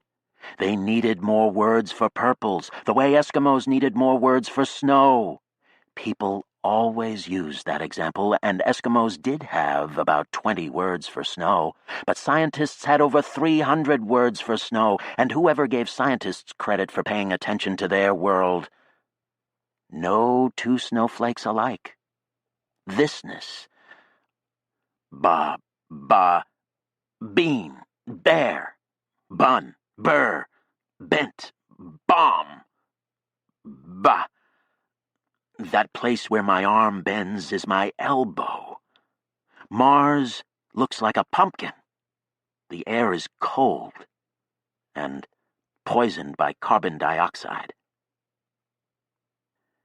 There were parts of his inner speech which were composed entirely of old cliches, coming no doubt from what Michel called overlearned activities in his past which had so permeated his mind that they had survived the damage. Clean design, good data, parts per billion, bad results. Then cutting through these comfortable formulations as if from a separate language entirely were the new perceptions and the new phrases groping to express them. Synaptic synergies. Actual speech from either realm was still welcome. The exhilaration of normality. How he had taken it for granted. Michel came by to talk every day, helping him to build this new brain. Michel harbored some very alarming beliefs for a man of science. The 4 elements, the 4 temperaments, alchemical formulations of all kinds, philosophical positions parading as science. Didn't you once ask me if I could change lead to gold? I don't think so. Why do you spend so much time talking to me, Michel? I like talking to you, Sax. You say something new every day. I like this throwing things with my left hand. I can see that. It's possible you may end up a left-hander. Or ambidextrous, because your left brain is so powerful, I can't imagine it will lag much, no matter the lesion. Mars looks like an iron-cored ball of old planetesimals. Desmond flew him to the Red Sanctuary in Wallace Crater, where Peter often stayed. And Peter was there. Peter, son of Mars, tall, fast and strong, graceful, friendly although impersonal, distant, absorbed in his own work and his own life. Simon-like. Sax told him what he wanted to do and why. He still stumbled in his speech occasionally, but it was so much better than it had been before that he hardly minded when he did. Forge on, like talking in a foreign language. All languages were foreign languages to him now, except his idiolect of shapes. But it was no aggravation. On the contrary, such a relief to do even so well. To have the fog clearing away from the names, have the mind-mouth connections restored, even if in a new and chancy way. A chance to learn. Sometimes he liked the new way. One's reality might indeed depend on one's scientific paradigm, but it mostly, definitely, depended on one's brain structure. Change that and your paradigms might as well follow. You can't fight progress, nor progressive differentiation. Do you understand? Oh, I understand, Peter said, grinning widely. I think it's a very good idea. Very important. It will take me a few days to get the plane ready. Anne arrived at the shelter looking tired and old. She greeted Sax curtly, her old antipathy as strong as ever. Sax didn't know what to say to her. Was this a new problem? He decided to wait until Peter had talked to her and see if that made any difference. He waited. Nowadays, if he didn't talk, no one bothered him. Advantages everywhere. She came back from a talk with Peter to eat a meal with the other Reds in their little commons, and, yes, she stared at him curiously, looking over the heads of the others at him as if inspecting a new cliff on the Martian landscape, intent and objective, evaluative. A status change in a dynamic system is a data point that speaks to a theory, supporting or troubling. What are you? Why are you doing this? He met her stare calmly, tried to field it, to turn it around. Yes, I am still Sax. I have changed. Who are you? Why haven't you changed? Why do you still look at me like that? I have experienced an injury. The pre-morbid individual is not there anymore, not quite. I have been given an experimental treatment. I feel fine. I am not the man you knew. And why haven't you changed? If enough data points trouble the theory may be wrong. If the theory is basic, the paradigm may have to change. She sat down to eat. It was doubtful she had read his mind in that much detail, but a great pleasure, nevertheless, to be able to meet her eye. He got in the little cockpit with Peter, and just after the time slip they bounced down the bedrock runway, accelerating hard and tilting up at the black sky, the big streamlined space plane vibrating under them. Sax lay back, crushed into his seat, and waited for the plane to curve over that asymptotic hill at the top of its course, slowing as it rose less steeply until it was in a gentle rise through the high stratosphere, making the transition from plane to rocket as the atmosphere thinned to its last attenuated level, 100 kilometers high, where the gases of the Russell cocktail were annihilated daily by incoming UV rays. The plane's skin was glowing with heat. Through the filtered glass of the cockpit it was the color of the sun at sunset. No doubt it was affecting their night vision. Below, the planet was all dark except for very faint patches of starlit glaciers in Hellas Basin. They were rising still. A widening gyre. Stars packed the blackness of what looked like an enormous black hemisphere standing on an enormous black plain. Night sky, night Mars. They rose and rose again. The incandescent rocket was translucent yellow, hallucinatorily bright and sleek. The latest from Vishniac, designed in part by Spencer and made of an intermetallic compound, chiefly gamma-titanium aluminum, rendered superplastic for the manufacture of heat-resistant engine parts as well as the exterior skin, which dimmed a bit as they rose higher and it cooled. He could imagine the beautiful latticework of the gamma-titanium aluminum patterned in a tapestry of nodoids and catenoids like hooks and eyes, vibrating madly with the heat. They were building such things these days, ground-to-space planes.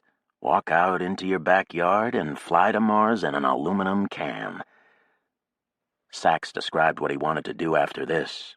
Peter laughed. Do you think Vishniac can do it? Oh, yeah. There are some design problems. I know. But they'll solve them. I mean, you don't have to be a rocket scientist to be a rocket scientist. That's very true. Peter sang to pass the hours. Sax joined in when he knew the words, as in 16 tons, a satisfying song. Peter told the story of how he had escaped from the falling elevator, what it had been like to float in an EVA suit alone for 2 days. Somehow it gave me a taste for it, that's all. I know it sounds strange. I understand. The shapes out here were so big and pure, the color of things. What was it like to learn to talk again? I have to concentrate to do it. I have to think hard. Things surprise me all the time. Things I used to know and forgot. Things I never knew. Things I learned just before the injury. That period is usually occluded forever, but it was so important. When I was working around the glacier, I have to talk to your mom about that. It isn't like she thinks. You know, the land. The new plants out there. The yellow butterfly sun. It doesn't have to be. You should talk to her. She doesn't like me. Talk to her when we get back. The altimeter indicated 250 kilometers above the surface. The plane plowed up toward Cassiopeia. Every star had a distinct color, different from any other. Or there were at least 50 of them. Below them, on the eastern edge of the black disk, the Terminator appeared, zebra-banded sandy ochre and shadowy black. The thin crescent of sunlit Mars gave him the sudden clear perception of the disk as a great spheroid, a ball spinning through the galaxy of stars. The great huge continent mountain of Elysium bulked over the horizon, its shape perfectly delineated by the horizontal shadows. They were looking down the length of its long saddleback, Hecate's Tholus almost hidden behind the cone of Elysium Mons, Albor Tholus off to the side.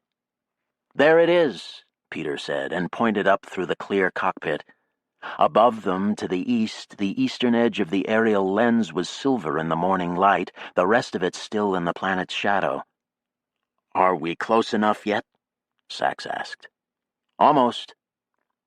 Sachs looked down again at the thickening crescent of the morning.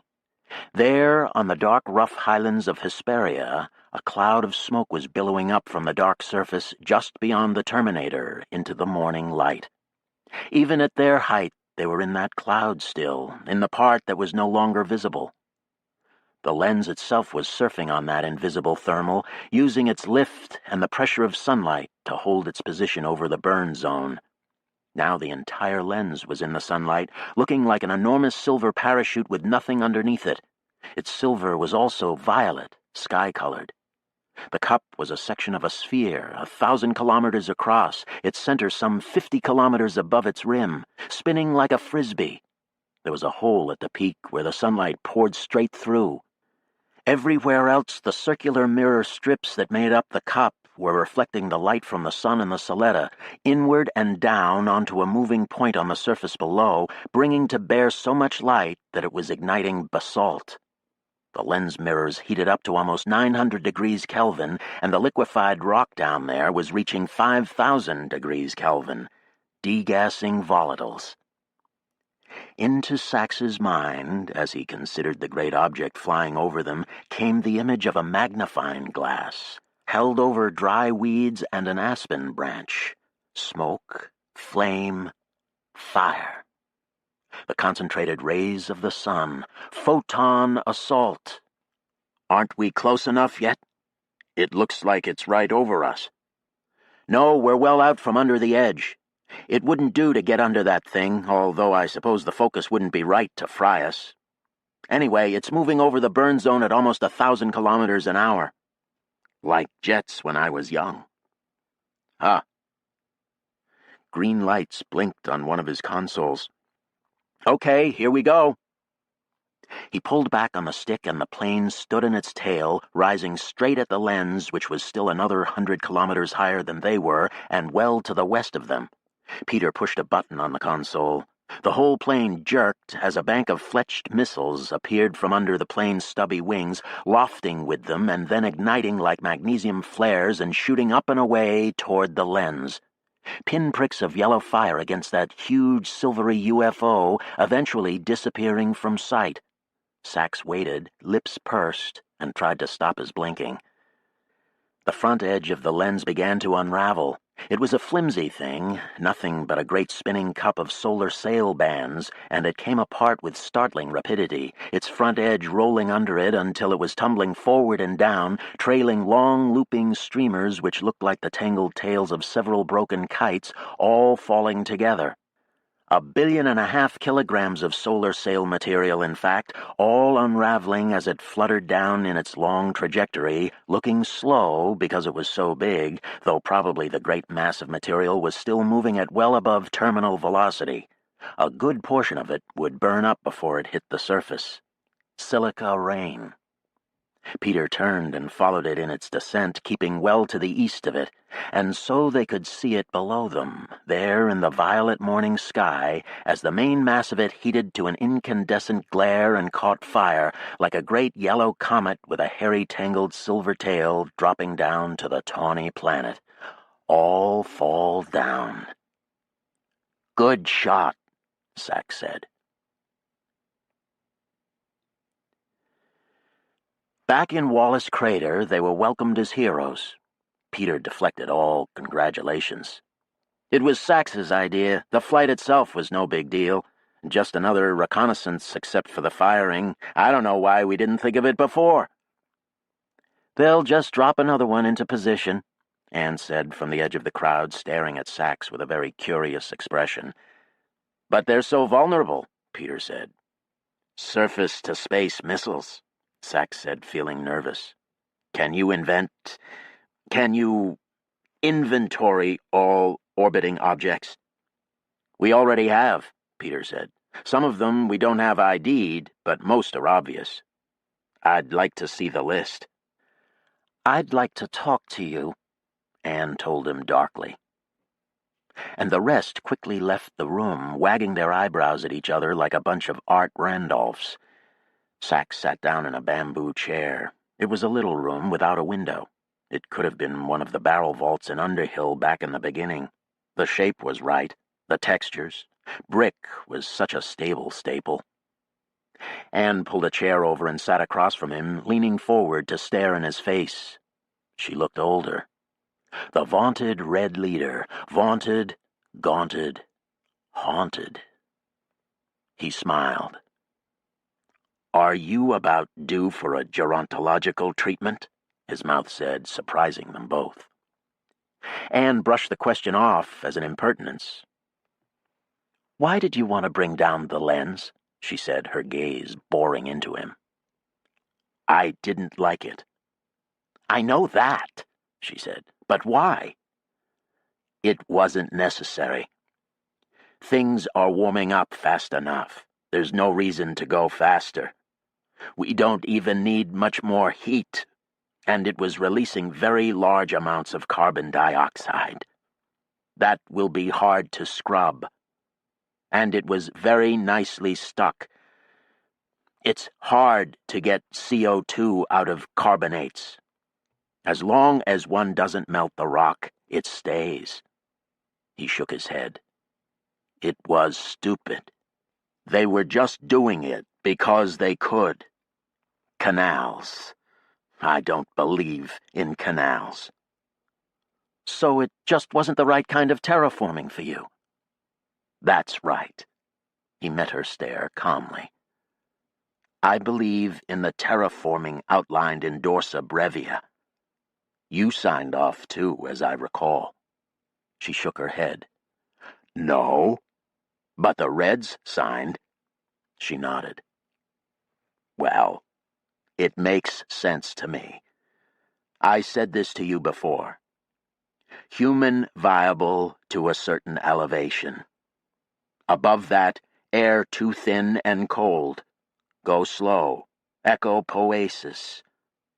I don't like any of the big new heavy industry methods. Maybe some nitrogen from Titan, but not any of the rest." "What about the oceans?" "I don't know. See what happens without pumping." "What about the Soletta?" "I don't know. The extra insolation means less warming needed from industrial gassing, or other methods, but we could have done without it. I thought the dawn mirrors were enough." "But it's not in your hands anymore." "No." They sat in silence for a while. Anne appeared to be thinking. Sax watched her weathered face, wondering when she had last had the treatment. Ursula recommended repeating it every 40 years at a minimum. "I was wrong," his mouth said. As she stared at him, he tried to follow the thought. It was a matter of shapes, geometries, mathematical elegance. Cascading, recombinant chaos. Beauty is the creation of a strange attractor.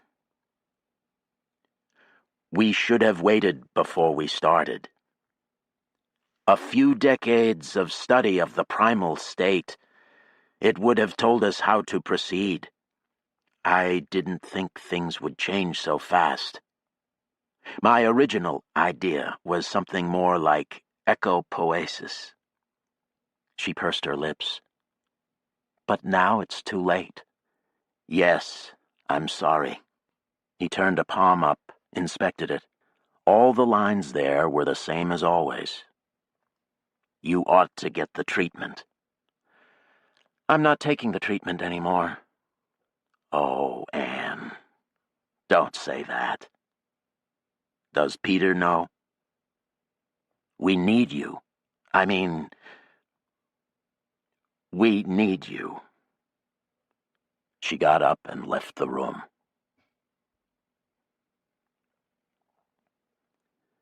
His next project was more complex. Although Peter was confident, the Vishniac people were dubious. Sachs explained as best he could. Peter helped. Their objections turned to practicalities. Too large? Enlist more Bogdanovists. Impossible to stealth. Interrupt the surveillance network. Science is creation, he told them. This isn't science, Peter replied. It's engineering. Mikhail agreed, but liked that part of it.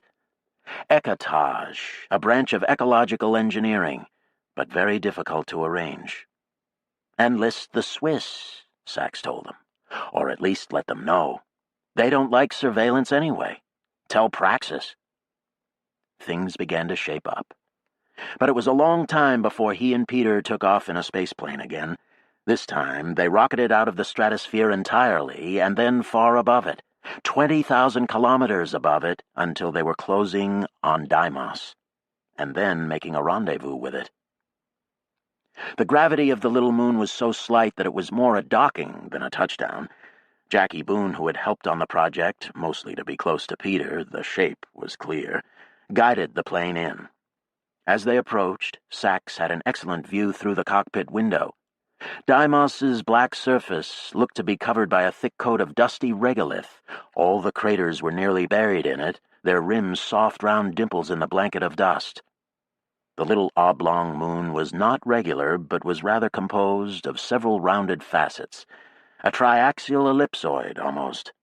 An old robot lander sat near the middle of Voltaire crater, its landing pads buried, its coppery articulated struts and boxes dimmed by a fine dark dust.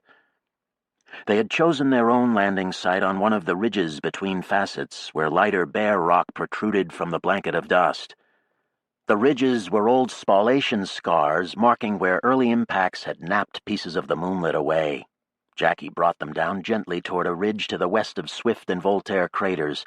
Deimos was tidally fixed, as Phobos had been, which was convenient for their project. The sub-Mars point served as 0 degrees for both longitude and latitude, a most sensible plan. Their touchdown ridge was near the equator at 90 degrees longitude, about a 10-kilometer walk from the sub-Mars point. As they approached the ridge, the rim of Voltaire disappeared under the black, curved horizon. Dust blew away from the ridge as the plane's rockets shot exhaust over it. There was only a few centimeters of dust covering the bedrock. Carbonaceous chondrite, 5 billion years old. They docked with a hard thump, bounced away, slowly drifted down again. He could feel the pull toward the floor of the plane, but it was very slight. Probably he didn't weigh more than a couple of kilograms, if that. Other rockets began to land on the ridge to either side of them, kicking clouds of dust into the vacuum where they drifted slowly down. All the planes bounced on impact, then came down gently through their dust clouds. Within half an hour, there were 8 planes lined up on the ridge, running along it to the tight horizons in both directions. Together, they made a weird sight, the intermetallic compounds of their rounded surfaces gleaming like chitin under the surgical glare of unfiltered sunlight, the clarity of the vacuum making all their edges over-focused, dreamlike. Each plane carried a component of the system, robot drillers and tunnelers and stamps. water collection galleries there to melt the veins of ice in Deimos, a processing plant to separate out heavy water, about 1 part in 6,000 of the ordinary water, another plant to process deuterium from the heavy water, a small tokamak to be powered by a deuterium-deuterium fusion reaction. Lastly, guidance jets, though most of these were in planes that had landed on the other sides of the moon. The Bogdanovich technicians who had come up with the equipment were doing most of the installation. Sachs got suited up in one of the bulky pressure suits on board and went out the lock and onto the surface, thinking to look and see if the plane carrying the guidance jet for the Swift Voltaire region had landed. The big heated boots were weighted, and he was glad of it. Escape velocity was no more than 25 kilometers an hour, meaning that with a running start one could jump right off the moon. It was quite difficult to keep his balance. Millions of tiny motions carried one along. Every step kicked up a healthy cloud of black dust, which slowly fell to the ground. There were rocks scattered on top of the dust, usually in little pockets they had made on landing. Ejecta, which had no doubt circled the moonlet many times after ejection before dropping in again. He picked up one rock like a black baseball. Throw it at the right speed, turn around, wait for it to go around the world, catch it chest high. Out at first. A new sport. The horizon was only a few hundred meters away, and it changed markedly with every step. Crater rims, spallation ridges, and boulders popping up over the dusty edge as he trudged toward it. People back on the ridge, between the planes, already stood at a different upright than he did and were tilted away from him, like the Little Prince. The clarity was starting. His footprints made a deep trail through the dust. The dust clouds hanging over the footprints got lower the farther back they were, until they settled 4 or 5 steps back. Peter came out of the lock and walked in his direction, and Jackie followed. Peter was the only man Sachs had ever seen Jackie really attracted to, in that intense, helpless manner of the orbiting object, the lovelorn yearning for orbital decay. Peter was also the only man Sachs had ever seen who didn't respond to Jackie's amorous attentions in any way. The perversity of the heart, as in his attraction to Phyllis, a woman he hadn't liked, or as in his desire for the approval of Anne, a woman who hadn't liked him. A woman with crazy views. But perhaps there was a rationality to it. If someone moons over you, you have to wonder at their judgment. Something like that. Now Jackie trailed Peter like a dog, and though their faceplates were a copper collar, Sachs could tell just by her movements that she was talking to him, cajoling him somehow. Sachs turned to the common band and came in on their conversation. "Why, they're named Swift and Voltaire," Jackie said. "Both of them predicted the existence of the Martian moons," Peter said. "In books they wrote a century before the moons were seen. In Gulliver's Travels, Swift even gives their distances from the planet and their orbit times, and he wasn't that far off." "You're kidding." "No." "How in the world did he do that?" "I don't know. Blind luck, I guess." Sachs cleared his throat. "Sequence." "What?" they said. "Venus had no moon. Earth 1. Jupiter 4. Mars should have had 2. Since they couldn't see them, they were probably small and close, therefore fast." Peter laughed. "Swift must have been a smart man." "Or his source. But it was still blind luck. The sequence being a coincidence." They stopped on another spallation ridge from which they could see the rim of Swift Crater as a nearly buried ridge on the next horizon. A small gray rocket plane stood on the black dust like a miracle. Above them, Mars filled most of the sky, a vast orange world. Night was falling across the eastern crescent. Isidus was directly above them, and though he couldn't make out Burrows, the plains to the north of it were patched with great white splotches, glaciers meeting up to become ice lakes, and the beginnings of an ice sea. Oceanus Borealis. A corrugated layer of clouds lay pasted right against the land, reminding him suddenly of what Earth had looked like from the Aries. That was a cold front coming down Syrtis Major. The pattern of white clouds was just what it would have been on Terra, cyclical waves of condensation particles. He left the ridge, walked back toward the plains. The tall, stiff boots were the only things that kept him upright, and his ankles hurt, like walking on the sea bottom, only with no resistances. Universe ocean. He reached down and dug in the dust. No bedrock for 10 centimeters, then 20. It could have been 5 or 10 meters deep, or even more. The dust clouds he had kicked up dropped back to the surface in about 15 seconds. The dust was so fine that in any kind of atmosphere they might have stayed in suspension indefinitely, but in the vacuum they fell like anything else. Ejecta. There simply wasn't much to pull them back. One might be able to kick dust into space. He crossed a low ridge and abruptly could see over the sloping plane of the next facet. It was so obvious that the moonlet was shaped like some Paleolithic hand tool, with facets napped off by ancient strikes. Triaxial ellipsoid. Curious that it had such a circular orbit, one of the most circular in all the solar system. Not what you would expect of a captured asteroid, nor of ejecta flung up from Mars in one of the big impacts. Leaving what? Very old capture, with other bodies in other orbits to regularize it. Nap, nap. Spall. Spallation. Language was so beautiful. Rocks striking rocks in the ocean of space, knocking bits off and flying away, until they all either fell into the planet or skittered off. All but 2. 2 out of billions. Moon bomb.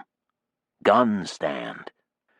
Rotating just faster than Mars above so that any point on the Martian surface had it in the sky for 60 hours at a time. Convenient. The known was more dangerous than the unknown, no matter what Michelle said. Clomp, clomp on the virgin rock of a virgin moon with a virgin mind. The little prince. The planes rising over the horizon looked absurd, like insects from a dream, chitinous, articulated, colorful, tiny in the starry black on the dust-blanketed rock. He climbed back into the lock. It was months later, and he was alone in Ekis Chasma when the robots on Deimos finished their construction and the starter deuterium ignited the drive engine. 1,000 tons of crushed rock were thrown out by the engine every second at a speed of 200 kilometers per second, all flying out tangent to the orbit and in the orbit plane. In 4 months, when about 0.5% of the moon's mass had been ejected, the engine would cut off. Deimos would then be 614,287 kilometers away from Mars, according to Sachs's calculations, and on its way completely out of Mars's influence to become a free asteroid again. Now it flew in his night sky, an irregular gray potato, less luminous than Venus or Terra, except that there was a new comet blazing out of its side. Quite a sight. News all over both worlds. Scandalous. Controversial even in the resistance, where people argued pro and con. All that squabbling. Hiroko was going to get tired of it and light out for the territory. He could feel the shape of it. Yes, no, what, where, who did it, why? Anne came on the wrist to ask the same questions, looking furious. It was a perfect weapons platform, Sachs said. If they made it into a military base, like they did Phobos, we would have been helpless under it. So you did this on the off chance it might get turned into a military base? If Arkady and his crew hadn't fixed Phobos on the off chance, we couldn't have dealt with it. We would have been killed. Anyway, the Swiss heard it was going to happen. Anne was shaking her head, staring at him as if he were mad. A crazed saboteur. Rather a case of the pot calling the kettle black, in his opinion. Resolutely, he met the look. When she cut the connection, he shrugged and called the Bogdanovists. The Reds have a catalog of all the objects in orbit around Mars. Then we need surface-to-space delivery systems. Spencer, will help. Equatorial silos. Inactive moholes. Do you understand?" They said they did. You didn't have to be a rocket scientist. And so, if it ever came to it again, they would not be pounded from space. Sometime later, he couldn't be sure how long, Peter appeared on the little screen of the Boulder car Sachs had borrowed from Desmond. "Sachs, I'm in contact with some friends who work on the elevator, and with Deimos accelerating, the cable oscillations to dodge it have been thrown off in their timing. It looks like the next pass in its orbit might collide with the elevator, but my friends can't get the cable's navigation AI to respond to them. Apparently it's really hardened to outside input to prevent sabotage, and the idea of Deimos changing speed is something they can't get it to accept. Do you have any suggestions?" "Let it see for itself." "What?" "Feed the data on Deimos into it. It must get that anyway. And it's programmed to avoid it. Direct its attention to the data. Explain what happened. Trust it." "Trust it?" "Well, talk to it." "We're trying, Sachs, but the anti-sabotage programming is real strong. It's running the oscillations to avoid Deimos. As long as that's in its list of goals, you should be okay. Just give it the data." "Okay, we'll try." It was night, and Sachs went outside.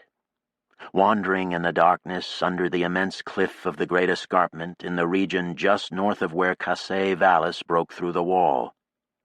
Sei meant star in Japanese. Ka, fire.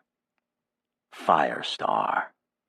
It was the same in Chinese, in which huo was the syllable the Japanese pronounced as ka and xing, sei.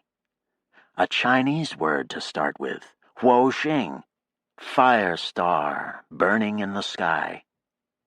They said ka was what the little red men called it. We live on fire. Sachs was distributing seeds in the ground, the hard little nuts pushed just under the surface of the sand flooring the chasm. Johnny Fireseed. There in the southern sky, Deimos burned, slowly losing way through the stars, rolling westward at its own slow pace. Now pushed by the pinpoint comet burst on its eastern edge. The elevator rising over Tharsis was invisible. The new Clark, perhaps one of the dimmer stars in the southwest sky, it was impossible to say.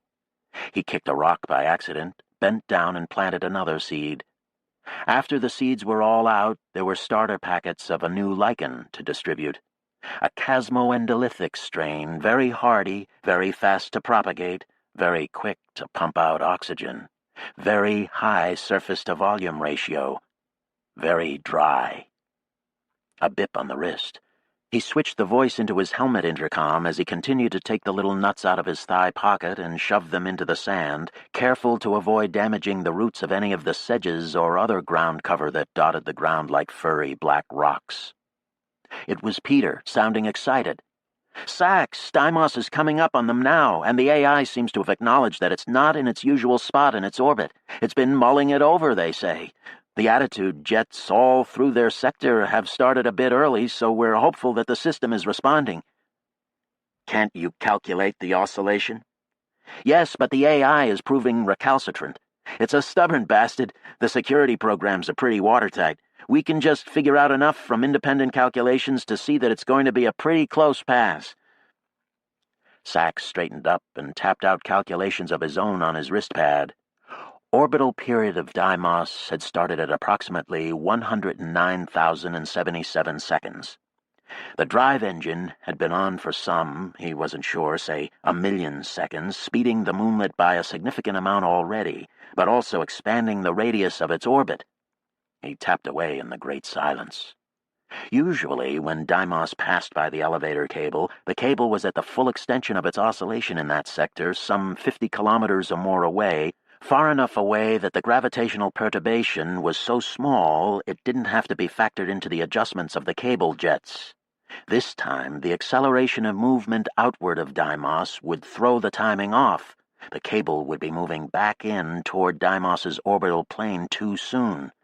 So it was a matter of slowing the Clark oscillation and adjusting for that all up and down the cable. Complicated stuff, and no wonder the AI wasn't able to display what it was doing in much detail. It was likely to be busy linking up to other AIs to gain the calculating capacity necessary to perform the operation. The shapes of the situation. Mars, the cable, Clark, Deimos were beautiful to contemplate. "Okay, here it comes at them," Peter said. "Are your friends at the elevation of the orbit?" Sachs asked, surprised. "They're a couple 100 kilometers below it, but their elevator car is on its way up. They've linked me up to their cameras and... Hey, here it comes!" "Yes! Oh! Wow!" "Sachs, it must have missed the cable by about 3 kilometers. It just flashed right by their camera." "A miss is as good as a mile." "What's that?" "At least in a vacuum it is." But now it was more than just a passing rock. "What about the tail of ejecta from the drive engine?" "I'll ask." "They ended up crossing in front of Deimos, they say." "Good." Sachs clicked off. Good foresight on the AI's part. A few more passes and Deimos would be above Clark, and the cable would no longer have to dodge it. Meanwhile, as long as the navigational AI believed in the danger, as obviously it did now, they would be okay. Sachs was of two minds about this. Desmond had said he would be happy to see the cable come down again, but there were few who seemed to agree with him. Sachs had decided against taking unilateral action on the matter since he wasn't sure what he felt about that tie to Earth. Best to limit unilateral action to things he was sure about. And so he bent over and planted another seed. Part 9. The Spur of the Moment. Inhabiting new country is always a challenge. As soon as the tenting of Nergal-Vallis was done, Séparation de l'Atmosphère set up some of their largest mesocosm aerators, and soon the tent was filled with 500 millibars of a nitrogen-oxygen-argon mix that had been pulled and filtered out of the ambient air, now at 240 millibars. And the settlers started moving in from Cairo and Senzeni-Na and everywhere else on the two worlds. First, people lived in mobile trailers next to small portable greenhouses, and while they worked on the soils of the canyon with bacteria and plows, they used the greenhouses to grow their starter crops, and the trees and bamboo they would use to build their houses, and the desert plants they would spread outside the farms. The smectite clays on the canyon floor were a very good base for a soil, though they had to add biota, nitrogen, potassium. There was plenty of phosphorus and more salts than they wanted, as usual. So they spent their days augmenting the soil and growing greenhouse crops and planting hardy salt desert plants. They traded all up and down the valley, and little market hamlets sprang up almost the day people moved in, as well as trails between homesteads and a trunk road running down the middle of the valley next to the stream. Nergal-Vallis had no aquifer at its head, and so a pipeline from Marineris pumped enough water to the head to start a small stream running. Its waters were collected at the Oozboy Gate and piped back up to the top of the tent again. The homesteads were about half a hectare each, and almost everyone was trying to grow the bulk of their food on that space. Most divided their land up into 6 miniature fields, rotating crops and pasturage each season. Everyone had their own theories of cropping and soil augmentation. Most people grew a small cash crop, nuts or fruits or lumber trees. Many kept chickens, some kept sheep, goats, pigs, cows. The cows were almost all miniatures, no bigger than pigs. They tried to keep the farms down on the canyon floor by the stream, leaving the higher, rougher ground under the canyon walls to wild land. They introduced an American Southwest community of desert animals so that lizards and turtles and jackrabbits began to live nearby, and coyotes, bobcats, and hawks to make depredations among their chickens and sheep. They had an infestation of alligator lizards, then one of toads. Populations slowly settled into their sizes, but there were frequent, sharp fluctuations. The plants began to spread on their own. The land began to look as if its life belonged there. The red rock walls stood unchanged, sheer and craggy over the new riverine world. Saturday morning was market day, and people drove down to the market hamlets in full pickups. One morning in the early winter of '42, they gathered in Playa Blanco under dark, cloudy skies to sell late vegetables and dairy products and eggs. You know how you can tell which eggs have live chicks in them? You take them all and put them in a tub of water and wait until it's all gone completely still. Then the eggs that tremble just a little bit are the ones with live chicks in them. You can put those back under the hens and eat the rest. A cubic meter of hydrogen peroxide is like 1,200 kilowatt hours, and besides, it weighs 1.5 tons. No way you'll need that much. We're trying to get it into the parts per billion range, but no luck yet. Centro de Educación y Tecnología in Chile, they've really done some great work on rotation. You won't believe it. Come over and see. Storm coming. We keep bees, too. Majah is Nepali. Bahram is Farsi. Marth is Welsh. Yeah, it does sound like a lisp, but I'm probably not pronouncing it right. Welsh spelling is bizarre. They probably pronounce it moth or mort or Mars. Then word spread through the marketplace, leaping from group to group like a fire. Nirgal is here! Nirgal is here! He's going to talk at the pavilion! And there he was, walking fast at the head of a growing crowd, greeting old friends and shaking hands with people who approached him. Everyone in the hamlet followed him, jamming into the pavilion and volleyball court at the western end of the market. Wild howls rang out over the crowd buzz. Nirgal stood on a bench and began to speak. He talked about their valley and the other new tented land on Mars and what it meant. But as he was getting to the larger situation of the two worlds, the storm overhead broke big time. Lightning began to stab all the lightning rods, and in quick succession they saw rain, snow, sleet, and then mud. The tenting over the valley was pitched as steep as a church roof, and dust and fines were repelled by the static charge of its piezoelectric outer layer. Rain ran right off it, and snow slid down and piled up against the bottom of the sides, forming drifts that were blown away by huge robotic snowplows with long, angled blower extensions, which rolled up and down the foundation road during snowstorms. Mud, however, was a problem. Mixed with the snow, it formed cold, concrete, hard packs on the tenting just above the foundation, and this dense pack could get heavy enough to cause tent failure. It had happened once before in the north. So when this storm turned ugly and the light in the canyon was like the color of a branch, Nirgal said, "We'd better get up there." And they all piled into the trucks and drove to the nearest elevator that ran up inside the canyon wall to the rim. Up on top, the people who knew how took over the snowplows and drove them by hand, with the great blowers now spraying steam over the drifts to wash them off the tenting. Everyone else teamed up and took hand-pulled steam carts out and worked on moving the piles of sludge brought down by the snowplows away from the foundation. This was what Nirgal helped with, running around with a steam hose like he was playing some strenuous new sport. No one could keep up his pace, but quickly they were all thigh-deep in cold, swirling mud, with winds over 150 and solid, low black clouds spitting more mud down on them all the time. The winds surged to 180 kilometers an hour, but no one minded. It helped clear the tent of the mud. They made sweep after sweep, moving east with the wind, pushing rivers of mud over the drop into uncovered Oozboy Vallis. When the storm ended, the tenting was fairly clear, but the land on both sides of Nirgal Vallis was deep in frozen mud, and the crews were soaked.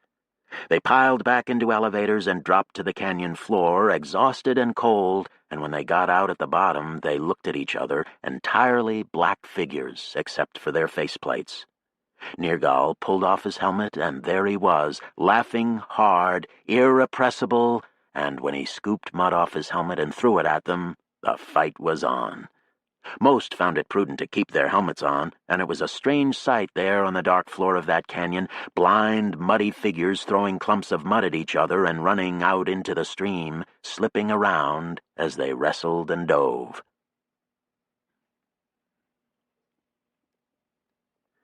Maya Katerina Toitovna woke in a foul mood, disturbed by a dream that she deliberately forgot as she rolled out of bed.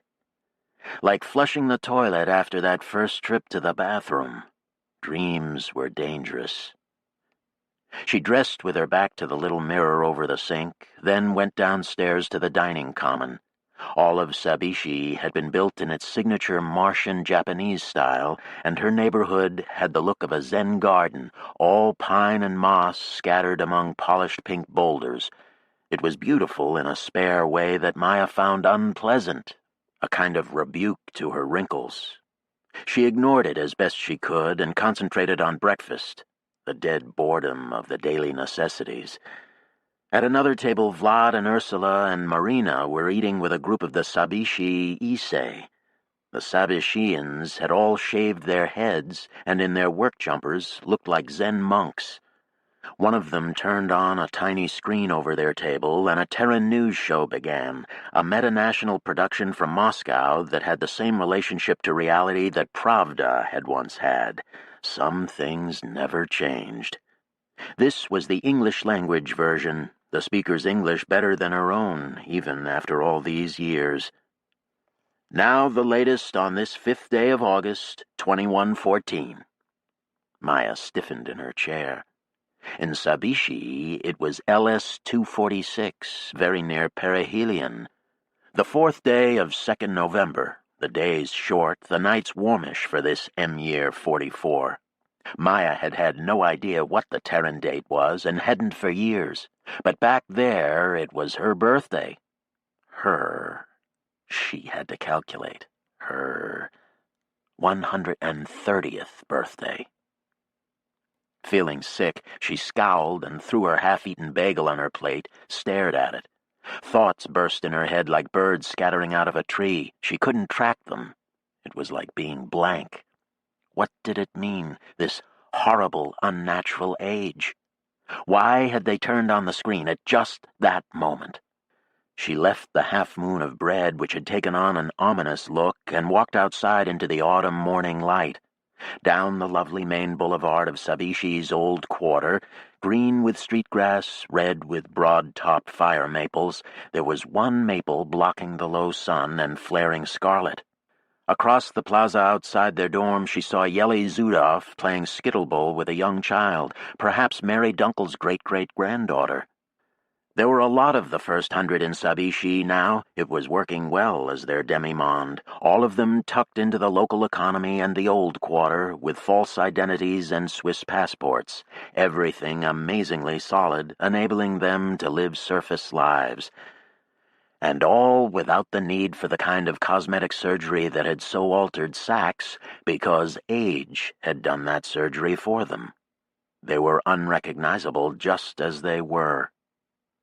She could walk the streets of Sabishi, and people would see only one ancient crone among many others. If transitional authority officials stopped her, they would identify one Ludmila Novosibirskia. But the truth was, they wouldn't stop her. She walked through the city trying to get away from herself. From the north end of the tent, she could see outside the town to the great mound of rock that had been brought up out of Sabishi Mohole. It formed a long, sinuous hill running uphill to the horizon across the high Krumholtz basins of Tarina.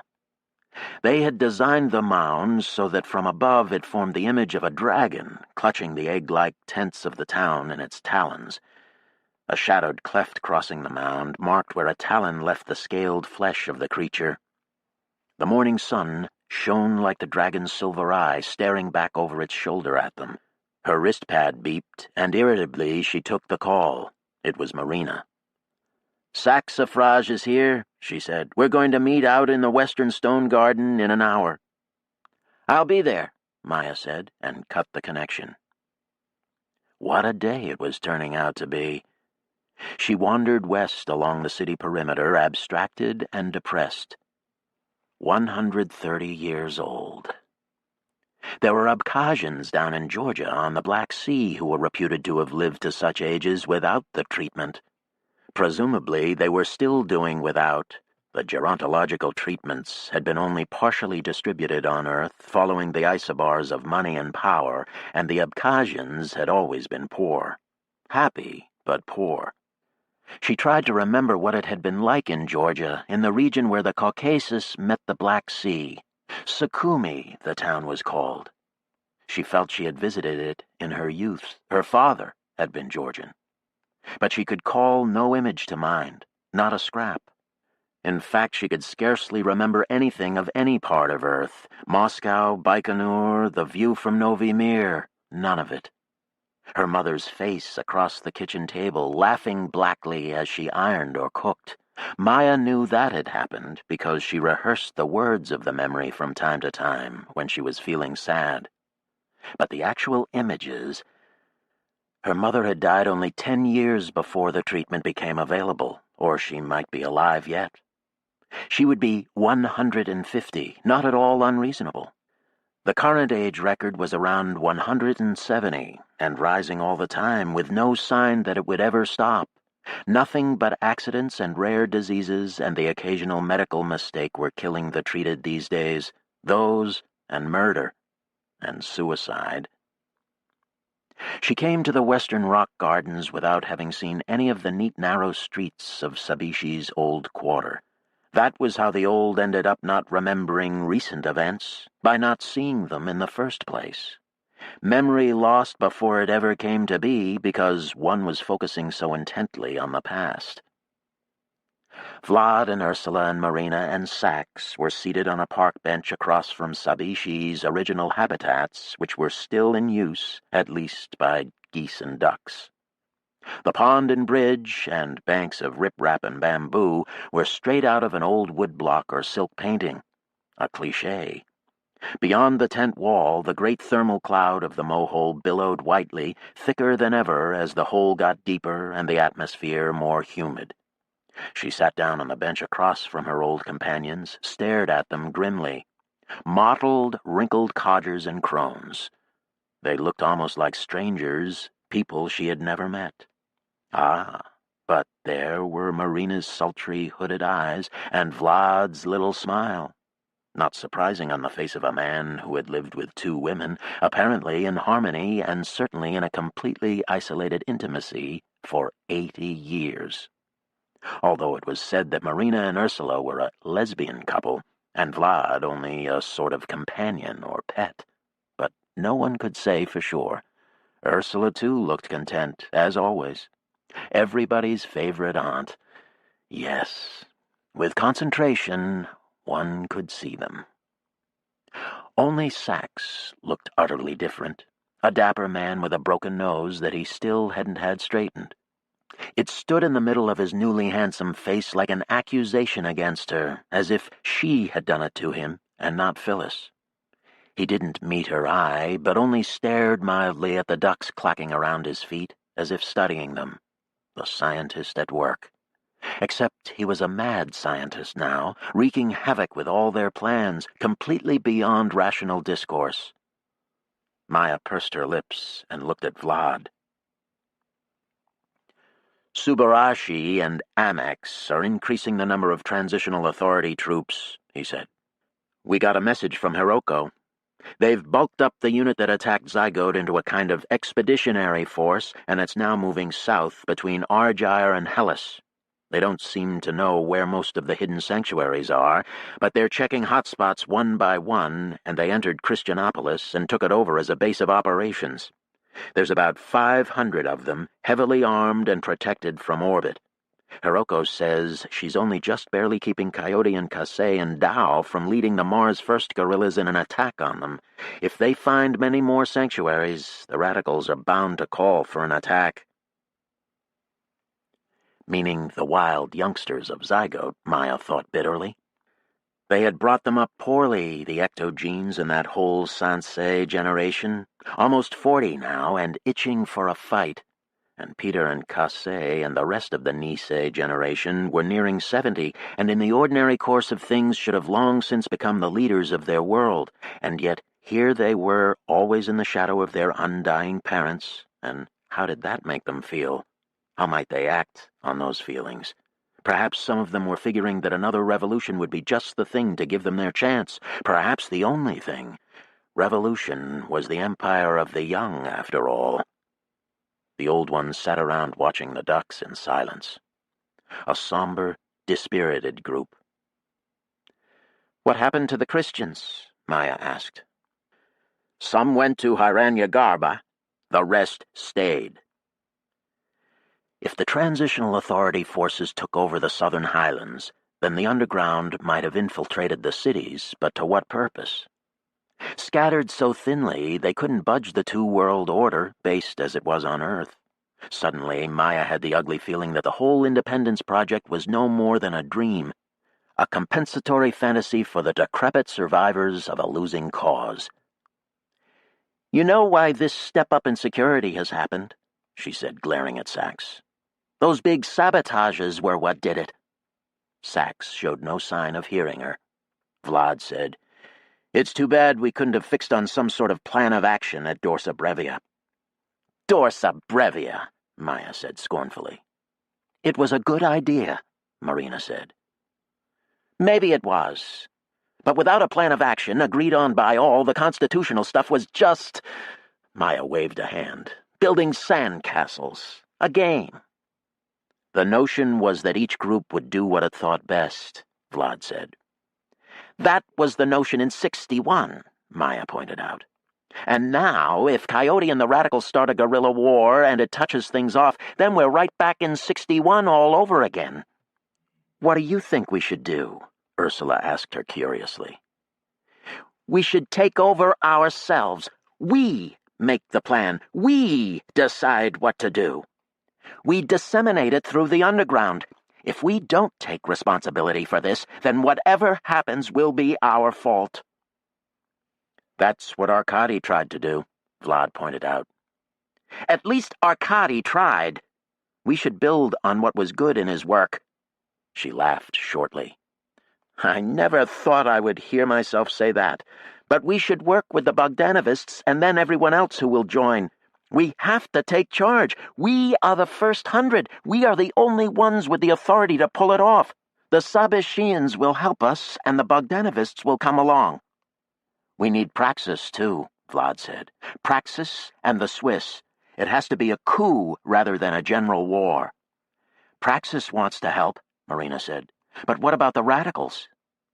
"We have to coerce them," Maya said. "Cut off their supplies, take away their members." "That way leads to civil war," Ursula objected. "Well, they must be stopped. If they start a revolt too soon and the Meta-Nationals come down on us before we're ready, then we're doomed. All these uncoordinated strikes at them ought to stop.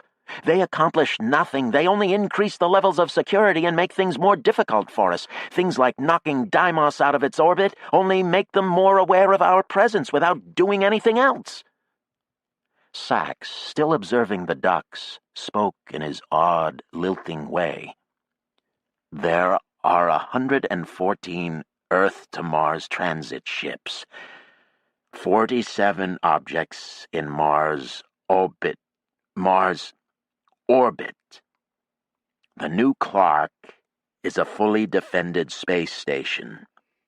Deimos was available to become the same. A military base. A weapons platform." "It was an empty moon," Maya said. "As for the vehicles in orbit, we will have to deal with those at the appropriate time." Again, Sachs didn't appear to notice she had spoken. He stared at the damned ducks, blinking mildly, glancing from time to time at Marina. Marina said, "It has to be a matter of decapitation, like Nadia and Nirgal and Art said in Dorsa Brevia." "We'll see if we can find the neck," Vlad said dryly. Maya, getting angrier and angrier at Sachs, said, "We should each take one of the major cities and organize people there into a unified resistance. I want to return to Hellas." "Nadia and Art are in South Fossa," Marina said, "but we'll need all the first 100 to join us for this to work."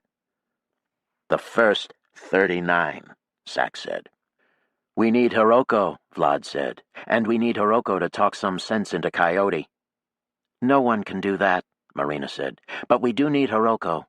I'll go to Dorsa Brevia and talk to her, and we'll try to hold the South in check." "Sax," Vlad said. Sax jerked out of his reverie, blinked at Vlad. Still not a glance for Maya, even though they were discussing her plan. "Integrated pest management," he said. "You grow tougher plants among the weeds, and then the tougher plants push them out. I'll take Burrows." Furious at Sax's snubbing of her, Maya got up and walked around the little pond. She stopped at the opposite bank, gripped the railing by the path in both hands.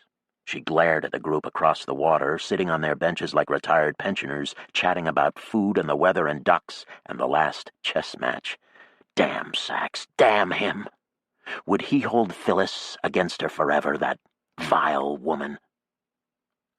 Suddenly she heard their voices, tiny but clear.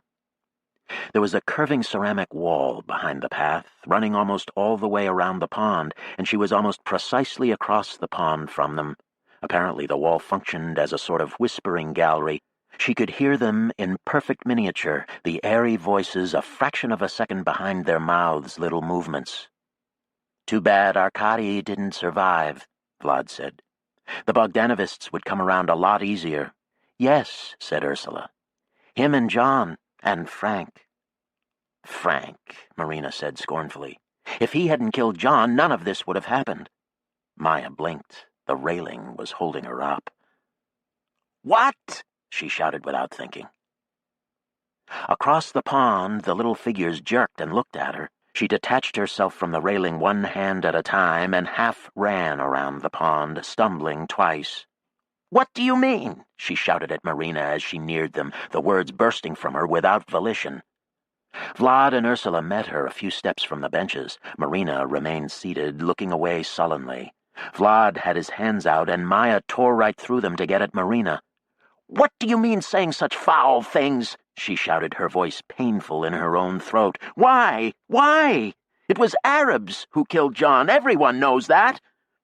Marina grimaced and shook her head, looking down. "Well?" Maya cried. "It was a manner of speaking," Vlad said from behind.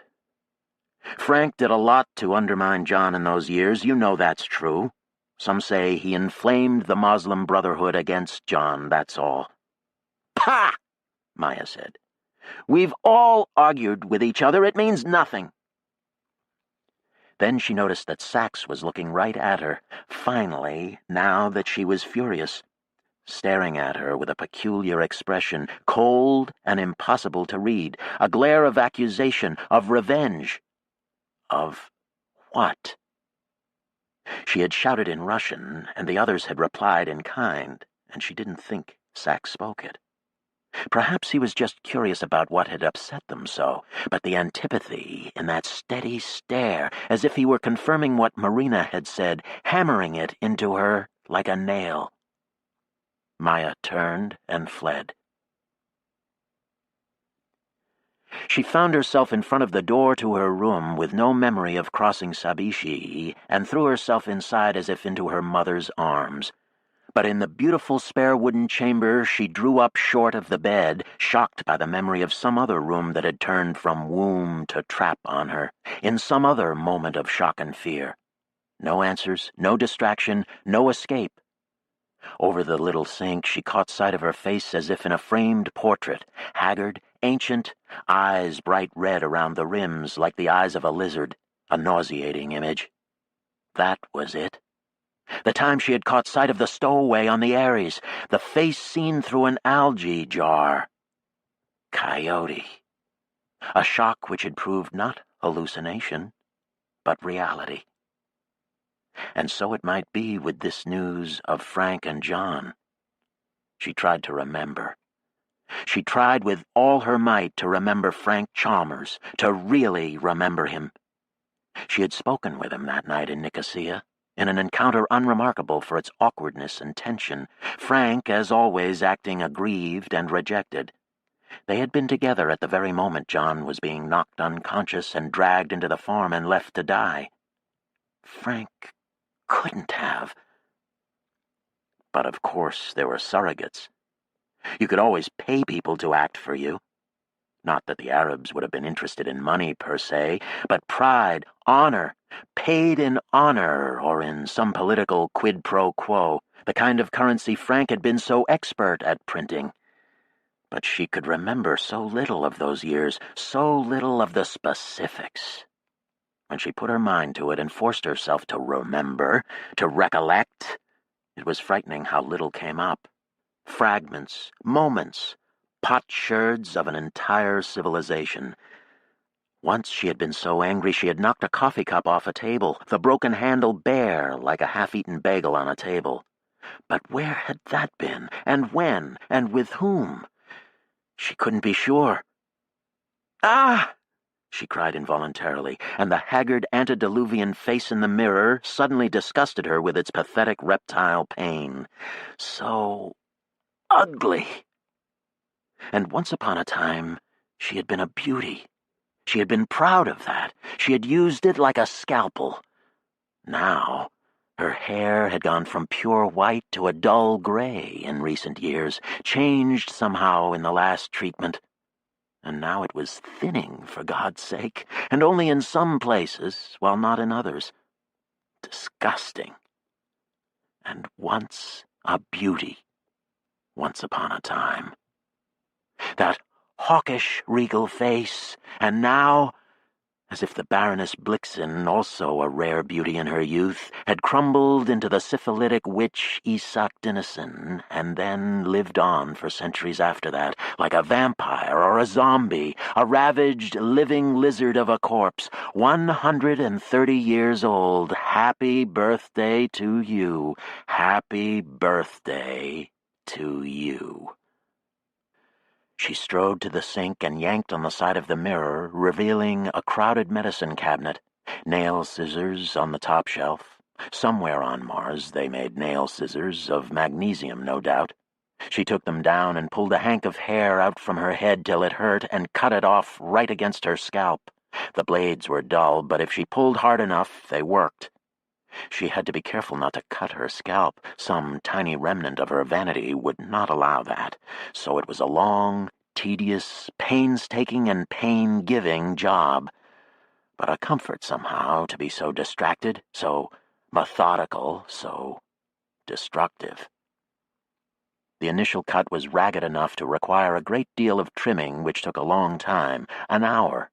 But she couldn't make the hairs come to the same length, and finally she got out the razor from the shower and finished by shaving, patting with toilet paper the cuts that bled copiously, ignoring the old